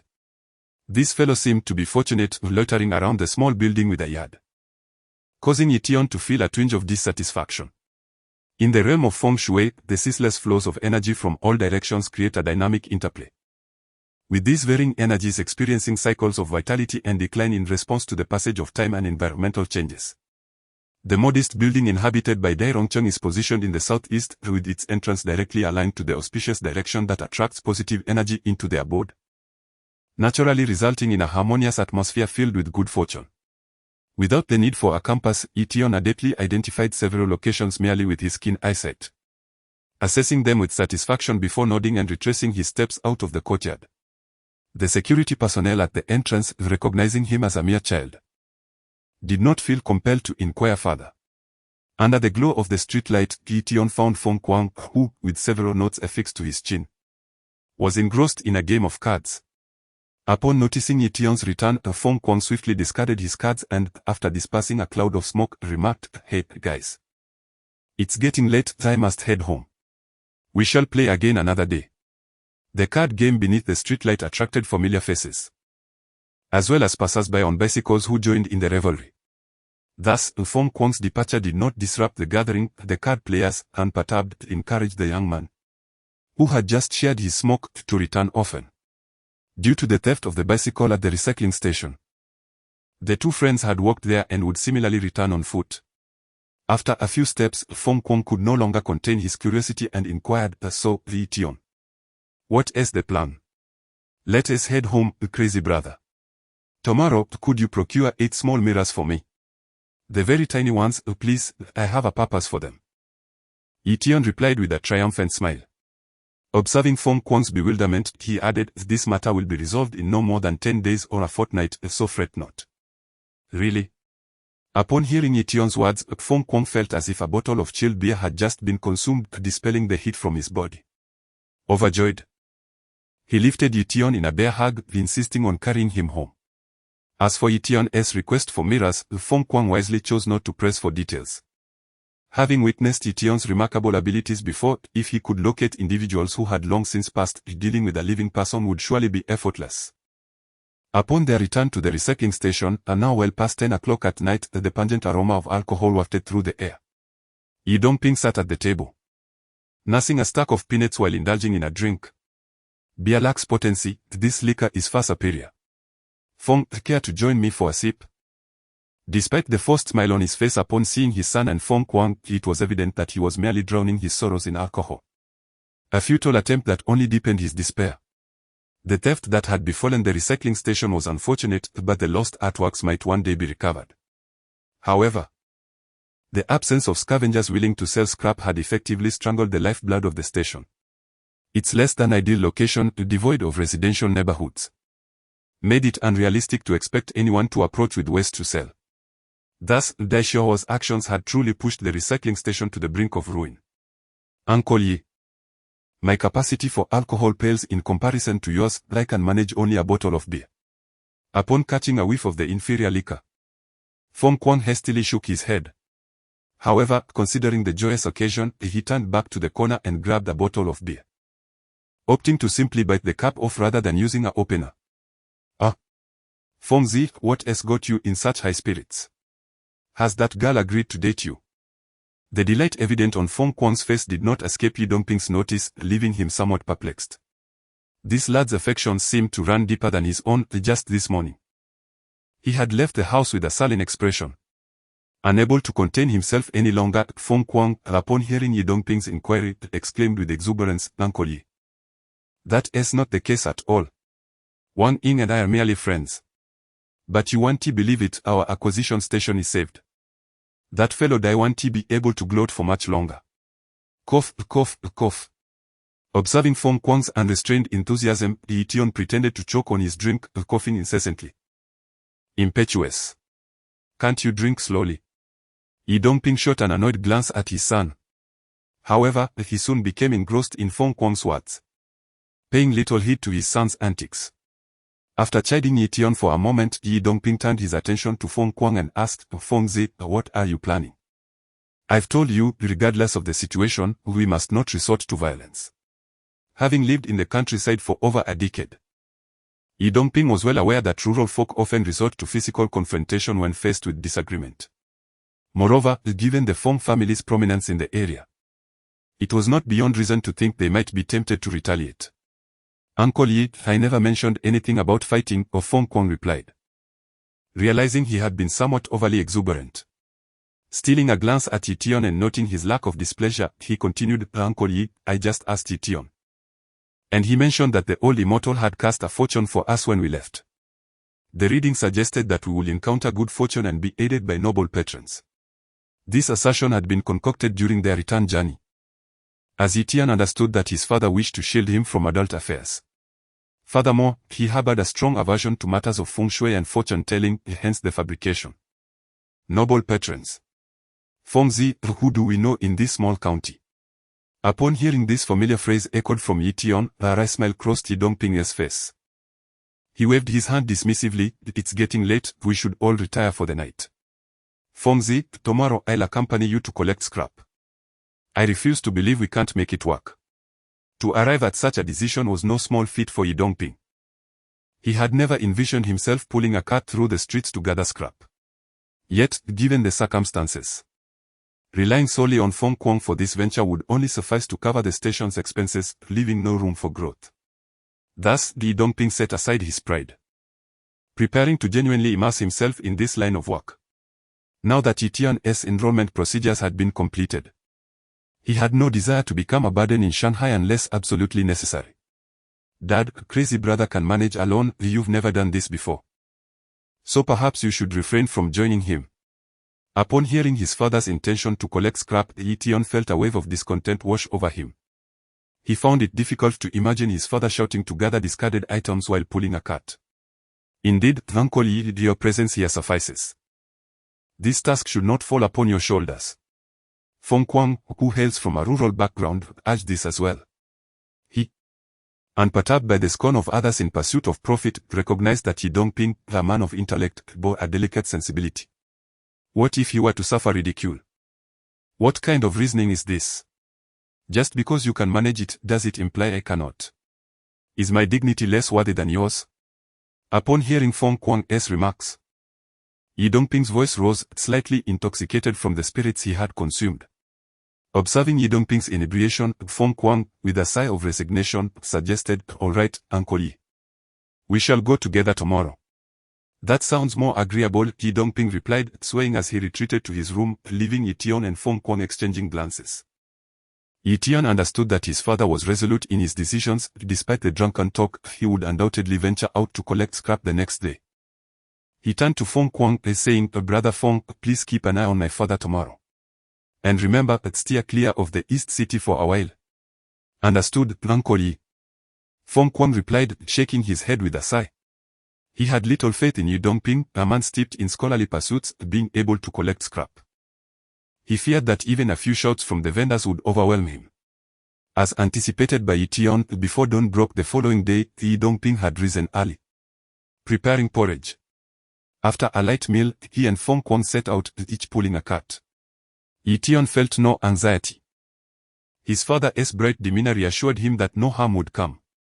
However, with both Ye Dongping and Feng Kuang gone, he was obliged to remain at the collection station. "Brother Feng, where is my father?" Ye Tian inquired as evening approached. When he saw Feng Kuang entering the yard with a cart full of old backpacks, he hurried over, glancing around for his father's presence, but found none. "Did we part ways? Uncle Ye hasn't he returned?" Feng Kuang paused, recalling that Ye Dongping had insisted on separating to cover more ground. Thus, Feng Kuang had taken to the South City while Ye Dongping remained in the West City. Logically, since the collection station was in the West City, Ye Dongping should have returned before him. Growing anxious, Feng Kuang placed the cart in the yard and declared, "Ye Tian, I will go search for Uncle Ye." "Brother Feng, it's unnecessary, my father should be fine," Ye Tian interjected, grasping Feng Kuang's arm. "What about the items I asked you to procure?" Initially, Ye Tian harbored no significant animosity towards the individual named Dai. But witnessing his father compelled to collect scraps ignited a fierce resolve within him. He yearned to disrupt Dai Rongcheng's fortune promptly to resolve this matter. At merely 10 years of age, Ye Tian's worldview was simplistic. To him, family members were inherently good, and expediting the arrangements could alleviate the suffering of those around him. "Ahem, had you not mentioned it, I might have forgotten. I purchased some items, fearing it would not suffice, thus I acquired a few extra." Upon hearing Ye Tian's words, Feng Kuang hastily abandoned his search for Ye Dongping and retrieved a plastic bag from the front of the cart. Presenting it to Ye Tian. "Take a look, does it fit well?" "All right, brother Crazy, tonight find an excuse for us to venture out again." Ye Tian opened the plastic bag and glanced inside, discovering over a dozen palm-sized round mirrors, a common sight. In his school days, he often used such mirrors to reflect sunlight and play tricks on his female classmates. "Good, oh, it seems Uncle Ye has returned, please put the items away." As the two conversed, voices emerged from the gate of the courtyard. Feng Kuang swiftly snatched the bag from Ye Tian's hands and returned it to the cart. "Dad, why have you come back so late?" "Uncle Ye, where did you gather all these books?" Ye Tian and Feng Kuang approached simultaneously, yet their inquiries diverged. Ye Tian expressed concern for his father, while Feng Kuang was astonished by the cart brimming with old books. "Let us not dwell on that," shouted Tian. "Go fetch me a glass of water. Fengzi, lend me a hand, I am utterly exhausted." Ye Dongping waved his hand, sweat cascading down his cheeks. Typically, if the cart bore a light load, it would be pushed. However, Ye Dongping had strapped the handles around his body, indicating the weight upon it. "Dad, have some water." "Uncle Ye, let go, I'll take it." "Goodness, this cart of books must weigh hundreds of pounds." Ye Tian and Feng Kuang hurriedly assisted Ye Dongping in removing the straps, fetching water, and unloading the cart, restoring a semblance of the bustling atmosphere that had prevailed a few days prior at the recycling station. "This autumn heat is indeed relentless," shouted Tian. "Go grab me a bottle of beer." After downing the cool water Ye Tian provided, Ye Dongping still felt overheated and promptly removed his shirt, using it like a towel to wipe his face and body. "Dad, you're..." Returning with the beer, Ye Tian froze momentarily. His gaze fixated on the thick crimson mark stretching from his father's shoulder to his chest, a pang of anguish piercing his heart. Ye Dongping seemed unfazed by the injury, cheerfully accepting the beer and playfully ruffling his son's hair. What else with that long face? Just look at this cart full of books. Fengzi, you couldn't manage this, could you? Uncle Yi, I couldn't possibly gather so many books in a week. Where did you acquire them? Feng Kuang, who had earlier worried that Ye Dongping might succumb to the disdain of others, now found himself incredulous at his father's bounty. Could it be that intellectuals excel in all endeavors? Ha! Collecting scrap requires a bit of wit, Ye Dongping declared, in high spirits, as he playfully withheld further details. Dad. Let me help you wipe off some of that sweat. Ye Tian, unconcerned about the origins of the old books, took a clean towel and began to wipe his father's perspiration. Oh, that does sting a bit. Ye Dongping took the towel from his son, stating, I'll manage myself, it's been 2 years since I last pulled a cart, and I'm not quite accustomed to it. Indeed, Xiao Tian. These books span from the first to the third year of junior high and are quite new. I shall cover them with a calendar for you, saving you quite a bit on book fees over the years. In the 1980s, many used the same set of textbooks for several years. And schools did not mandate every student to purchase them. Families with multiple siblings often passed the books down, so essentially, the book fee was covered by just one child. Uncle Yi, have you been to the school? When Ye Dongping conversed with his father, Feng Kuang glanced at the books on the cart and noticed that, aside from some textbooks, there were also numerous exercise books belonging to various students, each inscribed with different names. It was unlikely any family besides the school could possess such an abundance of books. Ye Dongping nodded and said, yes. It's from the junior high that Xiao Tian attends. I've only brought a small portion today, the Fengzi. We can likely fetch 4 or 5 more carts tomorrow. Uncle Yi, you are impressive, truly impressive. I have visited that school several times, yet they were reluctant to part with the discarded materials. You managed to secure them effortlessly. That is remarkable. Upon hearing Ye Dongping's words, Feng Kuang gave a thumbs up. This was not mere flattery but genuine admiration. It was common knowledge that schools had plenty of outdated books, and Feng Kuang had long set his sights on that opportunity, even enlisting the future homeroom teacher of Ye Tian for assistance. The vice principal in charge of logistics was an old-fashioned man. Initially, he had agreed to sell to Feng Kuang, but when the boy cunningly slipped him 2 packs of cigarettes, the old man became irate and dismissed Feng Kuang. After 2 more unsuccessful attempts, it was unexpected that Ye Dongping could resolve such a challenge on his first day of collecting scrap. Feng Kuang sincerely respected that. Impressive. I was merely fortunate, Ye Dongping replied with a wry smile. The events of the day enlightened him to the futility of being merely a bookworm. When he first stepped out in the morning, he intended to traverse the neighborhood collecting scrap, yet after 2 hours, he found himself unable to shout the slogan for scrap collection. Eventually, he mustered the courage, but his voice resembled that of a mosquito, hardly audible to anyone, resulting in a fruitless morning. However, Lady Luck did smile upon Ye Dongping during a midday respite at a school gate. He struck up a conversation with an elderly man directing a few individuals in changing school badges. Their dialogue resonated well, and the old man permitted Ye Dongping to wheel his cart into the school premises. Despite acquiring a cart full of old books, Ye Dongping felt the weight of life's challenges. The disdain he encountered throughout the day subtly shifted his perspective, though he was yet unaware of this change. Ye Tian placed the dishes on the table and called out, Dad, Fengzi, the dinner is ready. Today, I cooked. His son had grown up. Although the meal was simple, the stir-fried green pepper and some pickled radish brought from the countryside, Ye Dongping felt a deep sense of satisfaction. The tribulations of life are not always detrimental. Ye Dongping firmly believes that his son, upon growing up, will undoubtedly adapt to society far better than those nurtured in a sheltered environment. Suddenly, Ye Dongping recalled something and turned to Ye Tian, saying, by the way, today, while I was outside, I encountered someone who bore a striking resemblance to your master. However, when I rushed over, he vanished without a trace. Perhaps it was merely a trick of the eye, although he had only glimpsed a profile. Ye Dongping had known the old Taoist for quite some time and felt that there was an overwhelming likelihood it was Li Shunyuan. Yet, he could not fathom why the old Taoist would pass by without entering. My master. Ye Tian was taken aback. That cannot be possible. He is still on the mountain. How could he come to the county town? Perhaps I misidentified him. Nonetheless, that Taoist did look remarkably like him. Ye Dongping shook his head. So much had transpired recently. Could it be that he was merely imagining things? Ye Dongping had spoken casually, but Ye Tian took it to heart. The art of divination, concerning the positioning of individuals and simple fortunes, would not incur a backlash of vital energy. Ye Tian silently invoked his master's name in his mind and began to perform a divination. Indeed, it was his master. After a brief moment, Ye Tian's mind conjured the image of the old Taoist's current location, which was right within the county town. This revelation filled Ye Tian with warmth. It appeared that his master still held him in regard. However, Ye Tian chose not to voice this revelation. Since his master preferred not to descend the mountain with him, he must have his reasons. Ye Tian resolved to follow his own path, confident that should the sky fall, a great figure would be there to support him. After dinner, noticing Ye Tian signaling to him, Feng Kuang stood up and said, "Uncle Yi, you must be tired today, rest early. I will take Ye Tian out for a stroll.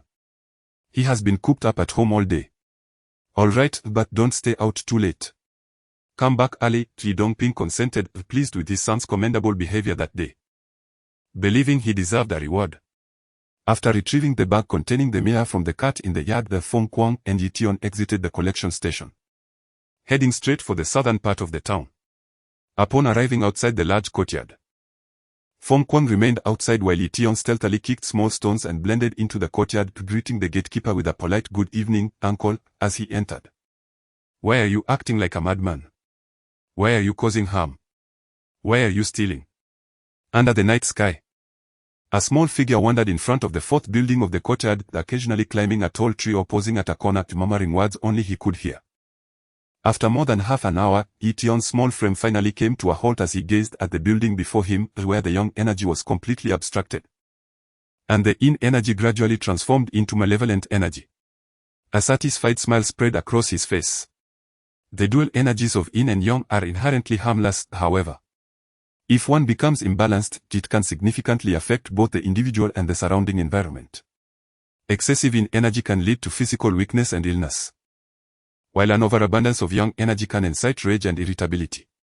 Ye Tian's approach was straightforward, utilizing the principle of reflection from the mirror. He generated sharp angles that repelled the auspicious energy, effectively barring it from entering, thus transforming the building into a realm devoid of positive energy in the shortest time possible.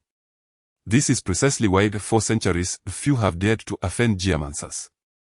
In the ancient times when the discourse of ghostly spirits flourished, even in contemporary society, the elderly who possessed profound knowledge of feng shui held a reverent regard for these practitioners of esoteric arts, never daring to offend them in the slightest.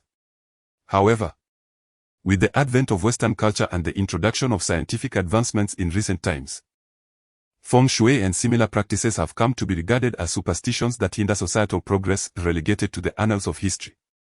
Moreover, the ancient arts have dwindled significantly, with only a fraction of their original forms surviving to the present day. It is exceedingly rare to find someone like Ye Tian who, with merely a few small mirrors, can establish such a decisive feng shui configuration of the 8 trigrams and 9 palaces. The master feng shui practitioners hidden among the populace today can at most make slight adjustments to the environment or a person's fortune. Even seasoned practitioners would require a compass and several days of deliberation to completely isolate the auspicious energy of a modest building. And whether they could achieve the level of skill demonstrated by Ye Tian remains uncertain. Chuckling to himself, Ye Tian reflected on the old practitioner residing in the county town, pondering that even he would find it impossible to fully unravel this little configuration. This arrangement did not adhere to the traditional methods of the 8 trigrams but directly targeted various flows of yin and yang, effectively blocking them from entry. Furthermore, several mirrors were concealed high up in a tree, making it utterly impossible for an ordinary person to locate them.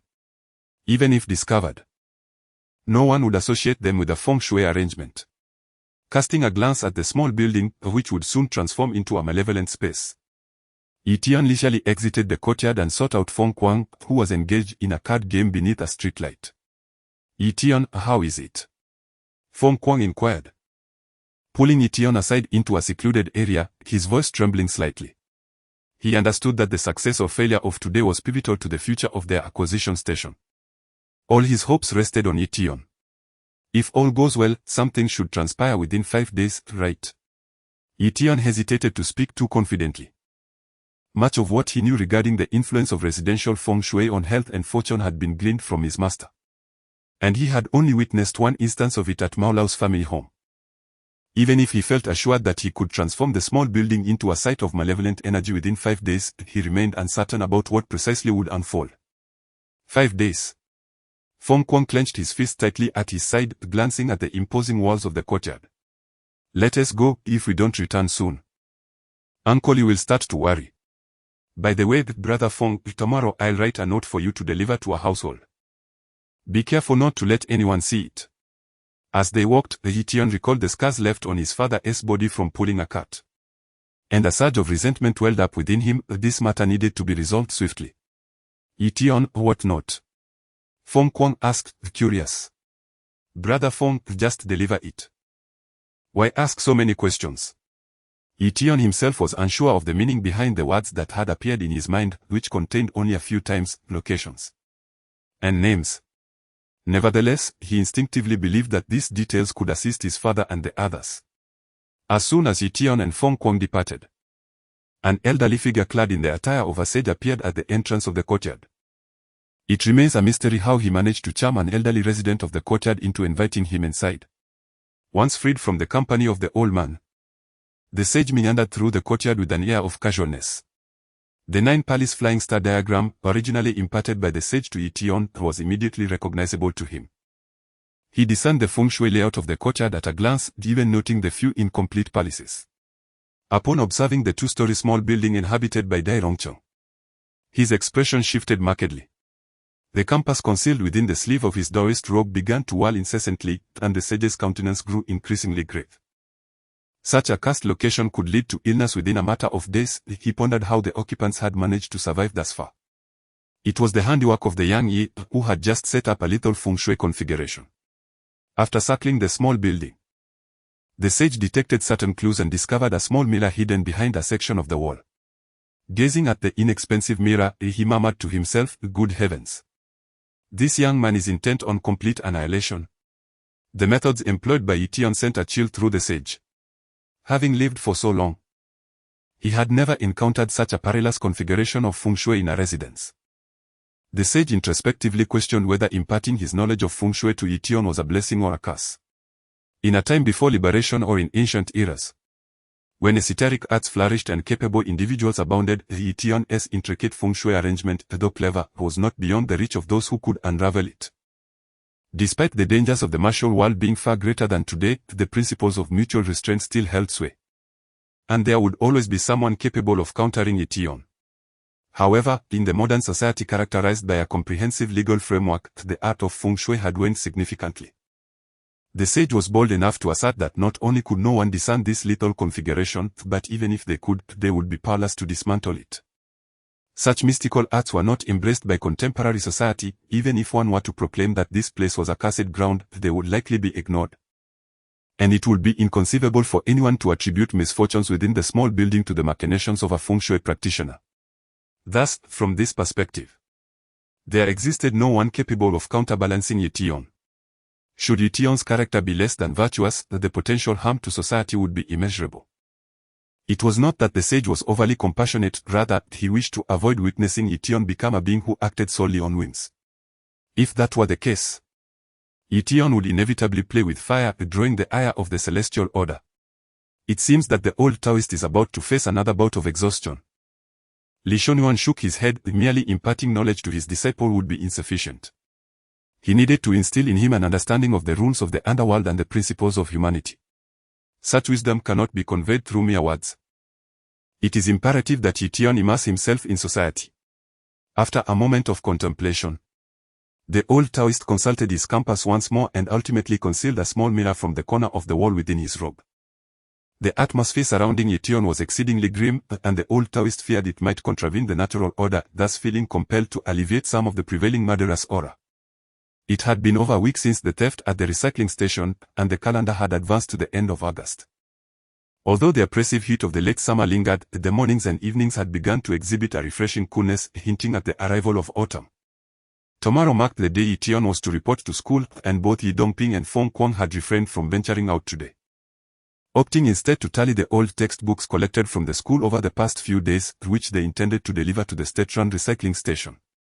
Feng, we can manage to collect scrap in this western part of the city, but be cautious and watch out for that troublemaker named Dai, Ye Dongping said, placing bundles of neatly tied textbooks onto the cart and turning to Feng Kuang.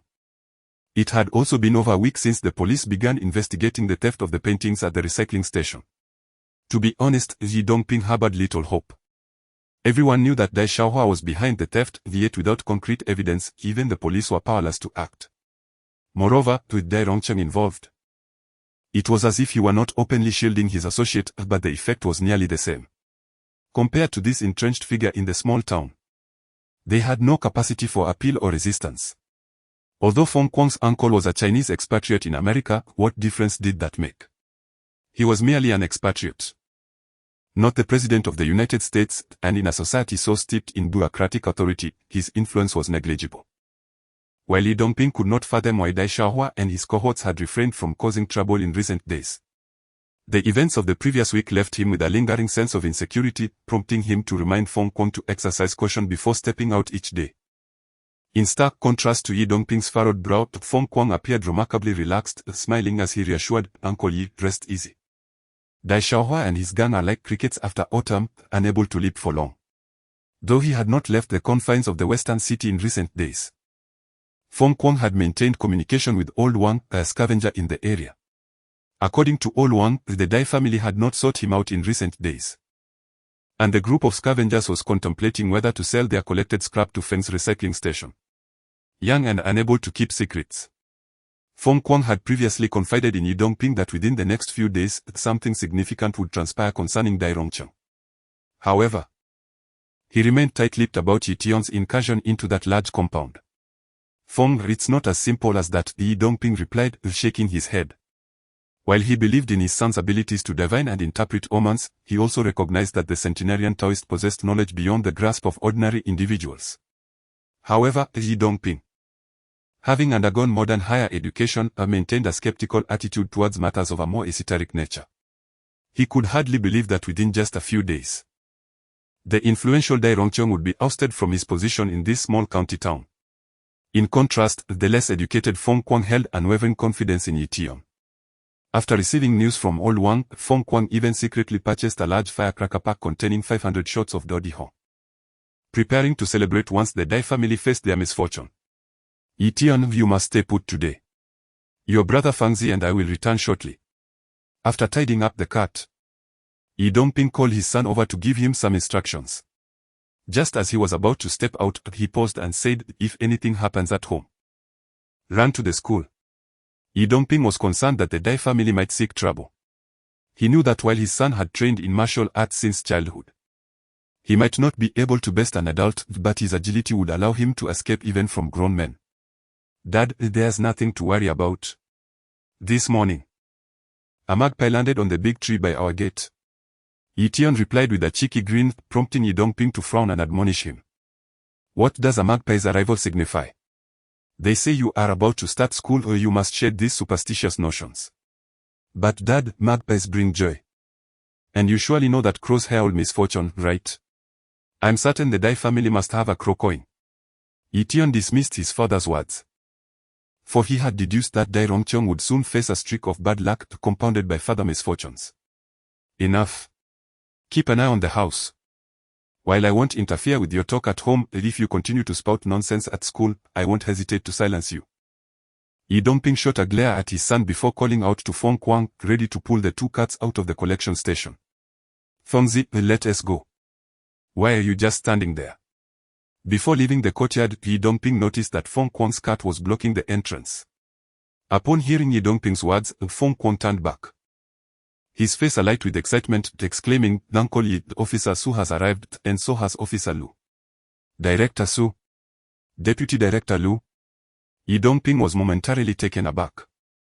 These two had not shown their faces since they took his statement that day. What brought them to the collection station now? Director Su, Director Lu, what brings you here? Despite harboring grievances against the police, Ye Dongping took a step back, waiting for Feng Kuang to maneuver his cart into the yard before approaching. However, he still had not realized that their arrival signaled a turn in the case. Cough, gentlemen, are you heading out? Su Fujie cleared his throat awkwardly. A few days prior, when Ye Dongping sought him out at the police station, he had found an excuse to evade him, leaving him feeling somewhat embarrassed. Yes. The collection station was robbed, and we dare not leave our belongings behind. We are taking them to the state trans station, where no one would dare to steal. Ye Dongping replied, his irritation evident in his tone. Su's face grew increasingly uncomfortable, yet he had no choice but to come. This case was under the supervision of the Municipal Bureau and necessitating prompt action to secure evidence. Deputy Director Lu, being somewhat older and having witnessed many events, chose to feign ignorance of Ye Dongping's remarks and spoke instead, Comrade Ye Dongping. The matter is as follows, we have arrived today with 2 cases that require your assistance in investigation. What is it? Has the case been solved?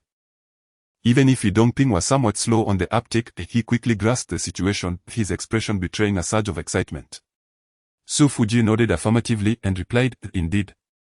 The case concerning Comrade Feng Kuang, who was assaulted, as well as the theft at your acquisition station, has been resolved. We are here to ask Comrade Feng Kuang to identify the perpetrator and to ascertain whether these artworks are indeed those that were lost. Is this truly happening? The unexpected news left Ye Dongping momentarily speechless, his gaze instinctively turning toward his son. What a curious coincidence that just as he had mentioned good tidings, they arrived. Yes. It is true. Comrade Feng Kuang, Comrade Ye Dongping, please accompany us back to the police station. To be frank, Director Su himself was perplexed by the case, logically. It should have fallen within the jurisdiction of the county bureau, so he wondered why the municipal bureau had established a special task force. Ye Tian, please lock the door and join us. Aside from some scrap materials, there appeared to be little of value left at the acquisition station. Thus Ye Dongping brought his son Ye Tian along to the police station, for his child was quite different from others. Throughout the journey, Ye Dongping attempted to glean information from Director Su, yet it was evident that the director possessed limited knowledge. Merely stating that personnel from the municipal bureau had arrived to escort Feng Kuang and Ye Dongping to the station. Upon entering the police station, they were greeted by the sight of a line of individuals handcuffed together, dejectedly squatting in the corner of the yard. As they heard footsteps, a few restless individuals looked up. Settle down. Director Su did not linger in the yard but led Ye Dongping and the others directly to an office on the east side of the yard. Knocking a few times before entering. Captain Wang, these are comrades Ye Dongping and Feng Kuang, he introduced as they stepped inside. Seated within were 2 individuals, a middle-aged man in his 40s, and beside him, a slender elder in his 50s, who appeared quite spirited, his eyes sparkling with intensity. I appreciate your assistance, Director Su. Please take Comrade Feng Kuang to identify the suspects while we converse with Comrade Ye Dongping. Captain Wang was amiable. Yet upon noticing Ye Tian beside Ye Dongping, his brow furrowed slightly. Comrade Wang, this is my son. I brought him along as I was uneasy leaving him home alone. Ye Dongping keenly observed the 2 men before him, realizing that although the elder had remained silent, Captain Wang frequently sought his approval through glances, indicating the elder's superior standing. Upon hearing Ye Dongping's words, Captain Wang glanced at the elder, and after receiving a slight nod, he approached the desk and gestured towards the items upon it, saying, Comrade Ye Dongping, could you please identify whether these artworks are the ones that were lost from your acquisition station? This one here is Wan Zhangying's landscape chess game. Zhang Deqian's scrolls and Qi Baisha's shrimps, indeed, these are the treasures we thought lost. Upon laying out several pieces of calligraphy and paintings on the table, Ye Dongping became exhilarated. He never anticipated that these precious artworks, which he believed would never be recovered, would manifest before him so swiftly. However, Captain Wang, these artworks represent merely a fraction of what I lost.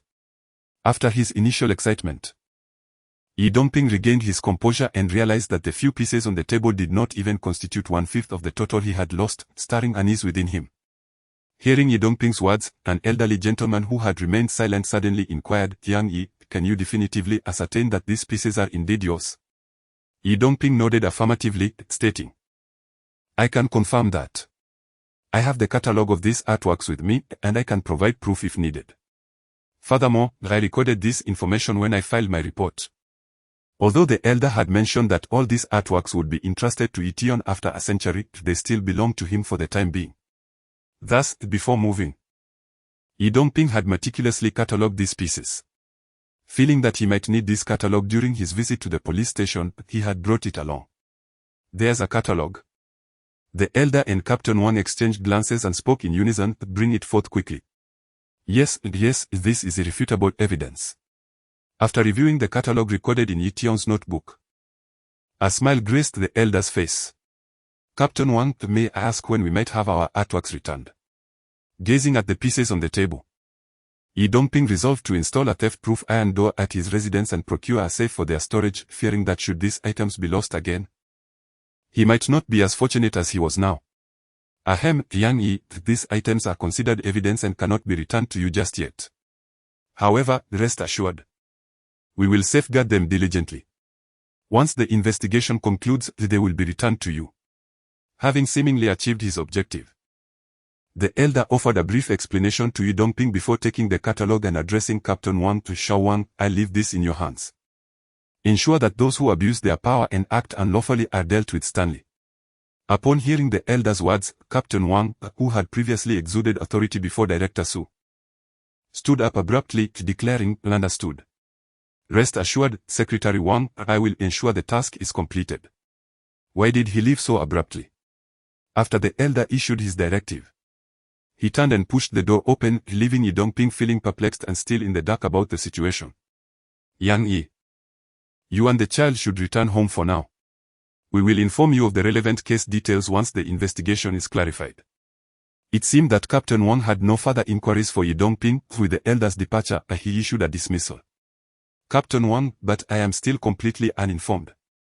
Also, who was that elder?" It is not merely Ye Dongping's curiosity that drives him, rather, it is the unease stemming from the fact that he has been troubled by this matter for 1 or 2 weeks without a decent night's sleep. Now, an inexplicable case has been resolved, yet he remains in the dark, and that sensation is undeniably uncomfortable. Currently, it is not convenient to disclose the details of the case to you. As I have mentioned, you shall be informed upon the conclusion of the investigation. Captain Wang waved his hand, observing that Ye Dongping and his son were still standing there. He added, "The individual you encountered earlier was Secretary Wang from the Municipal Discipline Inspection Commission. Rest assured, your calligraphy and paintings will not be diminished." The Municipal Discipline Inspection Commission. Ye Dongping began to piece together the implications. Incidents such as the assault and the loss of artworks typically fall under ordinary criminal cases, which would certainly not engage the attention of the Commission's personnel. It appears that the root of this matter may very well lie with Dai Rongcheng. Uncle Yi. I recognized him. It was those scoundrels who assaulted me. Look, our bicycle is right here. Just as Ye Dongping intended to inquire further, the office door burst open, and Feng Kuang rushed in, his face flushed with excitement. "Feng, calm down. What is happening? Speak clearly." "I heard the V apprehended the assailants." Ye Dongping momentarily set aside his inquiries regarding the case. From the office entrance, he could see a row of individuals squatting in the courtyard. Feng Kuang pointed to the man squatting at the front, stating, "That one with the beard and scar at the corner of his eyes, Dai Xiaohu. He was the one who threw the first punch at me. I suggest you two return home for now. In 3 to 5 days, the case should be concluded." Feng Kuang exclaimed loudly, prompting Captain Wang to furrow his brows and usher them out. Though aware that the case had been solved and that they had visited the police station, Ye Dongping still felt somewhat bewildered. On the way back, he and Feng Kuang deliberated for quite some time but could not unravel the event's origins. Nevertheless, the downfall of Dai Rongcheng was indeed anticipated. In a state of elation, Ye Dongping spent 10 yuan to purchase several pounds of pig's head meat and some marinated dishes to celebrate, while Feng Kuang insisted on returning home to set off firecrackers. However, when he glanced at Ye Tian, Feng Kuang's demeanor had shifted entirely. His excitement was now tinged with a hint of reverence. This change was understandable. Anyone who has experienced such inexplicable events would inevitably develop a sense of awe. "Master. Old Immortal." Upon arriving at the entrance of the acquisition station, several individuals simultaneously noticed a figure standing at the gate. The old Taoist wore a mixed-element hat, his top knot secured with a wooden hairpin. Although his azure robe appeared somewhat worn, it was impeccably clean, evoking an ethereal, transcendent aura from a distance.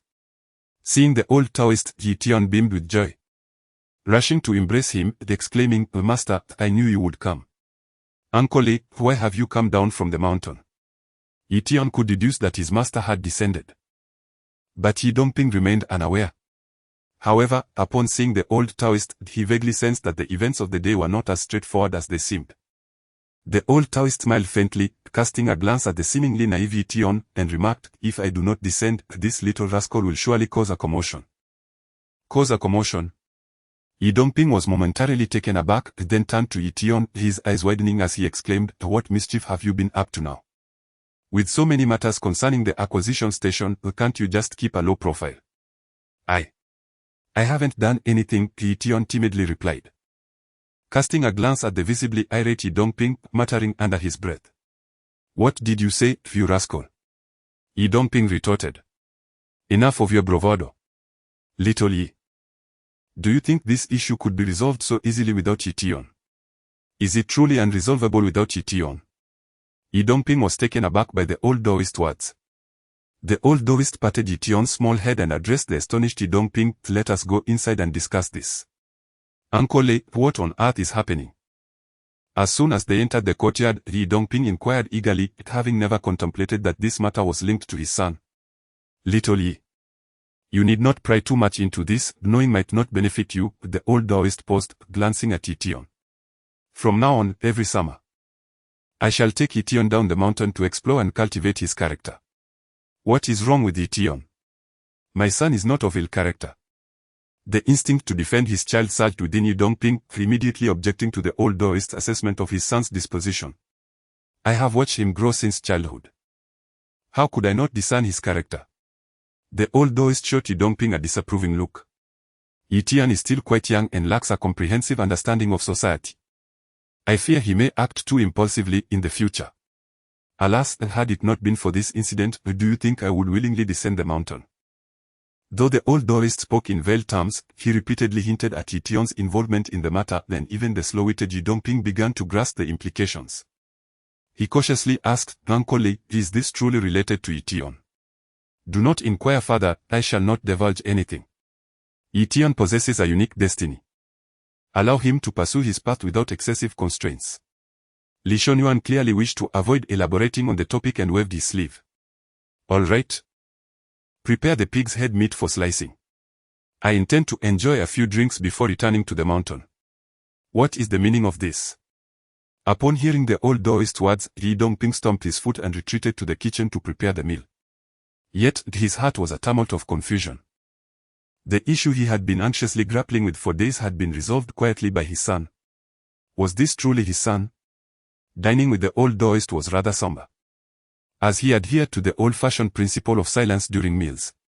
After dining, the old Taoist rose to leave, permitting only Ye Tian to see him off, which left Ye Dongping with no opportunity to inquire about the earlier matter. "Master, you are aware of everything, aren't you?" Before the old Taoist, Ye Tian had no secrets left, save for the enigmatic legacy in his mind, which he could not articulate. "Of course. Did you think I would not come to find you? Little Ye, your formations were executed with excessive severity, it may very well contravene the laws of nature." Reflecting on the building that had transformed into a malevolent stronghold within 3 days, the old Taoist involuntarily gasped. "Even he would require 10 days to a month to achieve such a feat, Master. You said that good and evil are rewarded accordingly. And to eliminate evil is to do good. Did I err in my actions?" Ye Tian found himself perplexed by the old Taoist words. It was the Taoist who had urged him to confront the Dai family, so how could it be that he had erred in the process? Despite his intelligence, Ye Tian was merely a child, struggling to comprehend the complexities of adult logic. Your little formation could have been sufficient to eliminate the Dai clan 10 times over, the Taoist remarked. Indeed, Dai Rongcheng deserves his fate, but what of his family? Do they too deserve to perish? These words rendered Ye Tian momentarily speechless. Indeed, the aura of death does not discriminate between the virtuous and the wicked. The Dai uncle and nephew had wronged his father and the mad brother, and they had certainly brought misfortune upon themselves. Yet, as the master pointed out, it seemed the family bore no guilt in this matter. Master, I didn't mean to. Ye Tian was not a malicious person, he merely assessed good and evil through the lens of a child's understanding.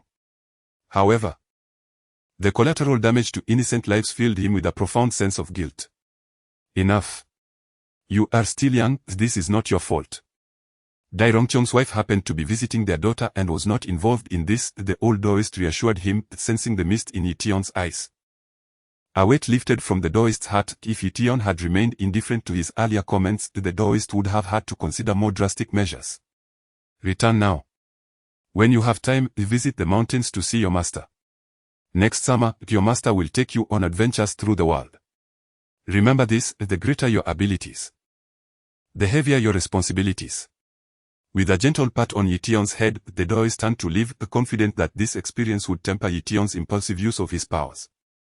The greater the abilities, the heavier the responsibilities. Watching the Daoist's figure vanish around the street corner, Ye Tian pondered this phrase while setting up the feng shui killing formation. His intentions were solely to avenge his father and the mad brother.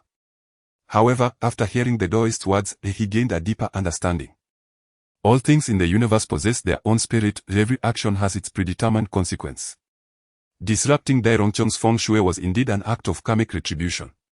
Yet, vengeance must have a rightful target, and if innocent parties were harmed, the repercussions may one day return to haunt him.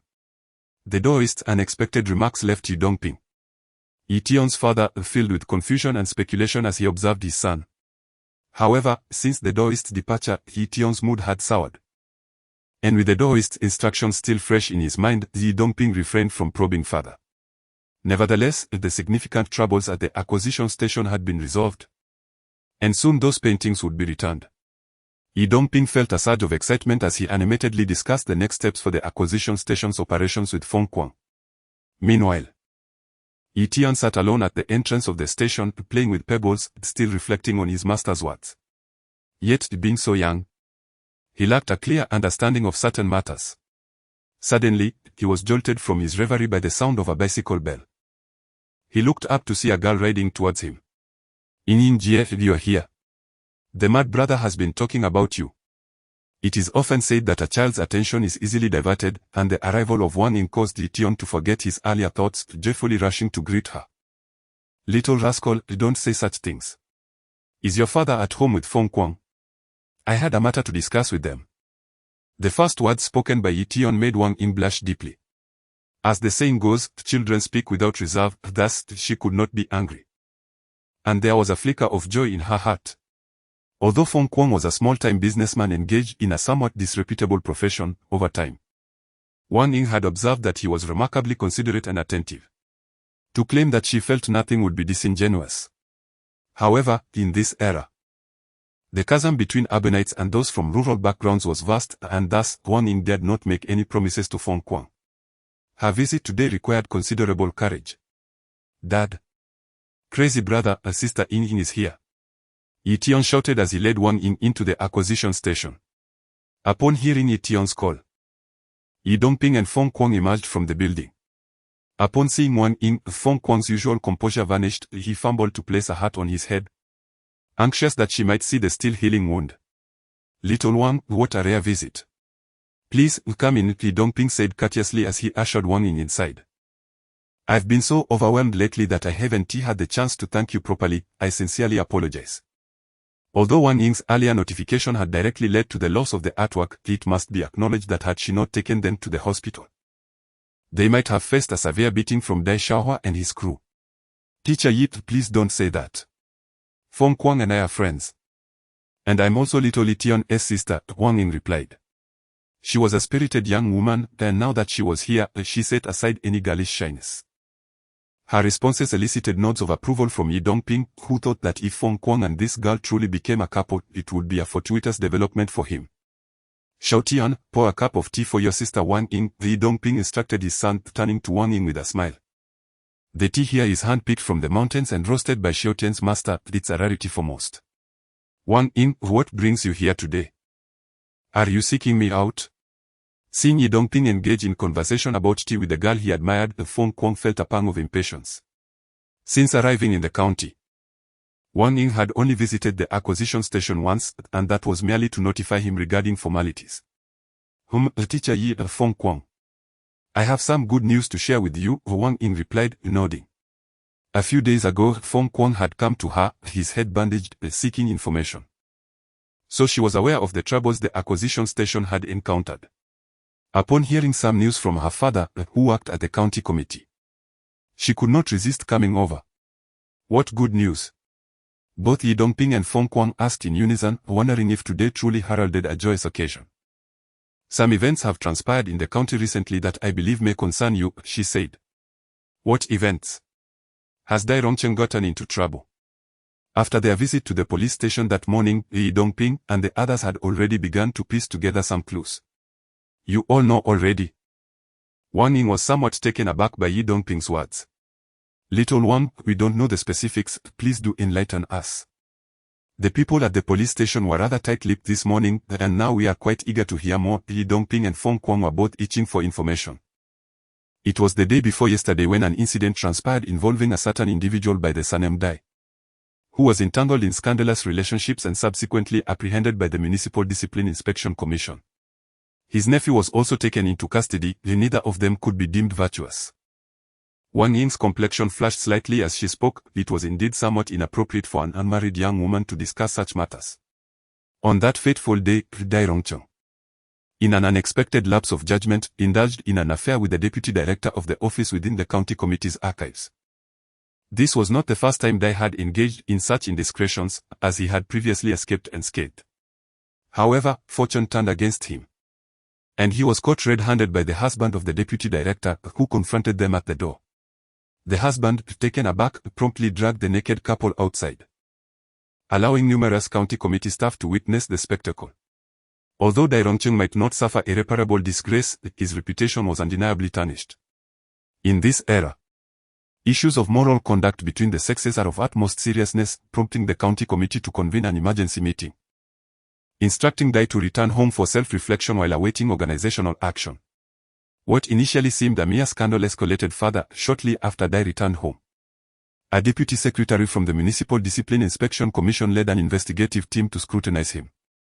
The impetus for this investigation stemmed from a letter of denunciation sent from prison, authored by a former inmate. The letter implicated Dai in the covert orchestration of the accidental death of a prominent leader's wife.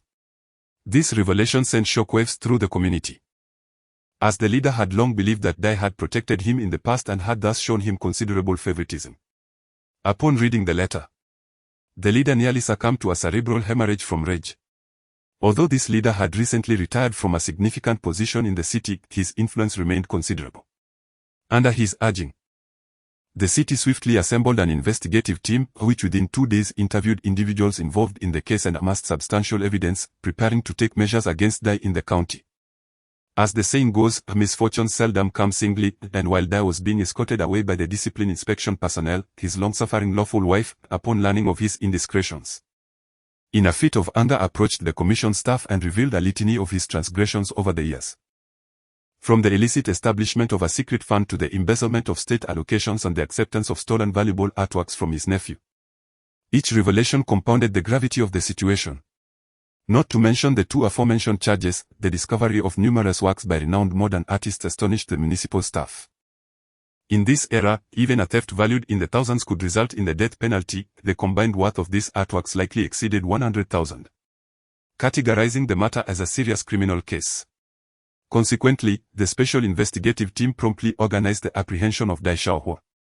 The first trial elucidated the sequence of events, adding another charge against Dai Rongcheng, the receipt of stolen property and the harboring of criminal elements. It is often said that there are no secrets in the world. Although the case was handled under a veil of confidentiality and repeated requests for discretion were made, the involvement of numerous individuals made true secrecy an elusive endeavor.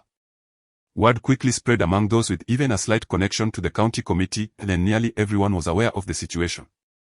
The once dominant figure, Dai, may find it exceedingly difficult to regain his former standing. After listening to Wang Ying recount the events, the 3 individuals in the room, 2 adults and a child, were rendered speechless, astonished by how much had transpired within such a brief span of days in the county. Ye Dongping pondered the notion of retribution. Dai Rongcheng had committed numerous transgressions and thus deserved his fate.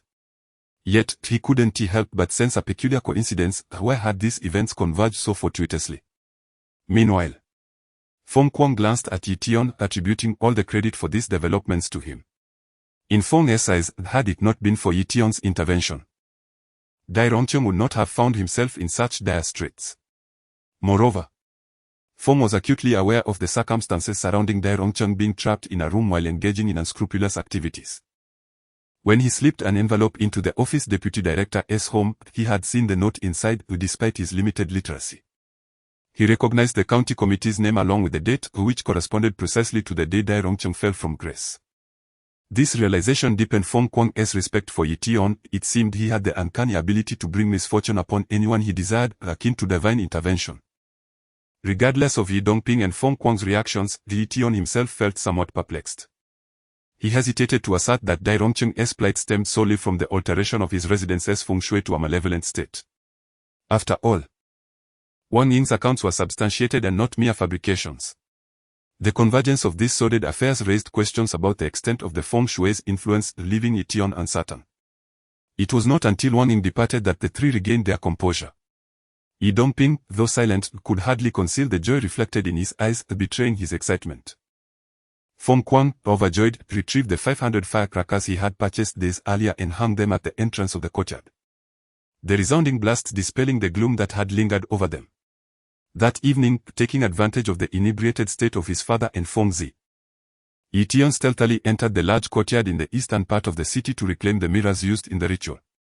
With the formation dismantled, he knew that within 3 days, the auspicious energy would dispel the malevolent forces, rendering any traces of wrongdoing untraceable. Completing this task allowed Ye Tian to feel as though a great weight had been lifted from his shoulders. It seemed to resonate with the old saying about the assistance of benefactors, ever since the capture of Dai Xiaohua's gang. The days at the recycling station had grown increasingly prosperous. Through Feng Kuang's efforts and public relations, the recycling station that once belonged to Dai Xiaohua had been successfully contracted. Ye Dongping managed the accounts for both recycling stations and interacted with various government entities, while Feng Kuang enlisted several sharp-witted local relatives to handle weighing the scrap materials, spending his days liaising with scavengers. In the brief span of a month, the scavengers of the small county town found themselves consolidated, with a substantial quantity of waste being delivered daily to this seemingly insignificant business. Unbeknownst to many, it quietly facilitated the accumulation of the initial fortune for Ye Dongping and Feng Kuang as they embarked upon their commercial ventures. 3 months after Dai Xiaohua's arrest, the verdict was finally rendered. The gang, led by Dai Xiaohua, faced severe repercussions, while Dai Xiaohua was sentenced to death. The others received prison terms ranging from 3 to 20 years. This outcome brought great satisfaction to Feng Kuang and Ye Dongping. Unexpectedly, Dai Rongcheng escaped the clutches of the law, but fate had its own designs. If given the choice, he would have preferred to languish in prison for a chance at survival, yet the heavens had other plans. Merely 2 months after his capture, a medical examination revealed that he was suffering from late-stage liver cancer. Before Dai Xiaohua's sentence could be announced, he passed away in the hospital. At this juncture, Ye Tian truly grasped the devastating reality of fate, feeling a mix of excitement and trepidation, and gaining a deeper understanding of his master's words.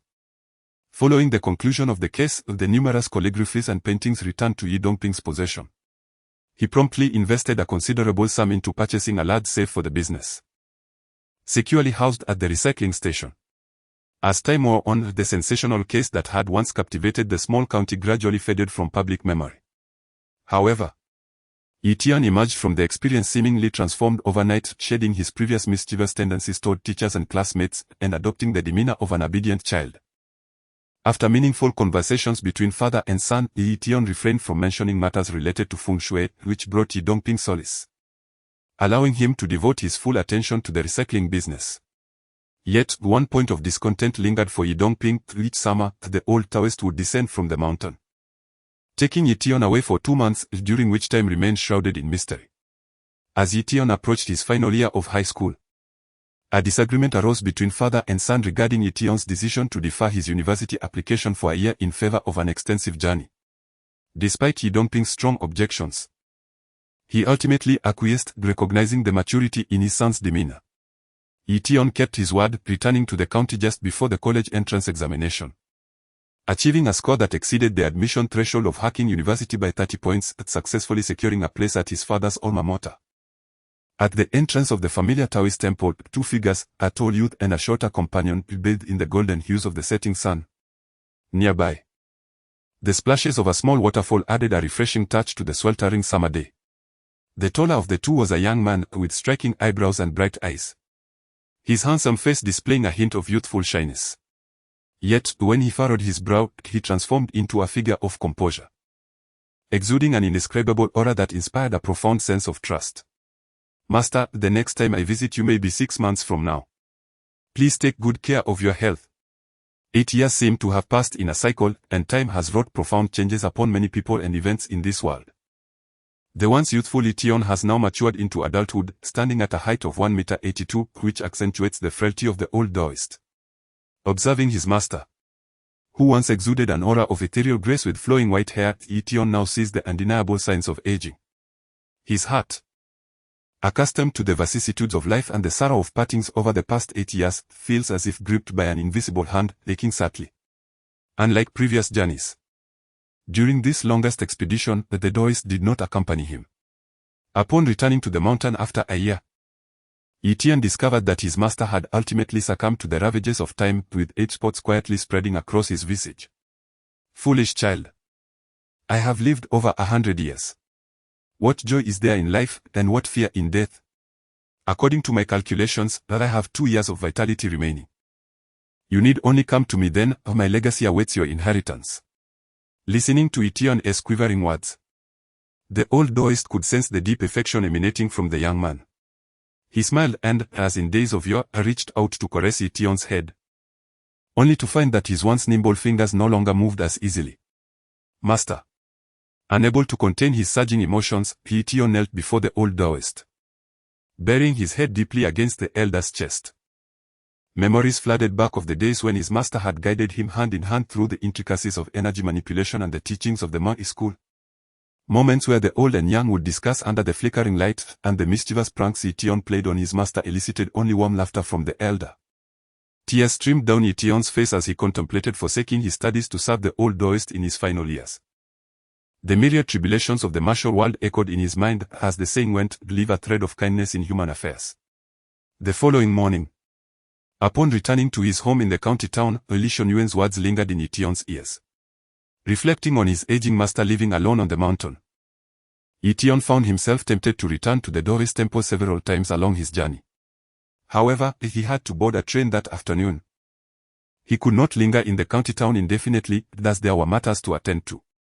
This new abode of Ye Tian's was a property he had persuaded Ye Dongping to purchase 5 years prior, located in the northern part of the county town, now the site of government offices following the town's elevation to city status. At that time, the area was still suburban, with both housing and land prices remarkably low. With just over 2,000 yuan, he acquired the modest building, complete with a spacious yard. Taking matters into his own hands, he constructed a rock garden and pond within the yard, housing numerous fish, and planted grapevines along the corridor, prompting Ye Dongping to remark that his son truly knew how to enjoy life. Ye Tian would not trade this residence for a villa, for the appreciation in land value alone had increased the worth of this 2-story building with a yard by at least 2 zeros compared to its original price. This led to continual complaints from Feng Kuang, who lamented why Ye Tian hadn't allowed him to purchase a unit at that time. Dad, you are not out. Passing through the yard adorned with grapevines, Ye Tian was surprised to find his father at home. Over the years, Ye Dongping has established several antique shops in Nanjing, Suzhou, and Shanghai, leading a bustling life that often leaves him little time at home. Observing the heavy expression on Ye Tian's face, Ye Dongping understood the underlying concern and inquired, what troubles you? Are you feeling down? Do not worry, I shall visit Uncle Li on the mountain more often. In a few days, Ye Tian would be starting school, prompting Ye Dongping to carve out time to accompany his son. However, it was a source of frustration for him that while he intended to spend time with his son, Ye Tian would be off with his master instead. Naturally, Ye Dongping recognized the profound bond between Ye Tian and the old Taoist, a connection that even he, as a father, could not rival. Over the past few years, Ye Tian had spent nearly all his summers and winters with the old Taoist, and even on weekends, He would seize any opportunity to ascend the mountain, leaving Ye Dongping feeling somewhat envious. Father, my master is aging. I hope you will visit him often when you have the chance. From my observations, I believe he has but 2 years left, Ye Tian remarked. His expression darkening as he spoke of the old Taoist's health. Years ago, he had calculated the old man's life expectancy, concluding it to be a mere decade. This time, upon seeing the old Taoist, Ye Tian's sense of urgency had intensified, especially since the old man himself seemed to possess an awareness of his impending fate. Young man, how can you speak of your elders in such a manner? And let me remind you, do not mention matters of feng shui or fortune when you arrive. Just because you have kept quiet about these subjects in recent years does not mean I am oblivious, Ye Dongping admonished, his demeanor suddenly serious. Although Ye Tian had refrained from discussing metaphysical matters at home, seemingly distancing himself from that world, Ye Dongping was aware that during the months Ye Tian vanished each year, he was out traveling with the old Taoist. Ye Dongping had even encountered him on the streets of Nanjing, dressed in a Taoist robe. But out of respect for the old man and his son's dignity, he had chosen to remain silent. Furthermore, Ye Dongping had been exceedingly busy in recent years and sensed that Ye Tian had matured, thus he opted to overlook such matters. However, now that Ye Tian would be attending school, a place teeming with potential challenges, Ye Dongping felt compelled to impart some wisdom to his son to prevent any unnecessary troubles. Father, I assure you I will not cause any trouble, Ye Tian replied with a smile, flicking a copper coin in his hand to shift the topic. I will be leaving tomorrow, shall I divine your fortune? Go away with that nonsense. I am sailing smoothly, so spare me your tricks. Ye Dongping dismissed with a wave of his hand, unwilling to engage in such discussions. I suggested you pursue a computer science major, yet you insisted on studying architecture. Is it truly enjoyable to work with lime and cement all day? I cannot fathom what goes through your mind. Last spring, Liao Haoda had returned for a visit and during casual conversation mentioned the rapid development of the computer industry in America, predicting that in the next decade, computers and the internet would become central to daily life. Ye Dongping had taken this to heart, and when it came time for Ye Tian to choose his academic path, he encouraged him to apply for the computer science program at Hacking University. To his surprise, Ye Tian completely disregarded his father's words, applying only to architecture programs at several schools. This infuriated Ye Dongping, who ignored his son for several days. Dad, I am studying architectural design. It is entirely different from what you mentioned. Upon hearing his father's words, Ye Tian merely smiled, his expression of sincerity rendering Ye Dongping at a loss for words. Had someone told Ye Dongping 5 years ago that his son would become so earnest, he would have never believed it. After a cold snort, Ye Dongping tossed a leather bag to Ye Tian. You've grown wings and can disregard your father's advice. But I must inform you that I am about to acquire a property and I'm rather tight on funds. I can only give you 10,000 yuan, which must cover your tuition and living expenses for a semester. Be frugal. 3 years prior, due to differing business philosophies, Ye Dongping and Feng Kuang parted ways regarding the shares of their acquisition station. Feng Kuang continued to operate the station and opened a textile factory, which thrived, making him a well-known entrepreneur in their county-level city. Ye Dongping also fared decently, as he invested in several antique shops in historical cities like Nanjing and Suzhou, focusing on the trade of collectibles, which had garnered him considerable profit over the years. However, the antique business is known for its cycles of stagnation, often requiring 3 years of inactivity followed by 3 years of profit, and funds were often tied up in inventory. Thus, Ye Dongping frequently found himself in tight financial situations, even having to sell a small trinket to afford his son's university expenses. Nonetheless, the 10,000 yuan was not an insignificant amount these days. The total cost for a university student for a semester was only about 3,000 to 4,000 yuan.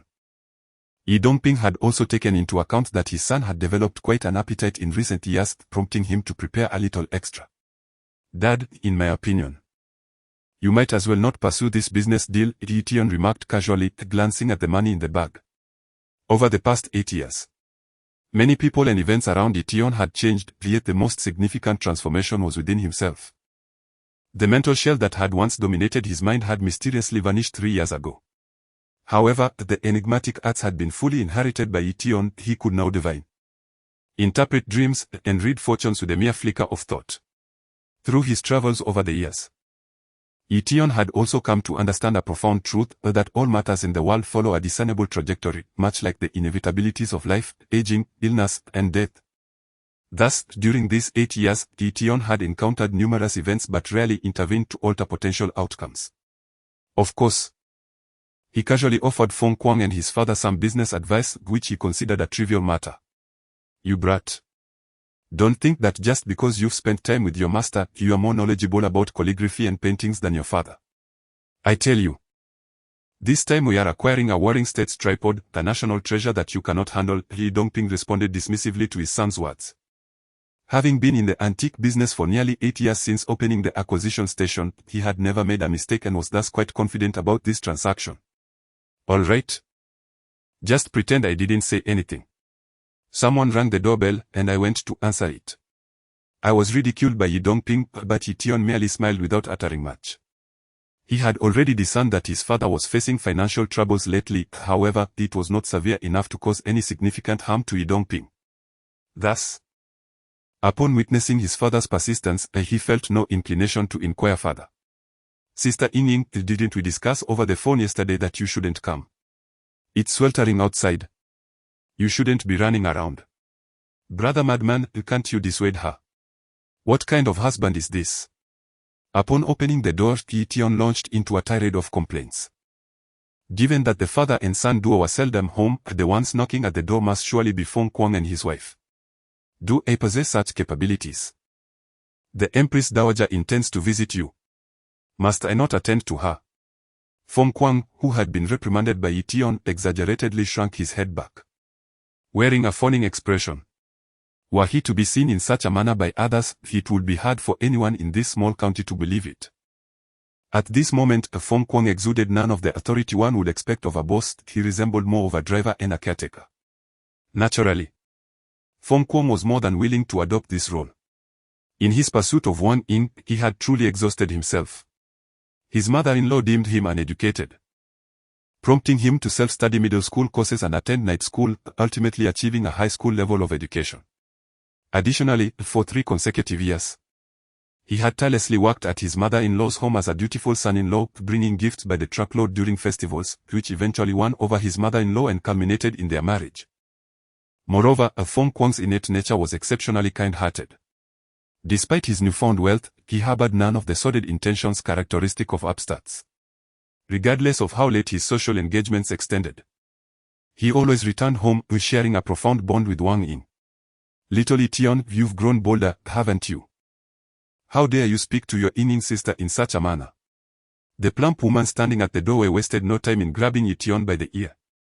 While he had conversed with his father like a mature individual in his 30s, at that moment he could only obediently present his ear. Over the years, aside from his closeness with the old Taoist priest, he had come to regard Ying as the next closest person. Due to the busyness of both Feng Kuang and Ye Dongping with their business affairs, they could hardly attend to Ye Tian. Therefore, since Wang Ying married Feng Kuang, Ye Tian had practically considered their home as his own, residing and dining there regularly. Lacking siblings, he had long viewed Wang Ying as an elder sister, and now, with her pregnancy, she was one of the individuals he was most concerned about, aside from the old Taoist.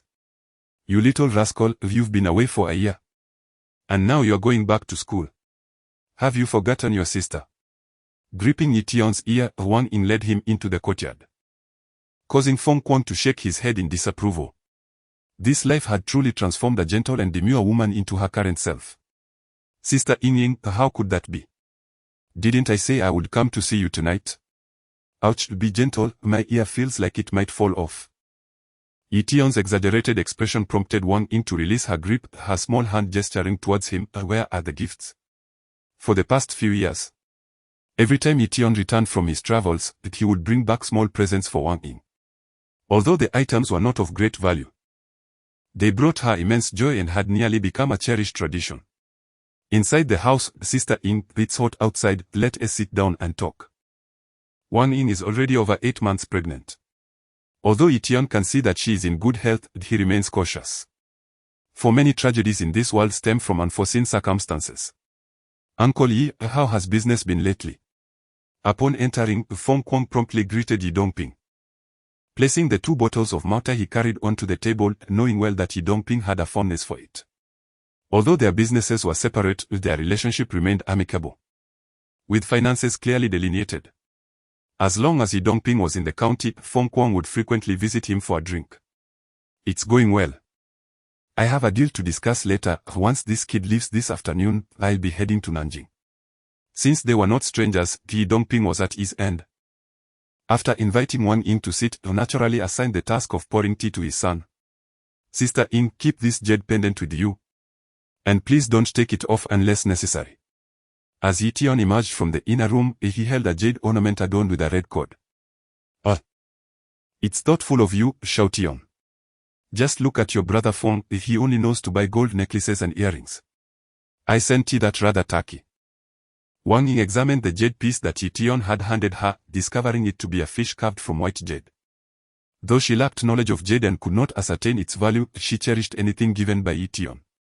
Feng Kuang, on the other hand, could only smile wryly to himself, but it seemed that presenting jewelry to his wife only earned him a label of vulgarity. Perhaps he ought to assert himself more, rather than being so easily bullied by her. Yet, glancing at Ye Tian, he dismissed that notion, knowing that if his wife reported him to this young man, he would certainly face repercussions. This jade is of good quality, fine Hatian seed jade. Shao Tian does have an eye for it, though the craftsmanship is rather ordinary, resulting in a loss of potential value. By the way, you didn't carve this yourself, did you? Ye Dongping, upon seeing his son give away a piece of jade, instinctively came over to appraise it. After years in the antique business, his discerning eye had indeed sharpened, allowing him to quickly identify the strengths and weaknesses of the jade. Yes, I carved it for fun. Jade can nurture a person, so Sister Ying, just keep it safe. Ye Tian nodded in acknowledgement, feeling no shame in his skill. As he was not a professional jade carver, and achieving this level of craftsmanship was commendable. However, to claim that the jade was of little value would be a gross oversight on Ye Dongping's part. It should be noted that after carving, this jade fish had been nurtured for a month in a place of concentrated auspicious energy, causing its internal structure to transform. Regular wear not only balances one's physiological magnetic field but also wards off negative energies. In the parlance of Buddhism and Taoism, it could even be considered a magical artifact. If someone sensitive to the fluctuations of the natural energies were to see this jade, they would likely pay any price to acquire it, for it indeed possesses protective qualities. In Ye Tian's view, there are no ghosts or deities in this world. The so-called magical artifacts are merely objects infused with faith or the vital energy generated by nature, which alters their internal structure, thereby influencing one's health and fortune. However, only accomplished monks with great virtues can create such items. For ordinary individuals, it is nearly impossible. Even for those revered monks, crafting such an artifact requires considerable time and effort. In comparison to the methods employed in Buddhism and Taoism, Ye Tian's approach, though somewhat clever, is not easily executed. Firstly, one must locate a natural feng shui site where extreme yin and yang converge, and then establish a formation to channel the life force generated by this yin-yang nexus into the jade pendant. A moment's carelessness in this process could ruin the entire piece of jade, and Ye Tian was fortunate to have produced a few small trinkets. Uncle Ye, this is a token from Shao Tian. It's not about the money, Wang Ying remarked, blissfully adorning herself with the jade fish. Then playfully nudging Feng Kuang with her foot. Fengzi, to bring out the things we prepared for Shao Tian. Uncle Ye, Shao Tian has been accepted into university, and we weren't sure what to buy him. Here, this little sum is for him to use while he is away, she continued, following his wife's directive. Feng Kuang placed a bank card on the table. Upon seeing the card, Ye Dongping was momentarily taken aback, then quickly exclaimed, "What are you doing? Put it away. I've already set aside money for Shao Tian's education. As the saying goes, a clear account between brothers is essential." While Ye Dongping and Feng Kuang shared a strong bond as partners, they maintained a clear boundary regarding finances. Over the years, Feng Kuang had often visited Ye Dongping bearing gifts, but this was the first time he was offering money. "Uncle Ye, your preparations for Shao Tian are your own affairs. The money from Fengzi and me is simply our heartfelt intention. It's not a large amount, just 10,000. The child shouldn't be too financially constrained when he goes out. Oh, and Shao Tian, the password is your birthday. Wang Ying said while retrieving a small box from her bag. Also, here's a phone for you. It's card compatible. Get a SIM card and call back so your brother phone can pay the phone bill. The phone that Wang Ying presented was the latest model from Motorola. Although it was still somewhat bulky, it was far superior to the large, brick-like models popular 2 years prior.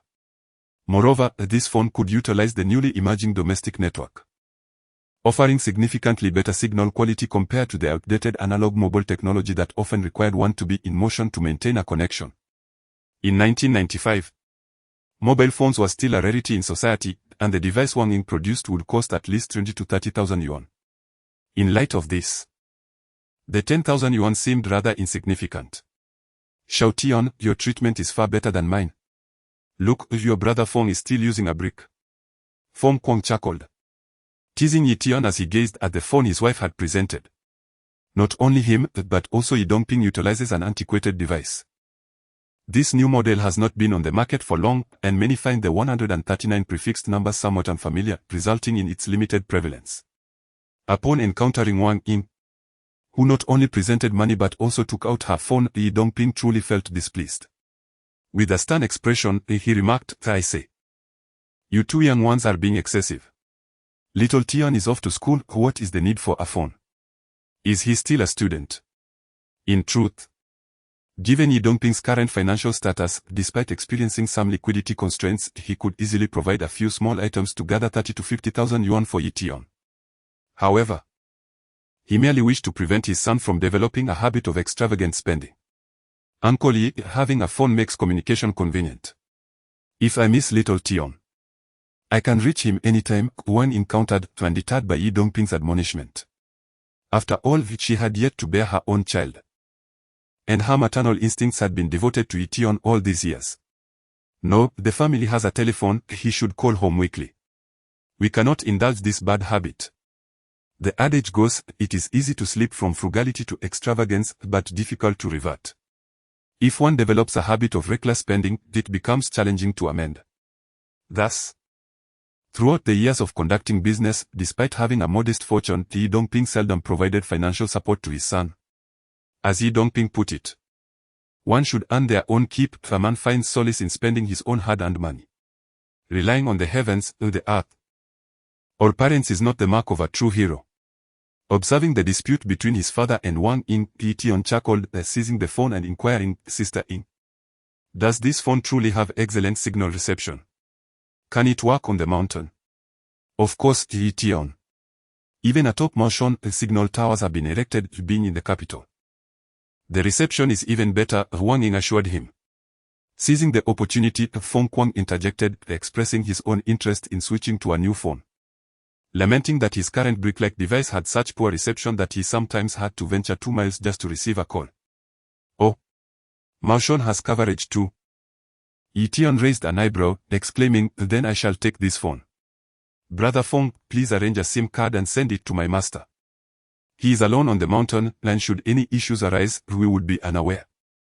Although Ye Tian had already arranged for a local woman to visit the mountain every other day to deliver essentials to his master, he still felt somewhat uneasy. Now, with this phone, maintaining contact would be significantly easier. Do you not want it? Very well, I shall return tomorrow, Feng Kuang replied, understanding it was a gesture of filial piety towards the venerable sage.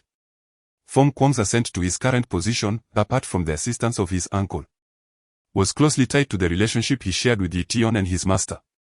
Otherwise, the events from 8 years prior would have been sufficient to send him scurrying back to the countryside to toil in the fields. Upon seeing her old phone, Wang Ying felt a tinge of discontent. Ye Tian, with a smile, wrapped his arm around her shoulder and said, Sister, it's not far. In a few months, during the winter break, I will be back.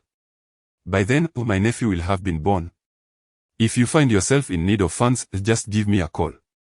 Alas, if it weren't for this child, I would have sent you off to school myself. Wang Ying, a woman of straightforward temperament, did not linger on his words. Instead, she handed him the bank card she had picked up. You little girl, you really spoil him. Ye Dongping shook his head, yet made no effort to prevent Ye Tian from taking the card. He understood that the 10,000 yuan he had given Ye Tian was not a trifling sum for an ordinary student, but for Ye Tian, it was hardly sufficient. After having lunch at home with Feng Kuang and Wang Ying, Feng Kuang drove off in the newly purchased Santana. Ye Tian had a train to catch at around 4 in the afternoon, and it was time for him to start packing. Gently pushing open the door to his son's room, Ye Dongping's expression became somewhat intricate. "Shao Tian, if you have the chance, go visit your aunts. It has been so many years, I wonder if they still reside there." "Dad, I understand. You needn't worry, I will certainly find them. By the way, aren't you coming with me?" Ye Tian paused in his task of stuffing underwear into a travel bag upon hearing his father's words. I. Alas, I owe them an apology, so I think I want to go." Ye Dongping's voice was filled with anguish. Over the years, in the antique business, he had traversed the breadth of the country, yet he had never set foot in Beijing. "Dad, that was all in the past. I believe Aunt and the others will no longer hold it against you." Ye Tian surreptitiously glanced at his father and then whispered, "Dad, could you tell me about my mother?" "Your mother?" Ye Dongping's expression faltered, his gaze becoming somewhat unfocused as he looked at Ye Tian. It seemed that after all these years, his son had concealed this sentiment, never once inquiring about his mother. Not only was it his son, but Ye Dongping also questioned himself, had he truly forgotten that woman? Otherwise, he would not have waited until now to seek out his other half. After a prolonged silence, Ye Dongping raised his eyes to meet his son's and said, "Ye Tian, your mother is likely not in the country. There's little purpose in discussing it now. We can talk about it later." Over the past decade, Ye Dongping had indeed sought information regarding Ye Tian's mother through old classmates. He had learned that she had gone abroad in the early 80s, and there had been no news of her return since.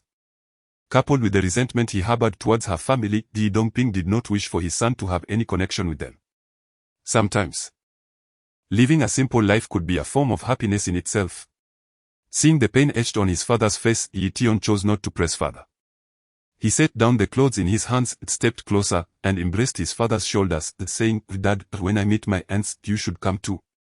After all, we are family, we cannot remain estranged for a lifetime." Ye Tian had indeed gleaned some understanding regarding his father's past. When his father and mother wed many years ago, it appeared that neither family approved of the union. Ye Tian's grandfather even reprimanded his son through several telegrams, while Ye Tian's aunt sent a message claiming that the old man was gravely ill. However, upon Ye Dongping's hurried return, he discovered that his father was in good health, simply opposed to his son's marriage. After a furious altercation with his family, Ye Dongping returned to the countryside. The following year, Ye Tian was born. And just as Ye Dongping was striving to earn work points and support his wife and child, another telegram arrived from home. Echoing the previous year's message with the stark 5 words, "A father gravely ill, return quickly." During the year that ensued, correspondence between Ye Dongping and his family was fraught with conflict, and upon receiving this telegram, he initially suspected it was yet another falsehood. Compounded by the labor demands of the reservoir expansion project, Ye Dongping spent most of the year working there, unable to verify the telegram's authenticity. It was only 6 months later, upon returning home from the construction site, that he encountered his elder sister adorned in mourning attire. And after being struck across the face twice, he realized the magnitude of his mistake. Consumed by guilt, Ye Dongping found no forgiveness from his once doting sister. And the letters he sent home fell into silence, which became a principal reason for his reluctance to return after policies allowed him to move back to the city. "Well, it was my father's fault back then, I can't blame them for resenting me," Ye Dongping mused, a forced smile gracing his lips. If his sister were to remain unforgiving, his father's death would linger as an insurmountable burden on his conscience. "Enough of this talk. When you arrive, don't stir up trouble. I know you can fight, but do not engage in brawls," he cautioned his son, fully aware that the seemingly harmless demeanor of Ye Tian was merely a fade when provoked. He could cause mayhem like no other. Ye Tian's luggage was uncomplicated. Within a standard travel bag lay a few undergarments. He planned to purchase seasonal clothing and bedding upon arrival, having cultivated a preference over the years for minimal baggage. Glancing at the clock, he noted it was already 1:30 in the afternoon. With no train service to the small county, reaching the city's train station would take over an hour. After securing the door, father and son prepared to depart. As Ye Dongping carried his son's travel bag, he noticed the wallet tucked conspicuously at the back of Ye Tian's jeans and remarked disapprovingly, "Can't you keep your wallet in a better place?" Ye Tian had divided the 10,000 yuan his father had given him into 2 portions, the 8,000 tucked away in the travel bag, while 2,000 was stuffed into his wallet, creating a noticeable bulge.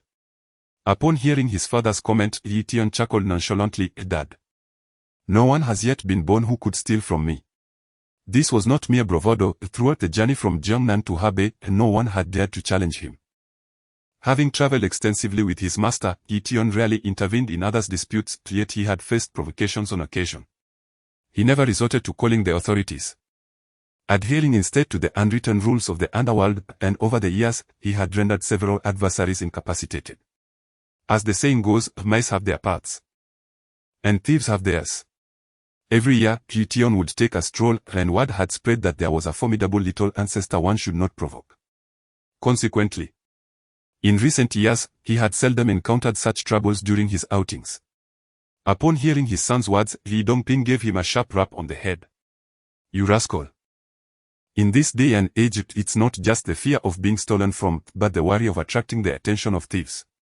What power could a mere child possess? One must remain low-key, do you understand?" Although he was aware that his son was not inexperienced in the world, Ye Dongping still insisted that Ye Tian place his wallet in the pocket of his jacket before he opened the car door, leading Ye Tian toward the train station. Every train station in a city is often the most chaotic and crime-ridden locale. However, for Ye Tian, such a mingling of characters felt oddly familiar. As he entered the waiting hall, carrying his bag, his discerning gaze quickly spotted several shifty-eyed individuals eyeing others' pockets. This time of year coincided with the start of the school term, making it a bustling period for pickpockets. Nevertheless, knowing that the miscreants' paths were as guarded as the lives of one's parents, Ye Tian refrained from engaging in such trivial pursuits. If the police turned a blind eye, why should he uphold civic virtue? The train from Shanghai had finally arrived, and the announcement called for passengers to check tickets and prepare to board. After waiting at the station for over an hour, the broadcast finally announced the arrival of Ye Tian's train. "Where's Dad?" Ye Tian stood up to join the queue, only to realize that his father, who had been seated beside him moments ago, was nowhere to be seen. With the train stopping for only 10 minutes, Ye Tian resignedly made his way through the ticket gate with his bag in hand. Ye Tian opened the window. Just as he found his seat in the carriage, Ye Tian heard his father's voice calling out. Leaning out to look, he saw Ye Dongping, right hand clutching a platform ticket, left hand carrying a bag of fruit. Beads of sweat glistening on his face as he anxiously tapped on the window. After opening the window to accept the fruit from his father, the train slowly began to move. Watching his father's aging face and the flecks of white in his hair recede into the distance, Ye Tian felt an unexpected rush of tears welling in his eyes. As the train accelerated with a long, mournful whistle, it surged out of the station. Although he left home every year for a period, this time struck Ye Tian the hardest. As he began to grasp the wisdom behind the ancient adage about not traveling far from one's parents, wiping away the tears at the corners of his eyes, Ye Tian closed the window and returned to his seat, only to discover that the 2 rows beside him were now filled with people. In 1995, trains had yet to increase their speeds, and air-conditioned cars were a rarity. Most were like the green car Ye Tian was on, with compartments divided into 2 rows, one side accommodating 2 passengers, and the other 3, allowing 6 people to sit facing each other. At that moment, seated next to Ye Tian were 2 young girls, while across from him sat a middle-aged man in his mid-30s and a boy of similar age to Ye Tian, next to whom was a woman in her 40s, bearing a resemblance to the boy. As they sat together, an air of unfamiliarity enveloped the group, particularly for the 2 young girls beside Ye Tian, who scrutinized their surroundings as though the world were filled with ill-intentioned individuals, attempting to discern the true nature of those around them from mere appearances. Although Ye Tian appeared to bow his head, he had already taken note of the features and ages of those nearby with clarity. To his delight, the 2 girls beside him were remarkably attractive. While the screens of television and cinema often showcased stunning beauties, the reality was that such alluring girls were a rarity, often merely described as pleasant to the eye at best. Throughout his previous excursions, having traveled by train and bus numerous times, he had never encountered girls of similar age who were also strikingly beautiful, thus uplifting his spirits considerably. "What's the matter, young man? Missing home?" Is this your first time traveling far? A middle-aged man seated across from Ye Tian initiated a conversation. The journey from this Jiangnan city would take nearly 20 hours. And sitting in silence would be suffocating. Yes, uncle, this is my first time traveling far, Ye Tian replied, a shy smile illuminating his face. His maturity vanishing in the presence of his father. At that moment, he appeared to embody the essence of a 17 or 18-year-old boy. What brings you here? Visiting relatives or going to school? You seem to be traveling alone, so it must be to see family. The middle-aged man, eager to converse, continued his inquiries, eliciting a silent chuckle from Ye Tian, who found him amusing. Despite being over 30, he seemed unaware of the wisdom in maintaining a certain distance in conversation. Uncle. I'm here for school, Ye Tian said, smiling as he opened the fruit his father had just bought. Please enjoy some fruit. His gesture instantly garnered the middle-aged man's favor, who responded with a grin, hey, not bad, young man. Don't call me uncle, just call me Xiao. I'm not that old yet. Are you also going to school? Why didn't your family accompany you? The 40-something woman, who had been listening, interjected. My son is also going to school at Hacking University. By the way, which university are you attending? My father is quite busy with work. So I'm traveling alone. Auntie, Hacking University is a wonderful choice, Ye Tian chuckled, addressing the woman's first question while skillfully sidestepping the second. It was prudent to speak sparingly when away from home, especially in an era before the widespread use of mobile phones. On trains, there were those who would engage in conversation to extract information from unsuspecting travelers for various fraudulent schemes upon their return home. However, encountering a future classmate here seemed serendipitous for Ye Tian. Although he was unaware of her field of study, they would at least share the bond of alumni. Of course. Hacking University. Among my many colleagues and friends, my son is the only one who got in. The middle-aged woman's face gleamed with a newfound radiance, as if she had suddenly regained years of youth upon hearing Ye Tian's words. Although there may be some discord between the people of Shanghai and Beijing, it is undeniable that for parents, having their child gain admission to Hacking University, one of the nation's most prestigious institutions, is indeed a matter of great honor. That's impressive. I've heard that Hacking University is quite difficult to get into, Ye Tian interjected at the opportune moment, eliciting an even broader smile from the woman, who playfully tapped her son, who was absorbed in his headphones, saying, greet these older siblings, don't be so rude. Hello, everyone, I am Ye Tian. The boy reluctantly removed one earphone, rolled his eyes at his mother, and after speaking, promptly put it back on. Though his gaze furtively assessed the two girls sitting beside Ye Tian, the middle-aged woman offered an apologetic smile to Ye Tian and the others, remarking, this child knows nothing of social niceties, all he cares about is studying. If I hadn't accompanied him, he probably wouldn't have even made it onto the train. And this train too, it's so hard to get a sleeper ticket. Though it appeared she was admonishing her son, everyone could discern that she was, in fact, praising him. Then her tone suggested that only a sleeper ticket would be worthy of her son's esteemed status at Hacking University. A sleeper. Ye Tian smiled subtly, as he and Lao Dao never traveled by sleeper. It was within the diverse and chaotic confines of such a carriage that one could truly witness the myriad facets of life. Auntie. Sleeper tickets are indeed scarce at this time, we couldn't secure any either, chimed in one of the girls seated next to Ye Tian, who finally spoke up. The same was true for other seats. After a few exchanges, unfamiliar faces gradually became more acquainted with the terms older brother and older sister resonating throughout the carriage, punctuated by bursts of laughter from various seats. Regardless of their actual talents, those who traverse the world, offering fortune-telling and reading faces, must possess a keen ability to observe and interpret. Ye Tian, without a doubt, within mere minutes, discerned the identities of those around him. The middle-aged man who introduced himself as Mr. Zhao was a business manager from a company in Suzhou, traveling for work. In this day and age, it was said that 9 out of 10 individuals in business on the road held managerial positions, with the remaining one being a deputy manager, thus rendering such titles somewhat dubious. The two girls, though seemingly cautious and guarded, revealed their true identities under Ye Tian's conversational prowess. They were second-year students at the Beijing Film Academy, one named San Jinglong and the other Yao Qianqian, both hailing from Shanghai and returning to school together as summer drew to a close. This piqued the interest of Ye Tian, who, having removed his headphones, began to engage the girls in conversation, prompting curious inquiries from those seated in front and behind, transforming Ye Tian's row into a lively gathering. The two girls, devoid of the typical haughtiness associated with beauty, conversed animatedly with those around them, sharing anecdotes about the renowned stars from their film academy, to which the surrounding audience frequently responded with gasps of astonishment. Meanwhile, Ye Tian, having initiated the dialogue, remained silent, content to listen to the girls' animated chatter. As time passed pleasantly, the only thing that left Ye Tian somewhat perplexed was the evident interest the girl named Sun Jinglong seemed to have in him, as she often inquired about the school he attended. Sun Jinglong was merely 2 years his senior, then her youthful fragrance and vibrant aura almost overwhelmed him. However, the years Ye Tian had spent navigating the world had not been in vain. He skillfully redirected the conversation back to the two of them, ensuring that there was nothing awkward about the exchange. As the train passed Nanjing, twilight descended, accompanied by the occasional shouts of vendors pushing carts selling beverages, beer, and boxed meals. The carriage was suffused with various food aromas. Ye Tian retrieved his travel bag from the overhead rack, apart from a few simple articles of clothing.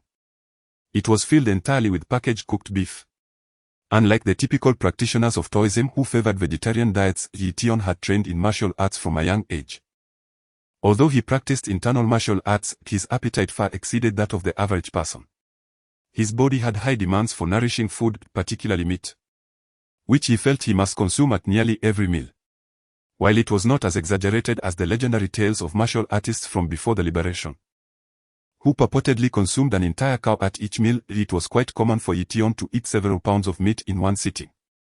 He opened 7 or 8 bags of cooked beef and laid them out on the small table by the window, enthusiastically calling out, "Brother Zhao, Aunt Chen, and sisters, would you care for some? This beef is excellent. I just bought an Nanjing-style duck. Little Yi, would you like to share a drink?" Upon seeing Ye Tian unveil his food, the others also took out their own provisions. Manager Zhao, evidently a connoisseur of spirits, had 2 small bottles of agua tucked away in his bag. "Haha, Brother Zhao, I don't drink," Ye Tian said with a smile, waving his hand. He was not averse to alcohol, but believed it should be consumed in appropriate settings, especially considering his status as a student. Drinking publicly did not seem fitting. "Little Yi, try this crab roe bun that auntie brought." Anyone who had ever eaten a boxed meal on a train knew to bring their own snacks for future journeys. Yuzian's mother had even brought some crab roe soup dumplings from the Qinhuang Temple in Shanghai, claiming her son adored them. Although Ye Tian was not particularly talkative, he was quite likable, and after everyone had produced their food, they were the first to invite him to partake. "Little Yi, why do you only eat meat? Here, I have some dried tofu for you to try," Sun Jinglong said, casually sliding a package of beef aside to offer him a piece of locally produced dried tofu. "All right. I'll give it a try," Ye Tian replied without hesitation. He tore open the bag of tofu, pressed it from the bottom, and brought it to his mouth, consuming the entire package in one swift motion. "How can you eat like that?" The way Ye Tian devoured his food left those around him astonished. They had not anticipated that such a seemingly gentle young man could eat with such speed. "Hihi, Sister Jinglong, I've grown accustomed to it. When I was young, my family was poor, then we had to fight for food." Ye Tian chuckled, beginning to chatter aimlessly, for they were merely strangers meeting by chance on the train. Once they disembarked, they would part ways, and despite the lady's beauty, Ye Tian felt no compulsion to exhibit any gentlemanly demeanor. Sun Jinglong was taken aback by Ye Tian's words but quickly broke into laughter. "Nonsense. You look so delicate, not at all like someone who has endured hardships. Sister Jinglong, can you tell fortunes? Could you predict if I will strike it rich in the future?" As he spoke, Ye Tian grabbed a bag of cooked beef, weighing about 300 or 400 grams, then devoured it in just a few bites without even taking a sip of water. He then casually reached for a second bag. By noon, Rinji arrived. Ye Tian had not eaten much earlier, but now he felt genuinely hungry. In no time, he had polished off the 7 or 8 bags of sauce beef laid out before him. With his appetite whetted, he also consumed Aunt Chen's pound of crab roe buns and half of Manager Xiao's duck. Only after he finished did he realize that the rows of seats around him had grown eerily silent. "Oh no, how did I not notice?" Ye Tian recognized his blunder and quickly flashed a bashful smile, saying, I usually don't get to eat like this, so I had a bit too much. Aunt Chen, Brother Zhao, I still have some beef in my bag. Would you like some? Strangely enough, perhaps influenced by Ye Tian's sincere smile. The people nearby believed his words and felt a twinge of sympathy for the boy. Just how stingy must the parents be to let their child become so ravenous?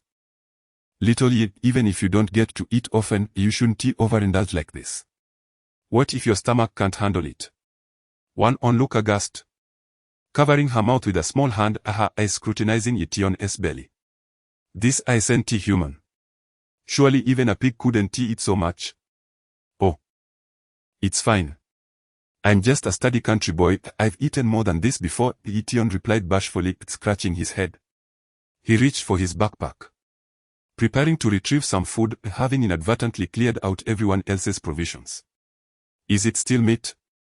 Let me see how much you've packed. San Jinglong said. Curiosity piqued as she snatched Ye Tian's backpack. Hey, there aren't many bags left. Ye Tian had anticipated that this seemingly gentle and pretty girl would commandeer his bag, and he unwittingly lost it to her. However, as she snatched the bag with one hand, the open zipper faced downward, causing Ye Tian's clothing to tumble out. As Ye Tian attempted to reclaim his bag and hurriedly gathered his fallen clothes, the thick stack of cash spilled out, scattering at the feet of those nearby. Goodness! How could there be so much money? Aunt Chen's exclamation instantly drew the attention of the entire train carriage, and several people even rose from their seats, unsure whether to collect the money or merely to witness the commotion. San Jinglong never anticipated such a turn of events and was immediately flustered. While hastily gathering the scattered money from the ground, she exclaimed loudly, "This money belongs to Ye Tian. Whoever dares to steal it, I'll call the train police." Turning to Ye Tian, she added, "I'm so sorry. I was too reckless, it was unintentional." Fortunately, the money was not widely scattered, and the individual seated near Ye Tian quickly joined efforts to collect it all. Once the money was returned to Ye Tian, the future movie star wore an expression of embarrassment. "It's all right, this is my tuition fee. Otherwise, I wouldn't have brought such a large sum," Ye Tian said with a smile as he accepted the money, his gaze subconsciously drifting over the faces of a few passengers in the carriage. After stowing the money in his backpack, he refrained from placing it on the overhead shelf and instead secured it close to the window. He sighed inwardly, contemplating, venturing out without a fortune-telling, which seems trouble abounds. Life would be rather dull if one were to know every detail. Understanding this, Ye Tian had refrained from unnecessary divinations in recent years, yet he did not expect to encounter such a situation so soon after setting out for the north. How can that young man carry so much money alone without fear? Someone mused. Indeed, with the money exposed, it could easily attract the attention of thieves. Another remarked, "If I were him, I would immediately seek the train police and entrust the money to them for safekeeping." In these times, while 7 or 8,000 yuan might not be considered a fortune, it was certainly a substantial amount. The fact that a seemingly 17 or 18-year-old student was carrying such a sum quickly became a topic of conversation among the passengers. "Ye Tian, how about we hand the money over to the police on the train for safekeeping?" San Jinglong felt a pang of guilt upon overhearing the discussions. Had she not attempted to snatch Ye Tian's bag, no one would have known it contained such a considerable amount of money. As her words fell, Manager Zhao nodded in agreement, saying, "Yes, young Ye, one must never be too careless. Last year, while on a business trip to the northwest, my leather jacket was slashed. And had it not been for a colleague accompanying me, I might have ended up sleeping on the street." It's fine. I tucked my bag beneath my seat. No one can steal it from there," Ye Tian replied with a smile.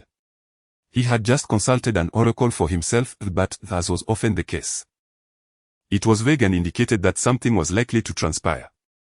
Ye Tian understood that even if he entrusted the money to the train police, the matter might still unfold unfavorably, and he felt a sense of puzzlement. The faces he had glimpsed earlier were familiar. Could they truly dare to target him? Train thieves typically followed established routes. A couple of years ago, one had attempted to slice Ye Tian's pocket and when caught, had resorted to violence with a blade, resulting in Ye Tian incapacitating him. To prevent future troubles, he had even traveled with his master to Zhongzhou to visit a notorious thief who preyed exclusively on railway lines. Since that incident, it was believed that no one along this route would dare to cause trouble. Moreover, after Ye Tian had cast a glance at those individuals, those who had intended to work in the carriage had promptly vacated the area, signaling their disinterest in the money that did not belong to them. Many occurrences in this world are ignited by unforeseen events. Ye Tian, wary of his surroundings, engaged in conversation with Sun Jinglong, yet his peripheral vision remained vigilant, observing every individual passing by. As time progressed, the clamor within the carriage gradually subsided. Following the incident that transpired in the evening, the two girls spoke less frequently, occasionally whispering to one another but no longer disturbing Ye Tian. Although he anticipated something might transpire, Ye Tian remained unperturbed, mimicking the repose of Manager Zhao, who sat opposite him, then closed his eyes to rest. With his keen perceptiveness regarding his environment, he was confident he would react promptly should anything occur. After 11 o'clock, the carriage lights dimmed significantly, casting a shadow over the interior. Just as Ye Tian drifted between slumber and wakefulness, he felt a sudden jolt of the train and simultaneously heard the announcement of the next station. "Have we arrived at Shuzhou?" Ye Tian glanced at his watch, noting it was already 1 in the morning. Shuzhou, being a substantial transfer station, so many passengers disembarked, thus the previously crowded carriage became more spacious. Turning to his side, he observed the two girls leaning against each other, fast asleep. Opposite him, Manager Zhao's head drooped precariously against the back of his seat, and Ye Tian felt a twinge of concern that he might topple over. Meanwhile, Liu Xiang slept soundly and nestled against his mother's lap.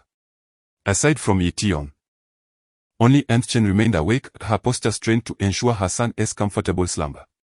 Noticing Ye Tian had awakened, Aunt Chen smiled gently and whispered, "Little Yi, you may sleep, I'll keep an eye on things and wake you if needed." "Thank you, Auntie," Ye Tian replied politely and nodding in gratitude. He adjusted his backpack slightly, preparing to lean back and resume his slumber. Although not overly fatigued, he knew that keeping his eyes open throughout the night would be arduous. Just as Ye Tian was about to close his eyes, the lights flickered momentarily as a man settled into the seat diagonally across from him, having taken the place of the previous occupant who had disembarked at Shuzhou.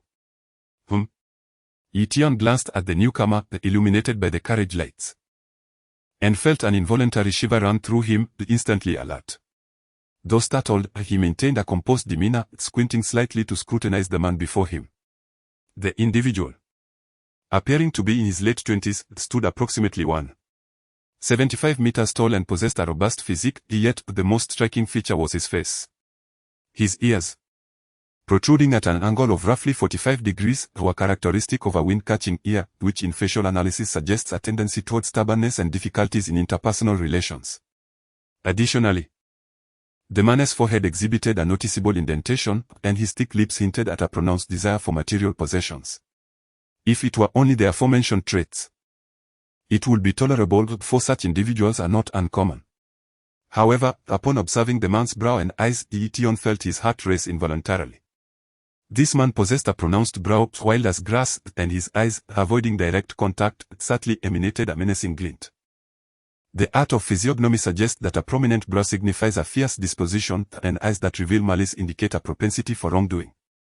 Without even resorting to the knowledge of physiognomy, Ye Tian could ascertain that this man was undoubtedly burdened with a criminal past, and not merely one incident. Furthermore, the man exuded an aura of danger, suggesting he was armed, which made Ye Tian feel a tinge of apprehension. Confronting such a desperate individual could lead to personal harm with a single misstep. Ye Tian was not the type to wait for trouble to find him. After a moment of contemplation, he resolved to act. He gently nudged his companion, Sun Jinglong, and said, "Sister Jinglong, please move aside, I need to use the restroom." Awakened by Ye Tian's push, Sun Jinglong groggily opened her eyes, shifted her body outward, then nudged her companion, Tian, "Wake up, let Ye Tian pass." Just as Ye Tian was about to speak, the man seated across from him seemed to tense every muscle in his body. However, upon hearing Ye Tian's intent to use the restroom, the man's demeanor relaxed, albeit his gaze remained fixated, almost deliberately, on the backpack in Ye Tian's possession. The train had already departed from Shuzhou station, moving at a sluggish pace and swaying considerably. As Ye Tian stood, his body wobbled precariously. When he passed in front of the man, the train jolted violently, causing Ye Tian to stumble, then the backpack slipped from his grasp. The man's attention had not wavered from the backpack, and upon witnessing it slip from Ye Tian's hands, he could not resist turning his head, leaning forward as if to rise. However, by that moment, Ye Tian had already approached him. Just as the man turned back, Ye Tian's right hand shot out with lightning speed, seizing the man's neck. Simultaneously, he stepped back, applying force with his right hand, driving the man's head forcefully against the small table beside the window. A dull thud reverberated through the carriage, soon drowned out by the clattering sounds of the train's movement. Even Sun Jinglong, who had just cleared the way for Ye Tian, remained oblivious, her bleary eyes only catching a fleeting shadow. Time seemed to momentarily freeze. Seconds later, a howl echoed through the carriage. The man, despite suffering a shattered nasal bone, attempted to rise with a fierce push against the ground while his right hand reached for his waist. Ye Tian, however, would not afford him that opportunity. He pressed both hands onto the man's shoulders, alternating pressure, and a sharp crack resounded as the man's arms fell limp. The excruciating pain radiating from his shoulders amplified his cries. Yet, when Ye Tian's right hand lightly brushed across his temple, the world returned to a harsh stillness. As Ye Tian rose and subdued the individual, the entire process transpired in less than 10 seconds. When the startled passengers, awakened by the cries of pain, stood up, they were met with the sight of a bloodied figure half reclining in a seat, accompanied by a large boy with an innocent expression. What on earth was happening? Had a murder occurred? Call the train police quickly. Was it that boy who did this? How could he strike so brutally? Look at the blood flowing profusely. This sudden turn of events roused the entire carriage, emboldening some to approach, while others shouted for the train staff, resulting in a cacophony of chaos within the carriage. Ye Tian, what happened? Did you hit him? Sun Jinglong gazed incredulously at the scene before her. Although she had not witnessed the events unfold clearly, it seemed that Ye Tian was the only one in close proximity to the victim, leaving little room for alternative explanations. Make way, clear the path. Just as Ye Tian was about to respond, the train attendant and a railway police officer pushed through the crowd. Upon witnessing the scene, they too were taken aback. What transpired here? Did you strike him? The officer, observing the bloodied figure slumped in the seat with Ye Tian standing alone, quickly assessed the situation and reached for his waist, retrieving a pair of handcuffs. Upon hearing the officer's words, fear flickered across Ye Tian's face. Whether intentional or not, he tugged at the victim, saying, "He tried to rob my bag, I just pushed him a little, and he ended up like this." With a loud clatter, a dark object slipped from the victim's waist, instantly capturing the attention of the onlookers. A gun? It was a handgun. Gasps echoed through the carriage, and the officer standing before Ye Tian turned pale, hastily stepping forward to seize the firearm. Damn it, no wonder my heart was racing. He's armed. As Ye Tian beheld the fallen gun, he finally comprehended the source of his earlier dread. This truly was a desperate criminal. Step back, everyone, retreat. Shao Wu, quickly call the train chief. Just as Ye Tian felt a surge of apprehension, the officer, having secured the weapon, pulled back the slide, causing a yellow-orange bullet to spring forth. Upon seeing the bullet, the officer's expression darkened further, realizing that not only was the gun loaded, but the safety was also disengaged, indicating it was ready to fire at any moment. Being an experienced officer, he understood that even local police would not carry a loaded firearm with the safety off while aboard a train, leading him to deduce that the individual sprawled across the seat was certainly not affiliated with law enforcement. A major case. The thought struck the officer, sending a shiver down his spine. It is well known that incidents involving firearms almost always result in loss of life. The train officer, no longer hesitating, shouted at Ye Tian, who appeared to be in a daze, quickly secure his hands behind his back. Regardless of the circumstances, it was imperative to subdue the individual wielding a firearm. Even among fellow passengers, it was essential to verify one's firearm license before alleviating any suspicion. In fact, Ye Tian himself was not without suspicion. Logically, he should not have been permitted to assist in restraining the person in the seat. However, from the moment the officer glimpsed Ye Tian's youthful visage and timid demeanor, he instinctively chose to trust him. Moreover, Ye Tian was the closest to the man, prompting the officer's command. I can't. Ye Tian, seemingly jolted awake by the officer's shout, wore an expression of reluctance that was evident to all. Hurry up. You were fine when you were hitting him. The officer expressed his growing impatience. Oh, then, sir. Please hurry and cuff him. Ye Tian, startled by the officer's tone, turned pale, his voice tinged with a sob as he awkwardly approached the bloodied individual, clumsily flipping him over and securing his hands behind his back. Yet, unbeknownst to anyone, as Ye Tian grasped the man's shoulder, he subtly applied pressure, realigning the man's dislocated joint with swift and discreet movements that even the nearby officer failed to notice. Be still. Don't move. Just as the officer managed to cuff the man, a pained groan escaped him, awakened by the agonizing sensation of his joint being reset. Sensing something amiss, the man struggled to rise, only to be forcefully pressed back into his seat by the officer. At that moment, a commotion erupted from the train car entrance as 3 or 4 uniformed officers rushed in, prompting a collective sigh of relief from the passengers. Old Young.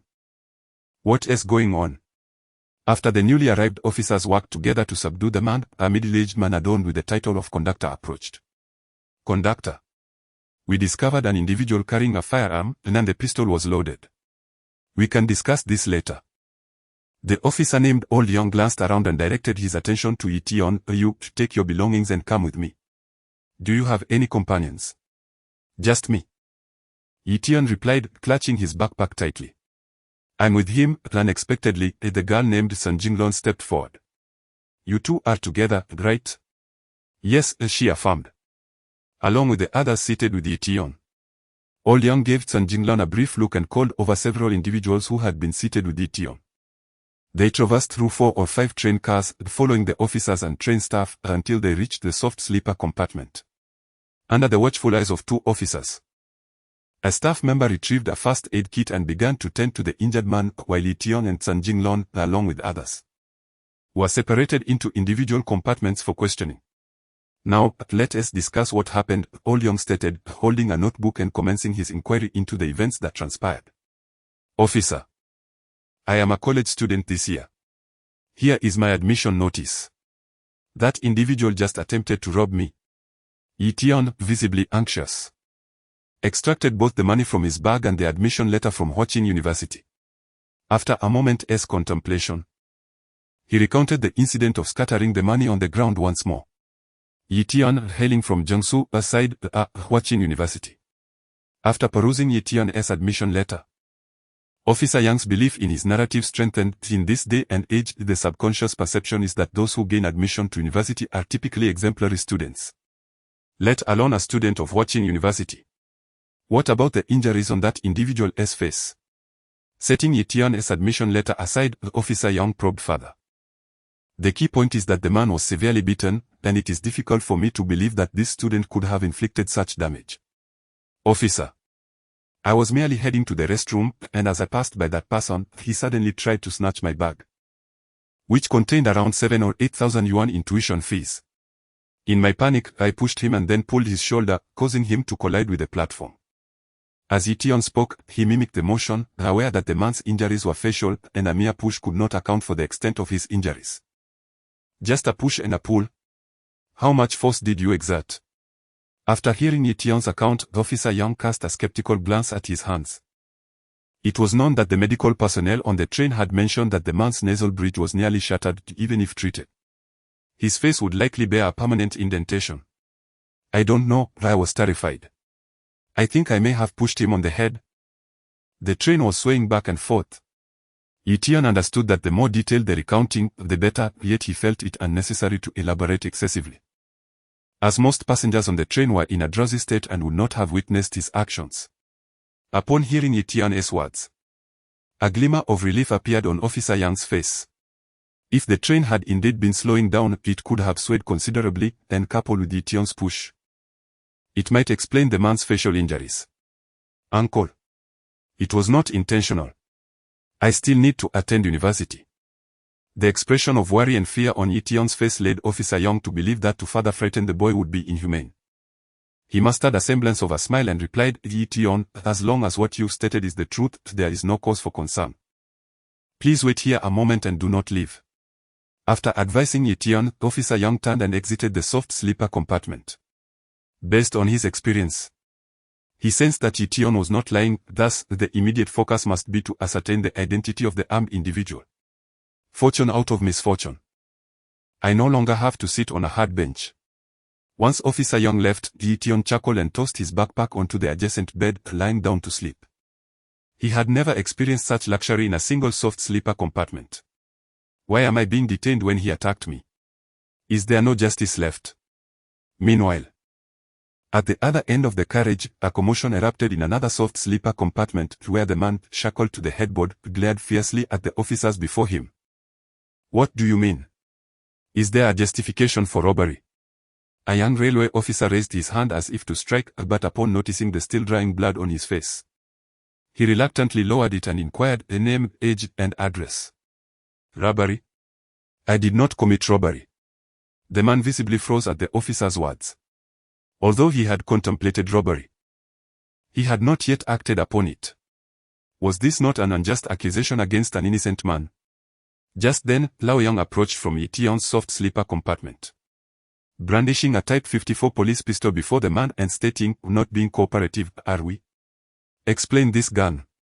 Upon seeing the firearm in Lao Yang's hand, the man's face turned ashen, and he instinctively lowered his gaze to his waist, realizing that the gun that had been there was now missing. I don't know. That gun isn't mine, and I didn't rob anyone. That brat is framing me. He thought that confessing would lead to certain doom, while remaining silent might buy him some time. Consequently, he closed his eyes and chose to ignore Lao Yang and the others' questions. The man felt an overwhelming sense of frustration. Having traversed countless places and engaged in numerous activities without ever being caught by the police, who could have imagined that this time, merely harboring a fleeting thought, he would fall into the hands of a mere rookie. The officers had encountered many individuals like him and decided to leave 2 of their number to guard the soft sleeper while Lao Yang and the others stepped out to stand by the train's fax machine, awaiting feedback from headquarters. Moreover, every police firearm in the country is registered, and as long as the Type 54 pistol was not smuggled in from abroad, relevant information would soon be available.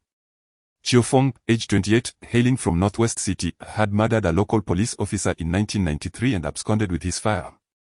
In 1994, he had killed 4 individuals and seriously injured 3 during a robbery in Xi'an, making him a nationally wanted criminal. The railway police system has a specialized network for collaborating on criminal cases across the country. In less than half an hour, the cooperation report arrived, accompanied by a clear photograph. Indeed, it was this man. Lao Yang, you have accomplished a great feat, 5 lives. A wave of cheers erupted within the carriage upon seeing the cooperation report, and several officers regarded their colleague, Yong Kaijun, with envious eyes. Without a doubt, the credit for capturing this major criminal would fall squarely on Lao Yang's shoulders. This is pure luck if we are to assign credit. It is primarily due to that student, Lao Yang, the man of integrity, chuckled at the remark. He understood that the credit would undeniably be his, while Ye Tian would likely only be recognized as having assisted in the arrest. However, the situation was astonishing. A simple robbery case had led to the capture of a nationally wanted criminal, the stroke of fortune that had seemingly fallen from the heavens. That night, many were destined for sleeplessness, not to mention the individuals who returned to the carriage, such as Chen Jinglong and her companions, who were wide awake, discussing the events that had just transpired. Even Old Young had repeatedly approached Ye Tian's soft sleeper compartment, intending to express his gratitude with a few heartfelt words. However, upon hearing the sweet sound of snoring emanating from within, he ultimately abandoned the idea. As for Ye Tian, he comfortably slumbered until dawn, stretching languorously and preparing to depart. He bore no burdens in his heart. Despite the significant harm inflicted the previous day, it was essential to consider the identity of the injured party. That young man could suffer tenfold, yet it would not implicate Ye Tian in any way. Uncle Young, it's unnecessary. I can take the school bus to school. Thank you so much. Ye Tian sincerely declined Old Young's offer to drive him to school the following morning when the train arrived at the station shortly after 8. Nevertheless, Ye Tian made a note of Old Young's contact number, as the police officer had confidently assured him that as long as he traveled on this train line, his soft sleeper accommodations would be complimentary in the future. Is this truly the case? After exiting the staff office area, Ye Tian glanced back at the 3 large characters inscribed by the leader, feeling a wave of emotion wash over him. He understood how deeply his father longed to return to this land.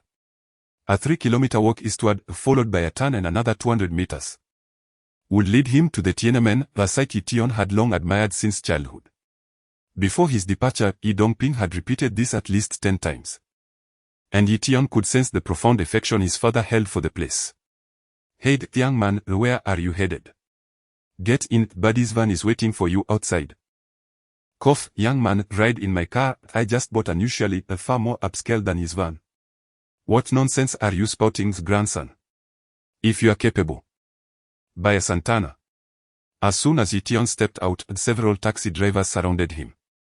However, before he could utter a word, they began arguing among themselves, leaving Ye Tian astonished.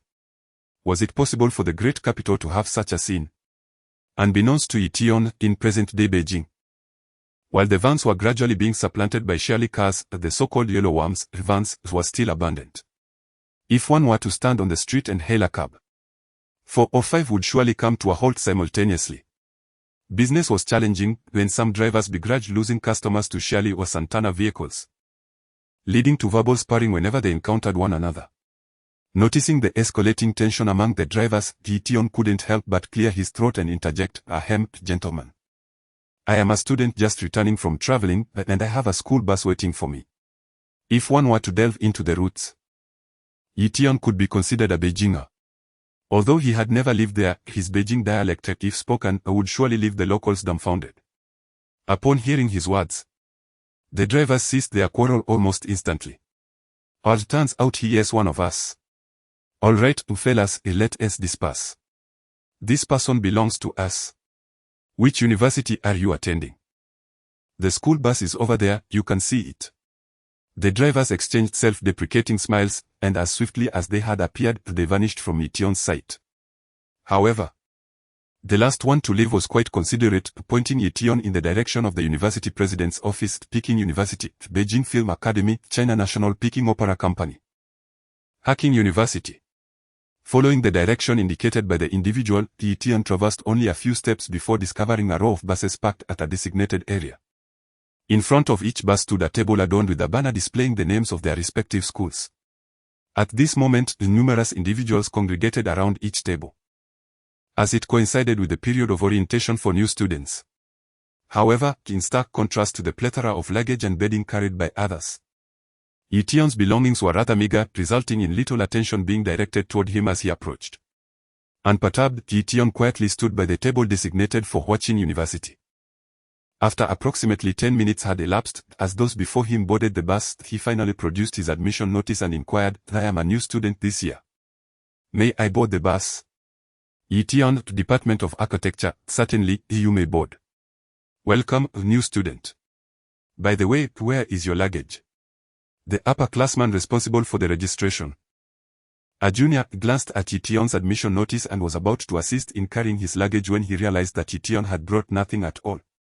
"This is it," Ye Tian replied, lifting the small backpack in his hand. "Very well, board the bus, it is nearly full." Although Ye Tian's lack of luggage seemed somewhat unconventional, it was not unheard of for new students to travel light. The attendant gestured towards the shuttle bus. "Ye Tian, wait." Just as Ye Tian was about to board, a voice called out from behind him, "HM? Sister Jinglong?" Ye Tian turned to see who it was, halting his steps. After all, the individual had been quite attentive to him on the train, making it awkward to pretend not to recognize her. "Ye Tian, we waited for you at the exit for quite some time. Manager Zhao almost went back inside to look for you. Meanwhile, you managed to slip away without a word."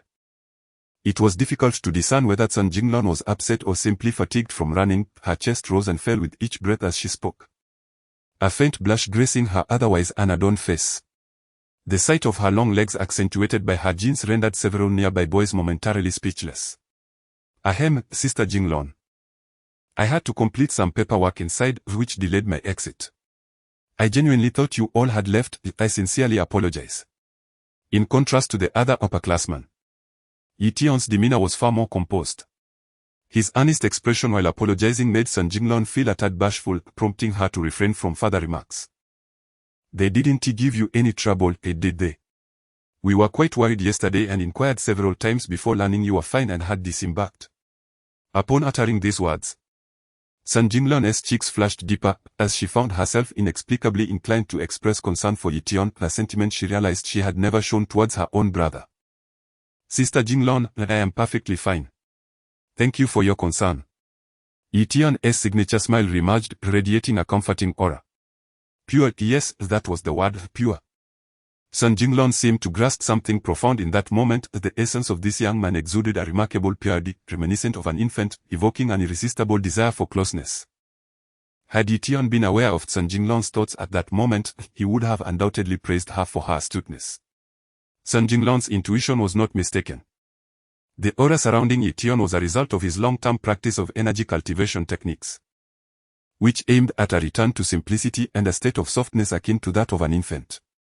Though Ye Tian's martial prowess paled in comparison to that of the seasoned practitioners, over the course of more than a decade, his aura had become remarkably pure. Furthermore, it is essential to mention the lineage of Ye Tian's mystical practices. Whether one possesses genuine abilities or is merely a charlatan, gaining the trust of others is paramount. Without this trust, any subsequent grandiloquence would fail to entice anyone to part with their money. The most significant lesson Ye Tian gleaned from his 8 years of wanderings was that even if he were to speak utter nonsense, the sincerity reflected in his expression would compel one to believe in the veracity of his words. Consequently, the combination of these elements rendered even the seasoned railway guards, who had served for over a decade, unable to detect any flaws, let alone those like Sun Jinglun, who were only marginally more knowledgeable than Ye Tian. Sister Jinglun, look. The train is about to depart, Ye Tian remarked, glancing at the older students surrounding him, mistakenly assuming they were eager for him to board the train, oblivious to the fact that his words had made them wish to cover his mouth. Huh? You are enrolled at Hacking University. Upon hearing Ye Tian's words, Sun Jinglun was taken aback, realizing that he stood at the reporting station for Hacking University. It was surprising that this unassuming young man had been accepted into one of the nation's most prestigious institutions. Is that girl from the film academy? Indeed. I just saw her board the train over there. Who is this lad? So impressive that a girl from the film academy has pursued him. Yes. He could be a future star. I must get to know this new student when we return to school. Perhaps I might meet a movie star. While Ye Tian conversed with Sun Jinglun, the older students huddled together, whispering among themselves. Although the students of Hacking University were regarded as the elite, the allure of the film academy was undeniable. During the new student reception, many had cast longing glances towards that direction. This fascination was not solely the province of the older students. Even passers-by were drawn to the film academy, as its smaller enrollment comprised only strikingly attractive individuals, ensuring that they garnered 100% return of glances. Sister Jinglun, I must board the train. Shao Yi, is that really you? Oh dear, we were so worried. You came to find us, didn't you? Just as Ye Tian prepared to take his leave, a voice from the train interrupted him. Is that you, Aunt Chen? Ye Tian looked up and smiled. He had known he could not evade her. Aunt Chen, thank you, I'm fine. By the way, are you taking Yu Xiang to school? Yes, Hacking University is wonderful. They even have accommodations on campus. I plan to stay a few days before heading back. Upon hearing Ye Tian's words, Aunt Chen unconsciously boasted about the advantages of being the mother of a Hacking University student, though her intentions were not malicious. It was merely a mother's pride in her son. Having witnessed Ye Tian's understated demeanor, Sun Jinglun felt a twinge of embarrassment regarding her identity as a Shanghai woman when she observed Aunt Chen's showy expression. She hastily interjected, Aunt Chen, he is also a student of hacking, then he might even share the same department as your son. Little Li is a student of hacking too. Upon hearing Sun Jinglun's words, Aunt Chen's mouth dropped open in astonishment, her once fair complexion flashing with the hue of a boiled shrimp. During their train journey, Aunt Chen had incessantly boasted about her son's prowess, as if only students who had gained admission to hacking could be considered worthy. Yet, she never anticipated that this reticent yet affable young man was also a student of hacking. In stark contrast to her son's clumsiness and naivety, Ye Tian's maturity was self-evident.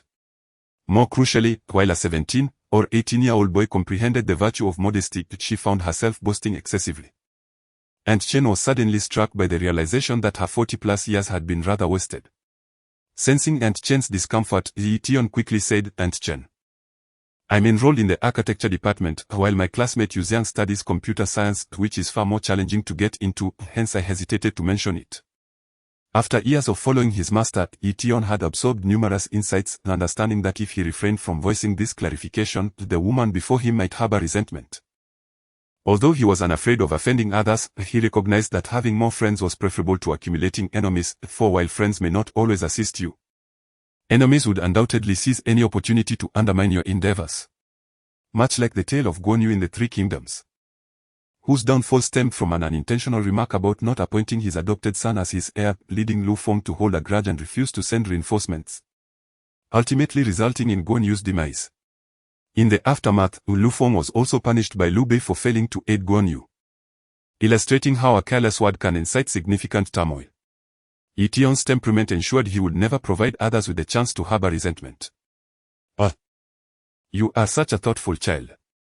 Come, Aunt will get you a bag, let us board the bus, Aunt Chen said. Were anyone else to utter such words, it might come off as ostentatious, however, when spoken by Ye Tian, it resonated with sincerity, and Aunt Chen's expression returned to normal. Thank you, Aunt Chen. I can manage on my own. Jinglong, we are off now, let us hang out sometime, Ye Tian smiled, waving his hand as he turned to board the bus.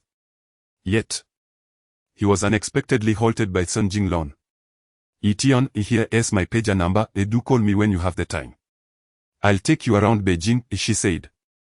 All right, Jinglong, goodbye, Ye Tian replied, accepting the note.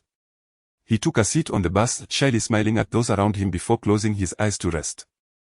It wasn't that Ye Tian disliked women, nor was Sun Jinglong unattractive, rather, he seldom took the initiative to forge new acquaintances. In his lifetime, the number of individuals he could genuinely call friends would not exceed the fingers on one hand. This habit of his was also influenced by his master, who often remarked that those engaged in their line of work were prone to several vices. The so-called 5 misfortunes and 3 deficiencies encompass the solitary, the widowed, the orphaned, the abandoned, and the disabled, while the 3 deficiencies refer to wealth, life, and power. The old sage, having no children to cherish, embodies the essence of solitude. Over the years, Ye Tian has nearly mastered the arcane arts residing within his mind, effortlessly wielding various techniques, with few instances of backlash occurring. Yet, he remains unable to discern the underlying trajectory that forms these mystical practices. Thus, he cannot help but believe the age-old wisdom imparted by the sage: fewer friends may indeed lead to fewer calamities in the future. How is it that no one has sent us a call?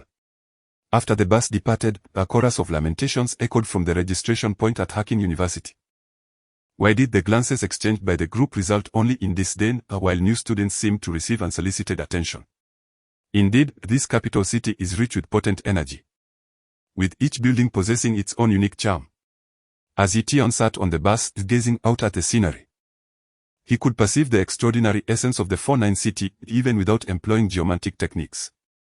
It was evident that when the Ming dynasty's Yuan emperor ascended to the Central Plains and Zhu Di established the capital, there must have been wise guides.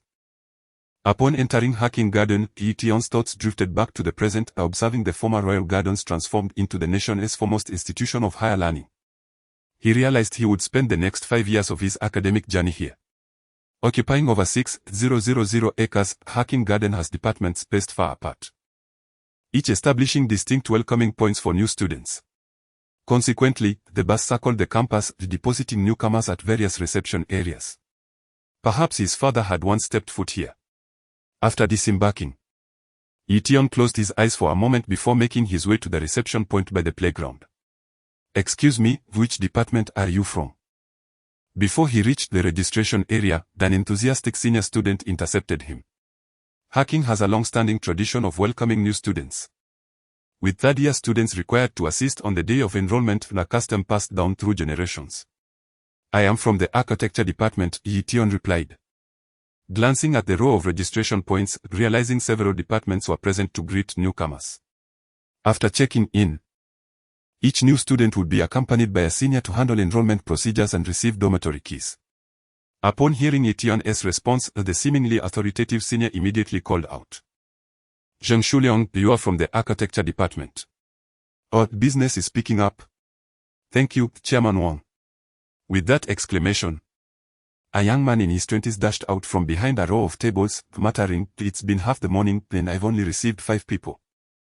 The environmental engineering department has had 4 or 5 dozen, and even the journalism department has seen over 10. Ye Tian, with keen ears, smiled at Zheng Shuliang's words but said nothing, proceeding to the table to complete a brief registration. In truth, Hacking University is renowned for its strengths in science and engineering. Those aspiring to study humanities or architecture typically apply to Peking University or Tongji University, giving rise to the saying, Northern Hacking, Southern Tongji. Due to various reasons, Ye Dongping did not graduate from Hacking in the past. Ye Tian's decision to apply to Hacking was largely influenced by his father's aspirations. Merely an attempt to fulfill a dream for his father. However, when it came to selecting a major, Ye Tian pondered for an extended period. He had a desire to study the Book of Changes, yet no universities across the nation offered this course, and naturally, Hacking University was no exception.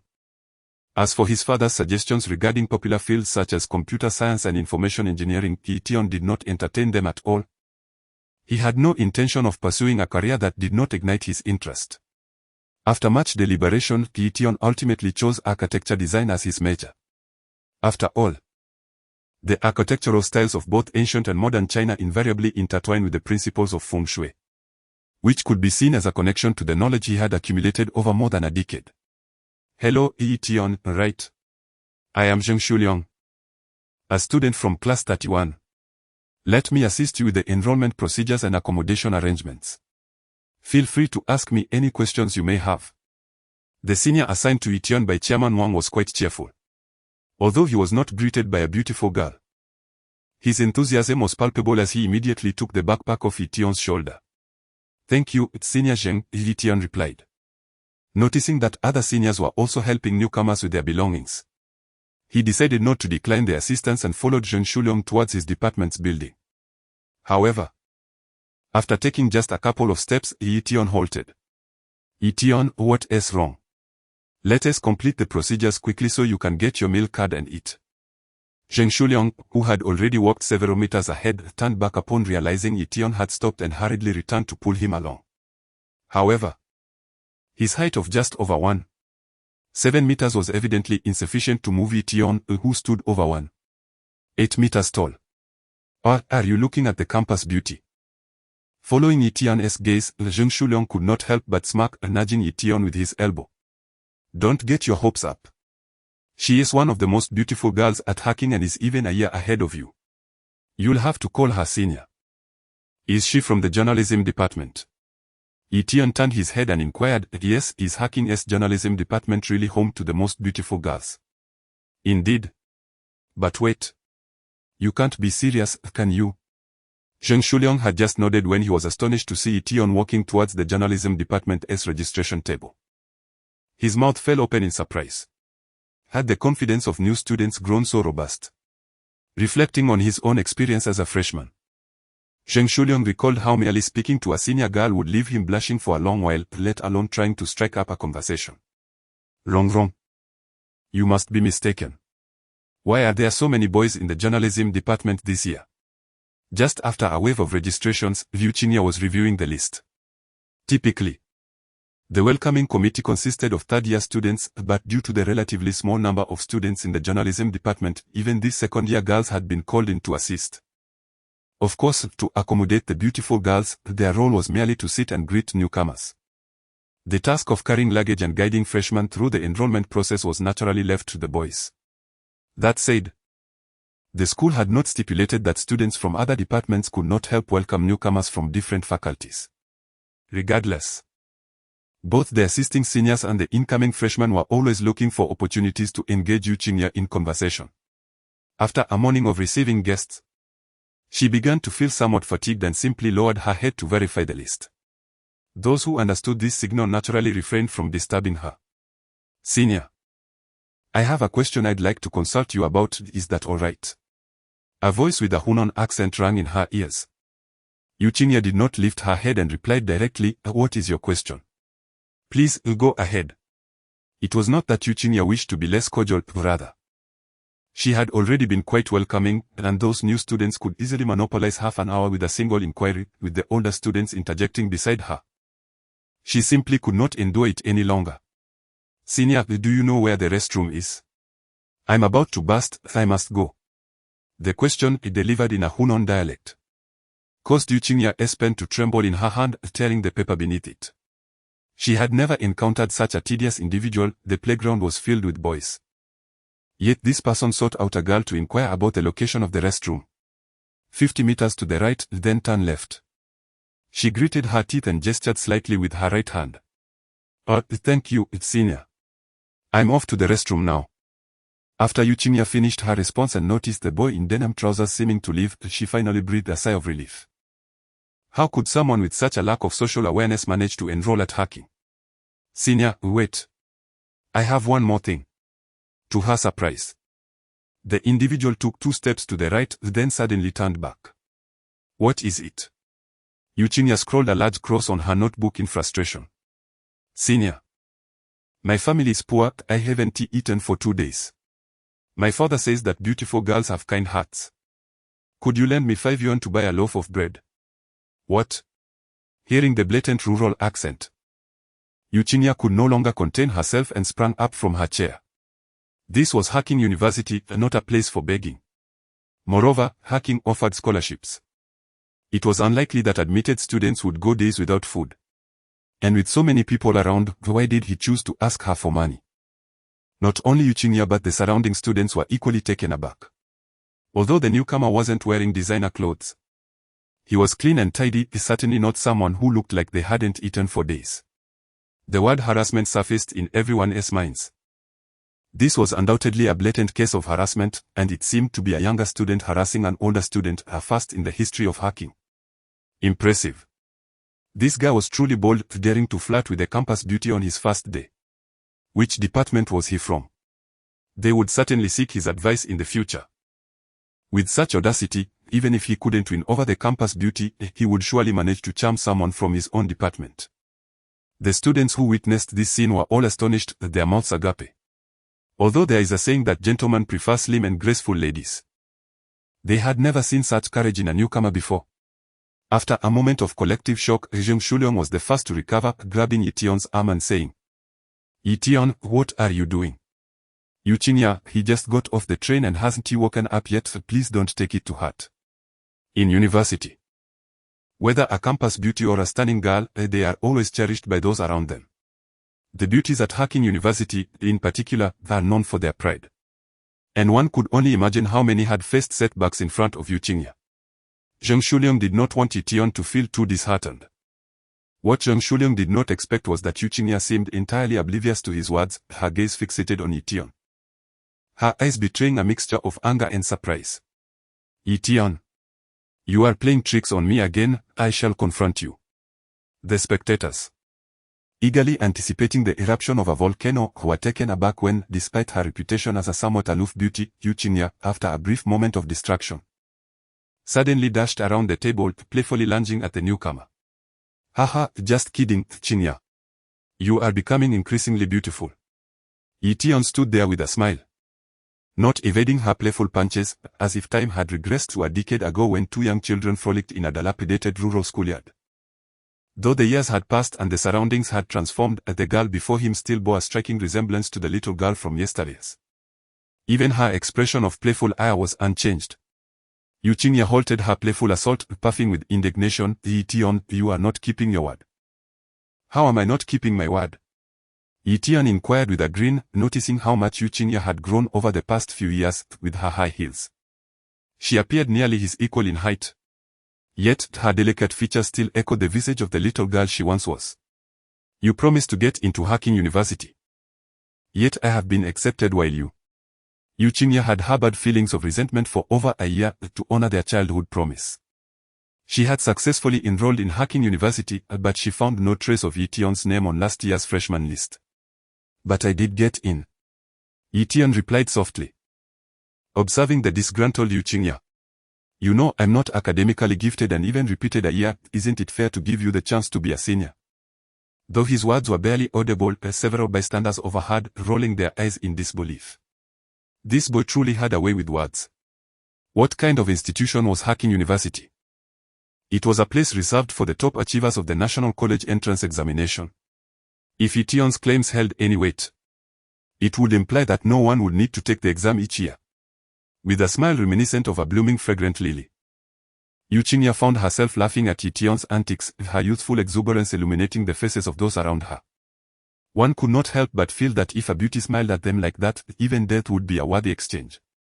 As Eugenia conversed with Ye Tian, she suddenly sensed something amiss. The previously bustling registration area had fallen eerily silent.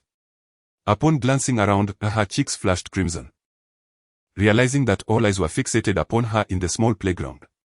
How ostentatious! Ye Tian recognized the situation, though he had merely intended to tease his childhood companion. The unintended attention was never his intention. Realizing this, he quickly tugged at the still-dazed Zheng Shuliang and said, "Senior, let us proceed with the paperwork." "All right. Let us go handle the paperwork," Zheng Shuliang responded, coming back to his senses. "Ye Tian, don't even think about running away again. I will accompany you to handle the formalities," Eugenia exclaimed, firmly grasping Ye Tian's arm. Wrong, I'm taking a classmate to take care of some paperwork. Please keep an eye on things for me. Several years prior, Ye Tian had visited Shanghai once, but after presenting Eugenia with a small token, he made an excuse to step out for a moment that stretched into years of separation. Eugenia was determined not to let Ye Tian slip away again. "Is this a case of the beauty pursuing the man?" one bystander queried. "What kind of relationship do they share?" Another chimed in, "It's evident they are a couple. Perhaps childhood friends. Quick, we must report this to the school newspaper." The tale of the campus belle and the freshman is the biggest news of the year. Before Ye Tian and his companions could exit the playground, a commotion erupted behind them, like a powder keg igniting. The story of the campus beauty pursuing a reluctant freshman was simply too tantalizing for the school gossip mongers to resist. They swarmed around the student council member who had just conversed with Ye Tian, unaware that he was feeling quite vexed. As the president of the senior student council, he had scarcely exchanged more than a few words with the campus belle, only to see a freshman steal the limelight. "Ye Tian, how can you still be so mischievous?" Upon hearing the chatter behind her, a blush lingered on Eugenia's cheeks. In truth, her reaction upon seeing Ye Tian was not steeped in romantic sentiment. It was merely a reflexive response to encountering a pivotal figure from her childhood, the protagonist from treasured memories. Yet, now, hearing the discussions around her, she found it impossible to remain calm. The image of Ye Tian from her childhood, the boy she had seen years ago, and the Ye Tian standing beside her now began to merge in her mind. To her astonishment, she realized that regardless of the time period, each of his silhouettes had left a profound imprint on her heart, including the Ye Tian she had only spent a mere 5 minutes with now. Ye Tian himself could not fathom why he felt compelled to tease Eugenia upon their reunion, but he understood the importance of moderation. With a smile, he said, "Senior, I am truly hungry. After we finish the paperwork, you must treat me to a meal." "All right, Ye Tian, my junior, I will treat you to dinner shortly." The way Ye Tian addressed her as senior lit up Eugenia's face with joy. Once upon a time, she had been the one at his mercy. Now, he had become her junior, offering her a delightful opportunity to turn the tables. What kind of person is this? He actually expects a beauty to pay for his meal. Zheng Shuliang, who was walking alongside them, felt an urge to protest. After all, if Eugenia were to agree, there would be a line of suitors willing to treat her to dinner stretching from Hacking to Peking University. "Here is 4,000 yuan, teacher, please count it," Ye Tian said, producing a stack of cash. Compared to around 1992, the tuition fees at Hacking University had more than doubled. The semester's expenses, including meals, accommodation, and tuition, could easily amount to 5 or 6,000 yuan if one was frugal. "Ye Tian, how do you have so much cash on you?" Both the teacher handling the paperwork and Zheng Shuliang were taken aback as Ye Tian casually extracted a wad of money from his bag. In these times, it was rare for students to carry such amounts without parental accompaniment. "My father is quite busy, and besides, who would want to steal from a poor student like me?" Ye Tian chuckled, handing over the money. "What are you pretending for?" Eugenia scoffed, as she was well aware of Ye Tian's financial status.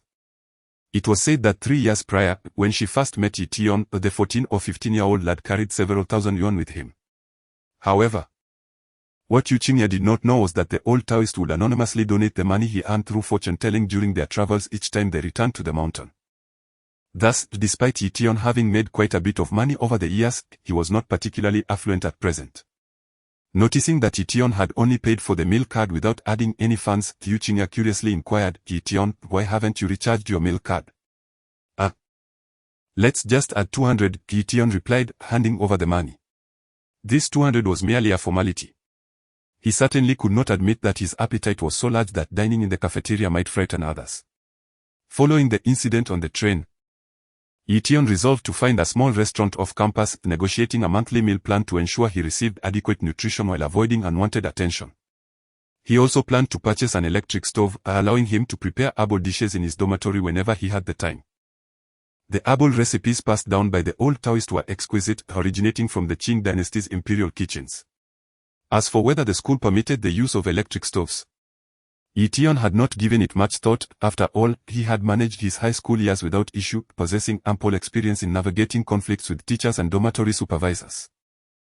With Zheng Shuliang's assistance, the enrollment process went smoothly. Naturally, the presence of a beautiful girl made the administrative staff more accommodating, and Ye Tian was assigned a 4-person dormitory. Enjoying a level of comfort that was a luxury compared to others who were cramped into rooms with 6 or 7 occupants. Zheng Shuliang, being attentive, noticed that Ye Tian had come with nothing but a backpack and remarked, "Ye Tian, you haven't bought any bedding, have you? Would you like me to take you to the school store?" "Sure, that would be great, Senior." Ye Tian nodded and turned to Yu Qingya, suggesting, "Qingya, why don't you head back for now? We can have lunch together once I settle in."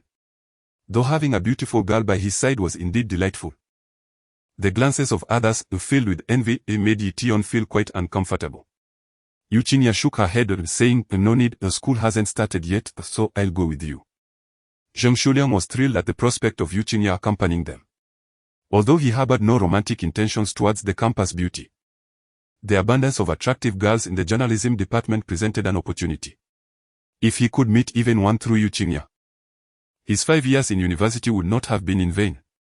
The campus store at Hacking University resembled a prototype supermarket of the future, offering everything from instant noodles and sanitary pads to cooling mats and bedding. "Senior, as long as it's usable, why bother being picky?" Ye Tian preferred a straightforward approach to shopping. He strolled down the aisles, grabbing whatever he needed, while Yu Qingya patiently helped him select items, occasionally asking for his opinion. Upon hearing Ye Tian's words, Yu Qingya expressed her dissatisfaction, remarking, "Why are all men so careless? This broomstick is already cracked. What if it breaks when we take it back?"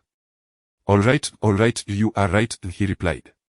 Although Ye Tian was young and his master was an old practitioner, he had heard countless tales of young monks encountering tigers and was well aware of the wisdom in avoiding conflicts with women. However, his nonchalant demeanor did not escape the attention of nearby students, who glanced over in surprise. "Who is this freshman?" they wondered, "who not only has a beautiful companion assisting him in selecting items but also seems indifferent to her?" "Ye Tian, it's quite cold today. Why are you still buying a straw mat?" Yu Qingya inquired, noticing his choice of a bamboo mat instead of bedding. Ye Tian shook his head, replying, "I'm accustomed to sleeping on a straw mat. I'll buy bedding when it gets colder." The breathing technique Ye Tian practiced significantly enhanced the vitality within his body. Despite his youth, his vigor surpassed that of individuals who had practiced external martial arts for decades. Although he had yet to reach the point of being impervious to cold and heat, he had taken cold showers year-round for many years and had never stepped foot in a bathhouse, managing winter with merely a thin blanket. "Serves you right if you freeze," Yu Qingya muttered in annoyance upon noticing Ye Tian's lack of appreciation. Just as they exited the shopping mall, a sudden ring from Yu Qingya's phone drew attention. As in this era, those with mobile phones were typically affluent. Ye Tian paid little mind to her having a phone. After all, her father, Yu Haoran, was a prominent figure in Shanghai, making it quite ordinary for his daughter to possess one. "Hello, Rong. I'll be there shortly, we are going out to eat." "All right. I'll head to the school gate now," Yu Qingya said, retrieving a compact flip phone from her bag. After a brief conversation, she hung up, sticking out her tongue and saying, "Let us quickly put our things in the dormitory and go for a feast. Zheng, you should join us." "I think I'll pass." Zheng Shuliang hesitated, realizing that if they went out to eat, it wouldn't be appropriate for the ladies and the freshmen to pay.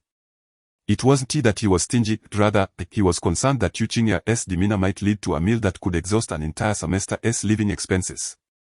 "Come on, Zheng," the senior called a beautiful girl. Ye Tian urged, wanting to bring Zheng along. Although they weren't particularly close, dining with two women would certainly be more enjoyable with someone to share the experience. "Alright, let us finish packing up, then we'll go.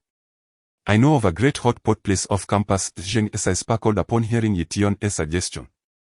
While the girl named Rongrong might not be as beautiful as Eugenia, she was certainly considered a beauty at hacking, making her worth the effort of enduring a semester of instant noodles. "Ye Tian, hop in, I'll give you a ride," Zheng said, having somehow procured a rickety bicycle. Ringing the bell enthusiastically at the dormitory entrance after Ye Tian placed his belongings in the empty room. "Thank you, Senior Zheng," Ye Tian said, as he unceremoniously hopped into the back seat. "I am a few years older than you, but there is no need for senior, just call me Brother Zheng. It is quite inconvenient to be without a bicycle at university, I can take you to buy a second-hand one later." In an effort to address personal matters during the remaining 2 years, Zheng Shuliang deemed it essential to cultivate a good relationship with Ye Tian. Before knowing Ye Tian, the beautiful girls from the journalism department had never so much as glanced in his direction, let alone shared a meal together. "Alright, thank you, Brother Zheng.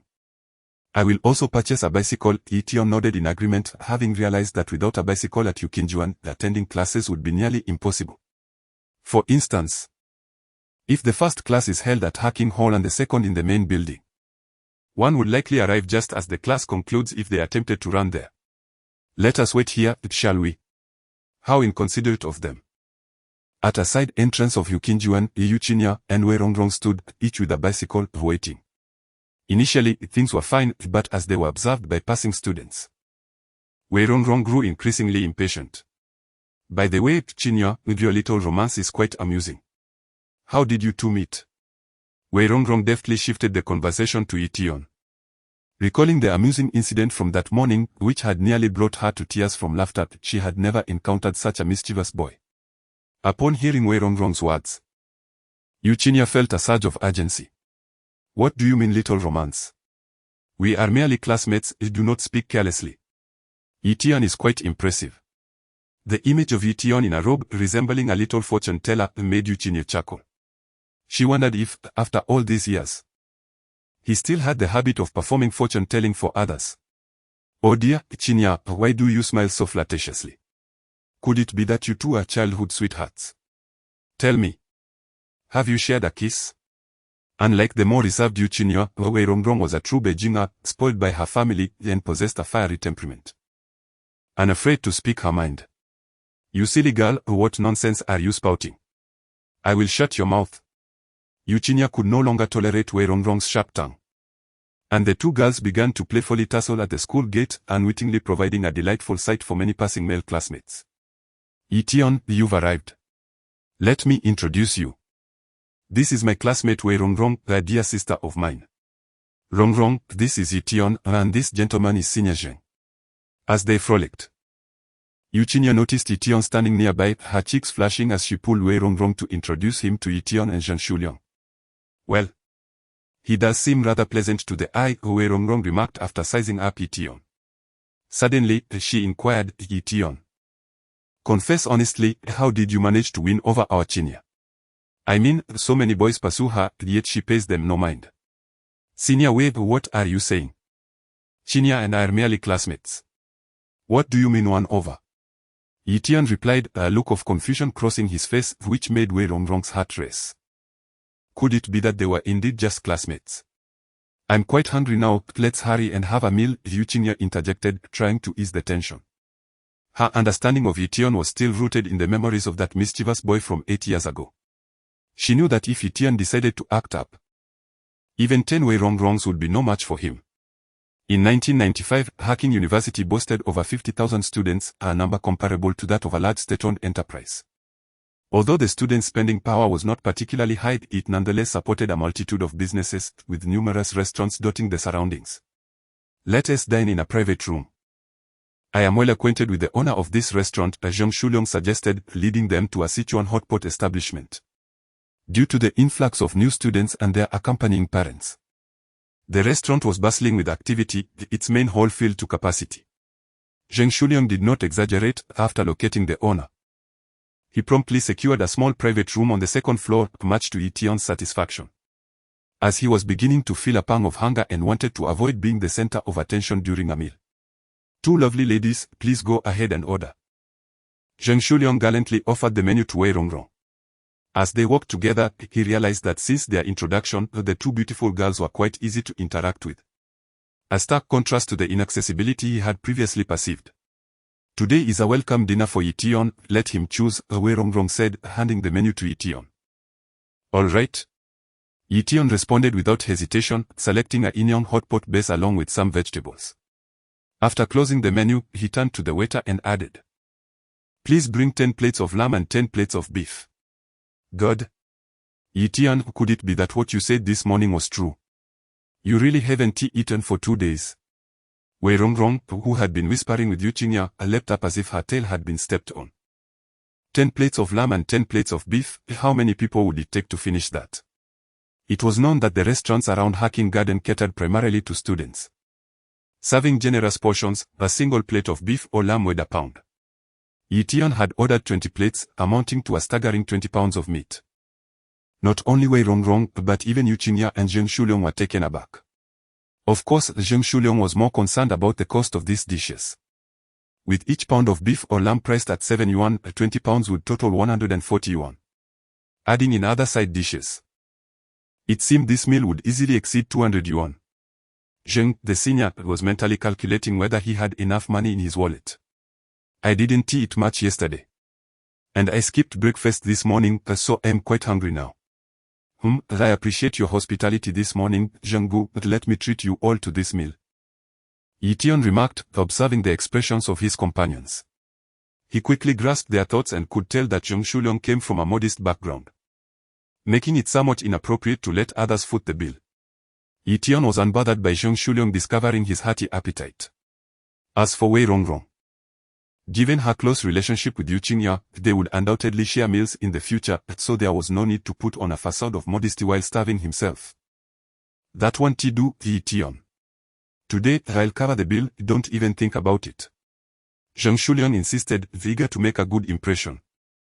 Especially after hearing Ye Tian's agreeable words. "Brother Zheng, grant me a chance to prove myself. Next time, please treat us then." Ye Tian's words elicited laughter from those gathered around the table. Zheng Shuliang did not insist further, though his mind began to wander, pondering whether there were any more affordable eateries in the vicinity. Compared to yesterday's meal on the train, Ye Tian's dining experience today was decidedly more refined, albeit relatively speaking, as he had devoured at least half of the 20 plates of mutton and beef.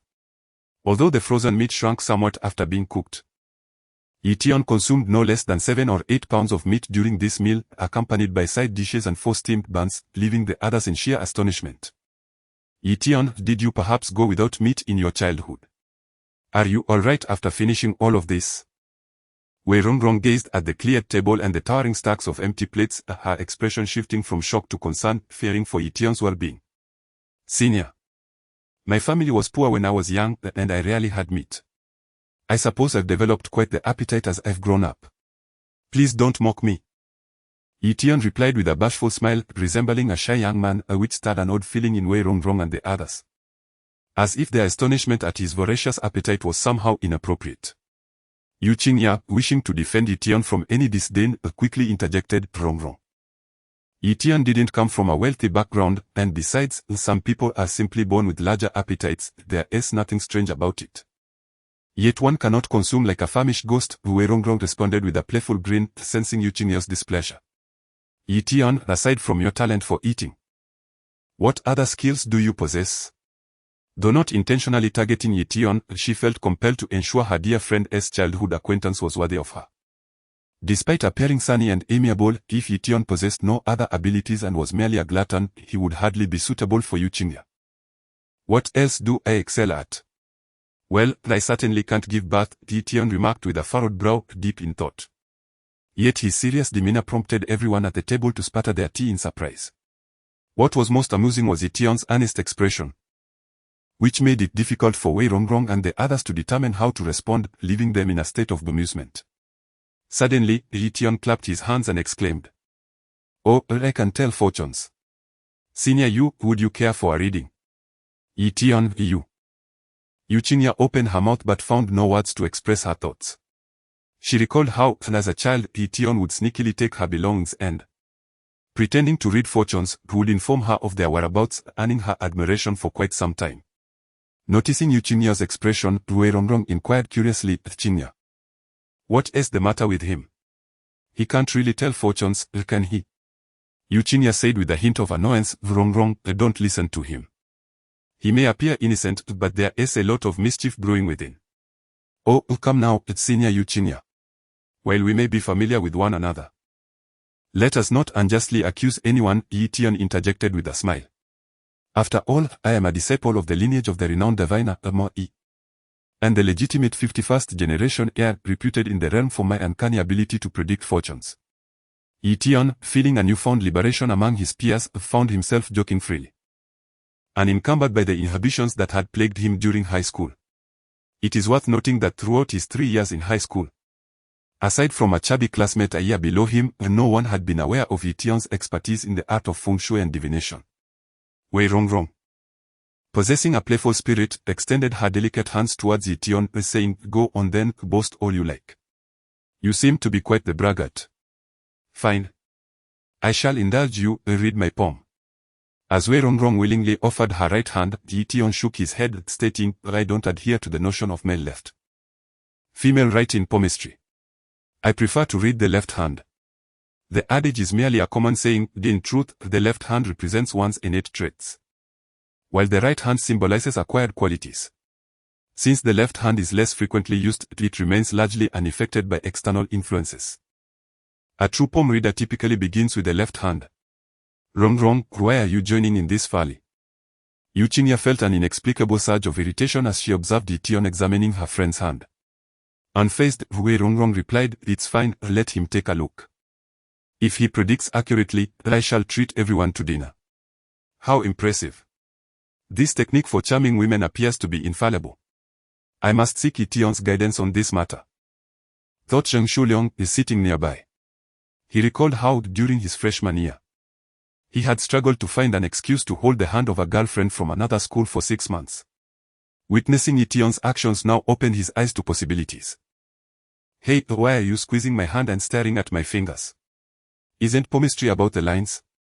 Wei Rongrong exclaimed as Ye Tian held her hand. "Your palm is soft, indicative of grace and exceptional temperament," he stated, glancing at her. Before she could laugh, he continued, "However, such individuals often possess a degree of laziness and are somewhat overly sensitive." "What did you just say?" "You're the one who's sensitive." Upon hearing the latter part of Ye Tian's comment, Wei Rongrong reacted as if her tail had been stepped on. Swiftly retracting her hand and raising it in a mock threat, her large eyes glaring fiercely at Ye Tian, exhibiting a touch of neuroticism. "Ye Tian, do not speak nonsense. Rongrong is nothing of the sort." Eugenia joined in the rebuke, though she recognized that Wei Rongrong often engaged in somewhat neurotic behavior. However, to say such things aloud was hardly acceptable for a girl. Ye Tian, of course, had no intention of engaging in a quarrel with a young woman. Hearing Eugenia's words, he conceded, right, perhaps I misread it, Senior Wei. Please do not be upset. The situation has improved somewhat." Wei Rongrong's complexion appeared more pleasant as she withdrew her left hand and inquired, "Diviner Junior, what else have you discerned?" In truth, Wei Rongrong was more aware of her own character than anyone else. Ye Tian's words were devoid of exaggeration throughout her life. She had never washed a single piece of clothing and had seldom risen early. She undeniably embodied the essence of laziness. "Sister Wade, speaking the truth won't earn you scorn. Will it?" Ye Tian chuckled mischievously, his demeanor reminiscent of the 10-year-old boy he once was in the eyes of Eugenia. "It's only lies that attract rebuke." Wei Rongrong shot back, her eyes widening in indignation. "Very well, I shall take the plunge and reveal a glimpse of the mysteries today," Ye Tian declared dramatically. "I observe that your left pinky nail is half-moon-shaped and damaged, which suggests that your financial fortunes may be waning. I dare say your pocket money for the coming month will be non-existent." "Nonsense. Who reads fortunes from fingernails? Besides, my monthly allowance is merely a few thousand." It's impossible for me to be without funds, she retorted, a smirk spreading across her face as she seized upon his words like a lifeline. It is worth noting that Wei Rongrong was a local.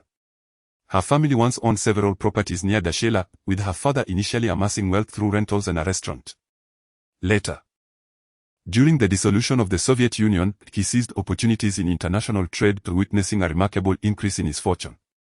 In recent years, as the stock market boomed, her father invested heavily and now exuded the aura of a stock market tycoon, oblivious to the exact sums he earned, yet generously bestowing thousands upon his daughter each month. Thus, when Ye Tian claimed her pocket money would dwindle, Wei Rongrong dismissed it as a mere jest. Even a fraction of her father's earnings would suffice for her monthly needs. As for the accuracy of Ye Tian's prediction, it remained uncertain. Well, it's getting late. We should be heading back, he said with a smile, choosing not to dispute her. He pulled out 200 yuan and called for the bill. While Wei Rongrong continued to glare at him, refusing to acknowledge his assertions and unwilling to offer to pay. On the other hand, Ye Tian had a deeper understanding of Ye Tian. Although he appeared indifferent and had insisted earlier that she treat him, he was, in fact, quite traditional in his views. The 5 10-yuan notes he had given her years ago to buy clothes were indicative of his belief that a gentleman should never allow a lady to pay. However, Ye Tian was unaware that had Wei Rongrong insisted on paying, Ye Tian would not have declined her offer. His primary concern lay with his friends. And Wei Rongrong had yet to secure a place in that circle. Upon exiting the restaurant, Ye Tian pushed her bicycle and said to Ye Tian, "Let us head back. You have my number, call me on Sunday, and I'll take you to explore Beijing." "Alright, I'll give you a call then," Ye Tian nodded, casting a resigned glance at Wei Rongrong. "Sister, investing carries risks, proceed with caution. When decisive action is required, act promptly, lest your pocket money truly vanish next month." "What are you talking about?" Upon hearing Ye Tian's words, Wei Rongrong spat at him playfully, then reached out to pull Ye Tian along, exclaiming, "Your childhood friend is truly a bit bewildering. Come on, I promise not to be a third wheel this Sunday." "Are you talking nonsense again? Just wait until I tickle you." The two girls rode off on their bicycles, their melodious laughter echoing in the ears of Ye Tian and Zheng Shuliang. "Brother Zheng, let us go buy a bicycle. Do you have any connections?" Ye Tian had noticed upon exiting the school that the primary mode of transportation at Hacking University was bicycles. Roughly estimating, there were probably at least tens of thousands, and certainly not all were new. There must be places around Hacking for trading second-hand bikes. Upon hearing Ye Tian's words, Zheng Shuliang chuckled with pride, saying, "Indeed, follow me, brother Zheng, $50 each, take your pick. But you need to purchase the lock yourself." Having treated Ye Tian to a lavish meal and acquired Wei Rongrong's phone number, Zheng Shuliang was quite resourceful, leading Ye Tian to a stall beneath a pedestrian bridge where bicycles were repaired. Zheng Shuliang whispered with the owner for a while before finally presenting a used bicycle that was about 70% new. "Little brother, if you need anything, just mention my name, Zheng from class 31. Most folks will give us a bit of face." After escorting Ye Tian back to his dormitory, Zheng Shuliang pedaled away in haste. It seemed Zheng Shuliang was eager to meet up with his friends to devise a plan on how to socialize with the lovely ladies from the journalism department. He did not think that a struggling student like himself could compete with the likes of Wei Rongrong, who had a monthly allowance in the thousands. "Hey, classmate. Who are you looking for?" As Ye Tian opened his dorm door, several individuals turned to face him simultaneously. "I live in this dorm. Hello everyone. My name is Ye Tian." Observing the situation in the room, Ye Tian sadly furrowed his brow. The 4-person dormitory, now housing 6 individuals including Ye Tian, had 3 boys of similar age seated on chairs chatting about something, while the other 3 were clearly parents, busy tidying up their beds. The thought that one could bring a caretaker to school crossed Ye Tian's mind, but he dismissed it as others' freedom, choosing not to exhibit his thoughts on his face. "Oh, you must be Ye Tian. I am Su Zhanon's father, and this is my son. You will be classmates from now on, so please look out for one another. By the way, let us go out for dinner tonight, it's a matter of fate, after all." A middle-aged man in his 40s was quite adept at navigating social situations. Ye Tian could discern that he was a person of presence, seamlessly transitioning the conversation to a meal, likely indicative of a businessman. "Thank you, uncle," Ye Tian replied politely, nodding as he entered the room, remembering that he had hastily left his lunch and belongings strewn across his bed. Ye Tian, I am Chen Xiaozhong from Hunan. I am Ye Tian from Jiangsu. I have heard your name. You are the top scorer in this year's college entrance examination in Jiangnan City. Those who gain admission to Hacking University may lack in practical skills, but they are undoubtedly the CRME, possessing exceptionally high emotional and intellectual intelligence. As Ye Tian approached, the individuals exchanged introductions among themselves. Hello everyone, we shall soon find ourselves stirring the same pot. At this moment, Ye Tian's demeanor aligns well with his age, and the individuals before him are not nervy bookworms. With 5 years ahead of them for companionship, Ye Tian is keen to avoid any discord on the very first day. Peers of the same age can effortlessly discover common ground, learn with Ye Tian's insight. He adeptly engages with this young man, leaving even the nearby parents oblivious to their camaraderie. After more than half an hour, Ye Tian not only discerned the backgrounds of his companions but also garnered their unanimous goodwill. They all deemed this new classmate quite agreeable. Just as Ye Tian had anticipated, Su Zhenon hailed from Shaanxi, slightly taller than Ye Tian, with a robust physique. His father had established a transport company a few years prior. And despite the fluctuating coal prices, the business thrived, bringing considerable fortune to their household. Chen Xiaozhong, from Changsha in Hunan, spoke with a slight regional accent. He was not particularly tall and spoke little but listened attentively, endearing himself to others. Ye Tian, a fellow native of Nanjing, radiated a sunny disposition, though Ye Tian could perceive the cunning beneath that cheerful exterior. Upon observing Ye Tian simply laying a mat on the bed and tending to other belongings, Su Zhenon curiously inquired, Ye Tian, why did you only buy a mat? Isn't it cold? My father brought 2 blankets, would you like to use one? Indeed. The weather has turned chilly, the mat might not suffice. Come, lad, let me fetch a blanket, Su's father interjected upon hearing his son's words. Thank you, Su uncle. But I usually don't switch to blankets until November, and I'm not accustomed to it yet, Ye Tian replied with a smile, politely declining the generous offer without causing offense. After arranging his bedding, the parents resumed tidying up, and Ye Tian lent a hand, prompting the 3 young men to join in as well, leading Su's father and the others to commend Ye Tian for his maturity. September had already begun to showcase the golden hues of autumn, with the weather becoming pleasantly cool, especially in the mornings and evenings, where temperatures often dipped several degrees lower than at noon, prompting early risers to don long sleeves. Easy. Why are you up so early again? It's quite the task, don't forget to bring us some breakfast. Ye Tian rose from his bed around 5, his movements light. Yet they startled the light sleeper, Ye Tian. Got it, you can sleep a bit longer, Ye Tian replied with an apologetic smile, carefully putting on his shoes before stepping out of the dormitory. Just last week, the parents of Su Zhenon and his companions had taken turns hosting everyone, and Ye Tian had spent over 100 yuan treating them at a hot pot restaurant. Indeed, such gatherings at the dining table foster camaraderie. After several meals together, Ye Tian and the young men had grown as close as old friends. The military training for the new students at Hacking would commence only after the conclusion of the first academic year, once the parents residing in the school's guest house departed. This group of Hacking scholars would officially embark on their university journey. However, this university life presents certain inconveniences for Ye Tian. The foremost issue is related to his meals. Although Ye Tian does not require copious amounts of food for each meal, engaging in morning and evening exercises necessitates a substantial intake to replenish his energy reserves. To avoid alarming others, he has refrained from vigorous physical activity in recent days, opting instead for morning jogs, which has left him feeling somewhat out of sorts, given his over a decade of practice in breath control techniques. Additionally, his sleeping schedule is highly regimented, he invariably retires to bed before 10 p.m. while his companions are either engaged in lively conversations or playing cards, prompting him to contemplate the possibility of moving out.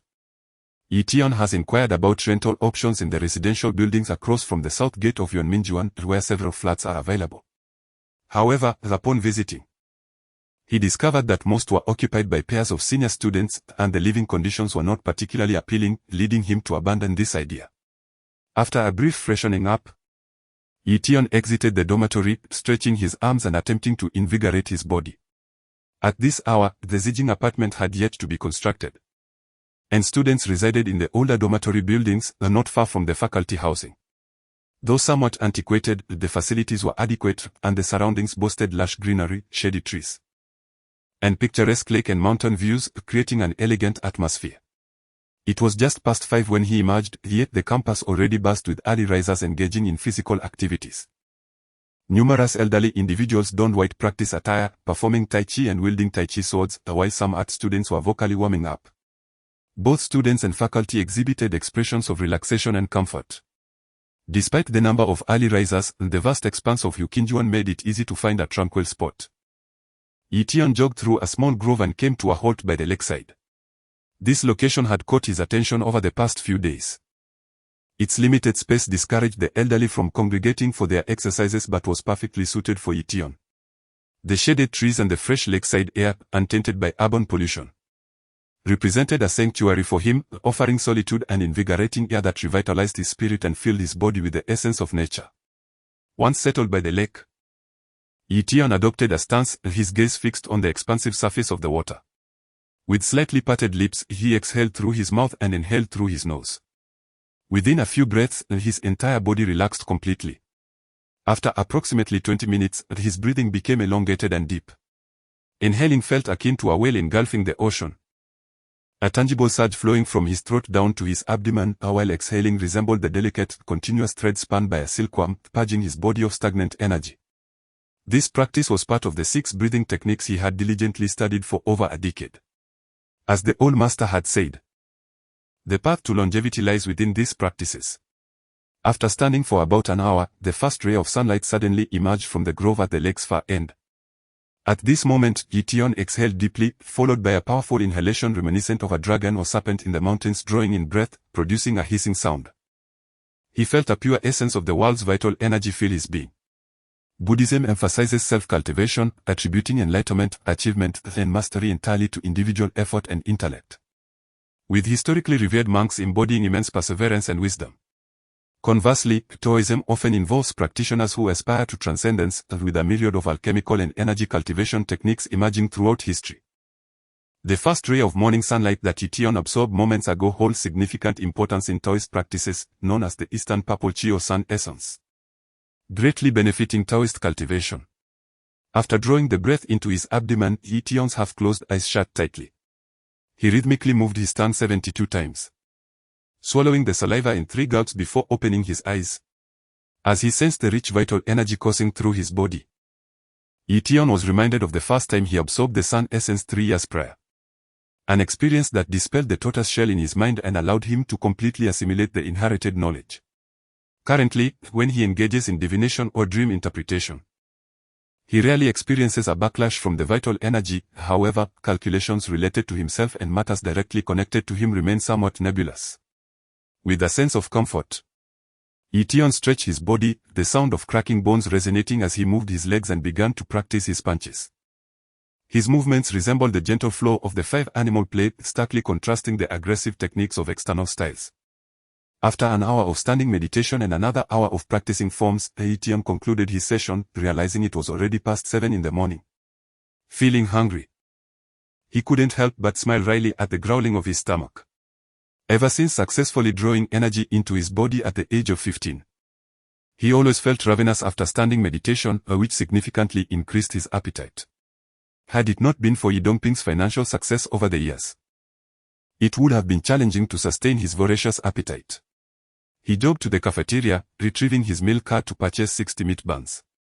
Despite explaining to the serving staff that this was breakfast for 3 dormitories, he fled amidst the astonished glances of others. Upon returning to the dormitory, he had already devoured 50 of the buns, leaving 10 for the 3 sluggards still asleep. Ye Tian, today is Sunday. How about we explore the city later? We've been here a week and haven't stepped outside the campus. Su Jianon and others had also risen by this time. Regardless of the circumstances, they were still freshmen, lacking the procrastination skills of 3rd and 4th year students. In both society and school, various small groups emerged due to differing environments. Ye Tian's dormitory was no exception. Building 51 housed only 2 classes, and all 4 members were in the same major N class. Aside from Ye Tian's solitary morning workouts, they spent nearly all their time together. Earlier, when Ye Tian went out for his morning exercise, the group of friends conferred and decided that since it was the weekend, they might as well explore Beijing, at least to pay their respects beneath the majestic Tiananmen Tower. However, upon hearing Su Zhanon's suggestion, Ye Tian, who initially intended to take a shower with a basin in hand, paused. "I can't today, I have an appointment." "You three go ahead," he replied.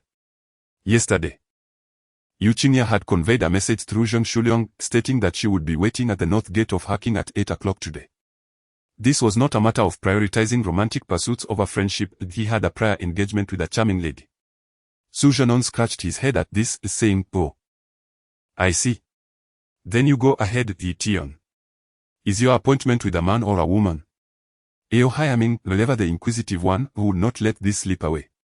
Although they had spent the week together, one could never tell if Ye Tian might meet a lovely lady during his morning exercises. "A woman, a former classmate of mine."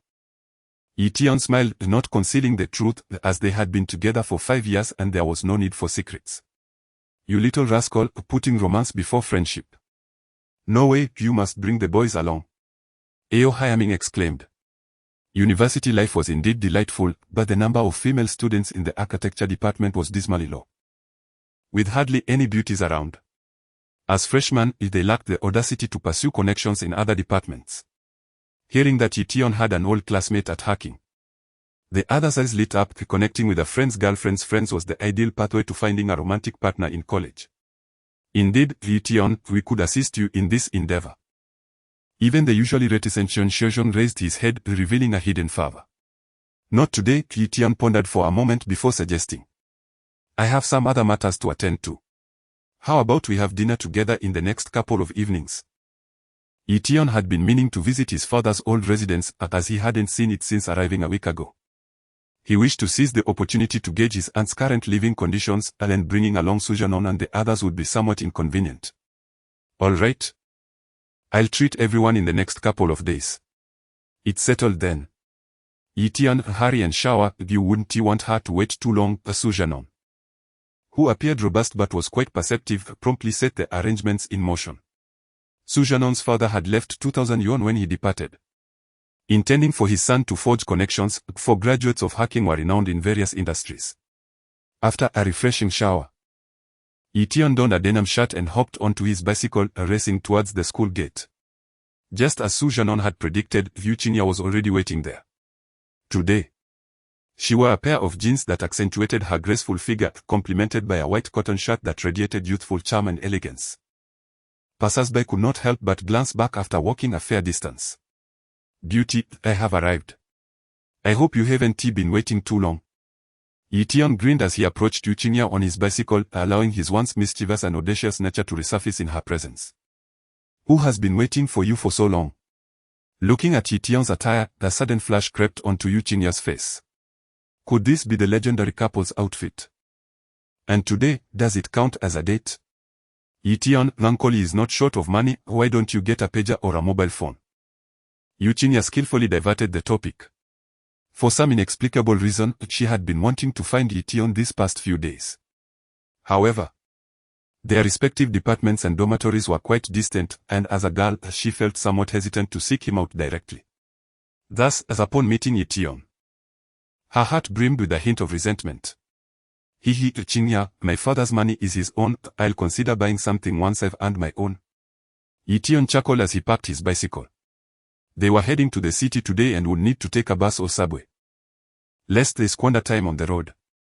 Yet, upon hearing Yu Qingya's words, Ye Tian felt a stirring within. He had previously consulted the divination, and it seemed his father's business would encounter issues during this period. Should he call to inquire? It was not that Ye Tian relished the thought of his father losing money, but as the saying goes, when the water is too full, it spills.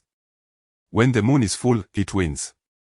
For years, Ye Dongping had thrived in the antique trade, and such unbroken success was not necessarily a good omen. Experiencing a minor setback could deepen Ye Dongping's understanding of the perils of the market.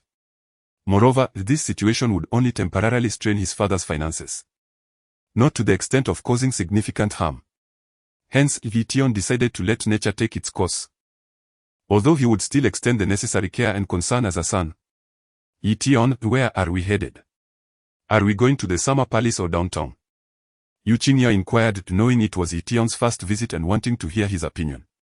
"Let's go to the Forbidden City, and then we can stroll around the hutongs nearby." Ye Tian indeed wished to first witness the Forbidden City, a paragon of ancient architectural prowess in the country. Additionally, the old residence his father mentioned was not far from the Forbidden City, and he estimated it would take merely a 10-minute walk to reach it. Alright, let us go. We'll take a bus. Ye Tian was indifferent about the destination. Having spent over a year there, she had visited most of the major tourist spots. And today was solely about accompanying Ye Tian. In the northwest of the Onhui interchange on the North 4th Ring Road of Chaoyang District lies a residential area spanning over 300,000 square meters. Known to all Beijingers as the Asian Games Village, constructed in anticipation of the 1990 Asian Games. After the conclusion of the Games, this area gradually evolved into a large, upscale residential community. By 1995, those who could afford a home here were either immensely wealthy or of high status. For instance, the famous singer Lu Hon resided within its confines. "Father, why aren't you going out today?" In a house within the Asian Games Village, Wei Rongrong, still bleary-eyed, emerged from her room. She returned home every weekend, yet the opportunities to see her father were few and far between. "My dear, the stock market isn't open today." "Where would I go?" Wei Hongjun chuckled at his daughter's drowsy expression. His generation had been somewhat hindered, lacking in education.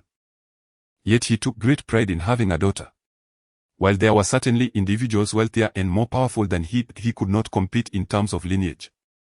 However, when it came to his daughter, wherever he went, he would proudly mention that his girl studied at Harking, which invariably earned him the respect of others. The stock market. Wei Rongrong's mind, still partially ensnared in the tendrils of slumber, seemed to spark with a thought. Wei Hongjun cherished this daughter dearly, and upon noticing her furrowed brow, he inquired, "My dear, what troubles you? Have you run out of pocket money? I left 5,000 yuan in your study. If funds are low, just help yourself." As the saying goes, boys should be raised with restraint while girls should be nurtured with abundance. In these times, wealth has proliferated, leading to a plethora of illicit affairs in certain circles. Although Wei Hongjun himself maintained a virtuous life, he had witnessed enough of such entanglements and was resolute that his daughter should never compromise her dignity for monetary gain. Pocket money. Wei Rongrong finally recalled her earlier contemplation and exclaimed, "Yes, it's about the pocket money. That scoundrel dares to flaunt himself in front of me. Just wait until next week when I return to school, I shall give him a piece of my mind." Since that dinner with Ye Tian, Wei Rongrong had been seething with indignation. To think that she, a young lady, should be cursed by her own family for lacking pocket money. Did this not imply that her father's business was faltering? What nonsense about pocket money and scoundrels?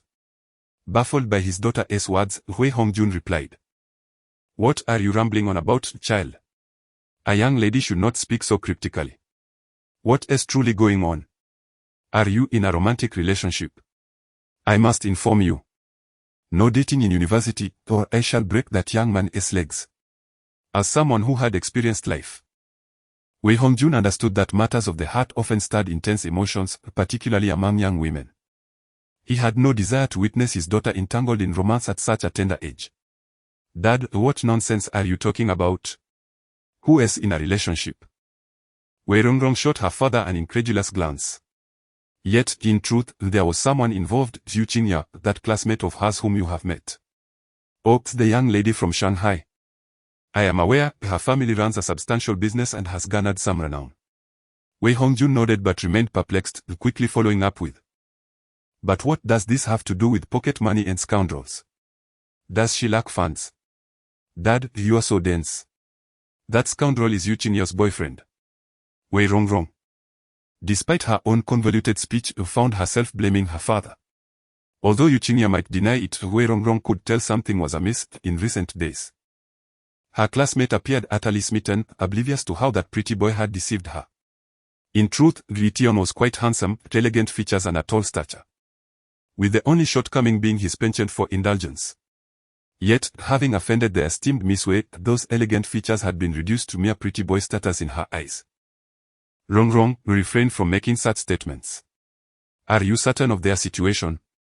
Do not speak ill of others behind their backs." Upon hearing his daughter's remarks, Wei Hongjun's expression grew stern. Matters of the heart are delicate, he knew his daughter too well, she was direct and outspoken. Should she inadvertently offend someone? It might jeopardize her friendship with Ye Tian. Dad, how am I speaking ill of anyone? After receiving her father's reprimand, Wei Rongrong's temper fled. That insufferable boy told me I wouldn't have pocket money next month and spouted nonsense about being cautious in the market, that investments carry risks. And one must know when to cut losses. I sent he just babbling. Wei Rongrong indeed had a remarkable memory, articulating verbatim the words spoken by Ye Tian that day. Her expression one of indignation. Exercise caution in the market, investment carries risks. Upon hearing his daughter's words, Wei Hongjun furrowed his brow. Rongrong. Those are phrases from the stock market. Did you tell him that your father is a stock trader? Wei Hongjun was concerned that some young man had pried information from his daughter only to feign alarm to capture her attention. Such petty tricks could not escape his discerning eyes. No, it was just after dinner that day. He boasted about his ability to read palms. So I allowed him to examine mine. That insufferable lad even claimed I was inherently lazy and neurotic. Dad, what else could he be if not a charlatan? The more Wei Rongrong spoke, the more agitated she became, oblivious to her own demeanor, which appeared neurotic to Wei Hongjun. However, this type of neuroticism, from the perspective of an elder, could also be interpreted as a form of endearing behavior. Most likely a quack. He must have inquired about what I do for a living from your classmates. Nowadays, these young men are preoccupied with devising ways to deceive girls. My dear, steer clear of such individuals. Wei Hongjun did not take his daughter's words to heart, for in 1995. Aside from the 327 government bond incident at the beginning of the year, the stock market had been thriving, surpassing even the glory of those who, in Shenzhen, once carried bags to purchase stocks. Whether in the Shanghai or Shenzhen markets, as long as one could obtain a number. The stocks bought would undoubtedly multiply exponentially within a short period.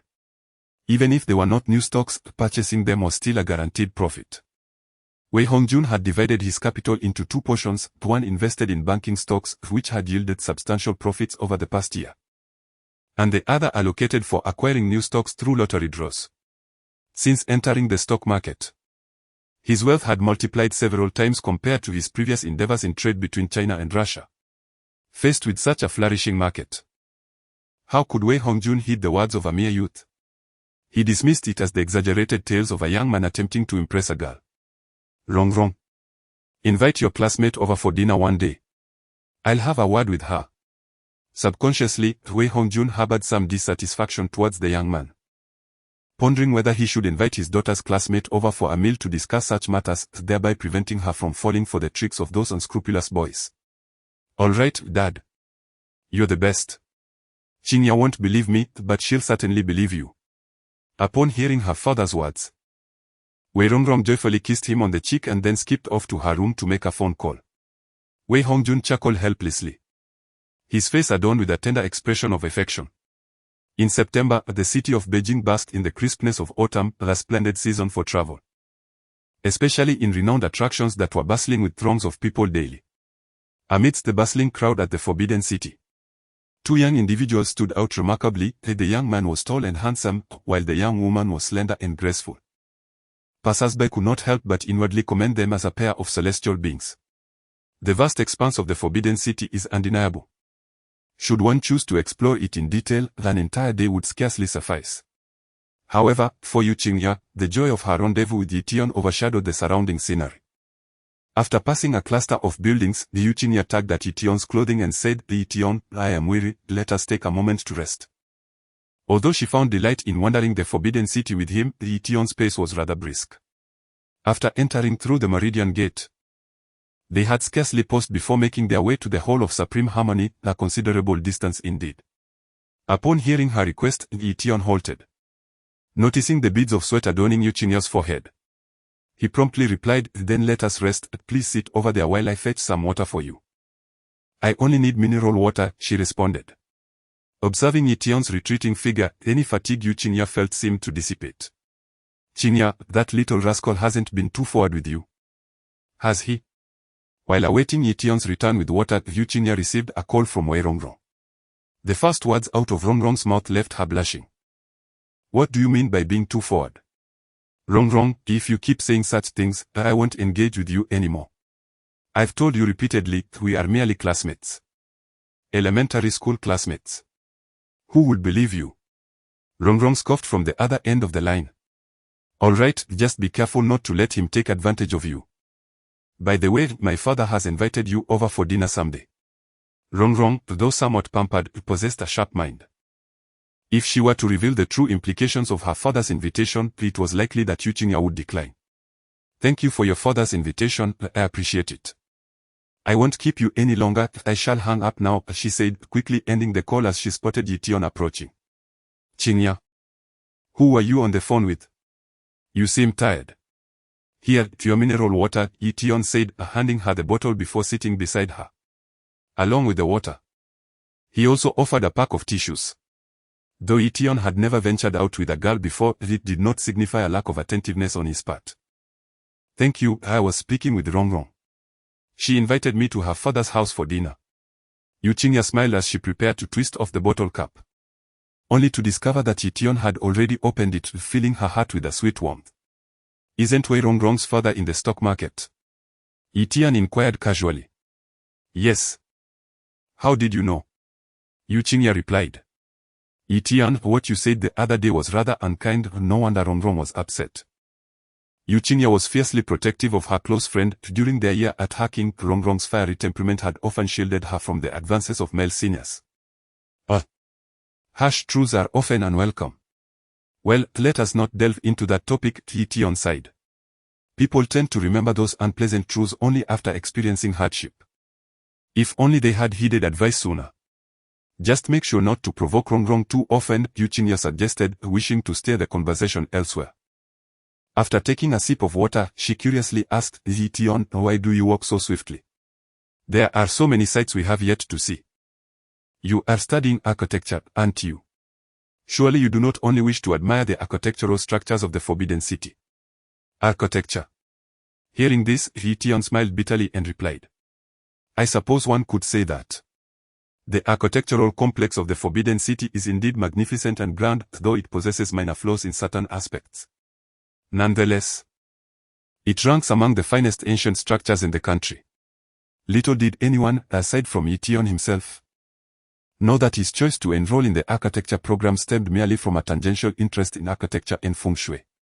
Had Hu Qing offered a program in the study of the I Ching, he would undoubtedly have pursued that instead. Bragging, are we? You've only attended a few classes. And already you can discern flaws in the architecture of the Forbidden City.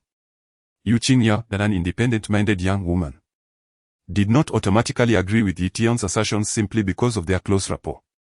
She shot him a disapproving glance and continued. The Forbidden City is one of the world's 5 great palaces. I find it hard to believe you could identify any flaws. Upon hearing Ye Tian's words, Ye Tian rubbed his nose, and his bitter smile became even more pronounced. Although he was mature, he was still merely an 18-year-old young man. And the feeling of being underestimated by a girl was not particularly pleasant. After pondering for a moment, he countered, Qingya. Do you know that after Zhu Di ascended the throne, from the 18th year of the Yongle reign to the 25th year of the Wanli reign, the Forbidden City's 3 main halls suffered no fewer than 4 fires. Do you know the reason behind that? Did the palaces we just passed by also endure such disasters? Ye Tian, the journalism student, was not well versed in history. Gazing at the stunning architecture, she could hardly fathom that these structures had all been rebuilt multiple times. Indeed, the whole of Supreme Harmony, the whole of Central Harmony, and the whole of Preserved Harmony had, at the very least, been consumed by fire and reconstructed 4 times. Ye Tian nodded, while the individual responsible for the construction of the Forbidden City was indeed remarkable. The design and architecture of the complex could be considered an unparalleled masterpiece from an architectural perspective. However, his application of feng shui principles was rather crude. Perhaps overly fixated on imperial authority and neglecting certain aspects. Feng shui. Ye Tian, you can't possibly still be studying that after all these years. Ye Tian expressed skepticism upon hearing his words. It was hardly surprising, individuals born in the modern era, even those with limited education, generally regard feng shui with disdain.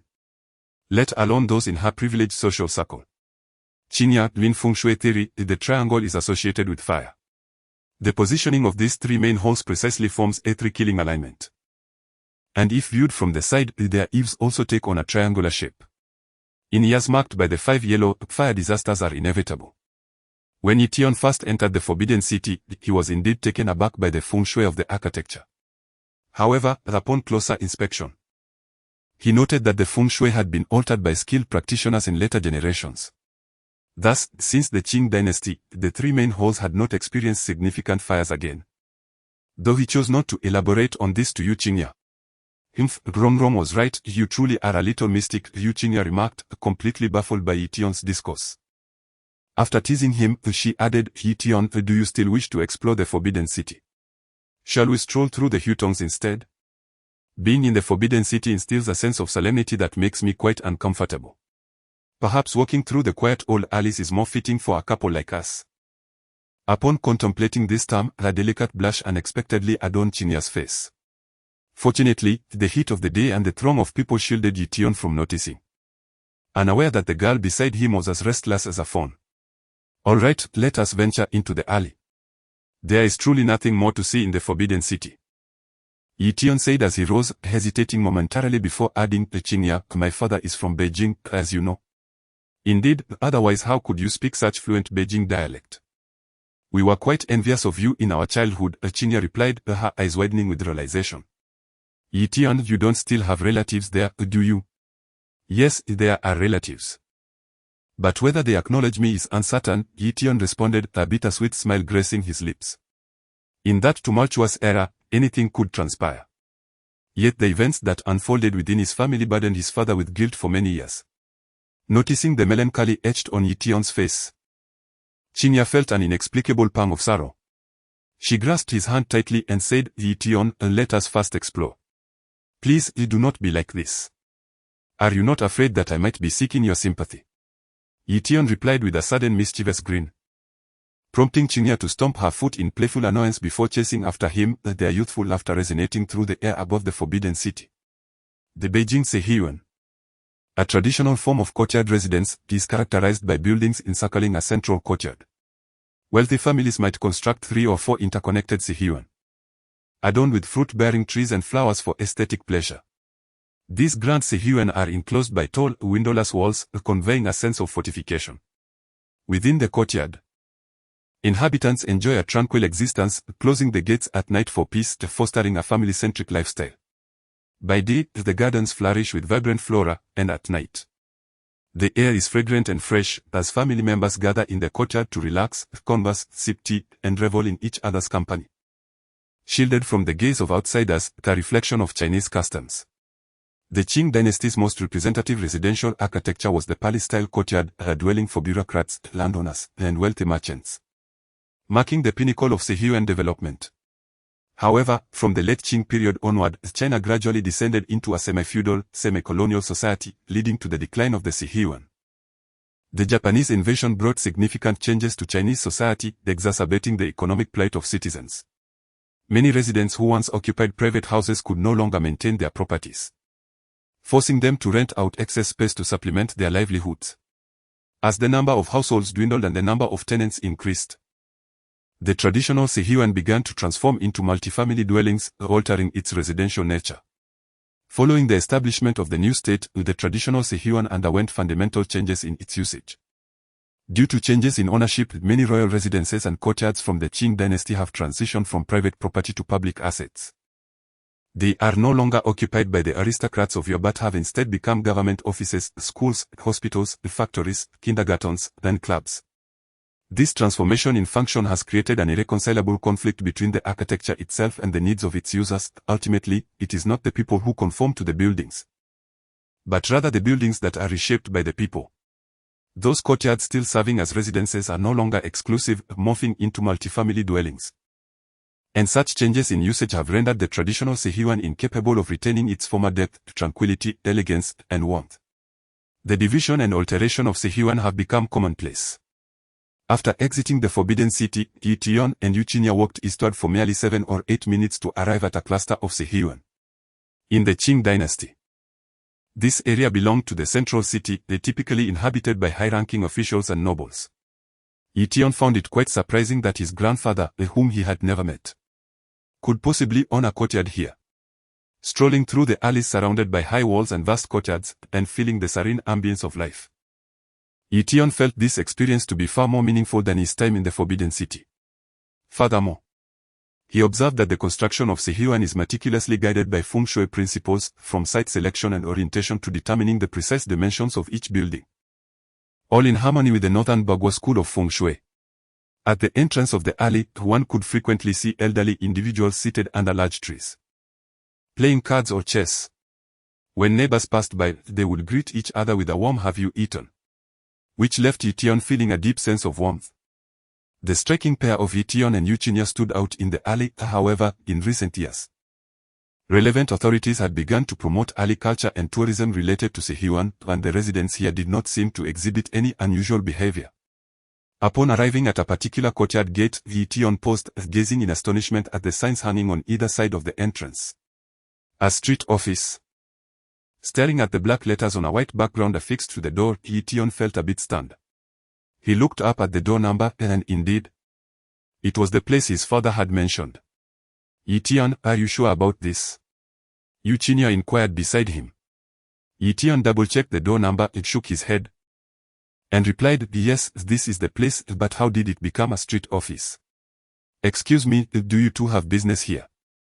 Just as Ye Tian contemplated entering to inquire further, a man in his 30s, carrying a briefcase, stepped out from the doorway. "No, we are students from Hacking. Interested in Sihyuan, just here to take a look." Ye Tian was aware that this courtyard had housed his grandfather's family 20 years ago, and now it had transformed into a street office, undoubtedly harboring some stories within that transition. "So you are distinguished students from Hacking. What do you think? Would you like to take a look inside?" Upon hearing they were university students from Hacking, the man became noticeably more enthusiastic, retracting the foot he had already stepped out with. "Well, we would like to, but is it convenient?" Ye Tian shyly smiled, rummaging through his bag to produce a pack of Homta Mountain cigarettes, clumsily tearing open the packaging to offer one to the man. Ye Tian did not smoke. The cigarette was placed in his bag by Suzhou that morning. According to Suzhou, when one is out and about, it is customary to offer a cigarette first, a gesture that ensures smooth dealings. "Or you certainly know how to navigate social situations, unlike the typical university student," remarked a man who smiled at Ye Tian's actions as he accepted the cigarette. "I am the director here, Moping. By the way, you are from Beijing, aren't you? What piques your interest in this old courtyard?" As a well-preserved Sihyuan, it often attracted visitors, yet the elderly seemed indifferent to it. Moping, perceiving Ye Tian's accent, found it somewhat peculiar. "Director Ma, my girlfriend is not from Beijing, she wishes to take a look inside," Ye Tian replied, causing Yuchinya to blush and glare at him in mock anger. However, Moping saw it as a playful exchange between two young people. "Very well. Since it's the weekend and there aren't too many people around, I will show you around," Moping agreed. "Who is your girlfriend, anyway? You have quite the audacity," Yuchinya whispered as she trailed behind Ye Tian. Ye Tian leaned closer to her ear and said, "Whoa. So you're not? Then I shall clarify with Director Ma that you are not my girlfriend." "You dare." The breath from Ye Tian sent shivers down Yuchinya's spine. Yet her heart fluttered with delight, akin to savoring honey. This was a traditional Sihyuan, comprising 3 main rooms and 2 side rooms, with 3 rooms in both the east and west wings. A corridor sheltered from the rain adorned the front, and the ground was laid with blue bricks.